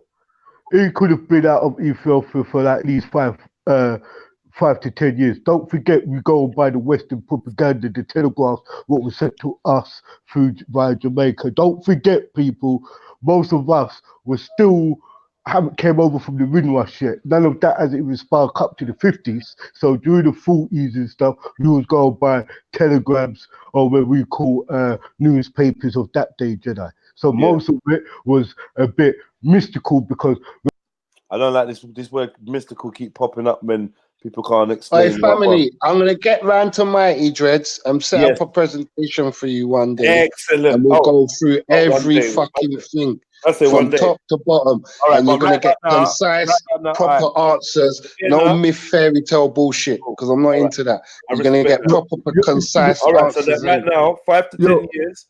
Okay, 5 to 10 years, and then he returns to Ethiopia. Yeah? When he returns to Ethiopia, he's still the Negus. He's still the king when he returns to Ethiopia. No one else is taking his position. So in that 5 to 10 years, was Ethiopia being run by Italians, or was it being run by Ethiopians, or was it was run by his government? It was in war. It was in war. It was in war time. But it was run by his government still. But there was still his army. It was his army, bro. So the war in Ethiopia was going on for 10 years. It was going on for a little while still. It weren't going on for 10 years, but it was going on for a while still. Because they was trying to obviously capture the whole of Ethiopia, take over the continent, do what they need to do, innit? You know what I'm saying?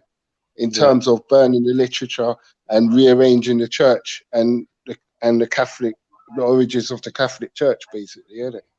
If you destroy certain of the literature, there's nothing to trace back to nothing. There's no oldest Bible in Ethiopia. There's nothing like that again, innit?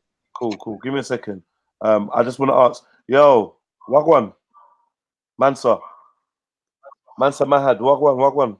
All right, next time I'm gonna block him. Sorry, I just needed to find out why my man keeps constantly trolling. Like, what does he want? But obviously, whatever. Kudus, a Somali brother, I was thinking he wanted to come in and burn some fire or something, but he seemed like he's shook. It must be the power of Selassie. You get me? Cat got his tongue and he can't even talk. You get me? So 5 to 10 years exiled. He returns to Ethiopia. And now what happens? The king is back. Big celebration, right? Big celebration. I think he comes back with the reinforcements that he needs, obviously, because he goes to the conference and gets the help that's required to get these people out. Innit? Oh, because they were chilling there. The Italians were chilling in certain pockets of Ethiopia, right? I believe so, but that's why I hate talking. I hate like guesswork, innit? I want to just go and do the presentation with my man, and then we can have all the information in front of us. Do you know Young what I mean? Lion, any of you lot know, because you lot might have your own ideas. Yeah, of this 10 year, this 5 to 10 year period where Selassie had left and then returned. When he returned, was there a big celebration? What happened? What marked his return? The king's return to his homeland. To Ethiopia, there was a celebration. There was. Okay. But those Becks when he left, though, they was pissed. Oh, they were pissed with him. The Ethiopians. Yeah, there's a scene. Yeah, there's a scene of him leaving Addis Ababa train station. Yeah, and there's loads of people there. Yeah, and they're Becks, fam. There was Becks. Trust me. Obviously, you would be in it. Your king's leaving you, and it's mad. Would Christ do that though, bro? If men are comparing him to Christ, Yeah. Would Christ do that? All right. Would Christ We're gonna would get he- there. would he- You man are impatient. We're gonna get there. I'm just trying to deal with the history. I don't even understand why man don't get what I'm trying to do. I'm trying to pave the way so we can get there and have all of this convo. But the longer we delay it, the less likely we're gonna get to that convo. So I we can think do it we're better off coming. religion. I think we're better. You I know just what, wanna Jed? know- No. We're nearly there. He's come back from Ethiopia. He's come back from England and touring the world or getting reinforcements. He's back now. There's people celebrating. Let's stay on track and deal historically with what happened. And then we can get into all the other isms and schisms. I'm with Freddie on this right now. I said we're only dealing with historical facts right now. So he's come back. Everyone's celebrating. What happens next? If no one knows, cool. I'm gonna go to Wikipedia.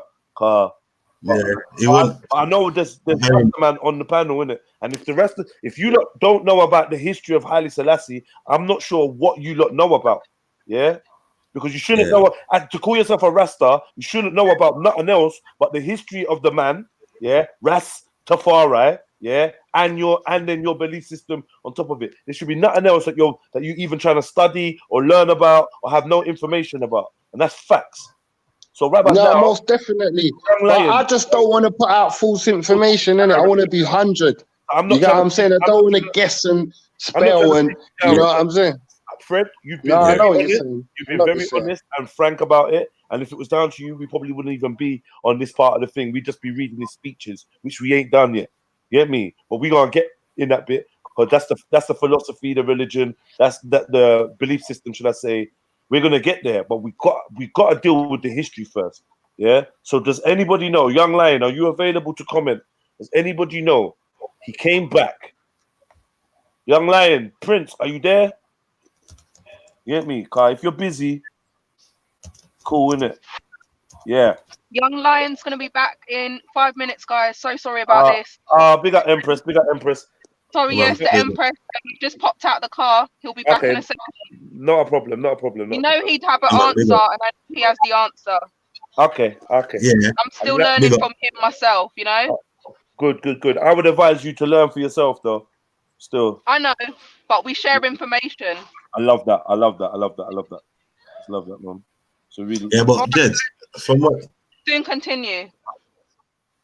Nah, so I'm saying like from the history that I was taught in Saturday school, obviously, got Rastas on both sides of my family. So he came back to Ethiopia. They were celebrating. Basically, he had to go out and because I can't remember whether it was one of the tribes or two of them, but someone didn't want to join him again. Yeah, so he left. Get me? So we had to go and basically can like get them back on one accord. So he's had to go back there and fix internal arguments while he's at war, and then they eventually won. But I can't remember what the tax Britain put on them. What it was that to give Britain every year, for that intervention, and it was something mad. I wonder if anyone else knows that bit. Well, as well, the British Army assisted them, meaning that they gave them weapons, and gave them arms, and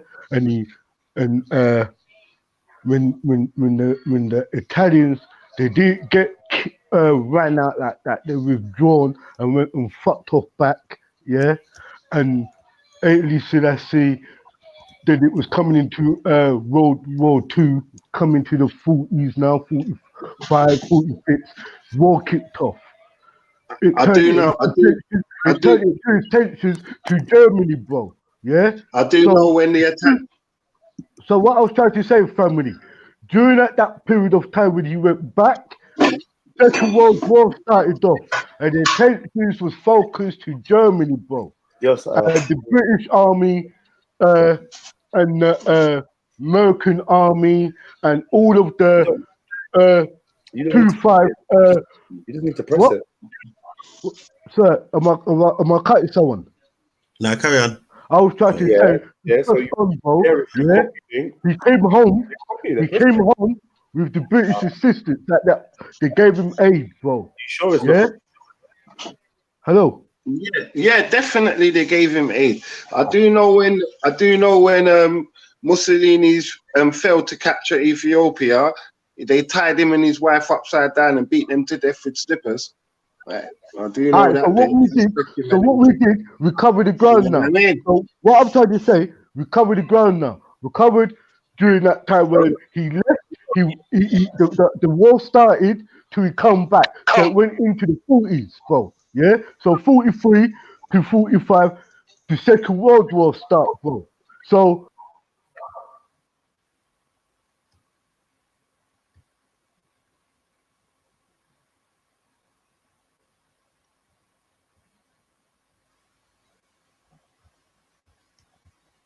Yo, Captain. Sorry, fam. I think it's the location, bro. So what's happened?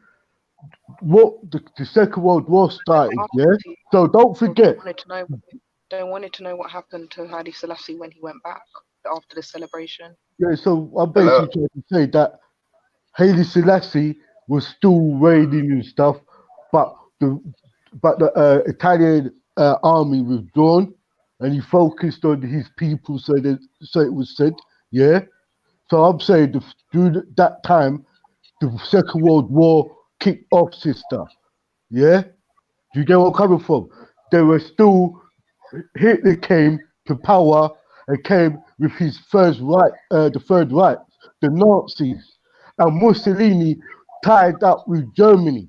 You understand? And during the Northern Africa and what makes Ethiopia their sister and the brothers, yeah? The German army went north of the hemisphere. Yeah, during Haile Selassie, so they said during Haile Selassie's ruling, it went a bit quiet. The focus wasn't about Haile Selassie. Selassie was just dealing with his people as a monarch. Thank you. Has anyone got anything else to put to it? Yeah. But I was just trying to say to move on a bit more. Because we're talking about. No, but you know what it is though. But I heard man say that they gave them aid. I'm sure it was more than just aid. I'm sure. When I say aid, I'm sure the British Empire. I'm sure the British Army actually came and removed Italians. You get me? They withdrawn, bro. Went up north, fam. Yeah, but it's not like England just gave them Ethiopia some guns, and then the Italians said, "All right, then." They've got guns now. Look. Don't forget to make it more easier. So it's like a confusion here. While Haile Selassie was in England, he was talking to the Queen. He was talking to Churchill at that time because he was the president for fucking England, bro. So in doing that talk, Churchill, the Queen, said, "Ah, Ed, what we will do is arm you, give you what you need to assist you." So Haile Selassie said, "I wanted 50 aeroplanes and some Scud missiles and all of that." He would have got it, bro. But Haile Selassie would have had to sign something over. England ain't stupid, bro. They would have gave him aid for nothing in return. And that's how all these nations carry about today, bro. No, China ain't gonna help Jamaica if Jamaica don't give China back in return, bro. You understand? So Ethiopia give back. So if Haile Selassie does something in the treaty, signs something over to the Queen or to the British Empire for him or his country to get aid, bro. For you to look about feeding 4 million of your people, bro, you can't. The British, but Captain, to protect your people. I'm just saying that Haile Selassie. Can you hear me, Captain? Oh, okay, cool, my brother. Jump in, fam. Yeah, I was saying if he signed something, that documentation would have been about, innit? Like, you know what I'm saying? You can't hide them pieces of documentation. It's written in the Ethiopian history what he done and what he never done. Do you know what I'm trying to show you? Any treaties or any aid or whatever, it's always plain to see. These people don't hide when they're giving you things. Exactly. So if they gave him back, while he was over here, because remember, we will say that he went back over, he was highly celebrated, he had aid, he must have gave it to his people and all of that, his government and everything else. So, but that was the time when he come back. If you got any knowledge for us to move forward into to the point that he also visited Jamaica in the 60s, yeah. So it was a period of time he was still loved by by the people. Anyway, for him to go all the way over to Jamaica and be loved by the people in Jamaica, he was still in some form of power, bro. You get where I'm coming from? So I'm saying from the 40s, moving on into the 40s now, because we established he was over in Bath for like say 5 to 10 years. So if you were in there in 1935, it will be coming into the 40s. So during the 40s period, you got his celebration, got his by the government or whatever, or the Britain help gave him his aid, regardless if it was maybe if it was medicine, bro. Yeah, it could have been food, and it was weapons, but he got the aid, bro, and he was still in power for him to meet people like Kwame, what's his name, the president of Ethiopia, Ghana, Kwame, and all of those other people of what's the other guy of Kenya. All of those other guys were all getting to Africa was building a nation of when all the leaders came together. So they were all so coming into the 40s, into the 50s, it was like an African nation coming about. Don't you get what I'm saying? You have Kwame what's his name? President of Kwame Nkrumah, yeah. Yo, Met big Haile up the panel, Selassie, big bro. up the panel. Do you get where I'm coming from? Big up Yeah, the man. and Them. many Big other up, man. Big up. African were in talk. Big up, big up. If anybody's got any knowledge to pass in during that time, feel free, bro. I'm not trying to dominate nothing. So now we're saying like he's got to the bit now. He's come back. What he reigns for, however long, or what is that? Is that the basic premise? If anyone, basically he came back. Yeah, He as was I said, like I might you judge about now, me and him could sit down one day and hash out every single thing, because I don't mind. I've got a couple bits of knowledge in my head, but I wouldn't like to give out mistruths. So I don't mind coming back another day. Most knowledgeable, but I do know. Nah, I wouldn't ever act like that. That's crazy. I do know that a lot of things that man them is saying. You see what I'm saying? You have to do a lot more research. Yeah, like signing things. I don't know where that documentation is, so I wouldn't go with nothing like signing or nothing, because there should be documentation to say you signed the treaty with XYZ on such and such a date. So until I can find that piece of paper, that's bullshit. But I'm saying what I want to come with is hard hitting facts. Nothing, no fairy tale about he flew in the sky and he had laser out his eyes and all that. I just want to talk real truth. I'm saying, truth, and that's it. The reality is though that England owned Ethiopia now. So the point is, at some point it changed hands. Do you get what I'm saying? No way. Where does Ethiopia owned, bro? Where's Ethiopia owned by Britain? Where do you get that from? Where Ethiopia is a sovereign state, fam, sovereign country, bro. The only uncolonized country in Africa, bro. But you're not colonized because you are a protectorate of someone else. That means you're owned by someone else. That means they look after you. And that I think you're not colonized because you're Holy Land, and the whole world recognizes that you're that region of Africa, the whole of Africa is like holy. That's why I think you've have to be protected. 1 second, bro. You do know about United Nations policy of collective security. You do know about that, innit? That every sovereign nation, innit? Every sovereign nation is basically a part of a collective security where no big superpower, no sovereign power can just come and topple your government. And you believe that?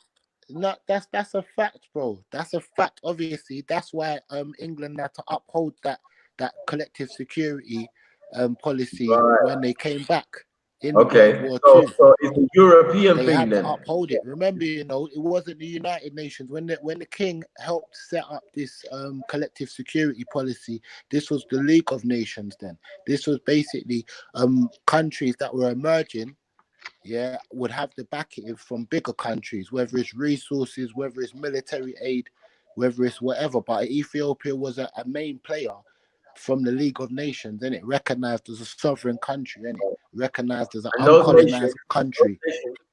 was that the only African nation in the League The of Nations? only African nation that was recognized as a sovereign country, yeah, with a monarchy and with its own parliamentary system, and yeah, it was a sovereign country, innit? It wasn't owned by no Britain. It's And you never had been owned by Liberia, Britain. bro, as well. And that's facts. It's been It's an sovereign for empire, centuries. furthermore. It's an empire, Abyssinian empire.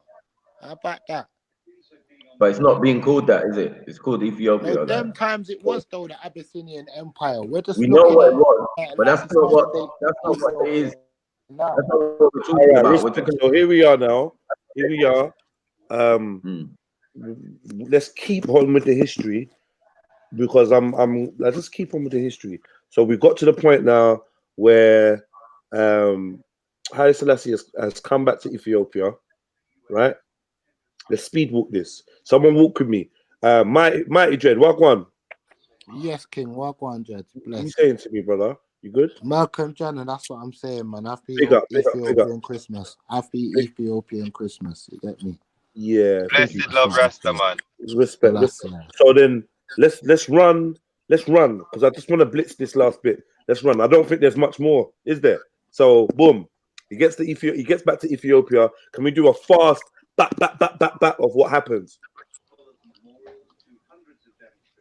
Well, once it gets Do you back want to me? Do you want me? Ethiopia, Do you want it me? starts to modernize the country.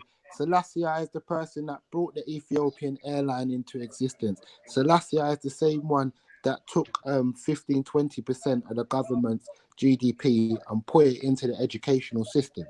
You see what I'm saying? Selassie is the same one that donated the palace to become a university, a modern day university in Ethiopia. Selassie is the person that put most of the reformation in that country to take it out of a so-called third world country and modernize it more. Yeah, but I want to be more precise as well, B. I want to make sure I can document what we're saying, like what day he started the airline, when he started the university, what, you know what I'm saying? I don't want to know be all the bang on. chronological dates, but that's a fact that Selassie set up the airline in Ethiopia. It's a fact that Selassie brought trains into Ethiopia, importing and exporting services. You see what I'm saying? It's a fact that Selassie was the first one to donate one of his castles. You never see no European leaders donate their castle to become a university. You see what I'm saying? For that higher education. Keep going. So he took them out of being a draconian, for lack of a better term, state into a modernized state. That was just my input in it. Okay, so we took them out, and then is there anything else of notoriety, anything notable? We got Ezra, we got Medicine Man in the background. I want to bring them back in soon. Is there anything else notable that we need to say in terms of history? We need to make sure we've got this down. I know it's a skeleton, it ain't fleshy, not a castle. OAU as well. OAU. Let's talk about that. Well. Yeah. What's this? The OAU. What's that? We could talk about that. Obviously, this is the African Organization for African Unity. You see what I'm saying? These men, they were setting up African models in Africa to set up back Africa's economics, which Gaddafi was a part of, Kwame Nkrumah was a part of, and most of the African we definitely want to get time dates dates for these organizations, though, because they do exist. You get what I'm saying? So if we could get the time stamps, so man could actually see the works for their own eyes, because the list of Selassie as a I'm not sure the years. We'll be speaking I'm an not hour sure the about exact it. chronological dates. One whole hour. You'd have to more bring Shakara in where that one's concerned, the chronological dates. But I know Shakara's not even the dates, man. He's saying he's not the dates, man. His thing is the development or of magical can't get in. But it's facts. Whether we've got the magical can't get in. So look, let's just keep pushing. We've got the chronological dates or not. But you know what? I don't think we're doing His Majesty justice, you know, because obviously I would love to get the list of achievements, because there are many and there's a lot of them. And if you run off now, if you run off now and get them, Google them, list of achievements. By the time we got to the thing, you could be like, look, as an overview, here's the achievements of the man. Because I'm gonna do that now. I'm gonna give me about a half hour. After we do this, after we wrap this bit up, but we're going back tonight. Wiki. Just No, someone that can share. yo, family. So once we get to the kind of the conclusion of the story, even though the story ain't done, but once we get to as far as we can go in the story, I want to come back. I see Shakara's jumping in. I want to come back to 1930 to the conception of the ideology that became Rastafarianism. Yeah, so I just want to deal with the history of the man, then go backward how the actual Rastalivity started, and then we can get, and then that's really what I've been trying to get to. The I section, see it there? All right, so that's why I'm whizzing through this last bit, because I know more about the I section and the grassroots starting of it and the political side of it Anything we're confident, you get me? Cause Rastaman's deal with we don't deal with conception, you get me? Cause that's Babylon's conolian and con plan, you get me? We don't deal with their con plan. You see me? All right then. So where we at now? So we're into Selassie's achievements airlines, the war, the Reformation, African, the African, what did you call it? AOU. Yeah, and the Reformation of land. The Reformation of land. Remember, Ethiopia was at a time where there was a lot of warlords that owned different provinces of Ethiopia, and Selassie made a lot more of a fairer policy in between, like the different classes of people. You see what I'm saying? He done a lot of land reformation. You see me? He done a lot of class reformation as well, and just made the system a lot more easier for the poorer class and the working class Ethiopian. All right. All of these things are documented, though.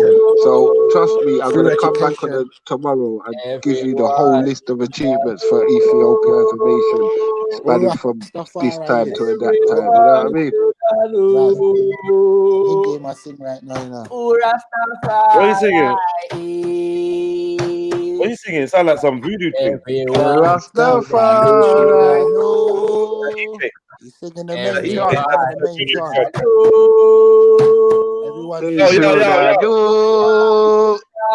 yo, brother, please. Like, I'm literally trying to put my. Ever since you made that comment, about the doubtfulness, I'm trying to just put some skates on. You get me, yeah? Right, that's cool. Let me run through a couple of things, yeah. First of all, in terms of things that was done following the war, like I was saying in the chat, what happened was Italy began to attack British colonies, in East Africa, and that prompted Britain to get involved in terms of trying to stop what Italy was doing. So effectively, as far as the mystics are concerned, many people consider this to be the fulfillment of His Majesty's prophecy to the League of Nations in terms of striking a match, that will turn around and burn you. So Italy began to attack Britain. That prompted Britain to get involved in the thing, and in that sense, I think the trade-off was basically that Ethiopia would support Britain in the war effort that eventually became World War II.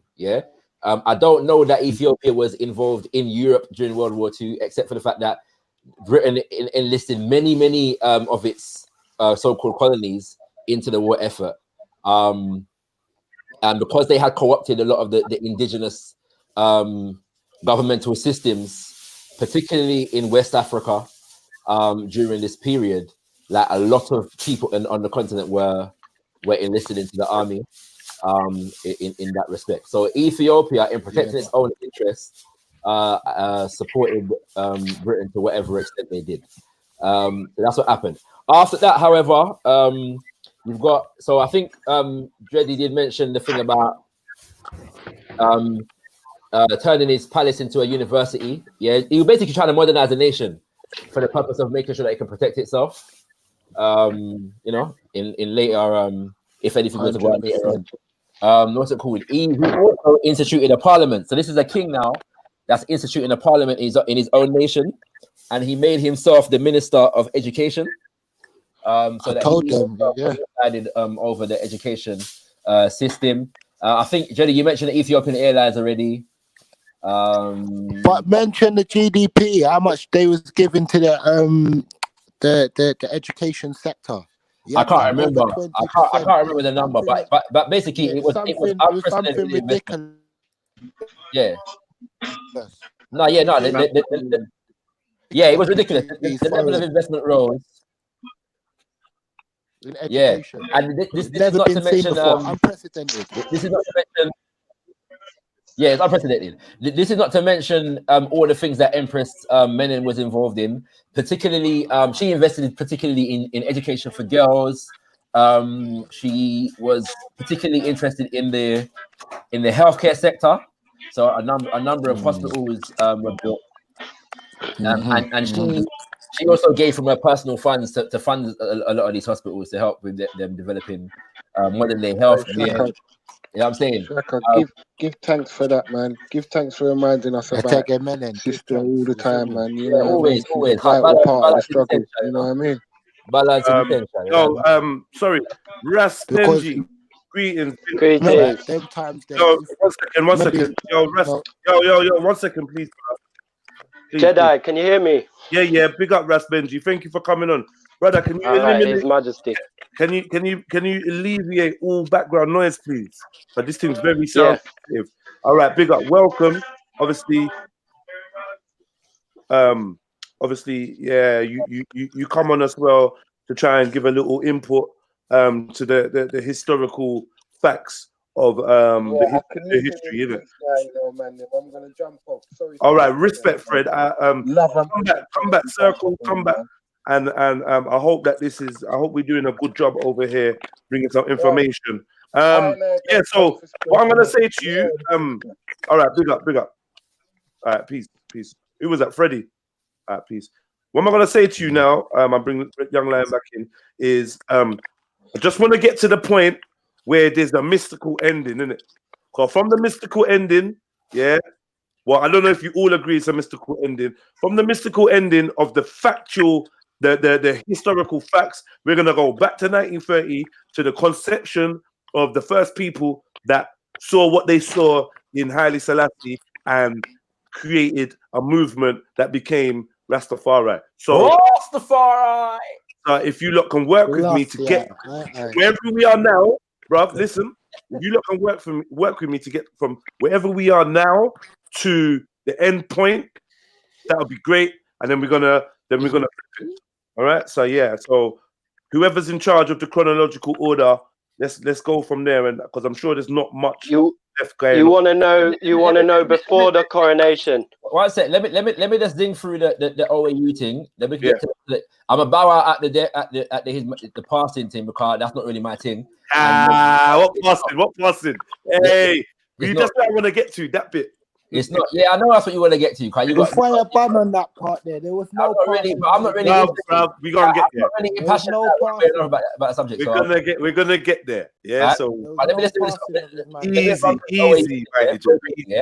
All right. So obviously, so keep Ras Benji up to date with where we are, so that we're all in the loop of. Because he's just jumped in, and I'm gonna jump out to let someone else come in. But I'm right here by the computer. Should you need me? So all I'm gonna do is run through the OAU stuff, and then I'm gonna give way to anybody who wants to talk about whether His Majesty is alive or not. Right? What's up, good? So the OAU, right? The background is after 1941, which is when Haile Selassie returns to Ethiopia. What happens 4 years after that is the Pan-African Conference, the 5th Pan-African Conference Congress, in Manchester, in the UK. And at this conference, a number of the leaders that would become leaders of their nation later on in independent Africa were actually present at this conference, and they basically left that Congress vowing to go back to their home nations and push and fight for independence. This resulted in a number of different things, including the Mau Mau rebellions in the 1950s. Yeah.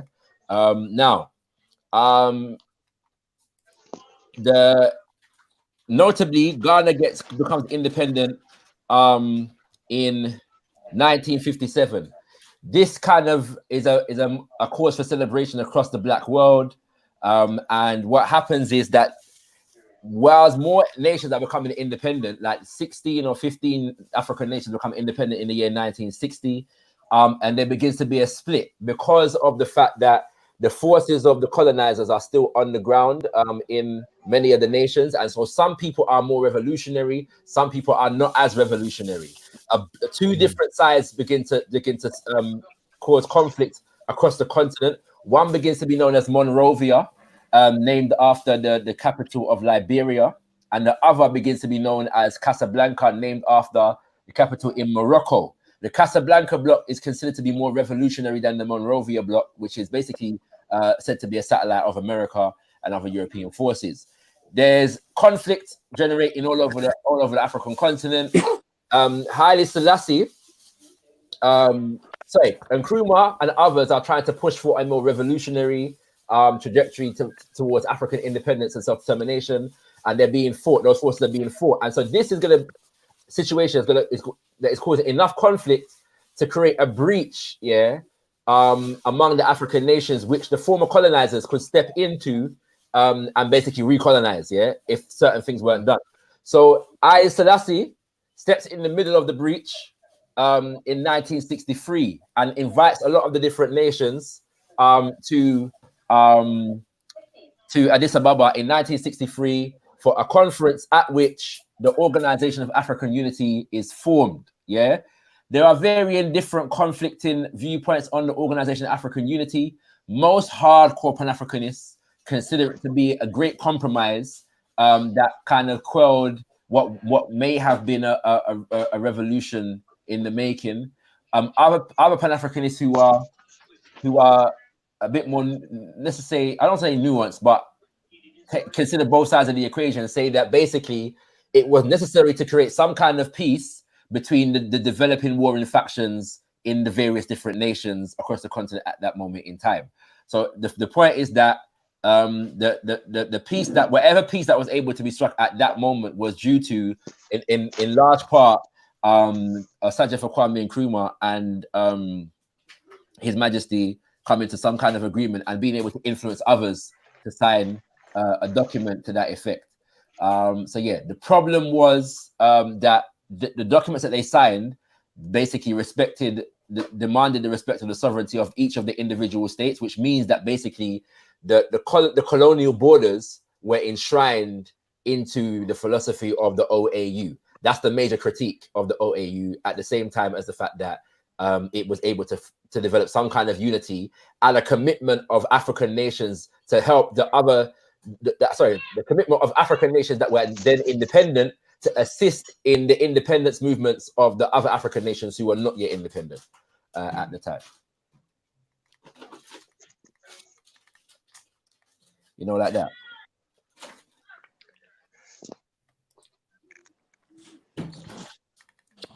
Yeah, that was a necessity though at the time, you know, whether it borders what these European colonialists left us with, that's another debate, you get me? But I would tend to agree with that. I tend to agree with that. I feel like the situation was that volatile that anything could happen. And I think that I tend to. Sorry, may I just add, because before it gets too late in the day, I don't want to lose anybody. I want to give out this piece of information. On Sunday, we decided on Sunday. Hold tight, Jenny. Hold tight. There's no doubt about that. All right. So what? I just want to make a quick. Yeah. About Africa's unity since then, you know, on a large scale. Jenny, you can't hear. You ain't seen no African leaders. Okay. All right. So what I wanted to say was Yo, what I wanted to say is, I'm inviting all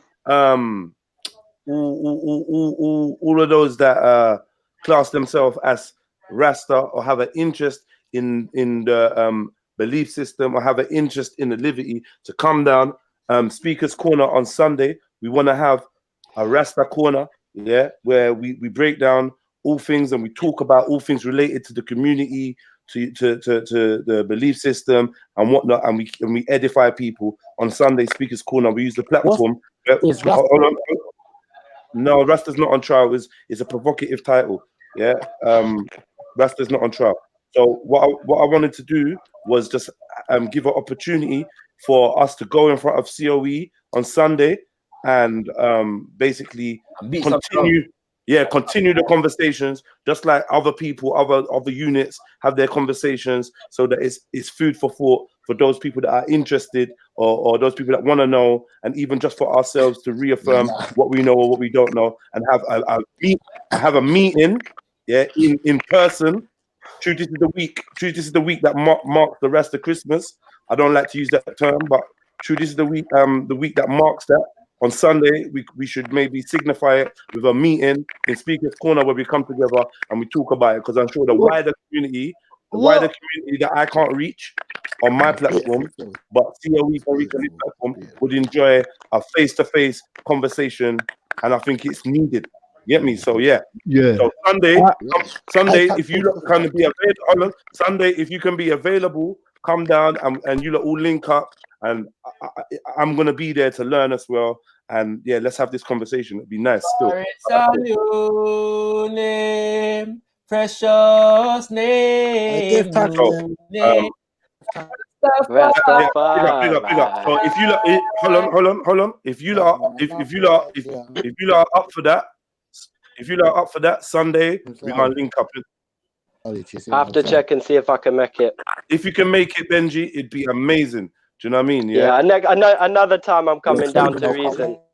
I'm taking list of all these things I heard. Yeah. So and obviously we have an 8-hour long stream full of information already, and we're gonna continue it and build that vibe up. Big up to everybody that participated and anybody that's been listening behind the scenes. I hope you've enjoyed this, and hopefully this is a platform, like not my platform, but hopefully this is like a launch pad for more energetic conversations about these subjects that can lead to some edification, clarification, and elevation. Trust me. That question, yeah. Yes, my brother. You see what you're done with Rastafari?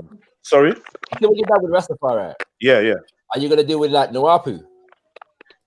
If you want to, like, I'm sure you and Maku would have a beautiful. I'm not interested. I'm just wondering where like, are we dealing with, like, are we going through all the kind of black liberation theologies? We can do that. Sounds amazing. That's thank you for expanding on that. That's amazing. Yeah, we can do. I'm up for that still. I personally would enjoy that wholly, and it's a welcome break from talking about the regular stuff all the time. You get me? So yeah, I'd enjoy that. I'm open for that. So I'm gonna leave. You're not gonna lead on it though. Like I can't lead on these things. Like just like I didn't lead on this. All I can do is. Yeah, you did, bro. You can't listen to your platform. You call a conversation. You couldn't run them together. You know what I'm saying? And initiate. All right, they initiated it. So I feel like by me initiating this, then I've already initiated the Black Liberation conversations already. Yeah. So like you lot can take on and expand, because I'm a layman, and I could never profess to be anything other than a layman in most of these subjects. But I don't want to be a layman anymore. Yeah. So hopefully with my personal studying and us coming together as brothers to discuss these things, it can only be beneficial. Do you know what I mean? Beautiful, my brother. So I'm gonna leave, but there's still bare people in the chat. There's still bare people that want to come on. So let's just keep this pushing. I'm gonna go in the back as well, because there may be people that want to talk more on like the death. Yeah, I'm gonna jump off still. We get into the. I'm gonna speak. I know. We get into the juice because backstage for now, innit? All right, yeah. Big up. we get into the juice, and this is the part that I really want to hear the man them talking about, and that's basically the latter part of the story of Haile Selassie, like, and what the ending is, or if there is an end or whatever. I want to get to that point. So let's keep that pushing. Big up. Yeah, one thing I'd like to say, just in response to Shaka Rada and on the subject of the OAU, from the Ethiopian perspective, is very much that why should Ethiopia, having fought to defend her territories, these borders, fought war to be that only independent nation in Africa? Their concern at the OAU is why should we dissolve these boundaries when this could easily be taken up by an economic force or a physical force from another nation, even a European nation, and then, you know, suddenly they would have taken Ethiopia's integrity they had fought to defend twice at the Adwa and in just before World War II. Yeah, I get all of that, bro. There are various reasons why the borders were to be respected.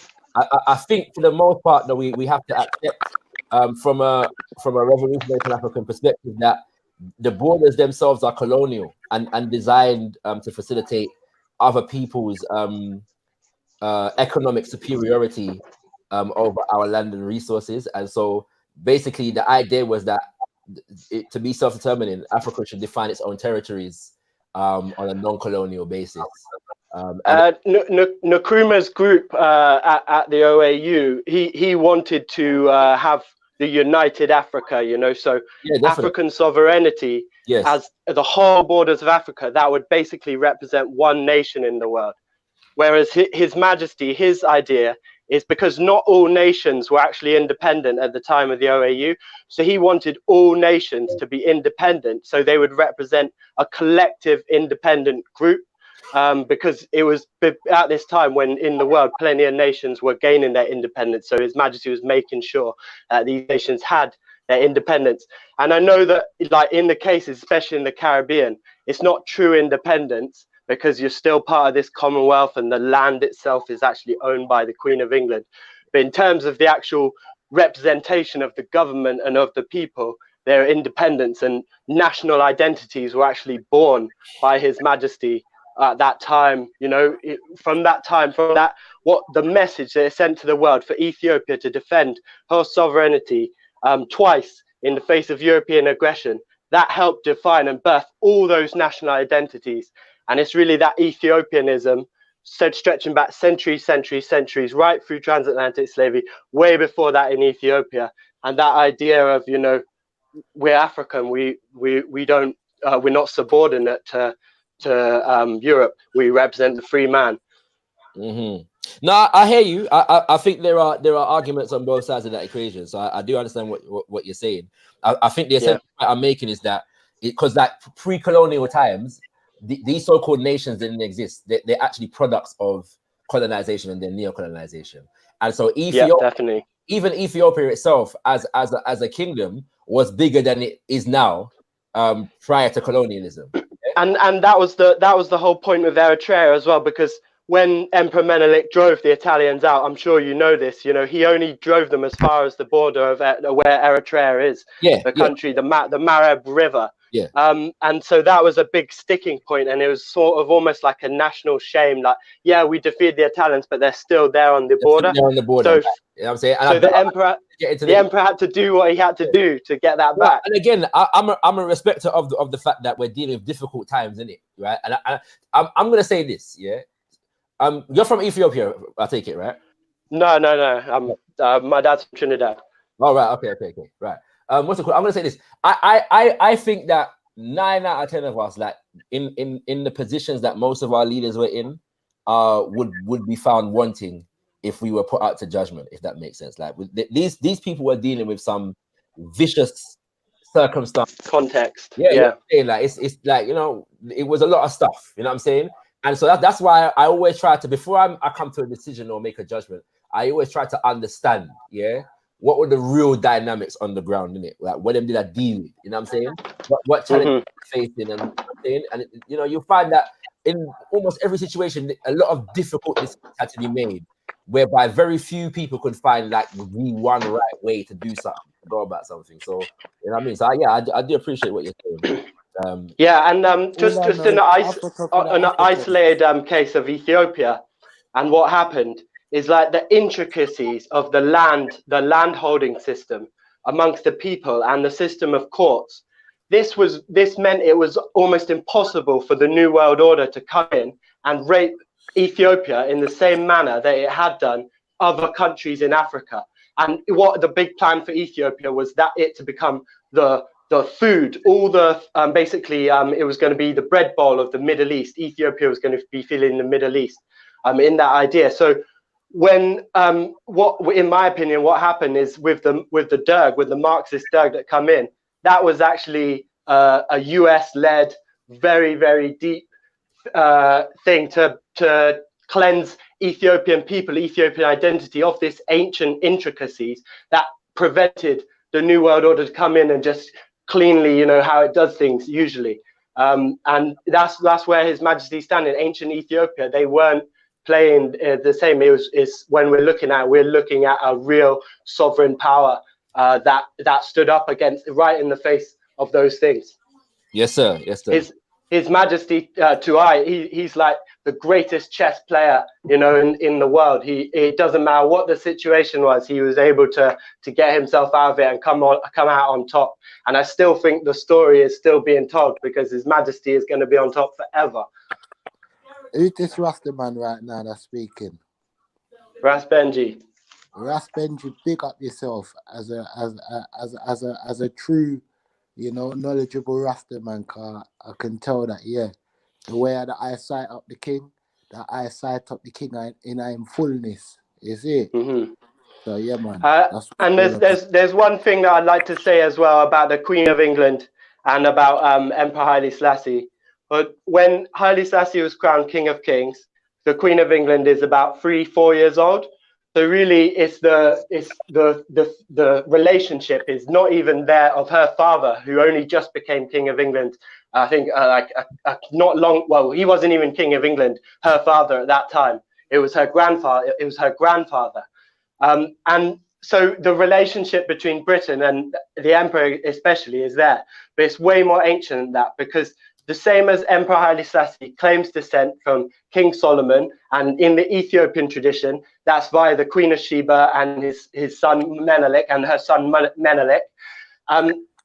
Queen Elizabeth claims descent from King Solomon, and that's through the granddaughter of Zedekiah, who they claim came to Ireland.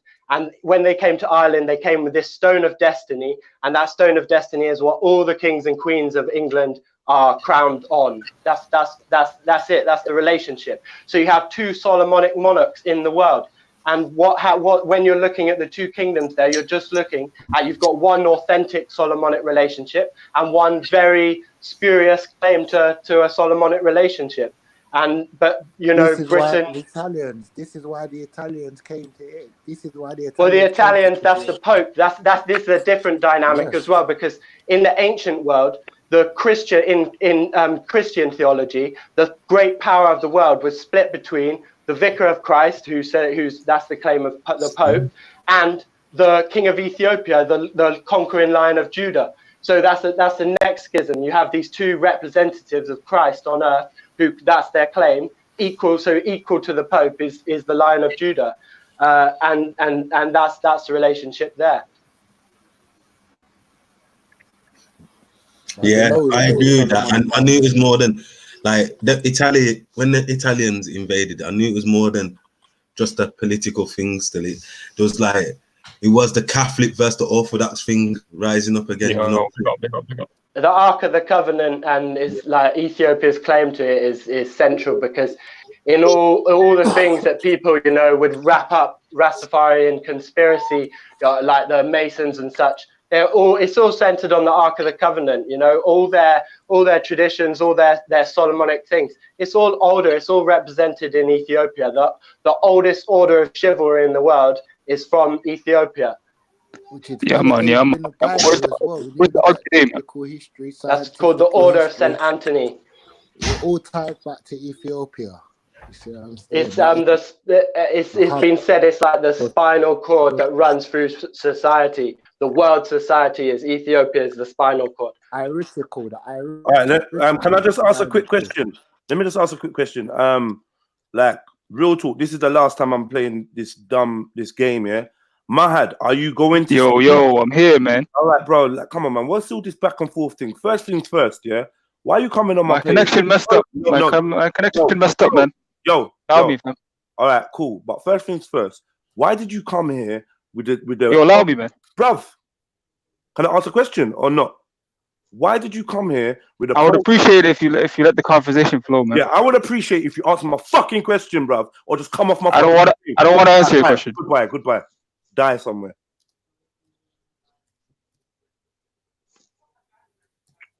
Are you coming here with some mad provocative profile picture of the killer of someone that we know, the killer of a family member or someone we know, and what you trying to do?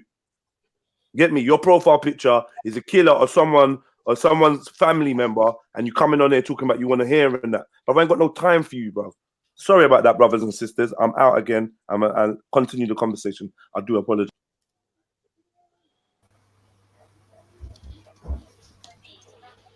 Yo, very good insight knowledge, my brother. Salute Rust. Yeah? Yo, my brother, you still in? You still in, yeah? Yeah, I'm still here. Alright, what I would like you to do, yeah? See that when we was, I like to just move on forward a bit. That when us, like the people from in the Caribbean, when Rasta first started to come from like Leonard Owie, yeah? Leonard Owie was, they say, the one who was like spearheading the Rasta movement. Do you have any knowledge of that, bro? My brother. Yeah. So just to put Rastafari in his background, like in slavery in the Caribbean, obviously our ancestors being force-fed the Bible, but in the effect of that was that people would actually know that words like Ethiopia, that they meant our story, they were about us. So there became this secret practice of Ethiopianism and all African spiritualities as well, but in particular in relation to the Bible, the Ethiopianism. And so once after the emancipation and then going forward. Marcus Garvey also said, look at the Bible through Ethiopian spectacles. Yeah, but this is it. I was just moving forward to Garvey. Leonard Howell and Garvey are really contemporaries. Thank you. But would you like to literate a bit more? Because I like how you speak, bro. And I really want to give you the full because I like how you coming off with some of your knowledge, bro. That's what I'm saying. So as long as we can get to the end, then we can do all of this, yeah? All right, cool. Right about now, I need to get to the point where we get to the end of the physical facts and story of Haile Selassie. Yeah, I've been trying to get there for a long time. All right. Can someone just deal with the death or lack thereof of His Majesty? Thank you, brother. So thank you. So somebody just deal with that, please, so that we can get to the rest of the stuff. Yeah. Okay, I can tell you. I can tell you like the reasons why Rastafari feel like His Majesty is alive. And I can tell you the physical reasons, and in Ethiopia, why people still feel like His Majesty is alive. Okay, I'm ready for it. So first thing, like His Majesty is under house arrest for a year from 1974 into 75. And the Derg, who's the military committee that has taken Ethiopia, they have His Majesty there, and they're using his authority. So they're saying, they're doing all these things. Sorry, Ras Benji. Hola. Move up your mic, Bridget. Yeah. Stop lyrics up. Yeah. Why is the man in my talk? 1, 2. Yeah. Yeah. So they're doing these things, and they're using His Majesty's authority to, they're keeping His Majesty alive. In this is how they're putting it, is to so that the people will acquiesce, will agree with all the other stuff that they're doing.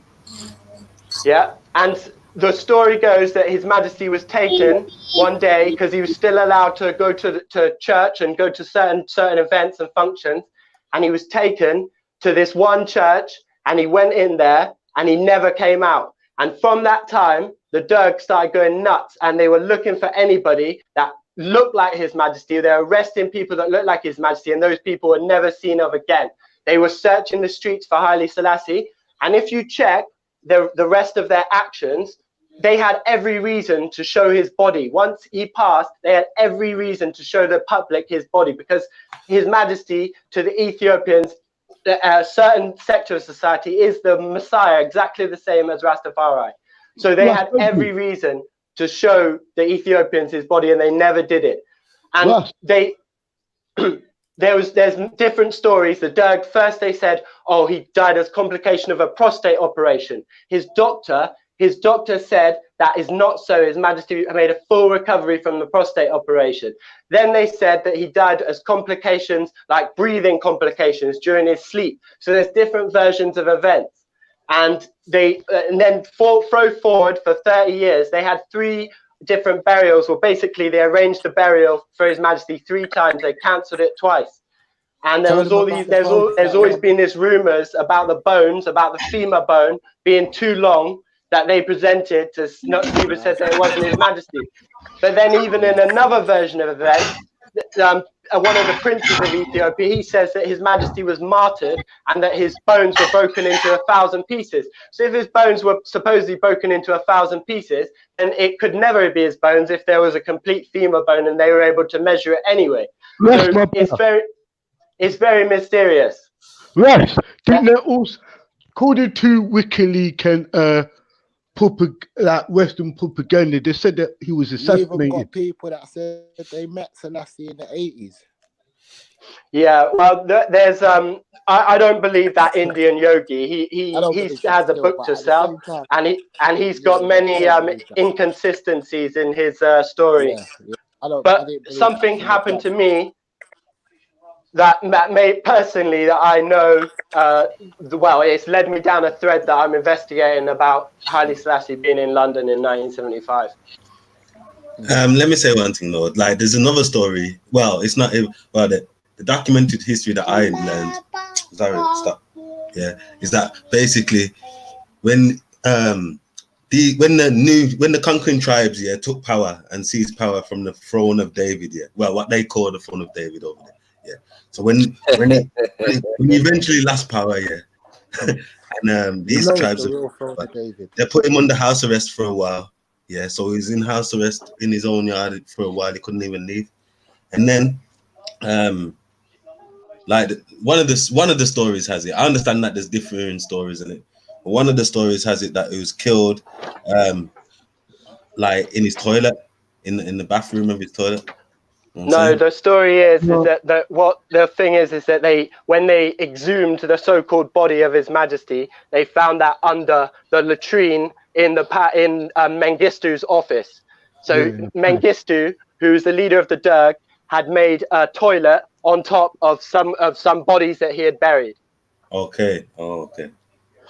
But I knew there was something to do with a toilet. None of them was His Majesty's though, so there's no proof to say that they found any bones, any remains, or anything to do with His Majesty's carcass if he died. And I'm sure. I thought those carrying his coffin at the funeral. I'm sure I've seen that. Some images of. Yeah. Made up. There was no open service. Okay. Nothing to say, to suggest that there's been a body found or anything. Yes, I. Back in rumors, you know. Hold on. Back in the early days, there were rumors that the British. For a fact, innit? You see me, that the work of His Majesty is unparalleled. It's eternal. I agree. His work for a black man, leading a black country with a black army, everything black. Yo, you have to respect it. Like black identity. No one else has done it till this day. You get me? So even I'm just a black empowerment sense, everyone has to rate him. If you're talking black empowerment, you have to. You ain't seen it since King David. You ain't seen it since King Solomon. You ain't seen it since all of the great prophets. You see me? So that Fred, way it's like my we're brother in the New Fred. Testament, and you ain't got to write a new chapter in the Bible or nothing. Yo. So what we saying? So what we saying? So I asked this question. I asked this question earlier. Yeah, Fred, can you hear anyone? I can't hear, man. But everybody just talking and Fred, can you hear me? It's my. Oh, Mighty. Sorry, man. I don't know because Fred's been on it all day, innit? Yeah, Booney, man. Tell me something. Are you telling me that this man is immortal? Yeah. Are you asking me? Through his spirituality and his divinity and his works, he's immortal. It's So just like I mean, saying, is Tupac immortal? Tupac's immortal. No, his works is no, he's not immortal. He's a man. Yeah, but what immortal is? His Majesty says he's mortal. Hold on, man. Hold on, please. Yeah, I just want to know if you are trying to insinuate that the flesh of Haile Selassie will not die. No, the Almighty God, the Almighty can't dead. Reign forever and ever, brother. That's one thing that we don't. Mighty, you don't deal with flesh. No, because flesh spiritual. The Father, hold on, Son and the Holy Spirit. Yo, Prince, you keep answering when I'm answering. Every time I speak, bro, every man keeps. Now you just came up now. Hold on. I literally started the conversation with saying, Fred, and then I got it wrong. Mighty, can you hear me? He said, yeah. I started talking to him, asked him a question, and you've been asking. Bro, I'm the most manageable person in the room because I never jump in and I'm always just listening. I'm not even accusing you of doing that wrong. I'm just letting you know that I was asking that question to Mighty.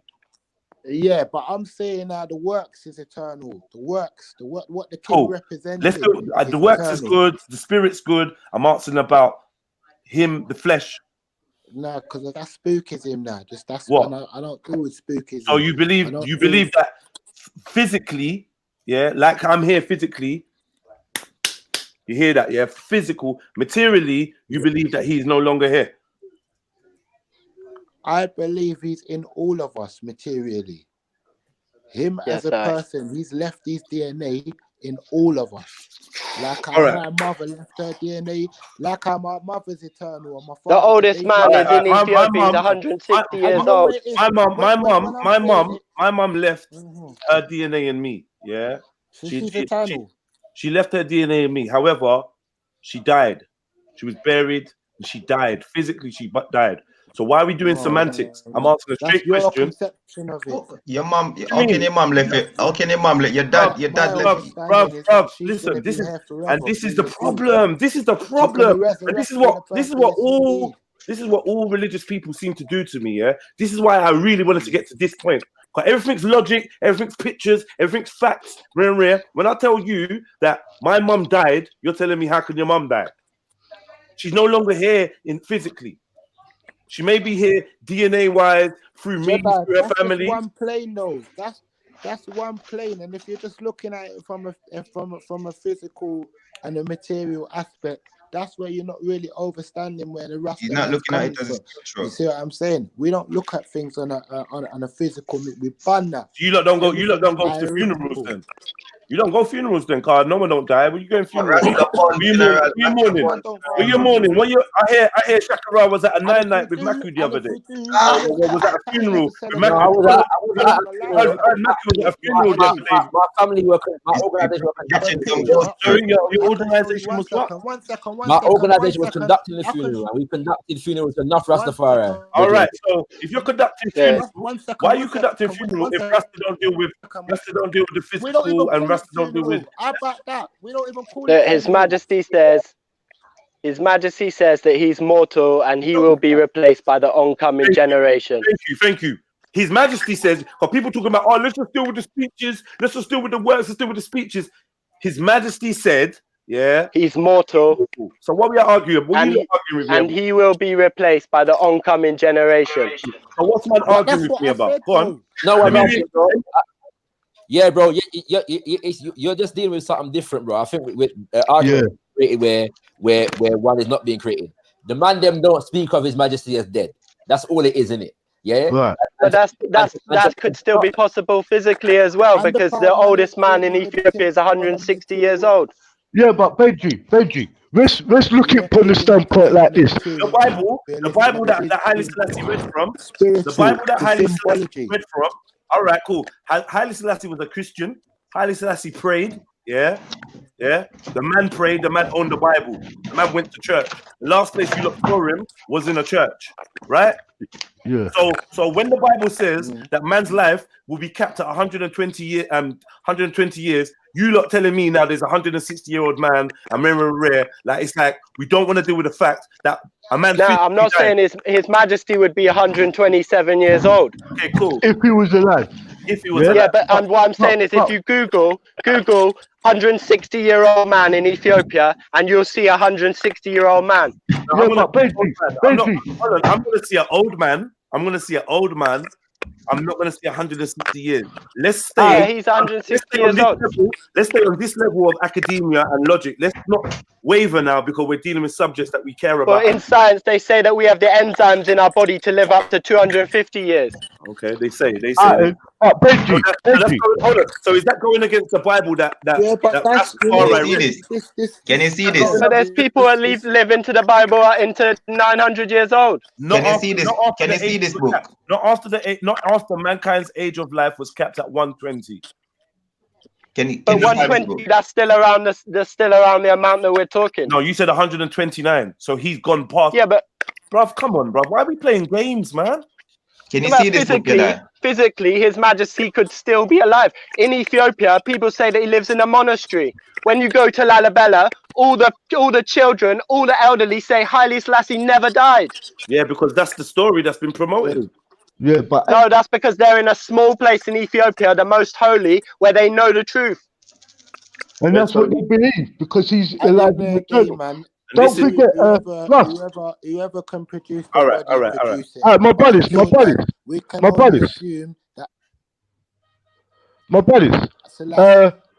Benji, are you there, man? What I was going to say, moving forward, right? When we was in Jamaica, right?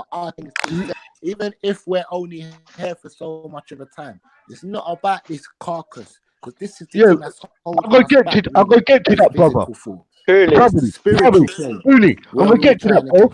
Benny, yo, brother, I'm gonna get to that. What I was gonna say. So we don't really worry about the death or the death of His Majesty or the death of people. We don't worry about none of that. Cause Rastafari lives. Jah lives. Good. Family. Yes, family. It's a liberty. Yeah, I know the cup. I know we talk over, man. With the dead God. We hear that, but saying, so yo, that's irrelevant. Death. Yo, my brother. Do with funerals.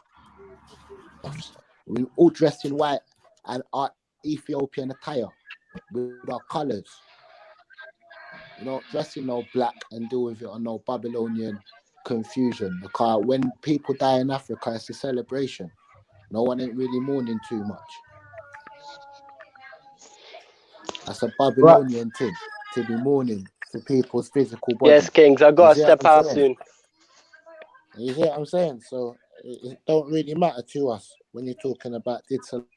To me, like I want to know, all right, cool. It don't matter to you. So if it don't matter to you, cool. I just wanna. Never dead. Go on. Yeah, cool. So I understand that.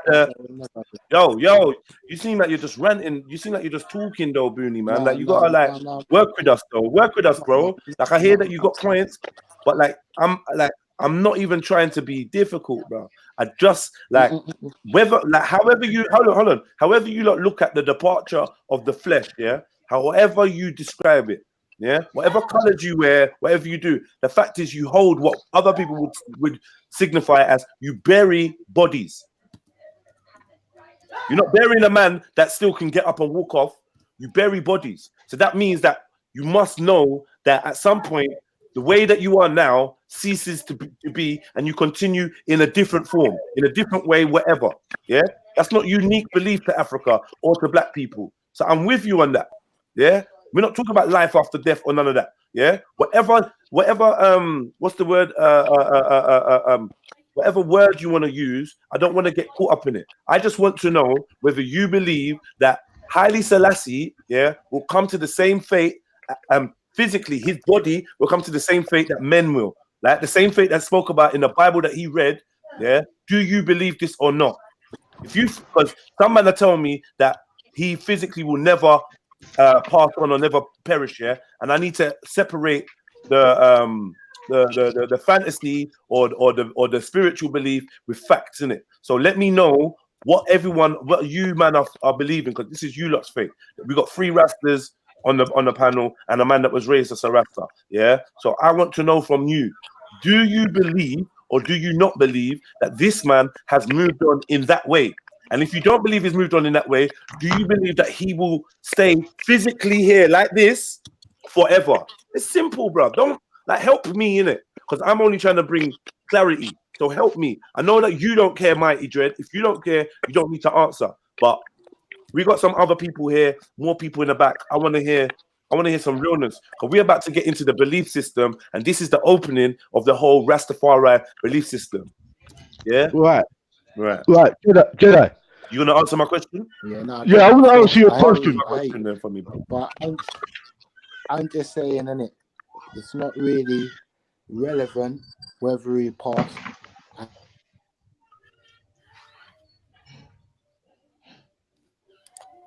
And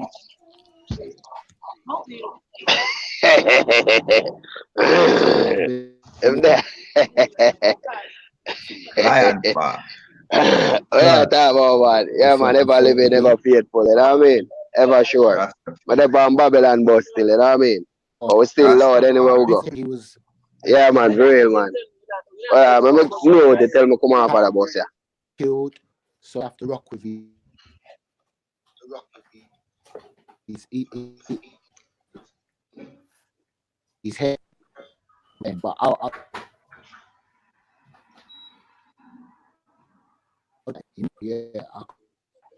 can't rock,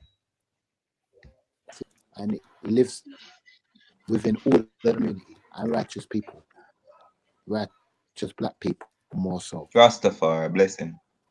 You see me? That are searching for their true divinity. It lives within them. Rastafari break the 7th seal in a revelation, you know? That's the best answer I can give you. But truthfully, it's not important to me. Even if I find out tomorrow that they find the remains of Selassie, which I doubt would ever happen, it wouldn't make no difference to me. Because just the symbology of His Majesty in this time is something that's unparalleled. Yo, Booney, I think Selassie answered it the best. Like Benji said, he said, I'm purely a man and I'll be replaced by the oncoming generation.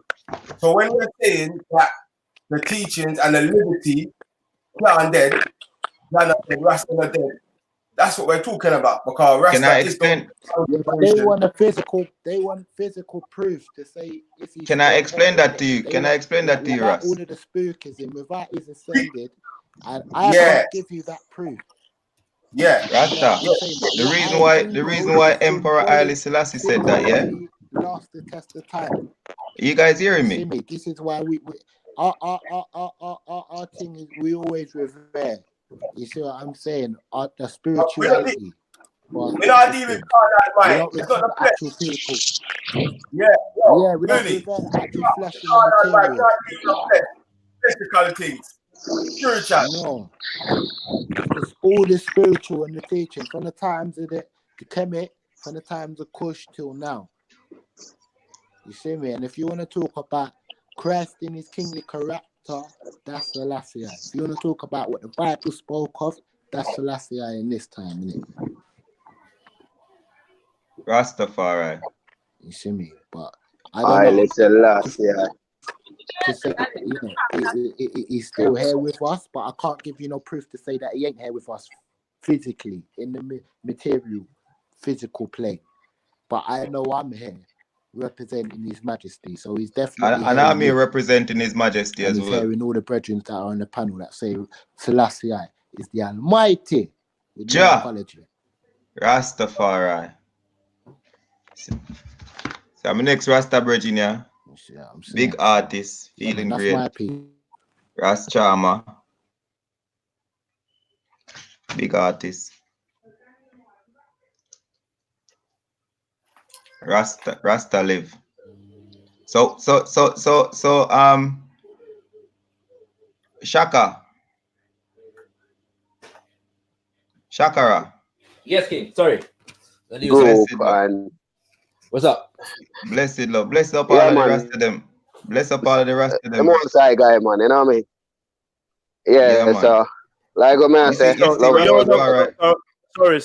respect you. So I know that you agree with me that yeah, well, I'm a big brother, man. How you talk about, man? Yeah, man. I know you. Hold on. See this right here? I need to clarify one thing. I need, brother, one word. I need to ask you one thing. Yeah? Are you a Rastafarian? We can't get a blaze of fire here. Are you a Rastafarian? Yes. One word. Can you hear me? If you can't hear me. It's lying on blank out my internet. Leave and come back. Tell him to leave and come back, because he can't hear me, please. Forward and come back. Hang up and come back. All right. No. Tell him, leave and come back, man. What on? All right. Why do people keep saying that Haile Selassie's birthday is today? It's not today, my G. All right. Can you hear me? Can you hear me though, Jedi? Can you hear me? All right, so I just wanted to ask Rasta a question, because like there's I don't know, man. I don't know. Jedi, can you hear me? I can hear everybody. I think one word can't hear me, but I'm gonna sort that out in a second. I just wanted to ask you, Rasta, before I leave again. You agree? Obviously, you quoted it, so I'm asking you another dumb question, because I know you don't like that. But you agree that Haile Selassie was a mortal by his own admission? 100% he was a man. Okay, no, mortal is not just man, you know. Mortal means something. What does mortal mean? But I don't believe that anyone's not mortal. Thank you. So now, Jedi, my thing's not spooky. My thing is very factual. I get everything that I believe in is like I'm not gonna say something that I can't verify. Nothing. I'm not gonna ask you to believe in anything. You get it? Yeah. So that being said, Prince, we have an issue now, because Prince, he doesn't believe that Haile Selassie was mortal. Jedi, we don't really have an issue, you know, bro. No, you don't have an issue, bro. It's a big. Trust me, I've had 2 or 3 conversations with certain man, and I'm trying to get some clarification, and it's like, man, just keep telling me they ain't gonna. Don't be selfish. There's you keep telling me there's lots of schools of thoughts when it comes to Rasta. So as a non-Rasta, yeah, I've got a couple man, and I think I've identified some different schools of thoughts. I just want to clarify that I have. And it's not some word game or some semantics that I'm not getting. Because when Mighty Joe was talking to me, it took me a while to explain to him what I meant. And even still, he was begrudgingly like, all right, cool. You're forcing me down this path, you know, because we don't deal with that. So I just want to understand from other people, yeah, like Prince over here, because I'm sure Prince told me that he thinks that Haile Selassie, well, 1 was never born and 2 will never die. Yeah. I think right. So that to me doesn't compute with what other men are saying. I want to clarify and hear him say it now, innit? You believe that Haile Selassie won't die? Yeah, Haile Selassie is from the beginning. When it says when God made man in His own image, that was Emperor Haile Selassie talking. Do you agree with that, Respect? That we were made in the image of Haile Selassie? See, the thing is, yeah, what my man talking there is his own spiritual conjecture. I'm asking if you agree, bro. What I'm saying is, nothing that can't be established as a hard fact. Like me, I've been doing research on a hard fact. Nothing that anyone says to me that can't be established as a hard fact. Because then you're getting into spookyism, and you're gonna, and that's why Jedi loves Prince, because he sounds crazy. I don't think Prince sounds crazy. I didn't say that. No, but for me, you think he sounds crazy, so you say that with your chest. Well, all right. I think a lot of people that have watched Prince can say that some of the statements he makes are very outlandish. What do you say? Forget a lot of people. What do you say, bro? Stop saying Jedi and other people. The man's right here. Address him, innit? Like, what do you think, bro? Yeah, 100%. A lot of the claims man makes is outlandish. 100%. That's what I think. as respect. And obviously, when I'm dealing with Rastafari, and when man's saying that Rastafari can't dead, man's dealing with a spiritual liberty. When you're talking about Rastafari was there in the beginning, you're talking about a Nazarite vow.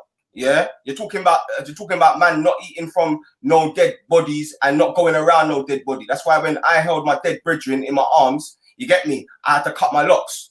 Do you understand? Because it's the first dead body that I went around. From I took the covenant with that same brethren, yeah, I never went around nothing, no dead body. You know what I'm saying? Can I ask a question? Why did you hold a dead body in your arms?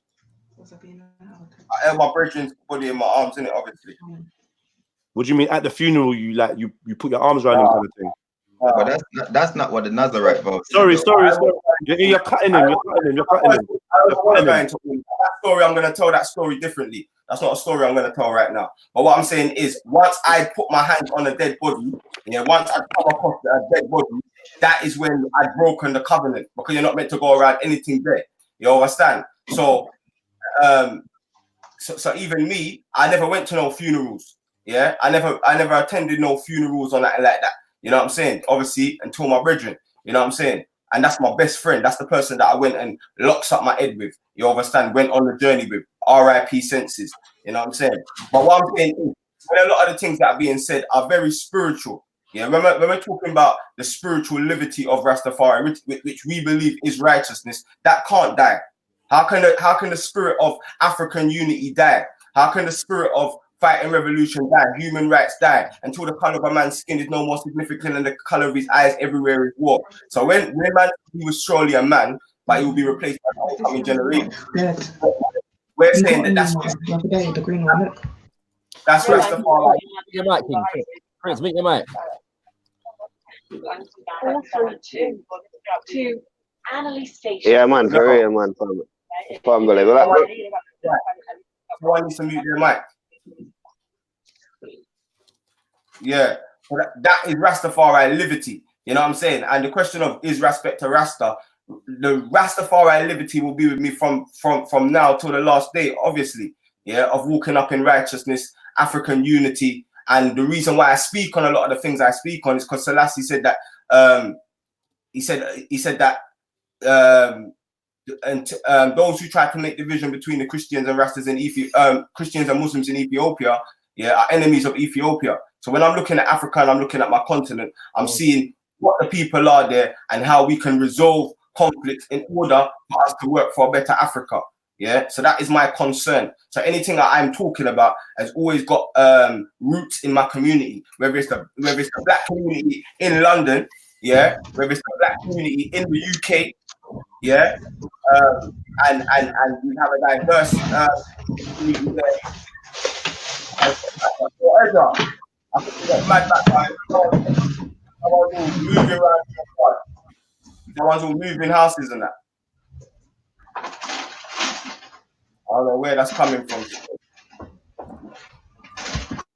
Yo, someone's got hella background noise.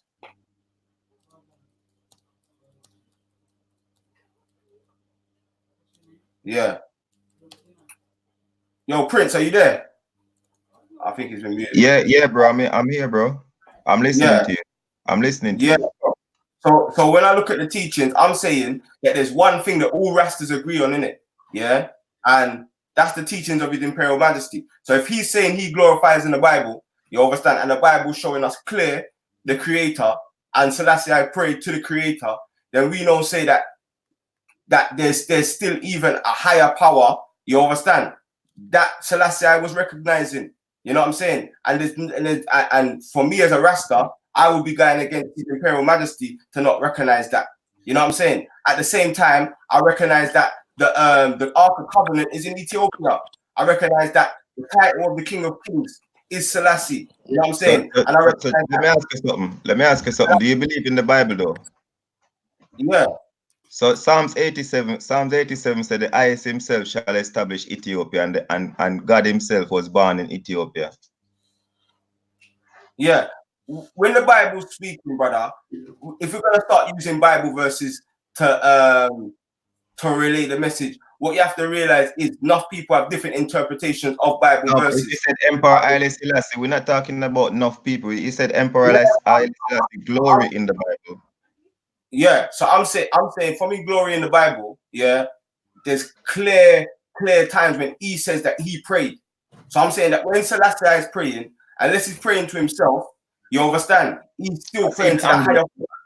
I do see the angle where you're coming from, but do you see the angle where I'm coming from, Respect? No, brother, yeah, it's the same angle when people tell me Jesus is God. I'm like, but Jesus prayed. He was tempted in the 40 days and 40 nights. So when you're talking about physical flesh, yeah, physical flesh isn't gonna be the fullness of the Creator, because if man wouldn't even be able to fathom, our eyes wouldn't even be able to fathom the fullness of the Creator if it was on this plane. You know what I'm saying? Now, are there people that are blessed with the Spirit of God? What kind of blessed with the Spirit of God? 100%. Respect, Respect, yeah, English. You sound like you're just an English Rasta. Nah, man. I sound like it's got me like this for everyone, YG. Yeah. What man say? Give me a piece, man. What's it called to a certain angle, you know? Yo, the brethren them can hear me. Yeah, just about. What man need to understand, there is a new name, you know, was given. New name. So obviously, Jesus Christus was that time to show you how to get closer to the divine. You see what I'm saying? He was the representation of the divine, the only representation that man could fathom in order to get to the source, them times. You see what I'm saying? Just like in this time, we've got His Majesty in a new name, precious name. The name that is dread and terrible amongst the precious name. You name, we can't fathom the work of God. We can't fathom the work of God through divinity in man. This is what I'm saying, innit? And Selassie was that light in this time, like Jesus Christus with the light. So you can't say you can't say that obviously. Emperor Haile Selassie is shining light on them children. Emperor Haile Selassie is shining light on them. The name was a new name. The name was a new name that was given to us as the Israelites that didn't know ourselves in the West and even in Africa that didn't know ourselves in order to reconnect back with the divine. You see what I'm saying? This was a new name that was given, you know, Haile Selassie, the power of the Trinity, the power of the Trinity. You see what I'm saying? So man have to know the teachings, you know. When man saying Selassie was always here from the beginning, not the term was a new name, which was dread and terrible amongst Eden and Sheded. So man have to know the history. Yes, sir. You see what I'm saying? Blessed, and don't get it twisted, cause it was the power. The power of the Trinity. And them for know say as well. Them for know say as well, brother, say Christ can manifest in any one way and His Spirit can come from we at any time. 100%, but we can't fathom the works of God. We can't fathom them works. They're only when the works come through prophets or come through the divine works. Show yourself, brother. Man has to show yourself, man. You're a great man. Show yourself, man. Huh? Show yourself, man. You're a great man. I want to see you, man. You mean nah, everybody knows me, man. I've been to the park, man. You see what I'm saying? I'm the one you tell them say he don't have to get butter, flatter. I don't know you though, man. Yeah, but that big up though. Trust me. Real talk. The only thing that me as an Israelite, the only thing that I differ on, with the Rasta them, like the Rastas like this, brother. Not your type of Rasta, Shaka. Like, I disagree way too much. You brought me up straight. You brought me straight. You fireball, lightning, everything. Me and my man. Yes, family, for real, man. Yeah, man. I know, man. I get a little piece of the thing. You know what I mean? Hey man, talk. I got to you, brother. Talk. Man. So, you know, I love the Jedi. I push out all of them things. You know what I mean? Are you a Rasta? Are you a Rasta? Yeah, man. I like me, Tana. I'm not picking up because listen, hiding talk. We're not even doing hiding and talking today. Are you a Rasta? I like that. But man, you come back and tell me, say, no, may I just life, you know what I mean? Yeah, Oh no, is the answer no? I like that. No, but what may I say? See, this is what I mean, bro. Don't put me into politics. That is No, politics, it's you not know what I mean? politics, bro. With this discussion is about Haile Selassie and Rasta. It's only right you as a Jamaican man come on here and you either you look like if I can show how much of the comments you written in the private chat, yo, whoever's got, if you can show how much of the comments you written in the back, yo, let me in. So now you're in. I'm asking you, bro, one word.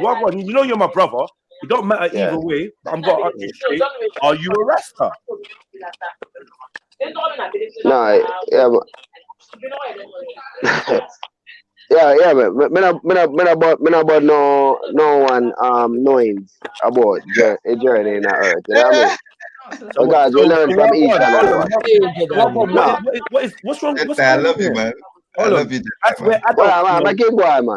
Man. Yo, we're adults, you know. Yeah, Mac, I see you there. Yo, we're adults, bro. I just want to know, yeah. If let me give you an example. Yeah, so you see what I'm dealing with, yeah. Drop it. Jedi, are you a Rasta? No, sir, I'm not a Rasta. Prince, are you a Rasta? Rastafari forever for life. Thank you, my brother. One word, are you a Rasta? It's in the blood, see me, you know what I mean? No, then. The answer is no, it's in the blood. Like it's it's in the blood, you know what I mean? No problem. Christian in the blood. Because you know the reason why I did that to you, one word, yeah? Because why? I don't want you to come on there and do a bag of ranting or a bag of talking that's not to do with Rasta. Okay. Yeah, so if you want to come on and talk about love in the world and how we all love and rare, we can do that every other day. But today, I want to hear about Rasta. I want to hear about Haile Selassie. Yeah, I want to hear about Ethiopia. That's and that's what I want to hear about. So but you know what Ethiopia means. You can talk on that. Yeah. My first question to you was, are you a Rasta? You're not answering it, so no one's going to answer. But I'm gonna let you chat. It's a part of our blood, you know what I mean? Christian religion and all of these things, you know what I mean? It's a part of our blood, see me, you know? But like what I say now, you know what Ethiopia mean though? Is that Ethiopian tell me, see me, I run. Hey, Ethiopia mean black people, see me, and you see? Yeah, man, so sometimes we have to just know and all of these things, but sometimes we have to know, say it's like, what they call it? Selassie play in part in the earth, and we as the people them now have to just, you know, gather and move forward with that unity we did have.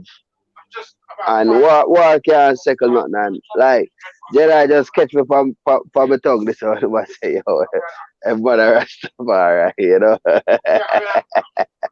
Yo, brother, what going? Yeah. I really but yeah, pick up everyone in the place. All I'm saying is my name obviously.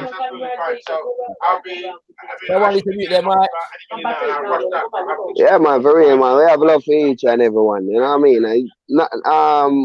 You see, knowledge is a thing, it's just a way of life. You know what I mean? But we have to know the fullness of the energy source within us. You know what I mean? Is it? Yo, background noise, man. Yeah, I think it's you, William. One word. Yeah, please. I beg you, meet your mic, King. Meet your mic because be a background noise, I give it. Okay, hold on. Give thanks. Yeah. Oh, Ezra gone. All right, go on, Russ.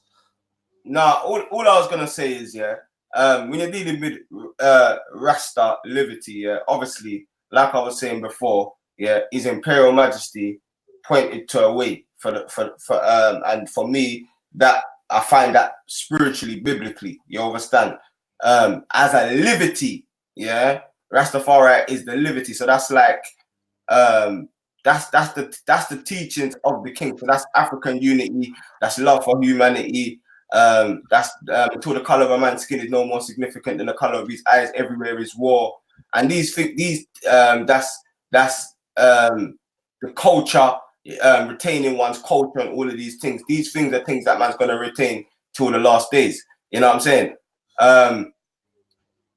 But when you're dealing with the different ideologies amongst different Rastas, it's just like any other way of life or faith. So when you talk to two Christians, you're going to hear two different ideologies. If you talk to Shia and a Sunni, you're going to hear two different ideologies. You can't talk to a Shia and then tell him, yo, the Shia said this, but the Sunni said this because he says he don't believe in that. You can't go to an Orthodox and tell them what the Protestants said because the Orthodox is telling you, no, we've got the Cabernet Gas, we've got more books. Like, we don't believe in that. So I'm saying that even amongst the way of life, you're gonna see that. What I would say is that is definitely a common unity is that we recognize that we in Jamaica was only looking to like white monarchy, innit? We didn't know anything about, if anything, Africa was a negative thing in the minds of people in the Caribbean at that time. Backward, no civilization. Theology as well. We had all of that. So we held a white Jesus at these times. You know what I'm saying? Before that picture of the white Christ was Christ and all of them things there. You know what I'm saying? And this is where I believe that someone got back. Yeah, I beg everyone mute up, please. Someone got background noise coming through. Sound like they might do something good. Bare background noise on the show area. But I can't hear that. Yeah, wicked. So I'm gonna Shakara, are you ready to like really take me to 1930, bro? Are you ready? But Rasta kind of started it, so let's do this. Stuff in it. Rasta kind of started it, so I pick up where he leaves off in it. Go on, let's do this then. So 1913. 1930. So 1930, the king is coronated, and he changes coronation because there's a lot of laws that he brought in, like the freeing of the slave that was in his time, women's equality that was in his time. So he said he has to be crowned with his queen, where they was telling him, nah, she's meant to get crowned afterwards. He said, no, I'm going to be crowned with Empress Menen. You know what I'm saying? And it was obviously for the people of the Abrahamic faiths, the unity was mad because Selassie said to come from the bloodline of David, and Empress Menen comes from the bloodline of the Prophet Muhammad. So that was also something that stuck out to a lot of people. Now, when you add that union, yeah, Rastas Rastas, remember the Rastas, all not even Rastas, Jamaican people in general had been forced on us. Not only the King James Bible, but we've also been force fed an image of white Christ. You know what I'm saying? It's been forced down our throats. You know what I'm saying? So when a lot of the Rastas, saw 1 minute, like, because they're reading the Bible and it said there will be a king crown. Revelations 5 talks about the King of Kings, Lord of Lords, conquering Lion of the tribe of Judah, and salvation being nigh. At that time, when the Rastas saw this in Jamaica, you know what I'm saying, and saw that 1 minute, they said Africa was run down, but 1 minute, we've got royal monarchies in Africa. You know what I'm saying? Furthermore, these men are moving righteous. You know what I'm saying? And then obviously it was the teachings. It was the push for African unity and for us to return to our own spirituality as well. That pushed a lot of the Rastas then to recognize Selassie. So then when Selassie came to Jamaica now, it was one of the biggest turnouts in Caribbean history. You know what I'm saying? I don't think there's another day in for us coming from the Caribbean that we can say when someone's come there and there's been such a big the word I'm looking for, like, it's a big thing, you get me? But I'm looking for a word, welcoming, such a big welcoming. You know what I'm saying? So for Babylon, it was pandemonium though, because Babylon was scared. The way how the Rastas them, because remember, they never knew that so much Rastas was even in Jamaica until the king came. That's when they said, no, we've really got to do this Rastafari religion, but that's another argument. And then when Selassie went back, he gave, not only did he gave medals to the three orders. So the top, you had 12 tribes, Shanti and Nairobi. He also gave them opportunity to come back to Ethiopia, and that was the land in Sheshamani. So the first time that the Caribbean people actually had an opportunity to move from the Caribbean and back to the motherland, like the first head of state to give the black people in the Caribbean that opportunity was Haile Selassie. You know what I'm saying? So all of these historical moments is what leads to the coming of Rastafari. But I'll let Shakara break down the crowning into some of the more historical elements of the crowning still. Yeah, so I think it was Ras Benji, yeah, who earlier mentioned the philosophy of Ethiopianism, this is a philosophy that had permeated many Africans, not just in relation to the Caribbean, but also the Americas. So Ethiopianism was African people that were indoctrinated into Christianity and the Bible, finding themselves in the Bible and prophecies that related to themselves. Yeah, and so the Psalm 68, Psalm 68, is the psalm that you know many people were dealing with at that time. Yeah, and this is the psalm that says, "Ethiopia shall stretch forth her hands unto God, and princes shall come out of Egypt." Yeah. And so many of the people, them like the revivalist preachers of the time, the preachers that founded the African Methodist Episcopal Church in America were dealing with this particular psalm in it. So it was a kind of a regional, if I say global, because that permeated South Africa as well. Kind of understanding of the Bible. Oh shit! At that time. Shit. What's that about? Right? Fucking hell! What's the problem? Sorry, just a side note. Remember we were talking about the young lady in Cyprus who accused the 11 guys of rape? Yeah. Any man, listen, please, man, then protect yourself. I just got like 3 videos of this young lady willingly doing bits, bro, like the actual videos. But yeah, sorry, let me I cut where's Shakara gone? It's like he dropped out at the same time. Let me put Ezra back in. Where's Shakara gone? There's no sound. Yo, can you pick up where Shakara left off? Prince Wagwan. Oh, here he is. Wagwan, bro. Nah, don't worry, man. Let me just get the knowledgeable man car. No, he mentioned Psalm 68, so I was just reading Psalm 68. All right, cool. No problem. He's back now anyway. Sorry about that, Shax. Don't know if that had anything to do with me. No, it's my fault. I accidentally just knocked myself out. All right, cool. Yeah, Go for it. Right, so there's all that taking place, yeah. Now obviously, well, I'll come back to all that in it. Now, fast forward a little piece. Marcus Garvey, yeah, is on the scene, yeah, and Marcus Garvey is delivering certain word sound, talking about, you know, the real Christ and dashing away the white man's religion, and now there is a prophecy that he said to us, and some people dispute it, which is look to Ethiopia or look towards the east, yeah, for the crowning of a king. Yeah, there are those who dispute whether Marcus Garvey said this or not. What is the actual fact is that in the 1920s, Marcus Garvey wrote a play called The Crowning of the African Emperor, yeah, or the Ethiopian king, and in that play, a crowning took place in Ethiopia that was symbolic of African liberation, and it was the crowning of an emperor and an empress at the same time. Then also Marcus Garvey is putting out calls like, where is the black man's queen and king and kingdom? Where are their armies and their navies and these kinds of things? Yeah. So the founding fathers of Rastafari at this time, yeah, are all members of the Garvey movement. They were members of the Garvey movement in New York. They were members of the Garvey movement in Jamaica and other islands like St. Croix and these things. Yeah.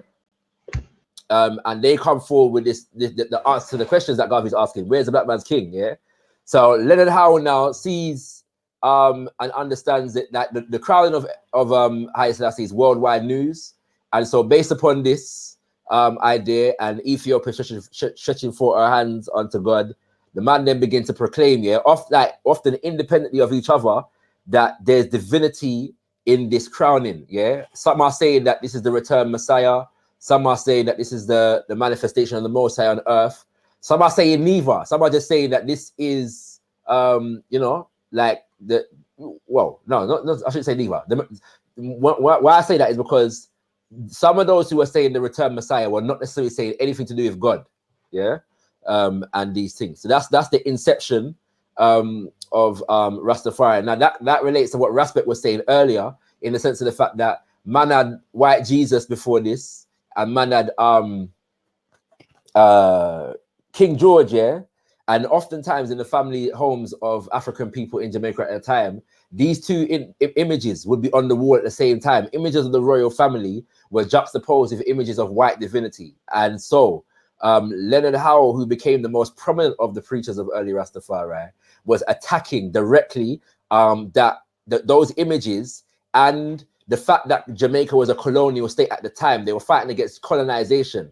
So Leonard Howell was saying, we don't pledge allegiance to the king in England. We pledge allegiance to the king in Ethiopia, which is Africa. Yeah. And so this was seen as a sign of our redemption being at hand. Yeah. And the goal, the vision that Marcus Garvey had set out in terms of a free and redeemed African nation, people saw His Majesty Haile Selassie and the crowning of himself and Empress Menen as the foundation for that nation building effort. There's more I could say, but I'll leave it there in case anyone wants to comment at this point.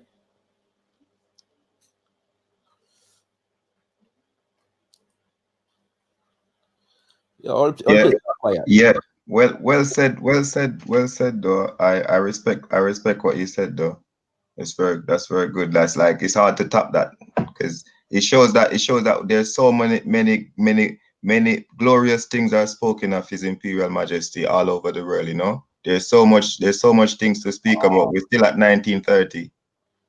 So you know what it is, and I forgot to say as well. Yeah, and by the way, you don't worry, Prince. You're going to have your shot there ready for me soon. Yo, you see, I respect you. Likewise. I know it's no disrespect, but you're entitled to challenge me if you want to challenge me. So that's no problem. Yeah. It's nothing like, it's not a challenge. It's more like I want to get to know you more. So when I'm watching you doing what you do best, yes, I want to know who you are. You know. Haile, so, yeah, everything blessed, man. Everything blessed. Yeah, no malice is, received in any of your challenges to me. So don't worry about that. You know what I mean? Everything blessed. Yeah, because I'm from the Abrahamic faith, and I have to defend Abraham, Isaac, and Jacob. And you know, me not deal with Abraham, so I just like God. Yeah, you know what I'm saying. Yeah. So we're talking it. And you're Jamaican as well, so I know you're African from Jamaica. I know you're a Benjamite. I do know that you're a Benjamite. Yeah, tell him. I'm a Al-Kibbulanite. Well, you're not Kibbutz, bro. I know for sure that you're a Benjamite. Al-Kibbulan we deal with still. I saw Benjamin is ignorant, you get me? And I saw it hard hearing. Get me? Listen right, Ezra. You just wait. You get me? Al-Kibbulan we are there. All right. We'll come back to that. One, I mentioned earlier that there are between 4 and 6 founding fathers of Rastafari.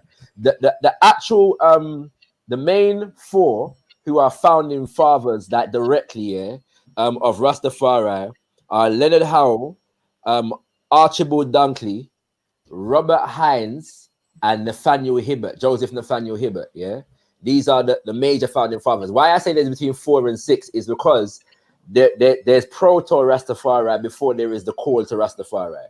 Yeah, so many people hail Leonard Howell as the first caller to the faith of Rastafari. Prior to Leonard Howell, however, one of the things that inspired the development of Rastafari the most was 2 books, one called The Holy Pibby, which was published by Affley Rogers, a man by the name of Affley Rogers, in 1924, and then The Royal Parchment Scroll of Black Supremacy, which is published by Fitzgerald Ballantyne, and I'm forgetting the year. What's that one, Royal what? Parchment Scroll of Black Supremacy. Yeah. So if you read The Promise Key, which is Leonard Howell's book, a lot of that he is taken from the Royal Parchment Scroll of Black Supremacy. Okay. You know, so these are the things that. So, but my point is that these books were beginning to circulate the Americas because the man them are saying, look, we have to dash where, and even Marcus Garvey saying, yeah, that we have to learn codes that are not in the Bible, and yet we have to write other codes, yeah, to govern ourselves as African people that are not in the Bible. Yeah, this is what Marcus Garvey is saying. So the man them are saying, and then because people are questioning the validity of Christianity and the Bible to I and I, yeah, the man them are saying, well, we need a black man's Bible. So the Holy Pibby is also referred to as the black man's Bible. And Anthony Rogers basically starts his own kind of revivalist kind of commune, and he sets out certain laws to govern the development of African nation on a spiritual level and these kinds of things. And I actually love that book because the way whatever energy that the man was riding with when he went into that zone and wrote the book, it's very, very relevant. You know what I'm saying? And you can tell he's an eccentric character, but when he deals with some of the commandments, yeah, for the redemption of the Ethiopian race, yeah, it's mad. Yeah, and the Black Man's Bible was the first book that written down text to declare that Marcus Mosiah Garvey is a prophet for the African race and nation. And the Promise Key by Leonard Howell was the first text, yeah, to declare the divinity of His Majesty. The Promise Key was published in 1936. And it's a decade before. So yeah, Fitz Ballantyne's The Royal Partial Court of Black Supremacy was published in 1926. Yeah, but that book doesn't declare the divinity of Haile Selassie. It's just a book of African redemption, dealing with scriptures from a spiritual level. You know, so Leonard Howell takes that and he adapts it and he inserts the divinity of His Majesty into what Fitz Ballantyne was dealing with. You know what I mean? So yeah, so these are all books that the people that were early Rastafari were all dealing with around the time. You know what I mean? So you know Rastafari is a very powerful man then. Of course. What do you mean? Worthy to be praised. This is not in dispute. Yeah, so when a thing about me personally, yeah. Back in the day when people used to ask me, are you Rasta? I would say, you know, kinda, because right? No, seriously, right? This is the reason why though. Because I come up in a Pan-African order, yeah, which is African spiritual, yeah, and within that we're dealing with the retentions that were brought in the Caribbean as well. And what a lot of people don't know is that when you're dealing with like Leonard Howell is from St. Thomas, yeah. Robert Hines is also, I believe it's Robert Hines, isn't it? Is also from St. Thomas, and we know, we know what St. Thomas are dealing with, yeah. Right? So not everybody, right? Someone has to burn out the thing. Someone burn out the thing, right? But St. Thomas is one of the strongholds of African spiritual retentions in Jamaica, which they commonly refer to as Obia. Yeah. Now this is not amongst Rasta though. Like let's be honest here. I 100% agree. St. Thomas is like the capital of Obia for Jamaica. No, but let me finish. Ezra, let me finish what coming here. What I'm gonna say is that Obia is an oversimplification of what St. Thomas is dealing with. Really, it's the center of African spiritual retentions. The colonizer called all African spiritual retentions Obia, and so everybody just calls everything Obia. Yeah, and Obia is a derogatory term. So nobody is not actually identifying what the man in St. Thomas was actually dealing with. Really, more than so. From it was African and it was spiritual. Let me just call it Obia, and so St. Thomas has been demonized because of that fact. But yeah, go ahead, Ezra. You say you're a Pan-African, yeah? Hold on, Ezra I caught Ezra when he was saying something, so let him finish in it and then we come back to it. Then we'll come back to me in it. Yeah, all right. And now I was just saying, and it like I understand St. Thomas is the capital of Juju man thing, in it. I'll call it that. Yeah. But like you can't really say that the Rastas are involved in that shaka. And that's the problem that I have. I feel like I understand there's a lot of Obia, and I'm not saying that every Rasta man buns it out. Like there is the mutter type Rasta in it. I agree, but I'm saying that's not really like the majority of Rasta. Yeah, is not gonna be dealing in no form of juju. You get me?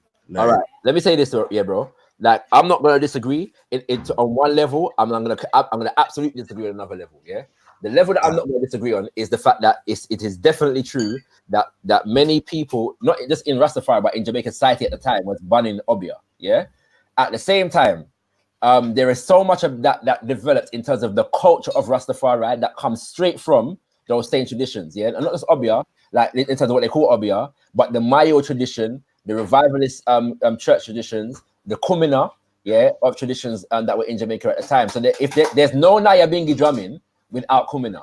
Where do you think that the emphasis of Rastafari and herbs, comes from? And from the Bible, herbs is the healing of the nation. But bro, who was the man them in St. Thomas at the time that was dealing with herbs? you gotta say there was some biblical man them. Fair enough. And also, bro, it would also be true to say that there's a relationship between the revivalist Baptist the revivalist traditions and the Bible. Some of them were using the Bible. That's a fact. Yeah, before Rastafari, some of the revivalist people that people are calling Obia people were also using the Bible.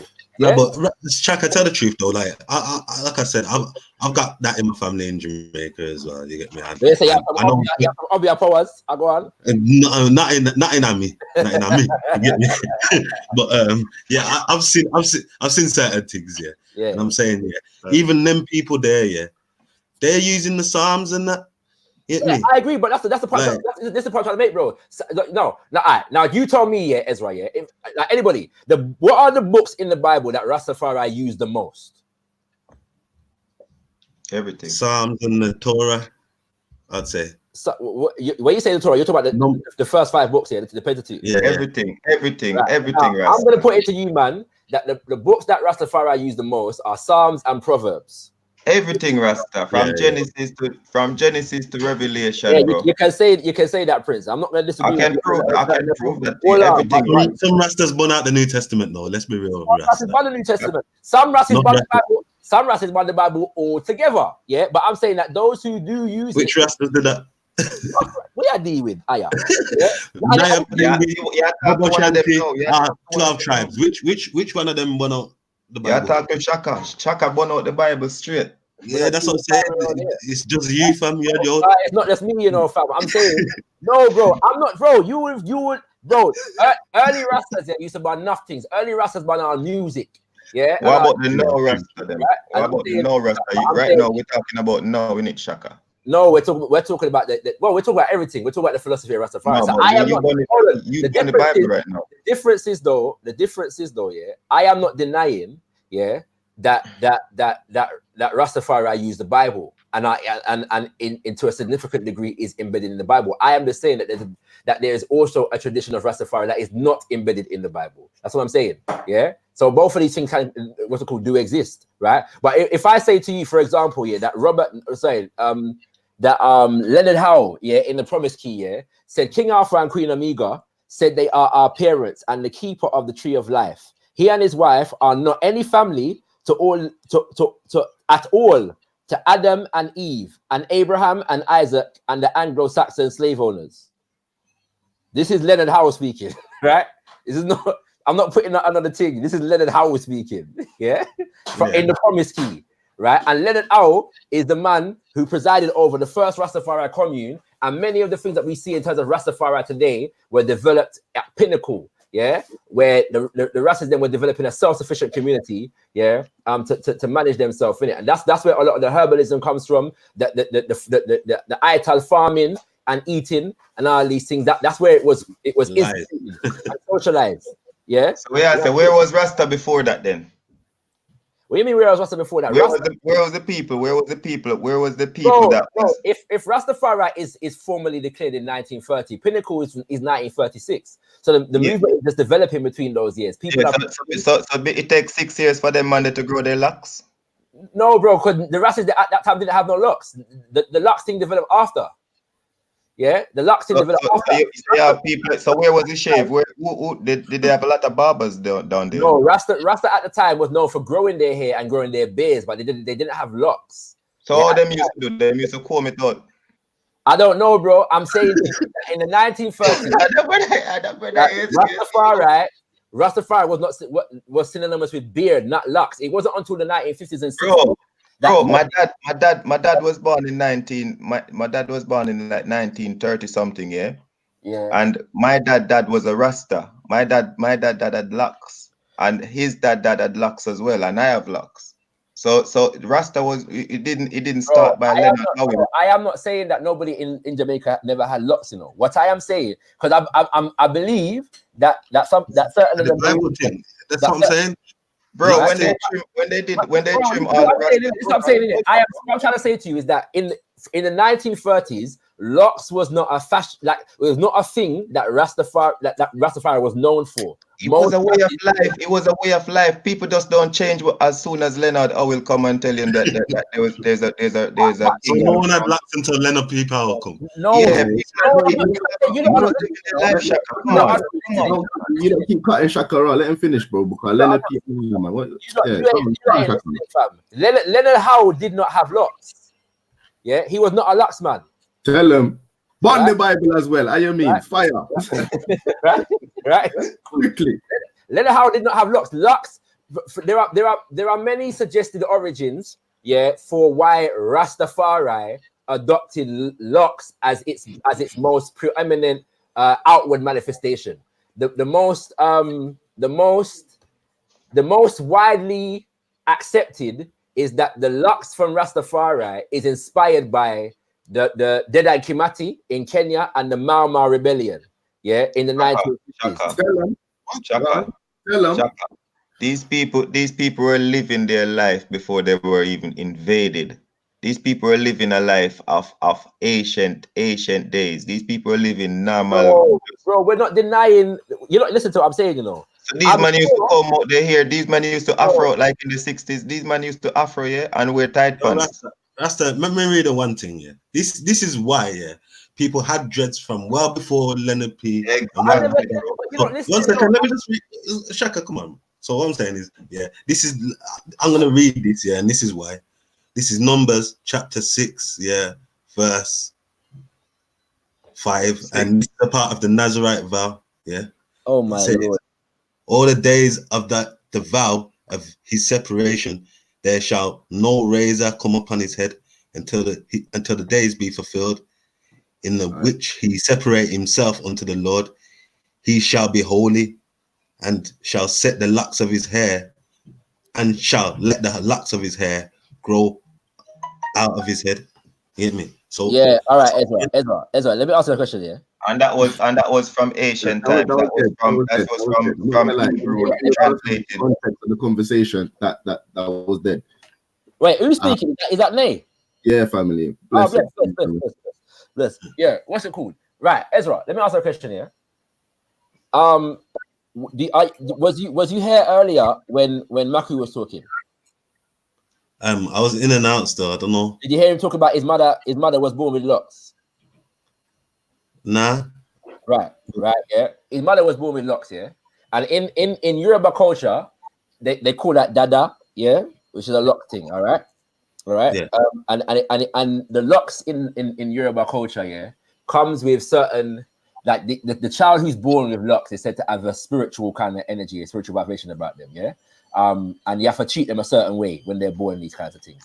The same it goes for like the priests, them, yeah, in the Ga culture of West Africa, yeah, like they tend to grow locks, yeah, and these things, all right. So what I'm trying to say is, I am not saying that nobody in Jamaica had locks before Leonard Howell. What I am saying is that locks was not the predominant outward manifestation of Rastafari. Yeah, I'm saying that Leonard Howe himself was not a locks man. Yeah, true. Right? Yeah. What's it called? So I'm saying that the locks thing trend in Rastafari developed later on. It's a later manifestation, and I'm saying that there are various different suggestions as to how and why locks became the thing. I was just giving what many like elder Rastafari. I understand that, Chaka. I understand that. All I'm saying is the locks predate the Rasta thing. The spirituality of this Rastafarian thing didn't just come with Leonard P. That's what I'm saying. But I didn't say that, bro. You notice what I said? Yeah, I started with all of the retention. I understand what you're saying. Right. But I understand what I'm saying. Yeah? Yeah, but I understand that, and it like you're saying that there's obviously it's like it goes back before that. Obviously, there's lots of different cultures in West Africa, which I'm gonna say all come from the Torah anyway. Yeah, that's why they're doing it. That's why they're circumcising on the 8th day. That's why they're doing all these things. Yeah, but let's just stick to like the Rastas now. And I'm saying that spiritual system that the Rastas are following now, like the same thing Selassie himself was following. Yeah, that spiritual system, call it the Torah. Yeah, I'm saying that's been going back, and it's been alive the whole time. You know what I'm saying?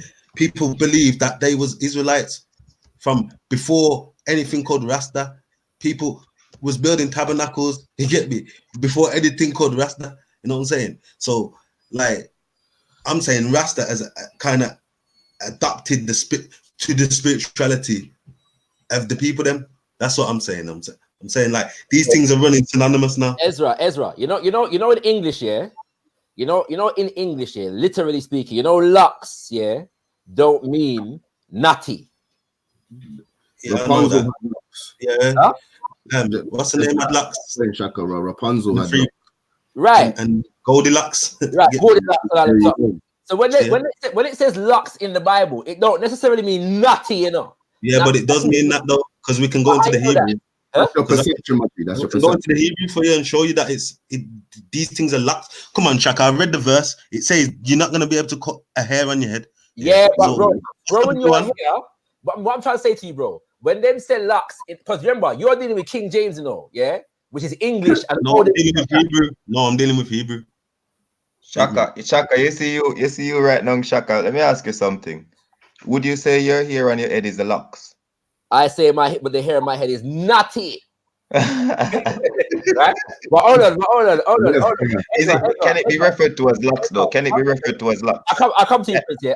Yes, it can be referred to as locks. I'm not offended by them locks, yeah. But Ezra, Hebrew, yeah. What's the term for locks, yeah, in Hebrew then? 1 sec.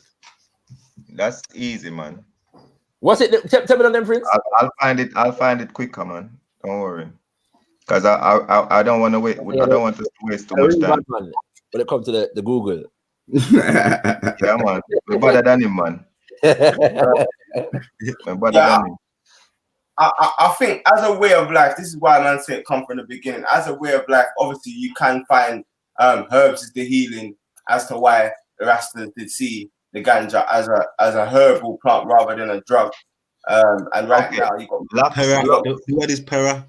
Lux in is. So I don't say that in the Bible, bro. Is what? Sorry. Pera. The transliteration is pera. Pera, right? Now, when they say pera in Hebrew, yeah, are they referring to what we are calling locks right now? As in the definition. Let me give you the definition, bro. Let me give you the definition, please. Done. So the definition is in Hebrew is the transliteration is called pera and it's pronounced pefra. Yeah, and it's called hair, long of head, locks, and leader. It means that you're a leader. And then it's the root definition is, I'm reading from the Strong's definition. Yes.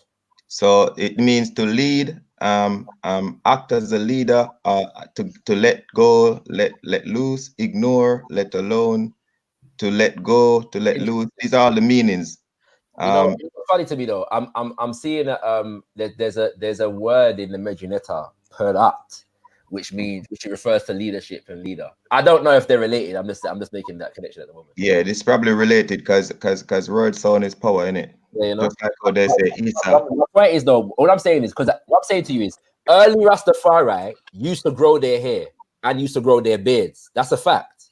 Yeah, but they weren't lux, man, as we know, as we call it lux today. Yeah, so they did grow their hair. Basically, they did. Can I add to that though, Shaka? There wasn't a mass phenomenon of African people growing their locks, especially in the Western world. Doesn't care what verse they read in the Bible, they interpreted it to grow their natty dreadlocks until Rastafari come and showed you, say, this in Leviticus, this in Numbers, shows you what you should do. You should live like the ancient. So you're telling me all these people in Jamaica? Jamaica was not. Let me tell you something, bro. Jamaica was not a civilized country as though Europe used to shave and stuff like that. Jamaica, these people live in bush and hills and used to go to the river and chill and Are you saying that Selassie told them to have locks? Come on, man. We know about bush and jungle and Trim Rasta man, bro. What are you talking about? Alright, Like alright, large we do Jamaican people were growing their locks, bro.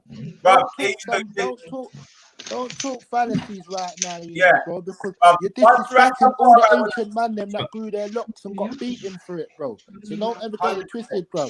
Don't minimize the thing and make it look like say You can't Rasta say man that not Rasta taking made them beatings. grow locks, though. You get me? No, People who's dealing with the Bible from before. In this time we did, bro. In this time, in this dispensation Ezra, of time, Ezra, we did.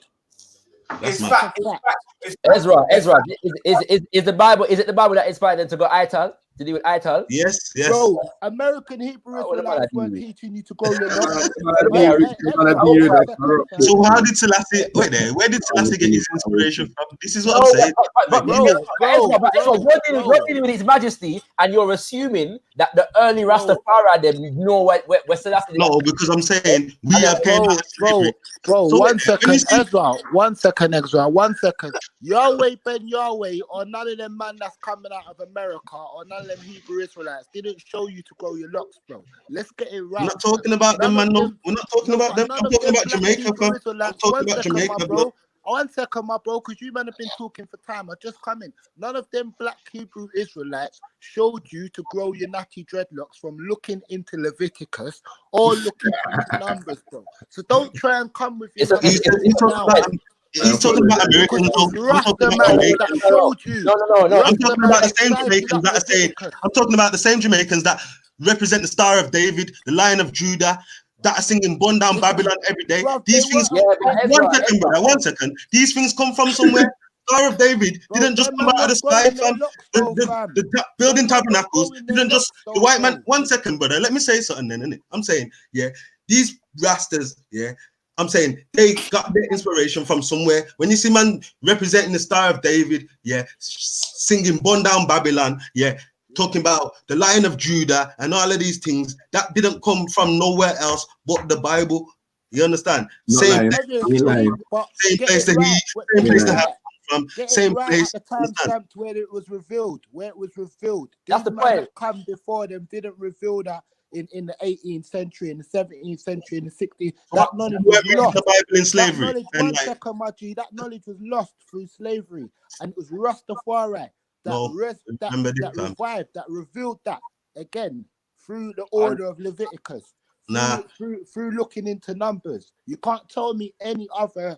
We always knew who was for like system out of the West that was showing man to grow their natty dreadlocks. You can't show man any other. See, in Jamaica, we knew who it was. Yeah, our history didn't fully get ripped away from us, fam. Yeah, we knew it. That's why. Straight out of slavery. 1 second, brother. Come on, man. I just listen to you, innit? I'm saying that's why straight out of slavery.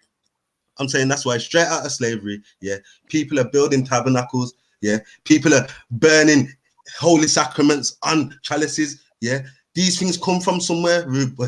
This is all I'm saying. Yeah, this culture that we have, yeah.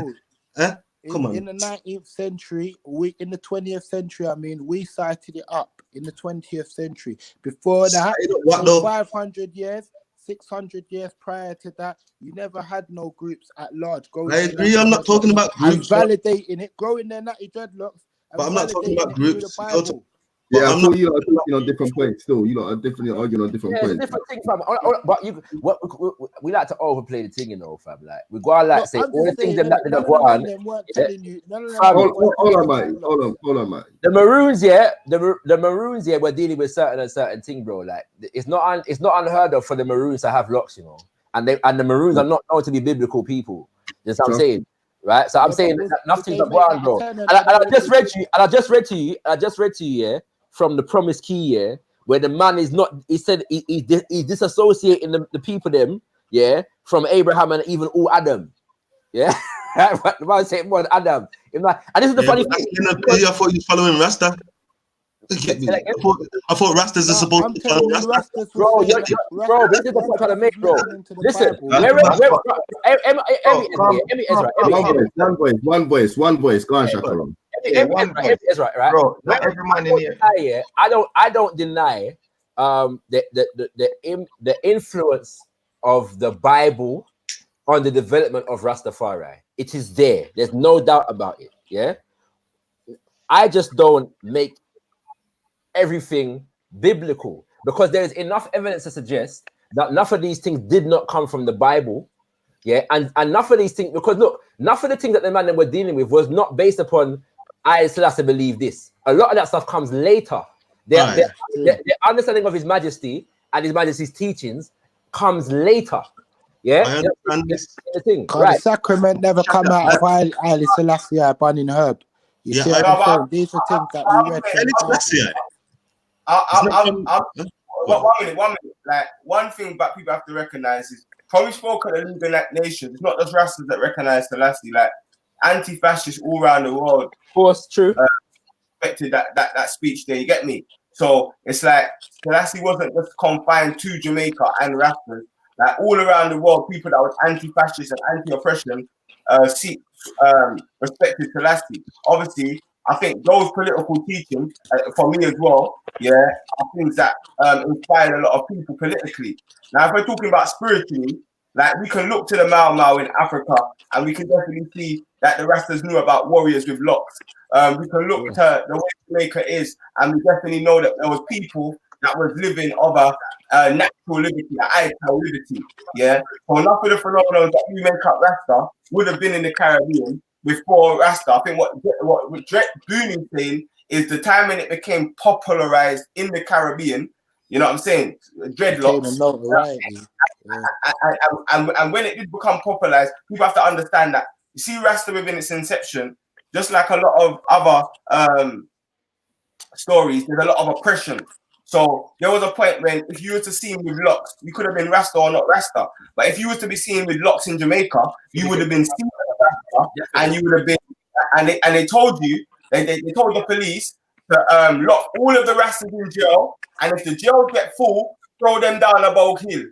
Yeah. So if the jails get full, throw them in the grave. That's what I wanted. That's what I Only wanted. Rasta dead, fam. Yahweh and them, man, they weren't going through that. Only Rasta dead, fam. The man didn't just get that from prison, fam. Only man did dead, fam. So when the jail's full, throw them in the grave. Throw them in the grave. And even in England, when we used to get arrested, they used to chop off our locks. And it was Booney's dad, Jabol, who actually took the UK government to court and actually stopped that process and got respect for the man then. So when we get arrested, they don't chop off our natty in jail. So even not just Jamaica that was getting oppressed, even in civilized England, we had oppression.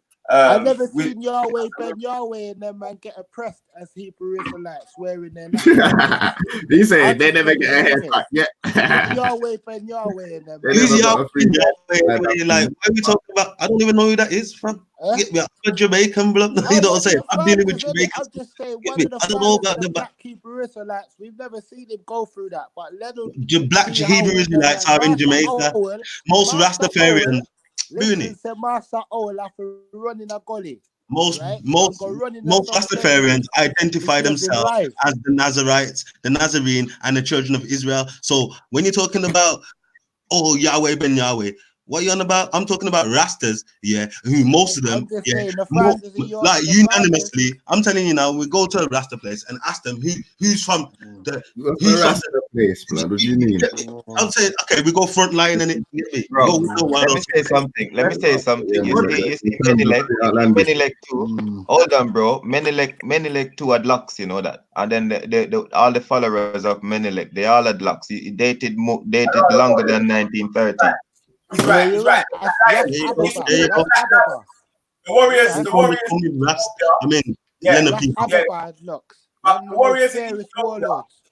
Warriors in Ethiopia, they had locks. It was called the Black Lions. And then even when you look at the Baba Shanti element of Rasta, and you look at the Ethiopian priests, they're like identical. You know what I'm saying? Like, you can put up some Rastas amongst some Ethiopian priests, and you don't know who's who.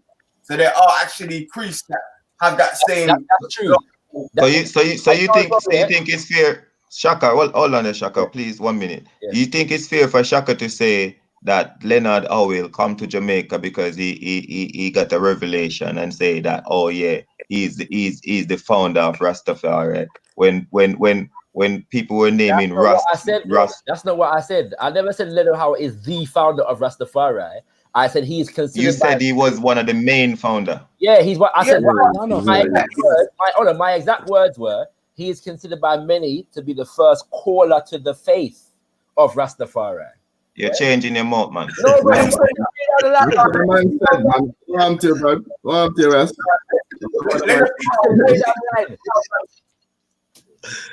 Sorry, Leonard P. Howe done bits. He set up Pinnacle and all of these things. So we can't forget Leonard P. Howe. No, we can't forget him, bro. He set the model, innit? He set the model. One second, that scared the Jamaican. 1 second, he set a model that scared the Jamaican government and the status quo. So put respect on that man's name. Put respect on his name. Rastafari is self-sufficient. Yeah.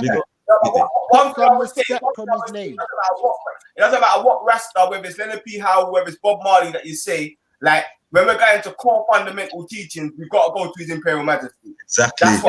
Exactly. Give thanks for that respect, because that we share the same. Tell him again. 100%. We have to also give credit to the ancients. We have to also give credit to the ancients that come before us. You see what I'm saying? But you have to give the ancients their credit. No, what I will say to that, is I wouldn't even disagree with that in that respect. All I will say is that a significant aspect of the development of Rastafari, was not coming off what Haile Selassie said. You know what I'm saying? That's the reality. So in terms of how I'm just dealing with how the thing develops. You know what I'm saying? Like people didn't start, right. I would agree, but I think as we got the elements to knowledge as well, that's when the thing updates to its fullness. I would agree with that. You know? Yeah. No, well, I agree and I disagree. Okay, somebody asked. Hold on. Somebody asked a very important question. Yeah, was Samson a Rasta? Oh, this Samson of love. Well, no, Ezra, was he a Rasta? No, was he a Rasta? You answer, Shaka. I can't answer that. We don't deal with Samson. Yes, you, Shaka. You have to answer that.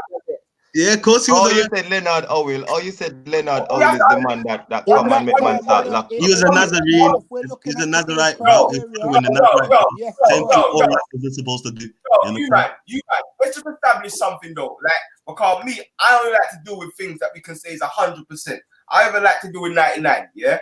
And I'm saying 100% the liberty, of growing your hair and separating yourself unto God, the creator. You understand? Of the sun, the moon, and the stars. The liberty of eating ital food. The liberty of not drinking alcohol. Liberty. Let me ask you something, respect. Let me ask you something. Who was Moses? Come on, bro. I'm saying that liberty of Rastafari, that liberty is seen in the Bible amongst the Nazarite vows. So anyone that took the Nazarite vow, whether it's Samson, whether it's Elijah, whether it's Enoch, they would be seen as the same liberty as the Rastafari. And that's why I say Rastafari liberty is my liberty for life. To separate myself from the world, the ways of the world, and to recognize the creator, you understand? And to live ital and all of these things, and to encourage that is a liberty for life, and that liberty is biblical. Sorry, family, because I heard some good stuff there about this. About this 100%. I heard some good stuff about some 100% thing. So I just want to know if Prophet Muhammad, peace be upon him, 100% existed, whether Jesus 100% existed, and whether the Bible is 100% facts and truthful. That's for Rasta. Mr. Hunter. I can say that from we say that Haile Selassie comes from the. Sorry, Russ, I can't ask you a question. I cut you, but man threw something in that, and what did you say, Shaka? I said you're on some troll word thing, fam. Troll word, what's that? Troll word, throwing of words. No, man said from you started to frame the question, I knew you was able to grasp it. That's what I'm saying. Yeah, because he just said I was very clear. The brother just said he only deals with 100%. Don't deal with 99. Only deals with provable facts. So I said, is Muhammad 100% provable fact? Is Jesus 100% provable fact? And is the Bible 100% provable fact? Otherwise, we've got to stop kidding ourselves that we only deal with 100%. All right, cool. What I'm saying is, when we look at the history, we can see that it's very clear that Haile Selassie comes from the bloodline of Solomon and David. So people can say they don't believe Ethiopian history, but that is the lineage. That is their historical lineage. And Empress Menen comes from the lineage of the Prophet Muhammad.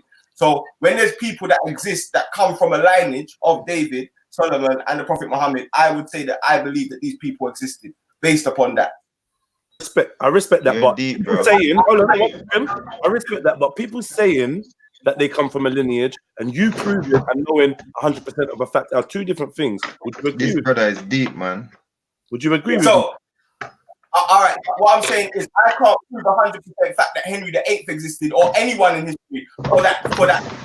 There's no one in history that I could even that existed 100% fact. I can say that I can look at the history of people. You gonna deal with Muhammad or not, bro? 1 minute. I can say I can look at the history of people, and when I look at that history, I can say that their history says that them people were there. There's no one on the planet that I could tell you about a time machine existed 500,000, 2,000 years. Just in case of in the case of Empress, what's her name? Menen. Yeah, Empress Menen. In the case of Empress Menen, and it's said that she is a descendant of Prophet Muhammad. What have you done to check the correctness, the validity, or the family lineage? What have you done to assure yourself that this is beyond this is good question? Yeah, good question. So they say I don't talk on Rasta, but the other day I done a show, and in the show I broke down Empress Menen's bloodline from the Prophet Muhammad, and I also broke down His Imperial Majesty's bloodline. What did you use to do that? And Solomon. The actual line that they've got, there's actual a lineage. What am I Googling? And what send us the information, bro. Send us the information. I'll get up for you right now. I'll get up for you right now. And I've got it in my bookmarks. And then differently from that, when I'm looking at the lineage of the individuals, I can only say, yes, this is the history. The King of Morocco is said to also be from Prophet Muhammad's bloodline. There's a lot of people that actually, it's not just the Empress Menen.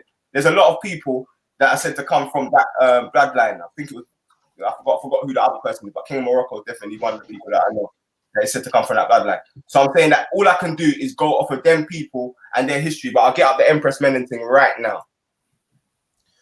Yeah, you know, so then the argument is not my argument still, so but I ain't got anything to say about that. So anybody's got something. Bro, you see Raspek now. Raspek is giving from his version, his point of view, just like the white man would give his version. Like Raspek said, you get me? We've got the long line of monarchies. You see what I'm saying? Ethiopia's history, it goes way back even before Christ.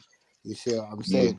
But Raspek stepped on my condo. He said a few things. Even before he said a few things that I can't even address. Well documented history. If you want to really see if these people existed, just look into Ethiopia's history in it. You see what I'm saying? And they've got a whole line. And I think it wouldn't be surprising as well. And the reason why it wouldn't be surprising is because the first Muslims received refuge amongst the Nagashi in Ethiopia, the Negus Nagas of that time, gave refuge to the first Muslims in Ethiopia. So it's not surprising that Empress Menen would come out.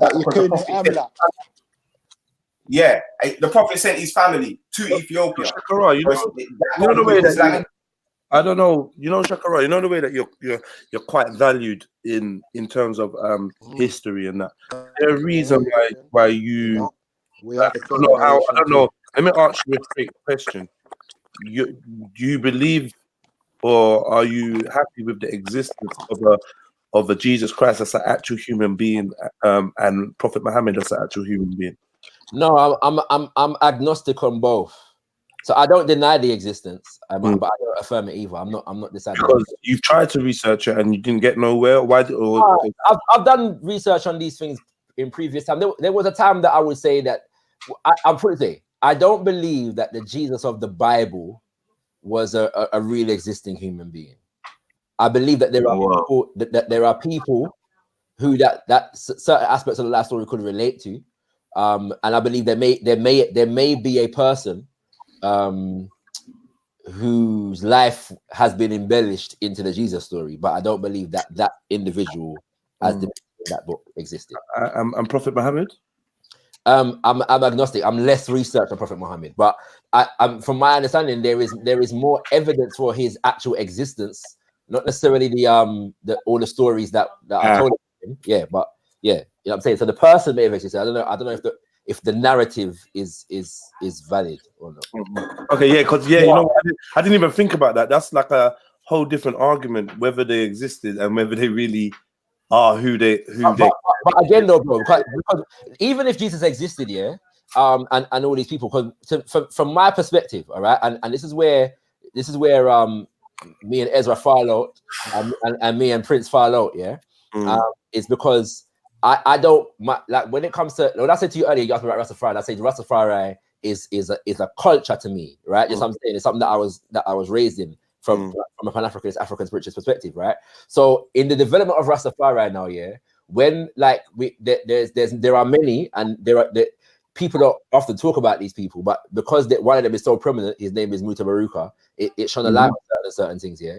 And so when it comes down to it now, there are many who are not dealing with the Bible, even in their understanding of Haile Selassie.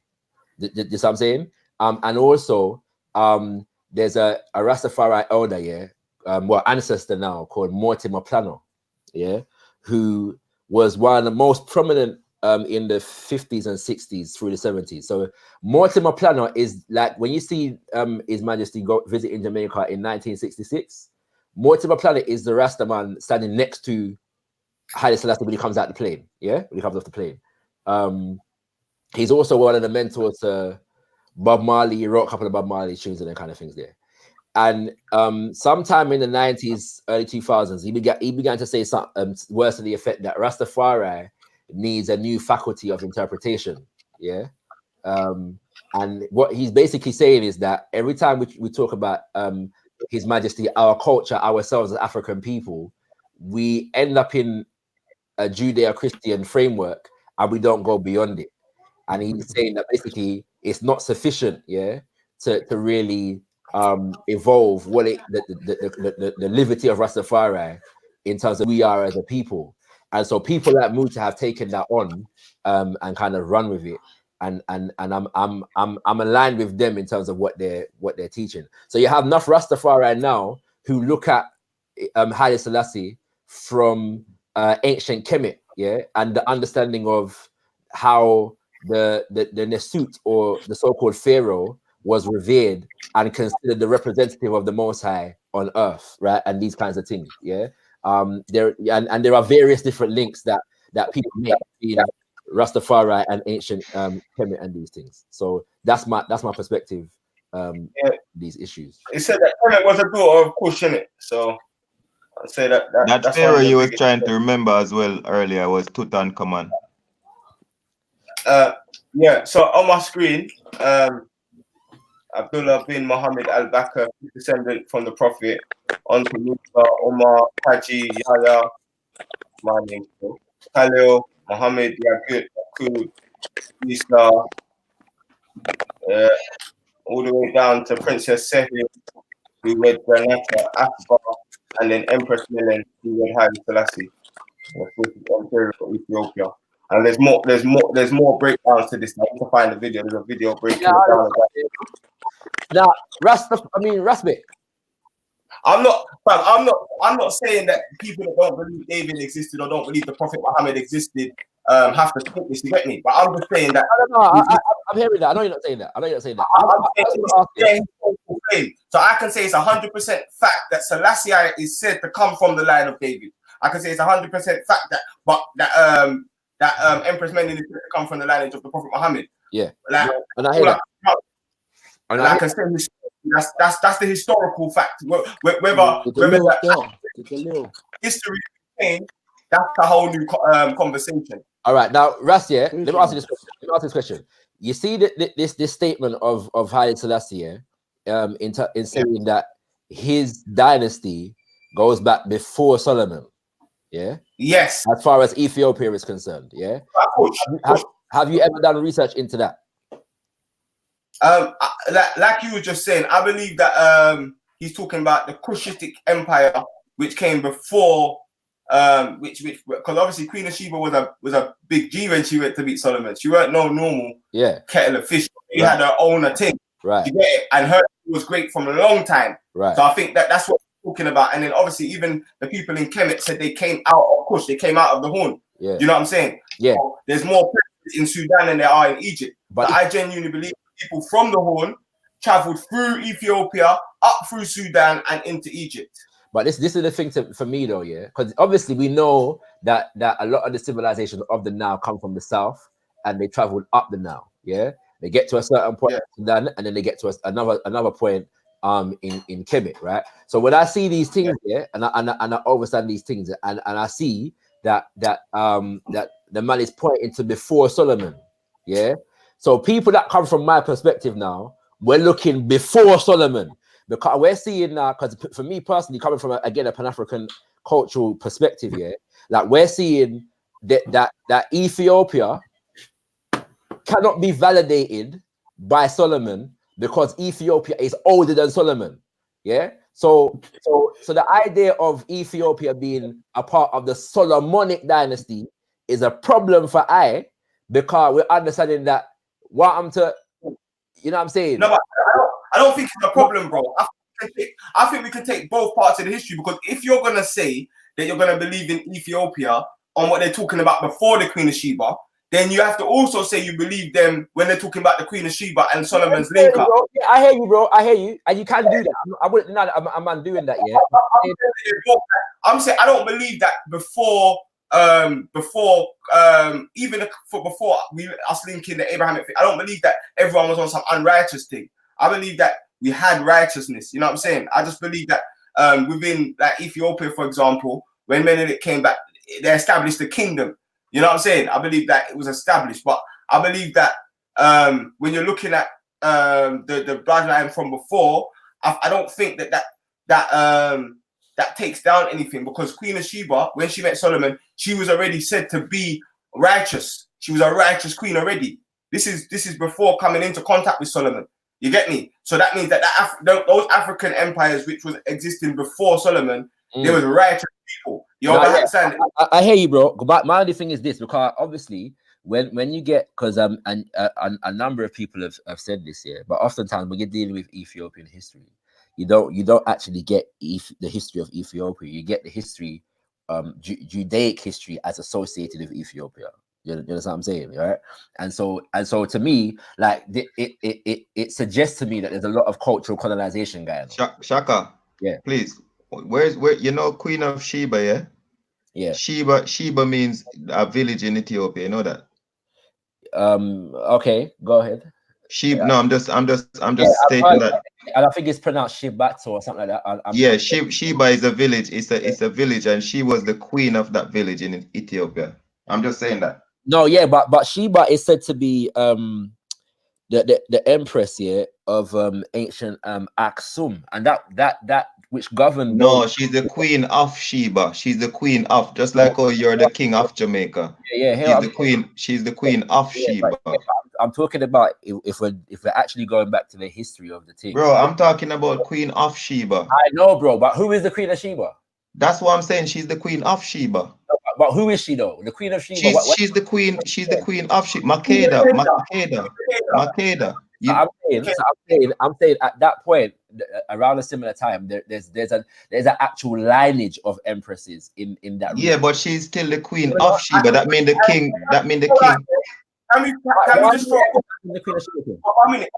just throw out there that it's not just Ethiopia that validates the existence of Queen Makeda?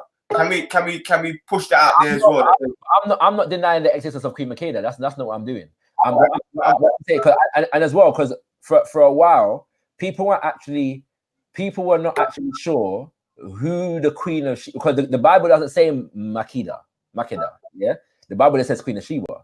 So people were actually sure who this queen was, right? But the point is that the Queen of Sheba is important to the story because of her connection to Solomon.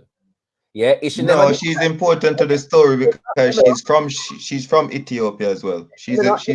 Yes, but if she never did go to Solomon and give him some of the thing, right, and come back with belly, yeah, it would this is the whole narrative. That's how the covenant get to Ethiopia. Hold on, Respect. Hold on, please. That's how the covenant get to Ethiopia, because now Solomon from Israel went with Queen of Sheba, and they met and get together, and she went back to Sheba. As you can Google and you can see that Sheba is in Ethiopia. It's a village. Right. Yeah. Let me ask the Prince. Who was before Queen of Sheba? Who was before Queen of Sheba? Yeah. There was many people before Queen of Sheba.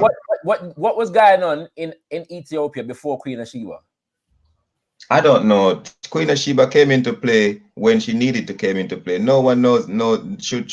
What I'm trying to make, innit? I am saying that the history of Ethiopia, yes, is seen through a Judaic lens in relation to Solomon and Sheba.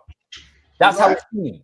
Yeah, I'm saying that for the man them that are citing the thing different, we're saying, well, if this African empire is ancient before Solomon, why are we focusing on Solomon and not what was going? This is an ancient thing, yeah, and His Majesty as a symbol is pointing us towards our ancient origin, yeah. So why are we only focusing on Solomon and not, you know what I'm saying?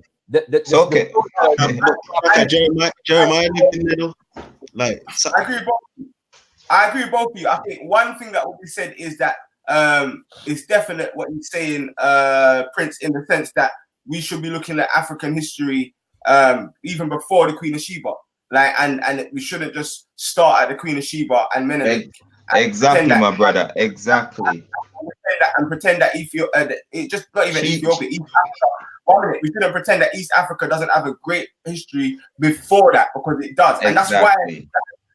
But the thing is, Shakara, that is really said in the story of Queen of Sheba and Solomon, because Queen of Sheba is said to be great. Do you know what I'm saying? She's not said to be any scroungy queen. She's said to be a. You know what I'm saying? So she's said to come from a great lineage. It does affirm that. But then I think the reason why it's very important to a lot of the Rastas is because in the Bible, as you know, with the King James version of the Bible, they took out the things they took out mainly was pertaining to Ethiopia, like the Kebra Nagast and a lot of the Apocryphas. And a lot of them connect back, a lot of the Enoch, So the reason why when the Rastas them, and that's why they say he broke the 7 seals, because when Selassie translated the Bible from Amharic into so everyone else could read it, you know what I'm saying? We started looking into the Kebra Nagast and Enoch and these things and realized what they've been taken out. And one of the main things they took out, because when you're reading the Bible, the Ark of the Covenant goes missing.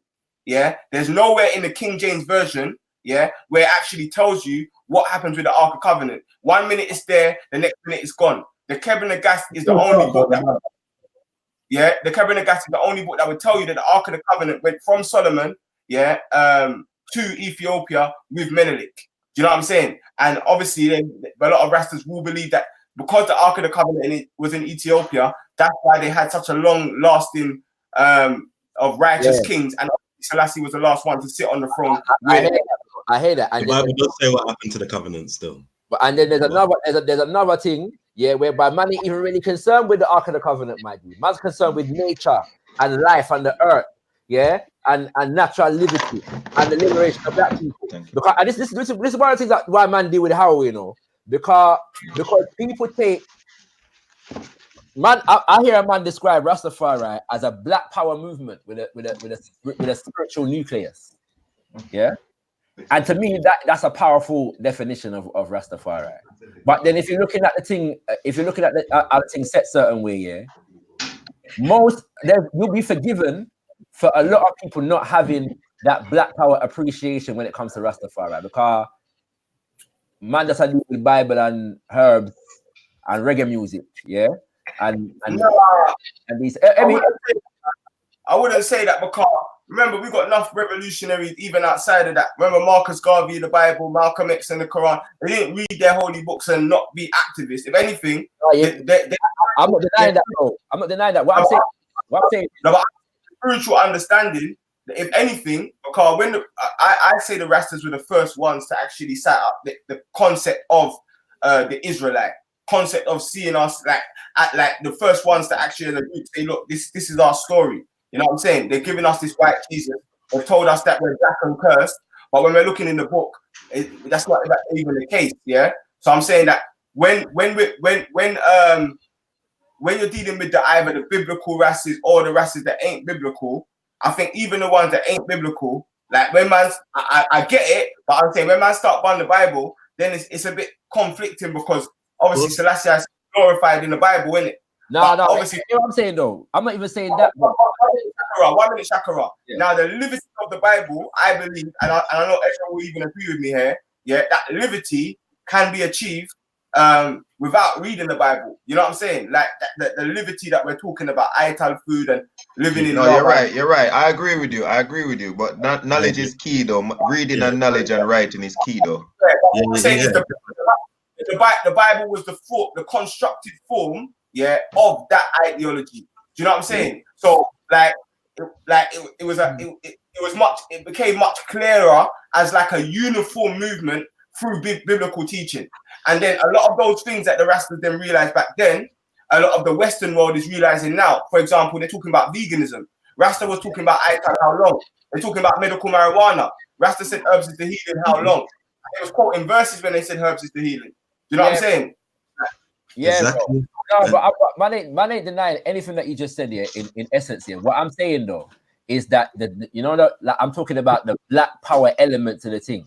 Yeah, because these men were revolutionaries. These men were people that was like when we talk about Bun the Queen and them something there, yeah, that comes from the early settings of the thing, you know, family, right? What's it called? Whereby the man them was anti-colonial. You understand what I'm saying? Yeah, and they formed organizations to challenge. So why do you think that changed now, Shaka? Why do you think that changed now? To challenge the state, and the colonial government that they were under. So I'm saying that oftentimes, because we're dealing with this, that we've some of us, not just in Rastafari, but just in general, we've developed this ideology of passivity, and these things. So that the organizational element of the thing, is sometimes downplayed. The black power element of the thing is sometimes overlooked. No, but you know what it is though, Shaka.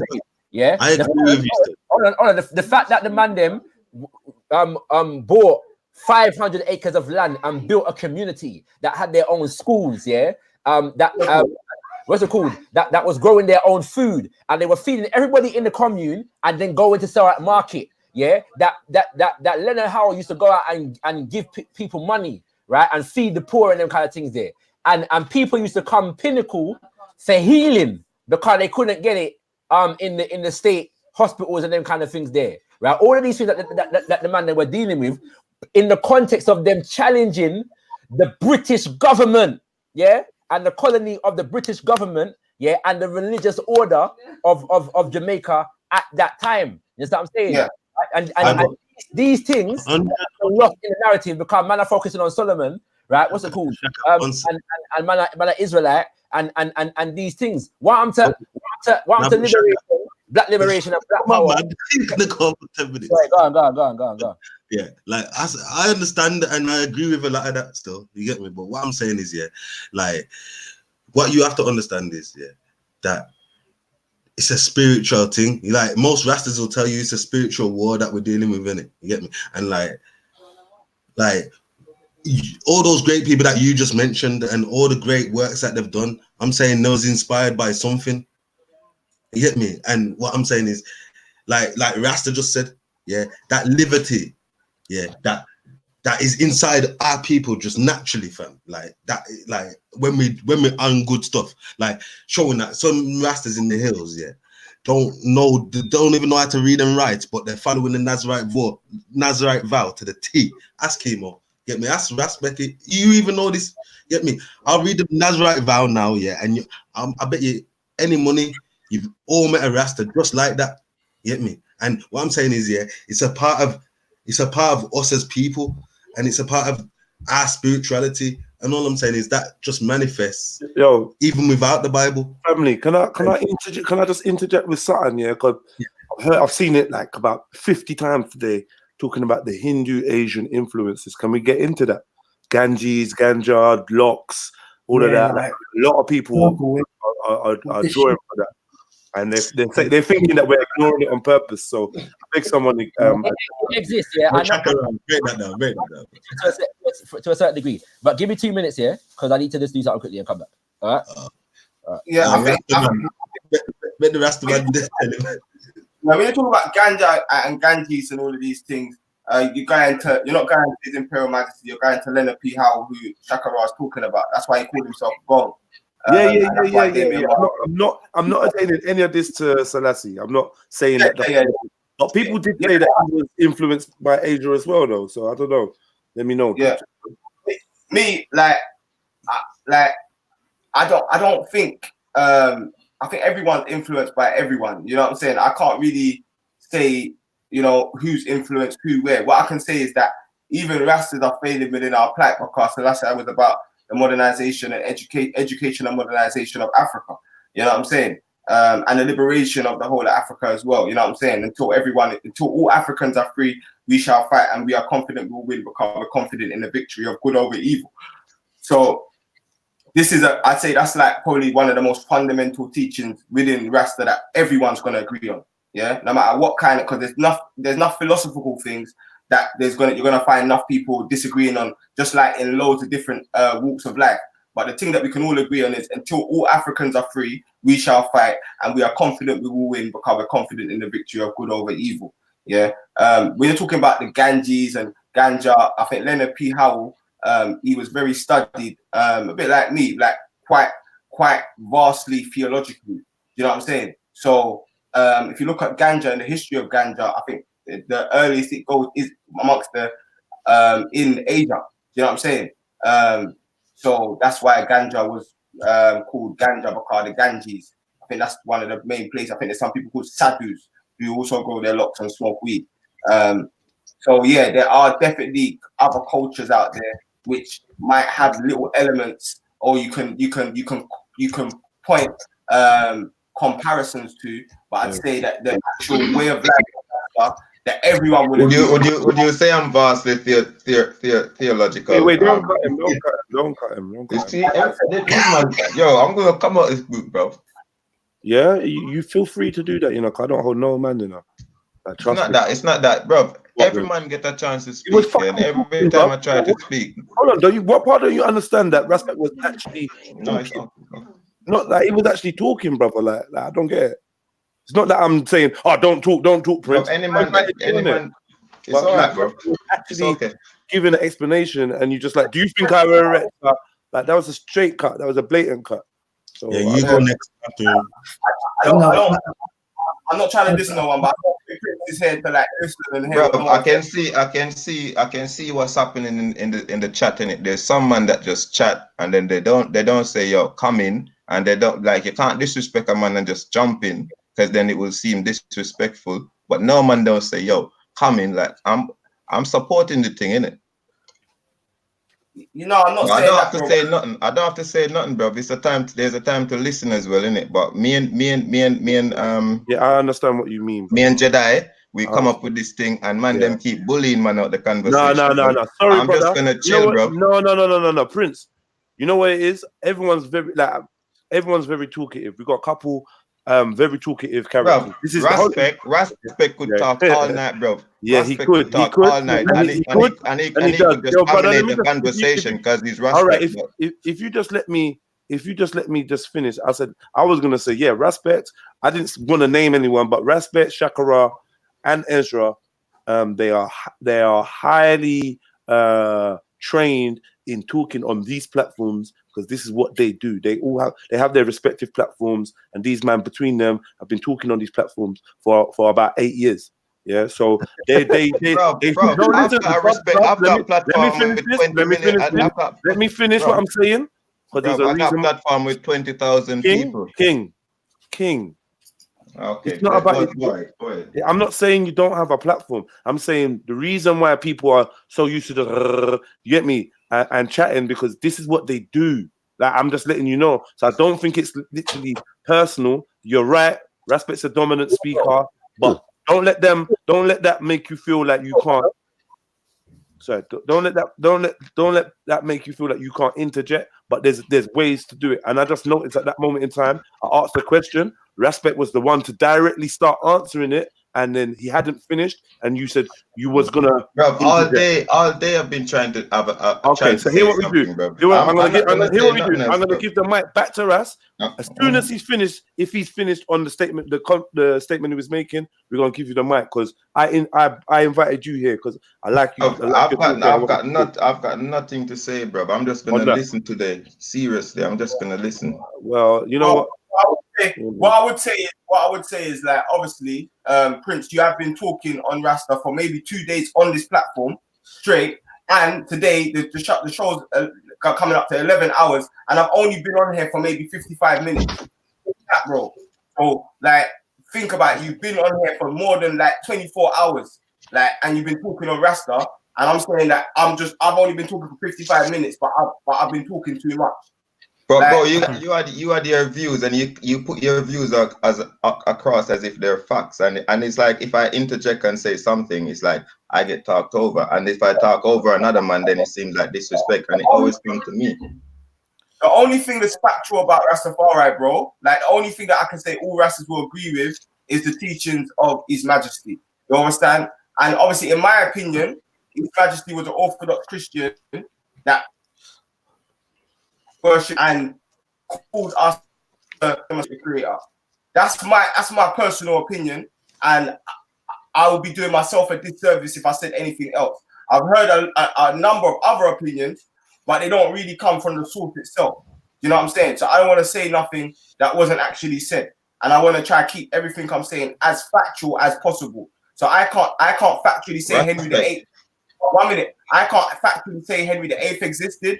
I can't factually tell you the king of the Chinese dynasty existed. The same way I can't factually tell you that Solomon existed, but I can say the factual of the Ethiopian history. Can I say something?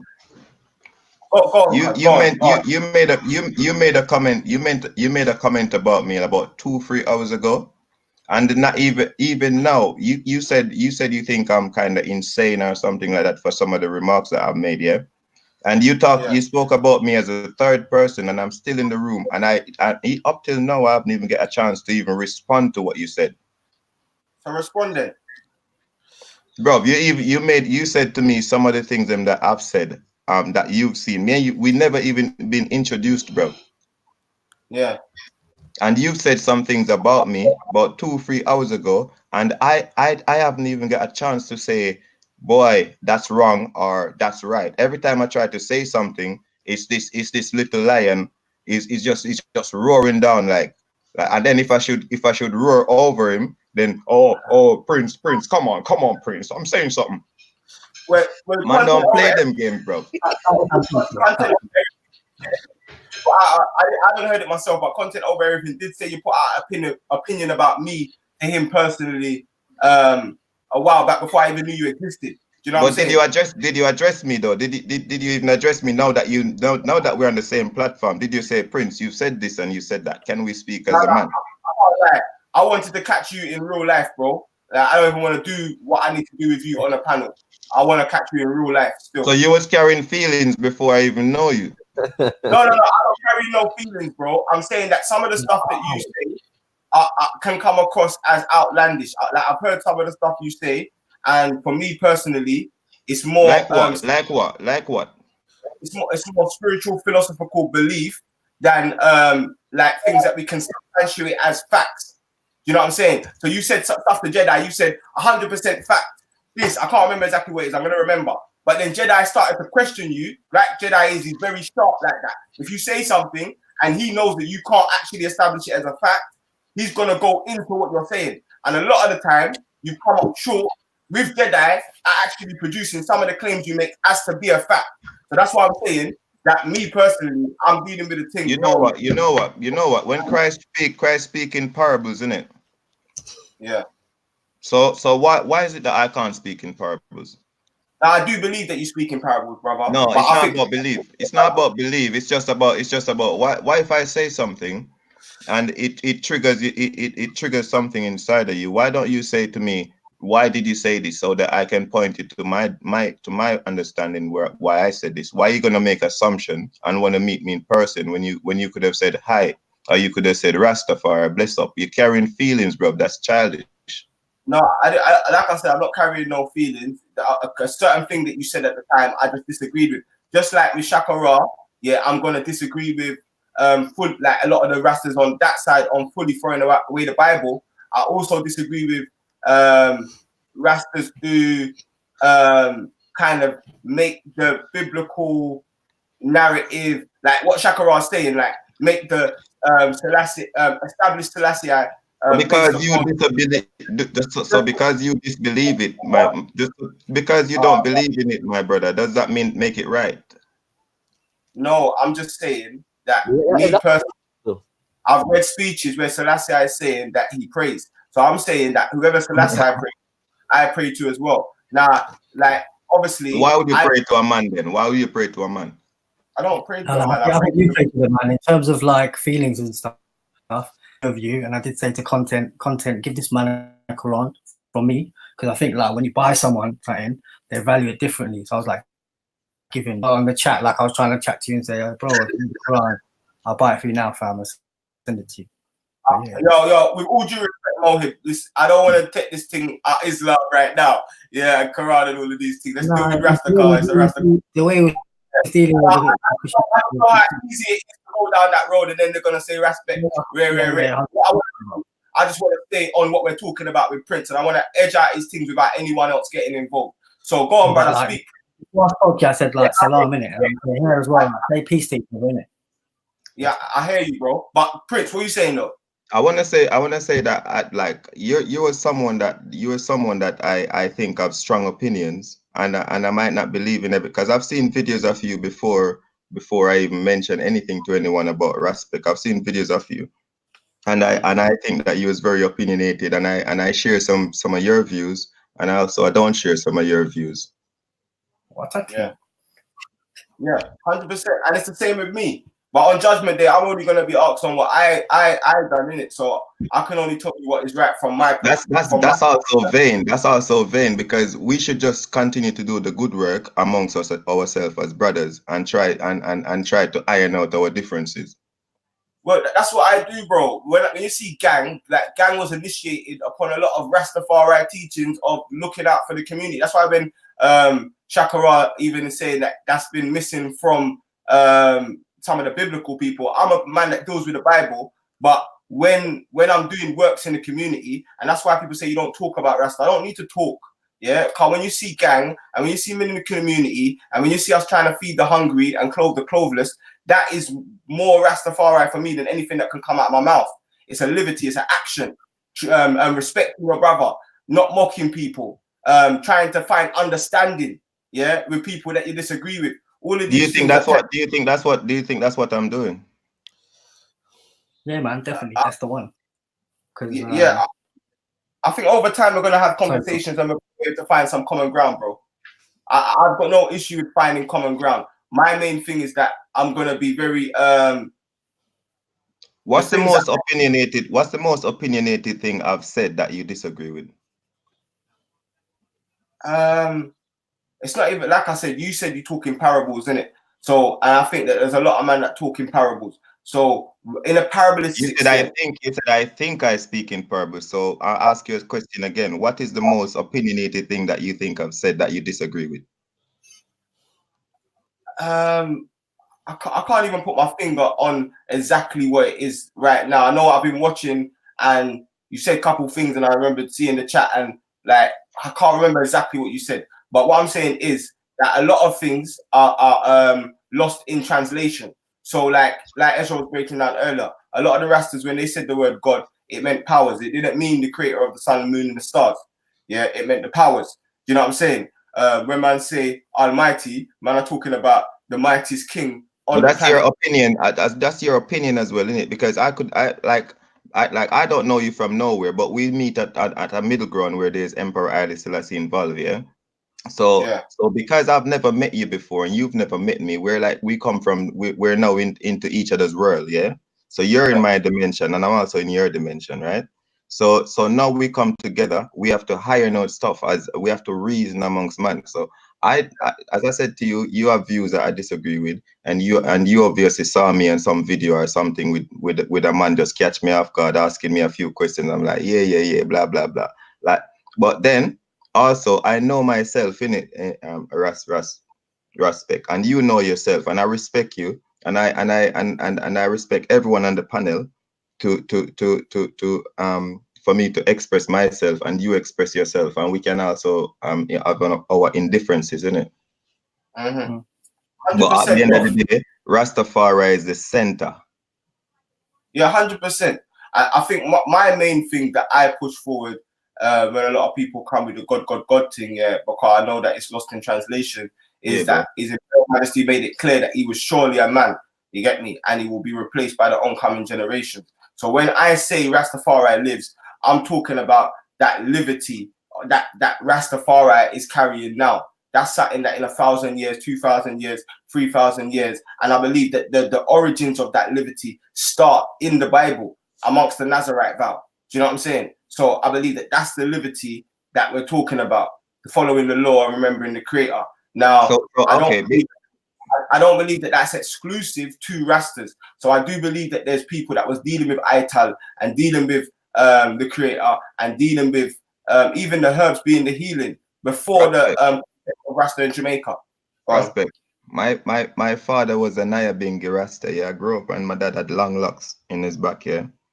Mm-hmm. So I know, and all my dad friends, they burn chalice in my yard growing up as a child. Yeah, so I know what I need to know about Rasta. I was born in Jamaica. I came to England when I was 22, and so I know everything about what I need to know about Rasta. Yeah, and I know about the liberty. And now I come to England. This is like a university because I can study more and I can see the world from a different perspective. So I am here to learn, and I am here to if I make mistakes and if I say something that's wrong, it's because we're just waking up and we're coming into this new knowledge. Come on, brother. And same with me, brother. There's enough stuff here that like sometimes I gotta sit back and learn. You get me historically. You see, if you get to know me, you see, if you get to know me, Respect, yeah. Like me and you would be ironing out stuff, and we'd be linking up, and we'd be chatting, and we'd be brothers, because what I don't understand and you understand, you'd show me, and then what I understand and you don't understand, then I'll show you, because we have to reason amongst each other and iron out differences. Each one teach one. 100%. I agree with that, brother. That's why I like. That's what it is. That's what it is amongst Rasta, you know, Respect. It's not about me sharing a view and you catch feelings and you wait until you see me, then you're gonna come up to me and like eyes me up first or stuff like that, and I'm eyesing you up. Blood. Bro, you listen, you see me, I'm like, see my energy, blood. Like, I'm just I don't say I want to come see you in person and I want to have the conversation face to face. I don't. Gang, bro. If you tell me on the internet you're gonna come and see me, yeah, and I'm gonna come and see you as well, because you never declare how you're gonna come and see me. Well, I'm a Rasta, so you should know how I'm gonna come and see you already. But me and you have different. Me's a type of Rasta, yeah. Me's a bad man Rasta, you know, brother. Yeah, I'm a bad man Rasta as well, but you ain't done nothing to me or my family for me to come and see you like that. You understand? You got difference of opinion. When I say I come and see you, I don't want to have a conversation online. Sometimes online, there's arguments that happen, even in WhatsApp groups. There's arguments that happen and don't happen face to face. So when I said I want to come and see you, it's because I feel like I don't want to get into an argument with man online or nothing. I think in the flesh, it's going to be much more. You could have still say hi though. That's the British way of life, innit? I didn't say hi to no one when I came in, you know, brother. I just got straight. I got it cracking straight away. You see, you get it. I respect you, man. Come on, go on, continue. Let's continue on Haile Selassie though. Yeah. So what I'm saying is, I think that's the core element. But for me personally, I think even us as Rastas, like, I'm very critical of. I'm saying, look, Selassie was on education, modernization, feed the hungry, clothe the cloveless. So as a unit, that should really be at the forefront of even our discussions and what we're trying to do. You know what I'm saying? And people don't know, but I'm very connected to the, EWF, Ethiopian World Federation. and so on, so on. And there's things that man want to bring into recouplings. And many times, yeah, for content over everything, Jedi and everyone out there, I've told Magical and Benji to come onto the Lion's Den and break down certain historical things of Rastafari. And many times they've said later and later and later. So this is not a conversation that I haven't tried to initiate. Still, you know. Huh? Benji came on before here still. Yeah, I know. But many times I've told Magical, you understand? We had a long conversation and he said, nah, I'm not coming on. So I'm glad Jedi done the draw out thing to a lot of the man then. You know what I'm saying? Because yeah, there are stuff that man want to highlight, but I don't want to do it dolo. And I think this conversation today is giving me the emphasis that I can do a good show about Rasta because so many claims are made. The reason why man's normally talking about other things is because there's only claims made about other things. People don't normally come at Rasta. You know what I'm saying? So that's why it's very good that this show's been done because now man can very iron out a lot of things. And I've been doing research. But and Jed, I wasn't trying to do an advert thing, Jed, if you're listening. Yeah, I was actually just I've been getting the research, getting all the facts together, and I was gonna do the thing earlier, but I said, because Jed, this thing's popping, let me not go live and split the thing. Let me just let that conversation happen, and then afterwards try to address some of the points that I feel like might not be able to be addressed on a panel with so many people. So that's all it was. I wasn't trying to do no advert or no slick thing. I don't need to really do nothing like that, fam. But yeah, Prince, there's no issue with me and you. We're I respect it, Raspberry. I shouldn't have said that still. Yeah, man. I respect it still. Should I touch on this India thing? Yeah. Go through. Yeah. So to be honest, I think it's an element that people overplay to some degree. But there's two elements to this thing. The first is that among so that the Indians were brought to Jamaica in the 1800s as indentured servants. Yeah. And so because there are some aspects of the Indian spiritual system that kind of synchronize with some elements of traditionalist philosophy in terms of spirits and earth and them kind of things. They found some kind of relevance, in certain parts of St. Thomas. So there's an individual by the name of Lalu, that what's that thing? Howell was been relating to at the time. And so one of the names that Howell adopts is Gangunguru Maharaj, which people say is a combination of some Hindi words, Gyan meaning wisdom, Gun meaning talent, and Guru meaning teacher. Marag means king or great king or king of kings, so that's where his name gone from. There's some chanting that early Rastafari were said to engage in that apparent that is supposed to have some influence from the Hindi tradition, although nobody knows to what extent, because the words to some of these chants or what they call prayers have been written down and nobody can decipher what they mean, even in Hindi. So yeah, there's that. It's on another level though, because the Indians were brought as indentured servants. A lot of them were a buffer class between the dispossessed Africans and the Europeans, if that makes sense. So sometimes, in order to get land, Africans went into alliances with Indians, and Chinese, who were on the island. You look at that, Maki. God. So apparently, how in acquiring the land that became Pinnacle, he did some business with these Indians. And I think that obviously because they deal with the herbs as well, there was some cross pollination between the Hindi herbs people them and the so-called Obeah herbs people them, and so that influence kind of came into the Shaka, just to highlight something on that. I like that.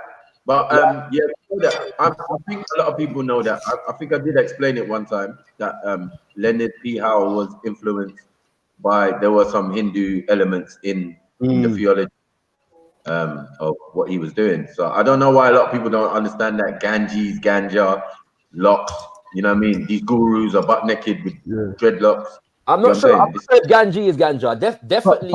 But Shakwa. Definitely. When they say Kali weed, That's Kali all India. is the Hindu deity. So that the term is definitely coming from that tradition.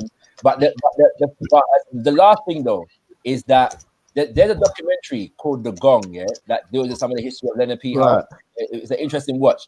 And in the documentary, there's an Indian that knew Howe, and he's speaking and he says basically, so how he had this stuff and he learned this and he had this, but what he needed and what he wanted to project was an African god, and so that's the final kind of cog in the wheel, so to speak, that this Indian is talking about. So they weren't like when people talk about the Indian thing, like the man, they weren't trying to be Indian. They were clearly trying to be. They were clearly seeking something that was African. In their expression, even by admission of the Indians them that they were dealing with. You know what I'm saying? So okay. But you're all gonna kind of unstuck because we're dealing with Christianity, then we're also dealing with a form of Hinduism. So this is, you know what I mean? You're never gonna run from the Hindu thing. If you decide to be Abrahamic or thing or Brahman, anyway, it's a long story. Don't worry. Shakwa, not to cut you. Shakwa, just to keep things on point.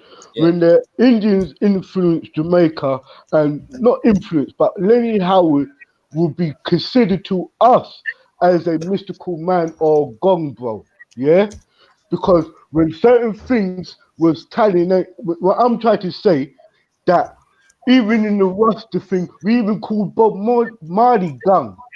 We was talking about certain people, even when you was talking about the Kumia drum. What I don't want to do is just go over you too much. What I wanted to say is that Rasta did have a heavily influence in the spiritual order of things, bro. Because when Rastas today speak today, like you can hear the brothers them, they don't acknowledge Haile Selassie's dead, bro. They said he's alive. They acknowledge that he has a mortal thing.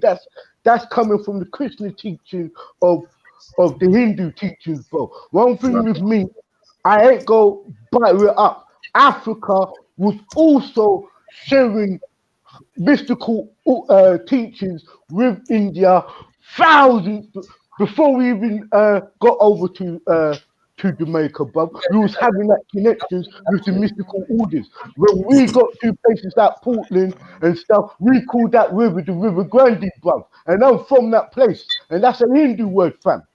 Grande. Nah, but you know what it is though. But let me bring out one thing. This is what I'm saying. Going back to like. Have to do with mystical stuff still, you know. Not run from it all the time. But where are you gonna get it from? Like everyone else got it from, like Hitler. Matthew, 1 second. let me say a thing. Yeah, going back to what I was saying, because for me, Rastas, and going back to what Rasbet said, that he said it better than I can say it. Yeah.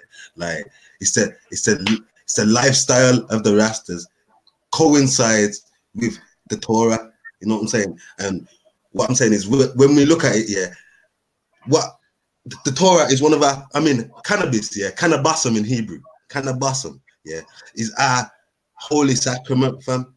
Like many times, the Lord is vexed with us because we ain't brought him no canna. You know what I'm saying, fam? Like same thing. Can I ask it? So when Haile Selassie gave the Jamaican-born Rastas land, you get me? What did they do? Did they practice? Matthew, when you ducked here, have you just tuned back in? What? When you ducked out, have you just tuned back in? Yeah. Right, so you missed quite a bit, because man, you're putting it on the Hindu thing, Before you come back here, I was talking about St. Thomas here. You may not know about St. Thomas in it, but St. Thomas in Jamaica is the place where the strongest African spiritual retentions maintain themselves, in Jamaica. So the original traditions that we brought from West Africa and Central Africa, like there's a heavy concentration of them in in St. Thomas, and a number of the Rastafari founding fathers come out of St. Thomas. Yeah. So when we talk about the Hindu thing, one of the reasons why the Hindu tradition, because there's more Chinese in Jamaica than there are Indians, but of the Indians that are there, a lot of them are in St. Thomas as well, because of the fact that these spiritual traditions, they found like a homage that they could practice their thing and nobody weren't gonna gun them for it. You know what I'm saying? Well, don't the Hindus or the coolies have their own town, like Savlamar? Yeah. So do the Chinese. That happens, isn't it? They're relatively organized. You know what I'm saying? As they tend to. My only point is that we can't overplay the Hindu thing and then underplay the African thing. No, never that. I'm just putting it aside. I'm dealing with what man are dealing with. Some man are dealing with the African thing. Some man are dealing with the Hindu thing. Some man are dealing with a combination of the Hindu thing mixed with the biblical Hindu thing. You know what I'm saying? So there's a lot going on here. And I know what standpoint your standpoint is. You know what I'm saying? So you're, in a sense, you're free from this. But anyone else, they might have to bite the bullet. I'm sorry. You get me? I'm just going to be real and thing of what I know and the knowledge and the information. You get me? I heard the sly shots about Nuwapu, but it's all right. You get me? I'm always here It was actually a genuine question, because I'm thinking man's got Rastafari right now. If he's gonna do like equal opportunities and everyone gets a swipe, innit? Like it's already. No, I've had Shakara. I've had unfair opportunities. I've had the whole MPK, me one on the panel, several hours under the knife, brothers. It's peak for me. You know what I'm saying? I've been in many situations. You know what I'm saying? Many people have come on the show and tried it. You know what I'm saying? They're just on some pedophile talk. But yeah, on the actual information, I don't know. It's like they're not ready, Shakara. Because when we're talking about me and you, we was talking about blueprints. Yeah. So that's my whole point. There's good blueprints out there. There's some that we can take examples and bits and pieces and create something new. Cool. No problem. You know what? If you're about, cause I happened to find a snippet of a video, that I kind of cut for the sake of a presentation that I was doing. So I can play you this thing from this Indian brother in Jamaica talking about Leonard Howard if you like. We can do Jedi. I don't know if I share my screen here, can you so I can share what the Indian brother is saying. Yeah, Jedi has to authorize it though. Yeah, I'm gonna be here for another 10-15 minutes. I got some research. I know the FDK talks about. No. The guy who needs to get FDK'd is not here at the moment. But he was talking some wild, outrageous stuff. Now me, who's grown up with Rastas all around me and all sorts, you got what I'm saying? Like I've had different information. The basis of my information comes from Rastaman. You get me? When they were telling me about the Maccabees and all of this type of thing and books I should read from a young age, I realized that Rastaman had the knowledge. You know what I'm saying? And put man on the right path. And I'm upset with them. That's why man never dash a Rasta, you know, fact, my G. Like in the sense of the fact that, because like when Rasta was speaking about throwing away the Bible, to be honest, for me, man never had to throw away the Bible because man never really had the Bible. Like I wasn't grown up with the Bible. Man was grown up with an African spiritual kind of trajectory, and Rastafari was just a part of that expression because of where we come from, if that makes sense. You know what I'm saying? So man never had the Bible like that. You know what I'm saying? But having said all of that, like regardless of what, you see, none of us who are wherever we are at, in our spiritual and political kind of trajectory, none of us would not have got there if it was not for Rastafari. That's just a fact, isn't it? Right? What's it called? Like, so we have to respect the thing, right? What's it called? You know, like wherever we agree with or disagree with or would evolve out of or come true, you know what I'm saying, and them thing there, like there's enough things that in terms of an African-centered sense of self here, that even people who are African spiritualists today would not have if it was not for Rastafari. You see what I'm saying? Like what Rastafari did for black people in the Caribbean and throughout the world, to be honest with you, like it's beyond, like just we can't just there's enough things in it, fam. There's levels to the thing in it. Like, and so that's why like man could never just like I don't disrespect the thing, but also I don't limit it, yeah, to the Bible either, because I can see the works of the thing, and it goes beyond Bible, fam. Yeah, go on. Shakwa, don't forget, even Rasta alone didn't stop at the Bible, bro. Rasta, like one thing about the elders of Rasta, yeah, they could talk out of the damn scriptures, bro. They could talk about things what involves you, where you could identify with. It was more of a, it was more. Now you got Rastas wearing unks, bro, and people can't explain that to them.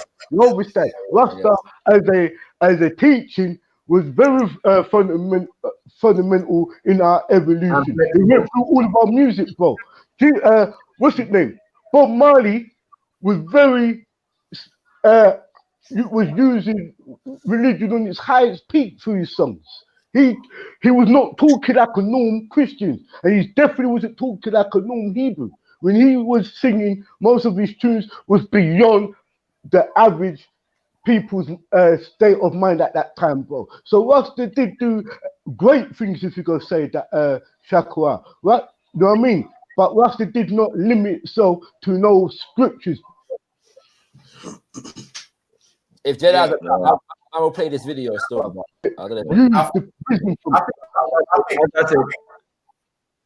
That's it. Yeah. What video you got? A lot of different ideologies. Problem. It's just on the Indian thing. I was gonna play a video from an Indian who knew Leonard Howe. Can we just use the audio, please? Do you mind? Can we? Yeah, we can do that. We can do yeah. Let's do that. All right, let me see if this thing will play. One sec. All on, dreadlocks. I got a strike for playing video. All right, with the bit of Selassie. Should I play it now? Of what's his name? Magical's video. I played the end of it, and it shows Selassie. Oh, Selassie, you know, firing the cannon, all of that, black and white, bro. I got a strike. You know what I'm saying? Copyright strike, bro. Yeah, British Empire. Yeah, because the BBC owns the footage. You get that for nothing. Early in the year, early last year. I mean, summer kind of. Yeah, that time because what happened was I was playing that mystical video. I mean, magical video, relentlessly. You get me? The freestyle one, yeah, it's freestyle one, right? So I was playing this thing, but I'd never played the end. So this one time, I just said, "Fuck it, let people see the visual of him barsing and see the end of the video because it's all relevant, isn't it?"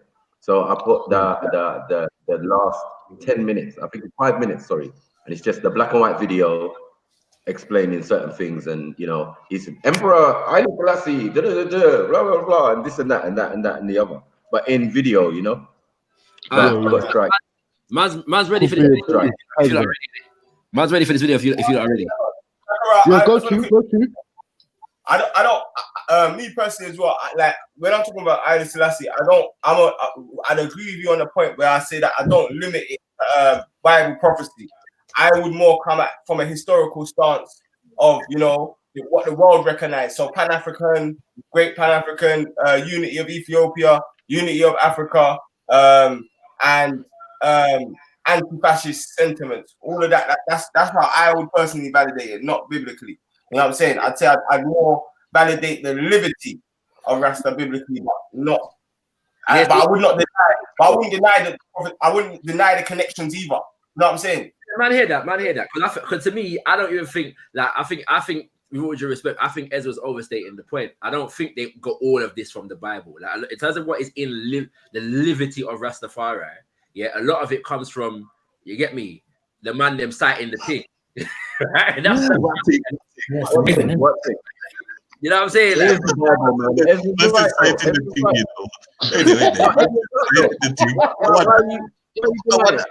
explain. Why are you denying it? Zion, everything, Babylon. Where you get Star David from? Where you get Tabernacle from? Where you get Chalice from? Yeah. All of it.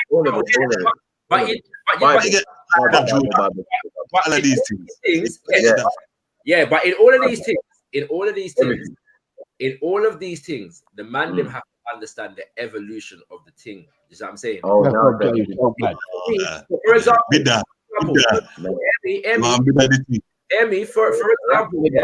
For example, the fact that people use revelation, as an explanation for Haile Selassie doesn't mean that that was the initial inspiration.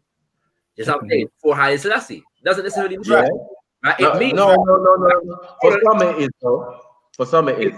It means that there are those who found this particular explanation for what it is that they were citing and use that justification. Hold on, because when you look at the liberty of Rastafari, that when the man that was on Pinnacle, bro, they weren't saying, right, what does the Bible say? Right, come up, we do this. Bro, these people were formulating a cultural expression through their interaction with each other and their intention for black liberation. That's what was taking place at the time, innit? Yeah. Right. If it was just Bible, why was the Holy Pibby, the Black Man's Bible, as written by Athley Rogers, such an inspirational book, for the people them? Because a lot of people among black people considered the Bible to be a white man thing. That's why the Black Man's Bible was written and became popular across a lot of the Caribbean. The Royal Parchment Code of Black Supremacy, which is pre-Rastafari, but these are some of the early texts that inspired the development of the Rastafarian movement. So, no, we can't say that, bro. We can't put everything down to man was reading Leviticus and Psalm. What we can do, we can overstand that. Yeah, and bro, you're trying to challenge the Bible, bro, because you're coming from. No. You advanced, and you said you changed, you transformed. You got what I'm saying? And I'm saying that influence is the same Nuwapu you're talking about. You got what I'm saying? That influence people like Sizzler and Kalonji and all of these type of people, because the pamphlets and all of these things hit Jamaica. Now all of a sudden, man are wearing ankhs and thing like Captain saying. Do you get what I'm saying? Because the mindset, the ideology has changed. You get what I'm saying? Man have become more rooted in Shakwa, Rako, not to cut you off too much, but if, as I say, if you look at how our parents or grandparents were, they were more religious. When certain members of my own family said that they wanted to join the Rasta faith, you know what they had to do? Is join the Coptic church of that. Now you mean the Orthodox church? You mean the Orthodox of it, yeah? But when it came to our generation, what did we do? Bro, today you got Rasta man wearing ankhs, copper and that and diamonds and all sorts of stones around their neck. They're not talking as our parents was talking about some incarnation of Jesus Christ figure. They even spoke about we have gone to the stage where a certain man identified themselves as Jah in the flesh. So let's take this all around and not let's be real.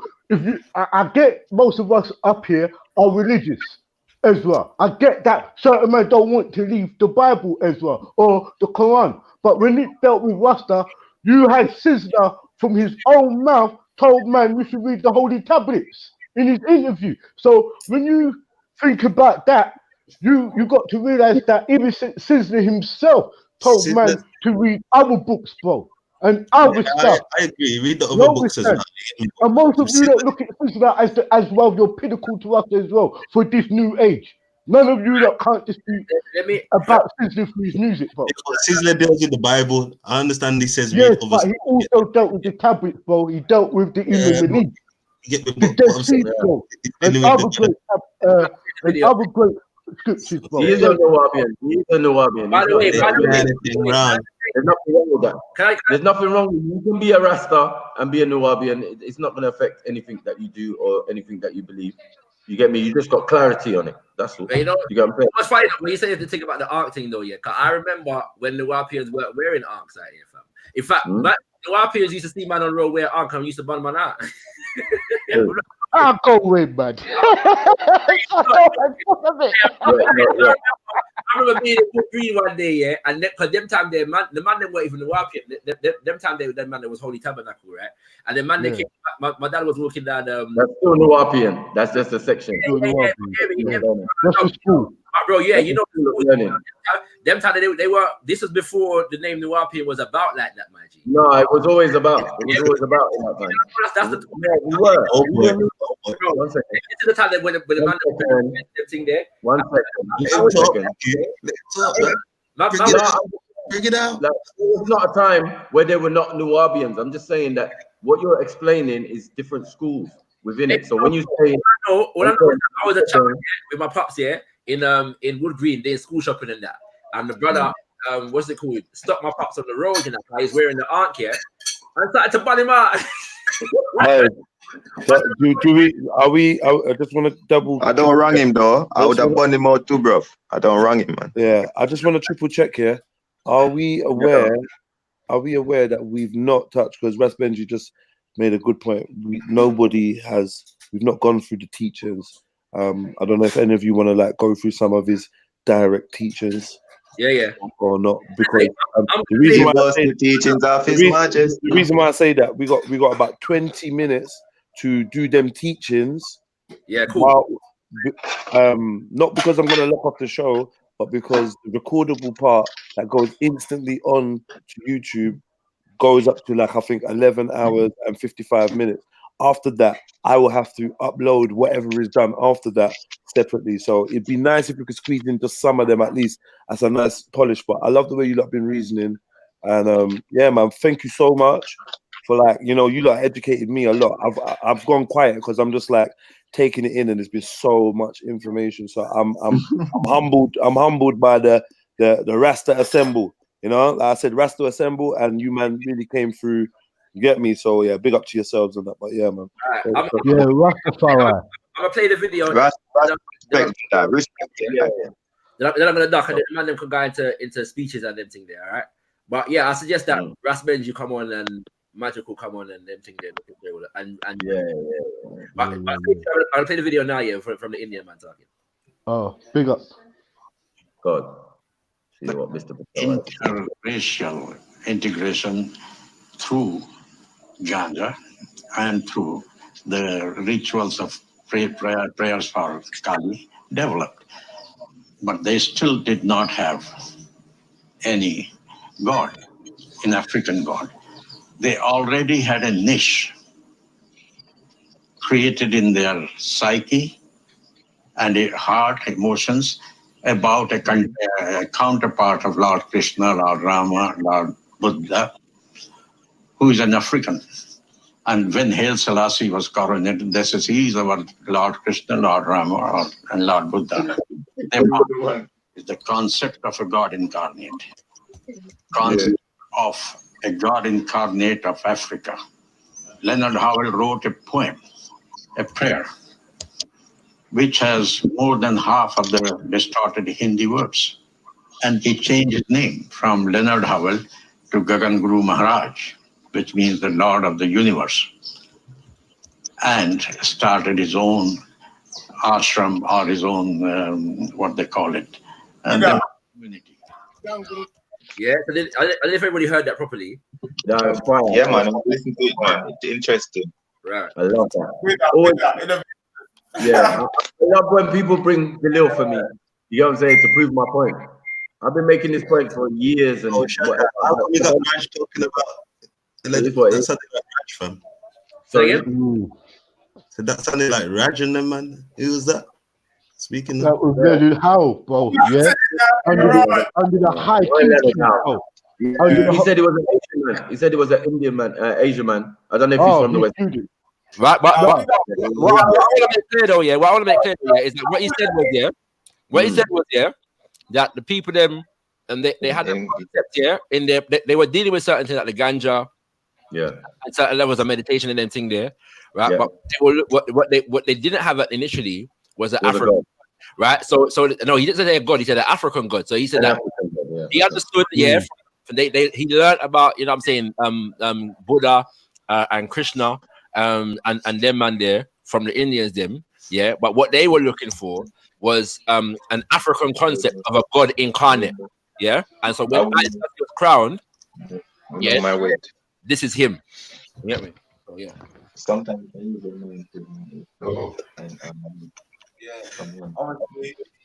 don't know that guy there, but all I know is once they see our point to Selassie, you have to go through the Orthodox tradition.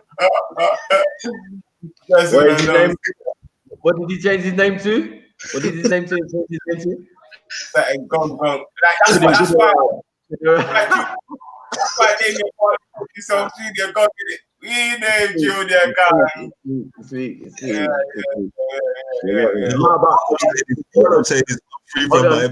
Hold on. I'm dealing with Selassie. Yeah. Actually, don't look at me like that. Look at them, man. I'm free. No, most high kind of kills it. Shakara's on this African thing. So if you're on this African thing, and then what do you say that I should have kept it? But man saying man's on the Indian thing. So I don't know. You get me? It's double slurs. Man is saying man's on the African thing. That ain't what man's gonna do. Man saying man's on the Indian thing, but Rasta. So before they tried to make the claims about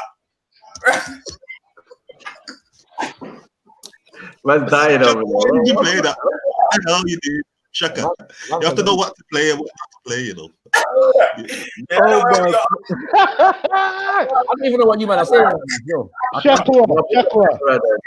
You hurt them, bro. You hurt them. Play them things in private. What I'm from Shaka. Hey, are you auditioning for the FTK squad? Are you honestly, right now, it sounded very much like a fairy tale killer, you know. I don't even know what. Yeah, you're fuck. Yeah. Shaka, that Delu. That's a fairy tale killer, you know. That's the way I can smell it in the air.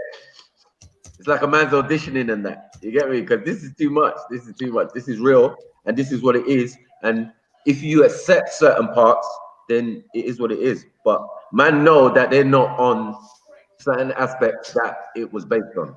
If that, as a man said, evolution. So things can change. How was going through his own journey in it, but every Rasta says Selassie in it.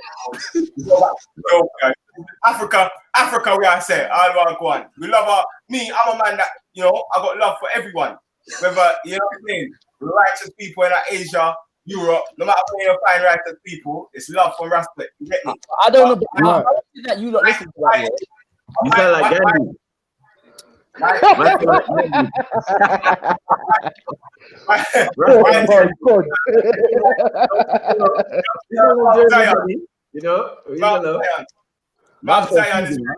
know how you come away from listening to that video and all you don't get is that man was on an Indian team. That's a mad thing. No. What you did is submerged it. You submerged it, Shakura. You get where I'm coming from? You actually used the Delil and fairy tale kill the whole thing. You actually say, you know what, bro? Like, they were looking for a black god. Maybe let's be honest, man. My man's an Indian. My man is an Indian. Like, right. No, I know an Indian when I hear one, fam. That right.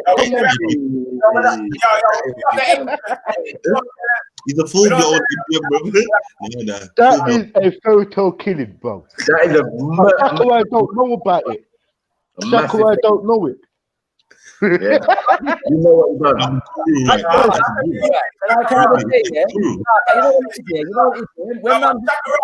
Shakara, they're calling you Shakara in the chat. Don't have it, fam. Man,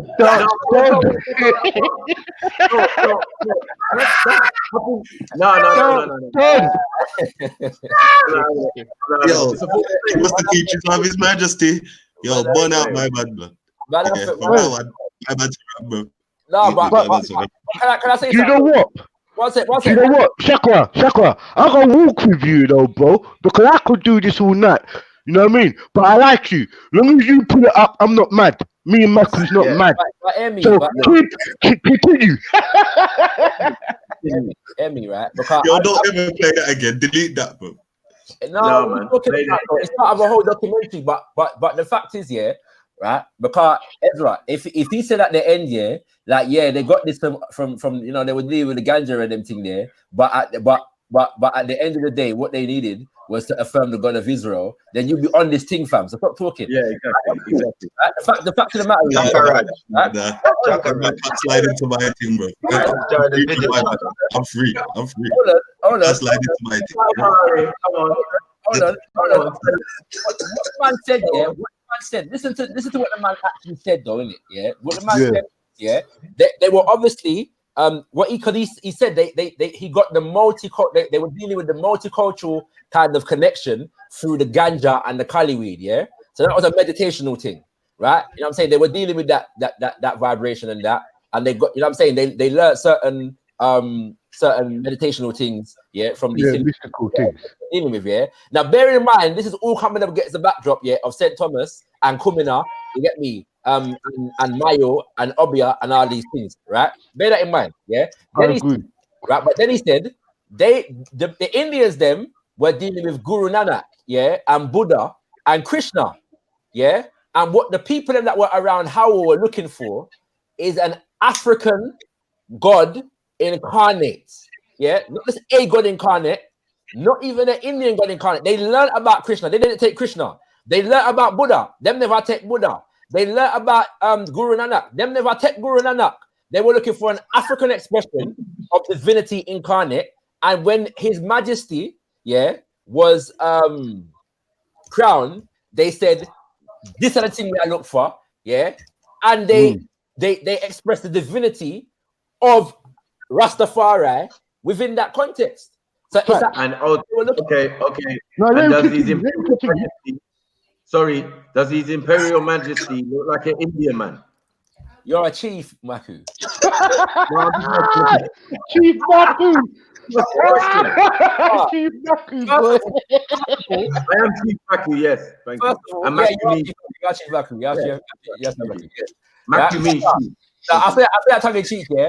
And I'm gonna say the question is a little bit deceptive, only because when you're talking about pictures of His Majesty, the pictures of His Majesty that would have been circulating around, if I could show you, yeah. Certainly don't picture looking like no Indian, right? You know what I'm saying? So it's true to say that His Majesty comes from a tribe of people that have some mix within them. It doesn't make him not an African. Okay, because some people saying that he was Tigray, and the Tigray were mainly influenced by Asians. So influence is different from lineage. Pick up our eyes. And lineage. The Tigray, come on. Yeah, the lineage is are they majority African or not? No, they are majority African. Right. They'll tell you themselves they're mixed with Asians. They will tell you that, bro. Like the people in that tribe. They're Arab. That they say he's from. I don't think it's the tribe though. They say he's Tigray, but I don't think he's from Tigray. I don't think he's Tigray tribe. I think he's Habasha. The Asian, bro. That's how you. Yeah, but what I'm saying is, there's a lot of Indian looking stuff and a lot of Indian stuff going on. Yeah. You're telling me, hold on. You're telling me, Shakara, if a man teaches you about Guru Nanak and Buddha and all of these things, then you form your own God. It's gonna be based on their thing. It doesn't make no sense. Why are you discounting? If we're gonna do that, then why are you gonna discount all of the African spiritual retentions that also influence Rastafari then? No, he's not discounting. No, I'm not discounting that. Right, so we can't, as I said before, we can't inflate the Indian, deflate the African, and say the man that was on some Indian thing. It's wrong. It's not deflate. It's a blueprint. Hey, remember that word?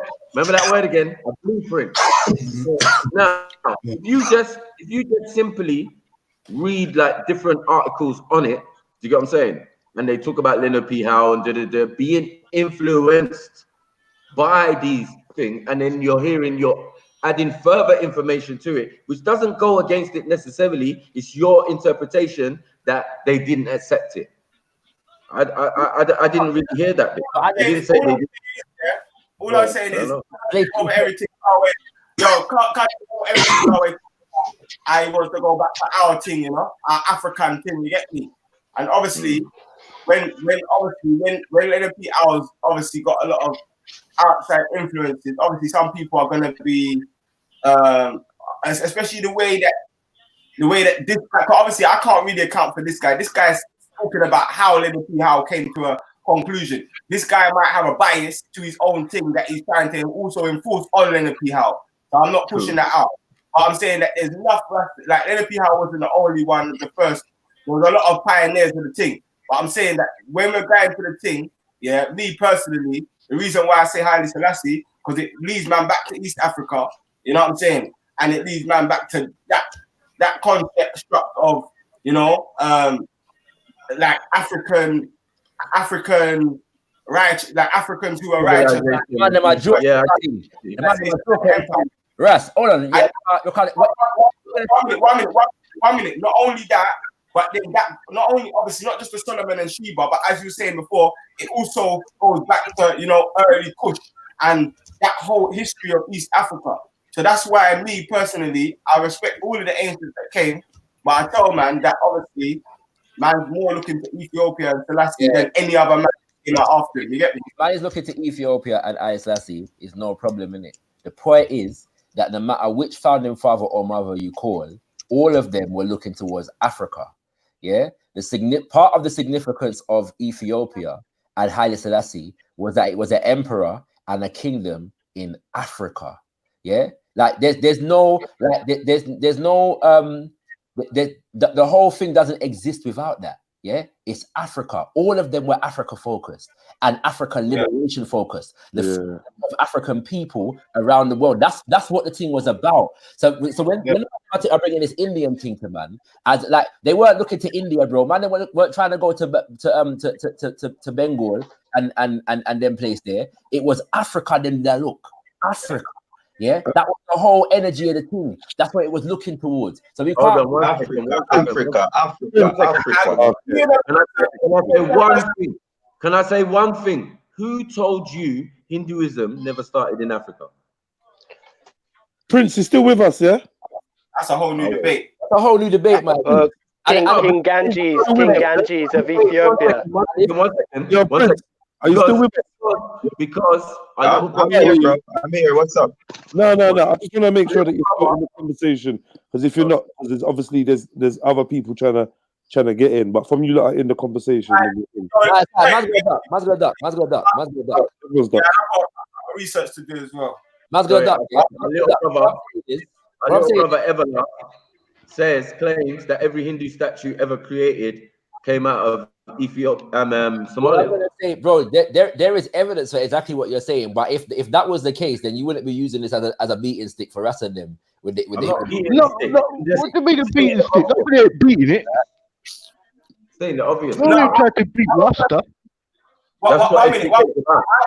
You know me already, yeah? I'm not beating up no one on nothing. I know what it is. I know what my thing. Let's balance out the thing. Me, I'm about Africa, but we're told to look for knowledge as far as the East, like China, you get me? So for me, I do look to Asia and I look all over the world and get knowledge and inspiration. You know what I'm saying? I don't think any human being, even if you're Asian, you should just limit it at A. You know what I'm saying? I think that, but obviously core fundamentals, especially for black people that was taken away from Africa, the core fundamentals have to lead back to Africa. And that's what the man did. The man took the knowledge and the information that he got and applied it to his own people.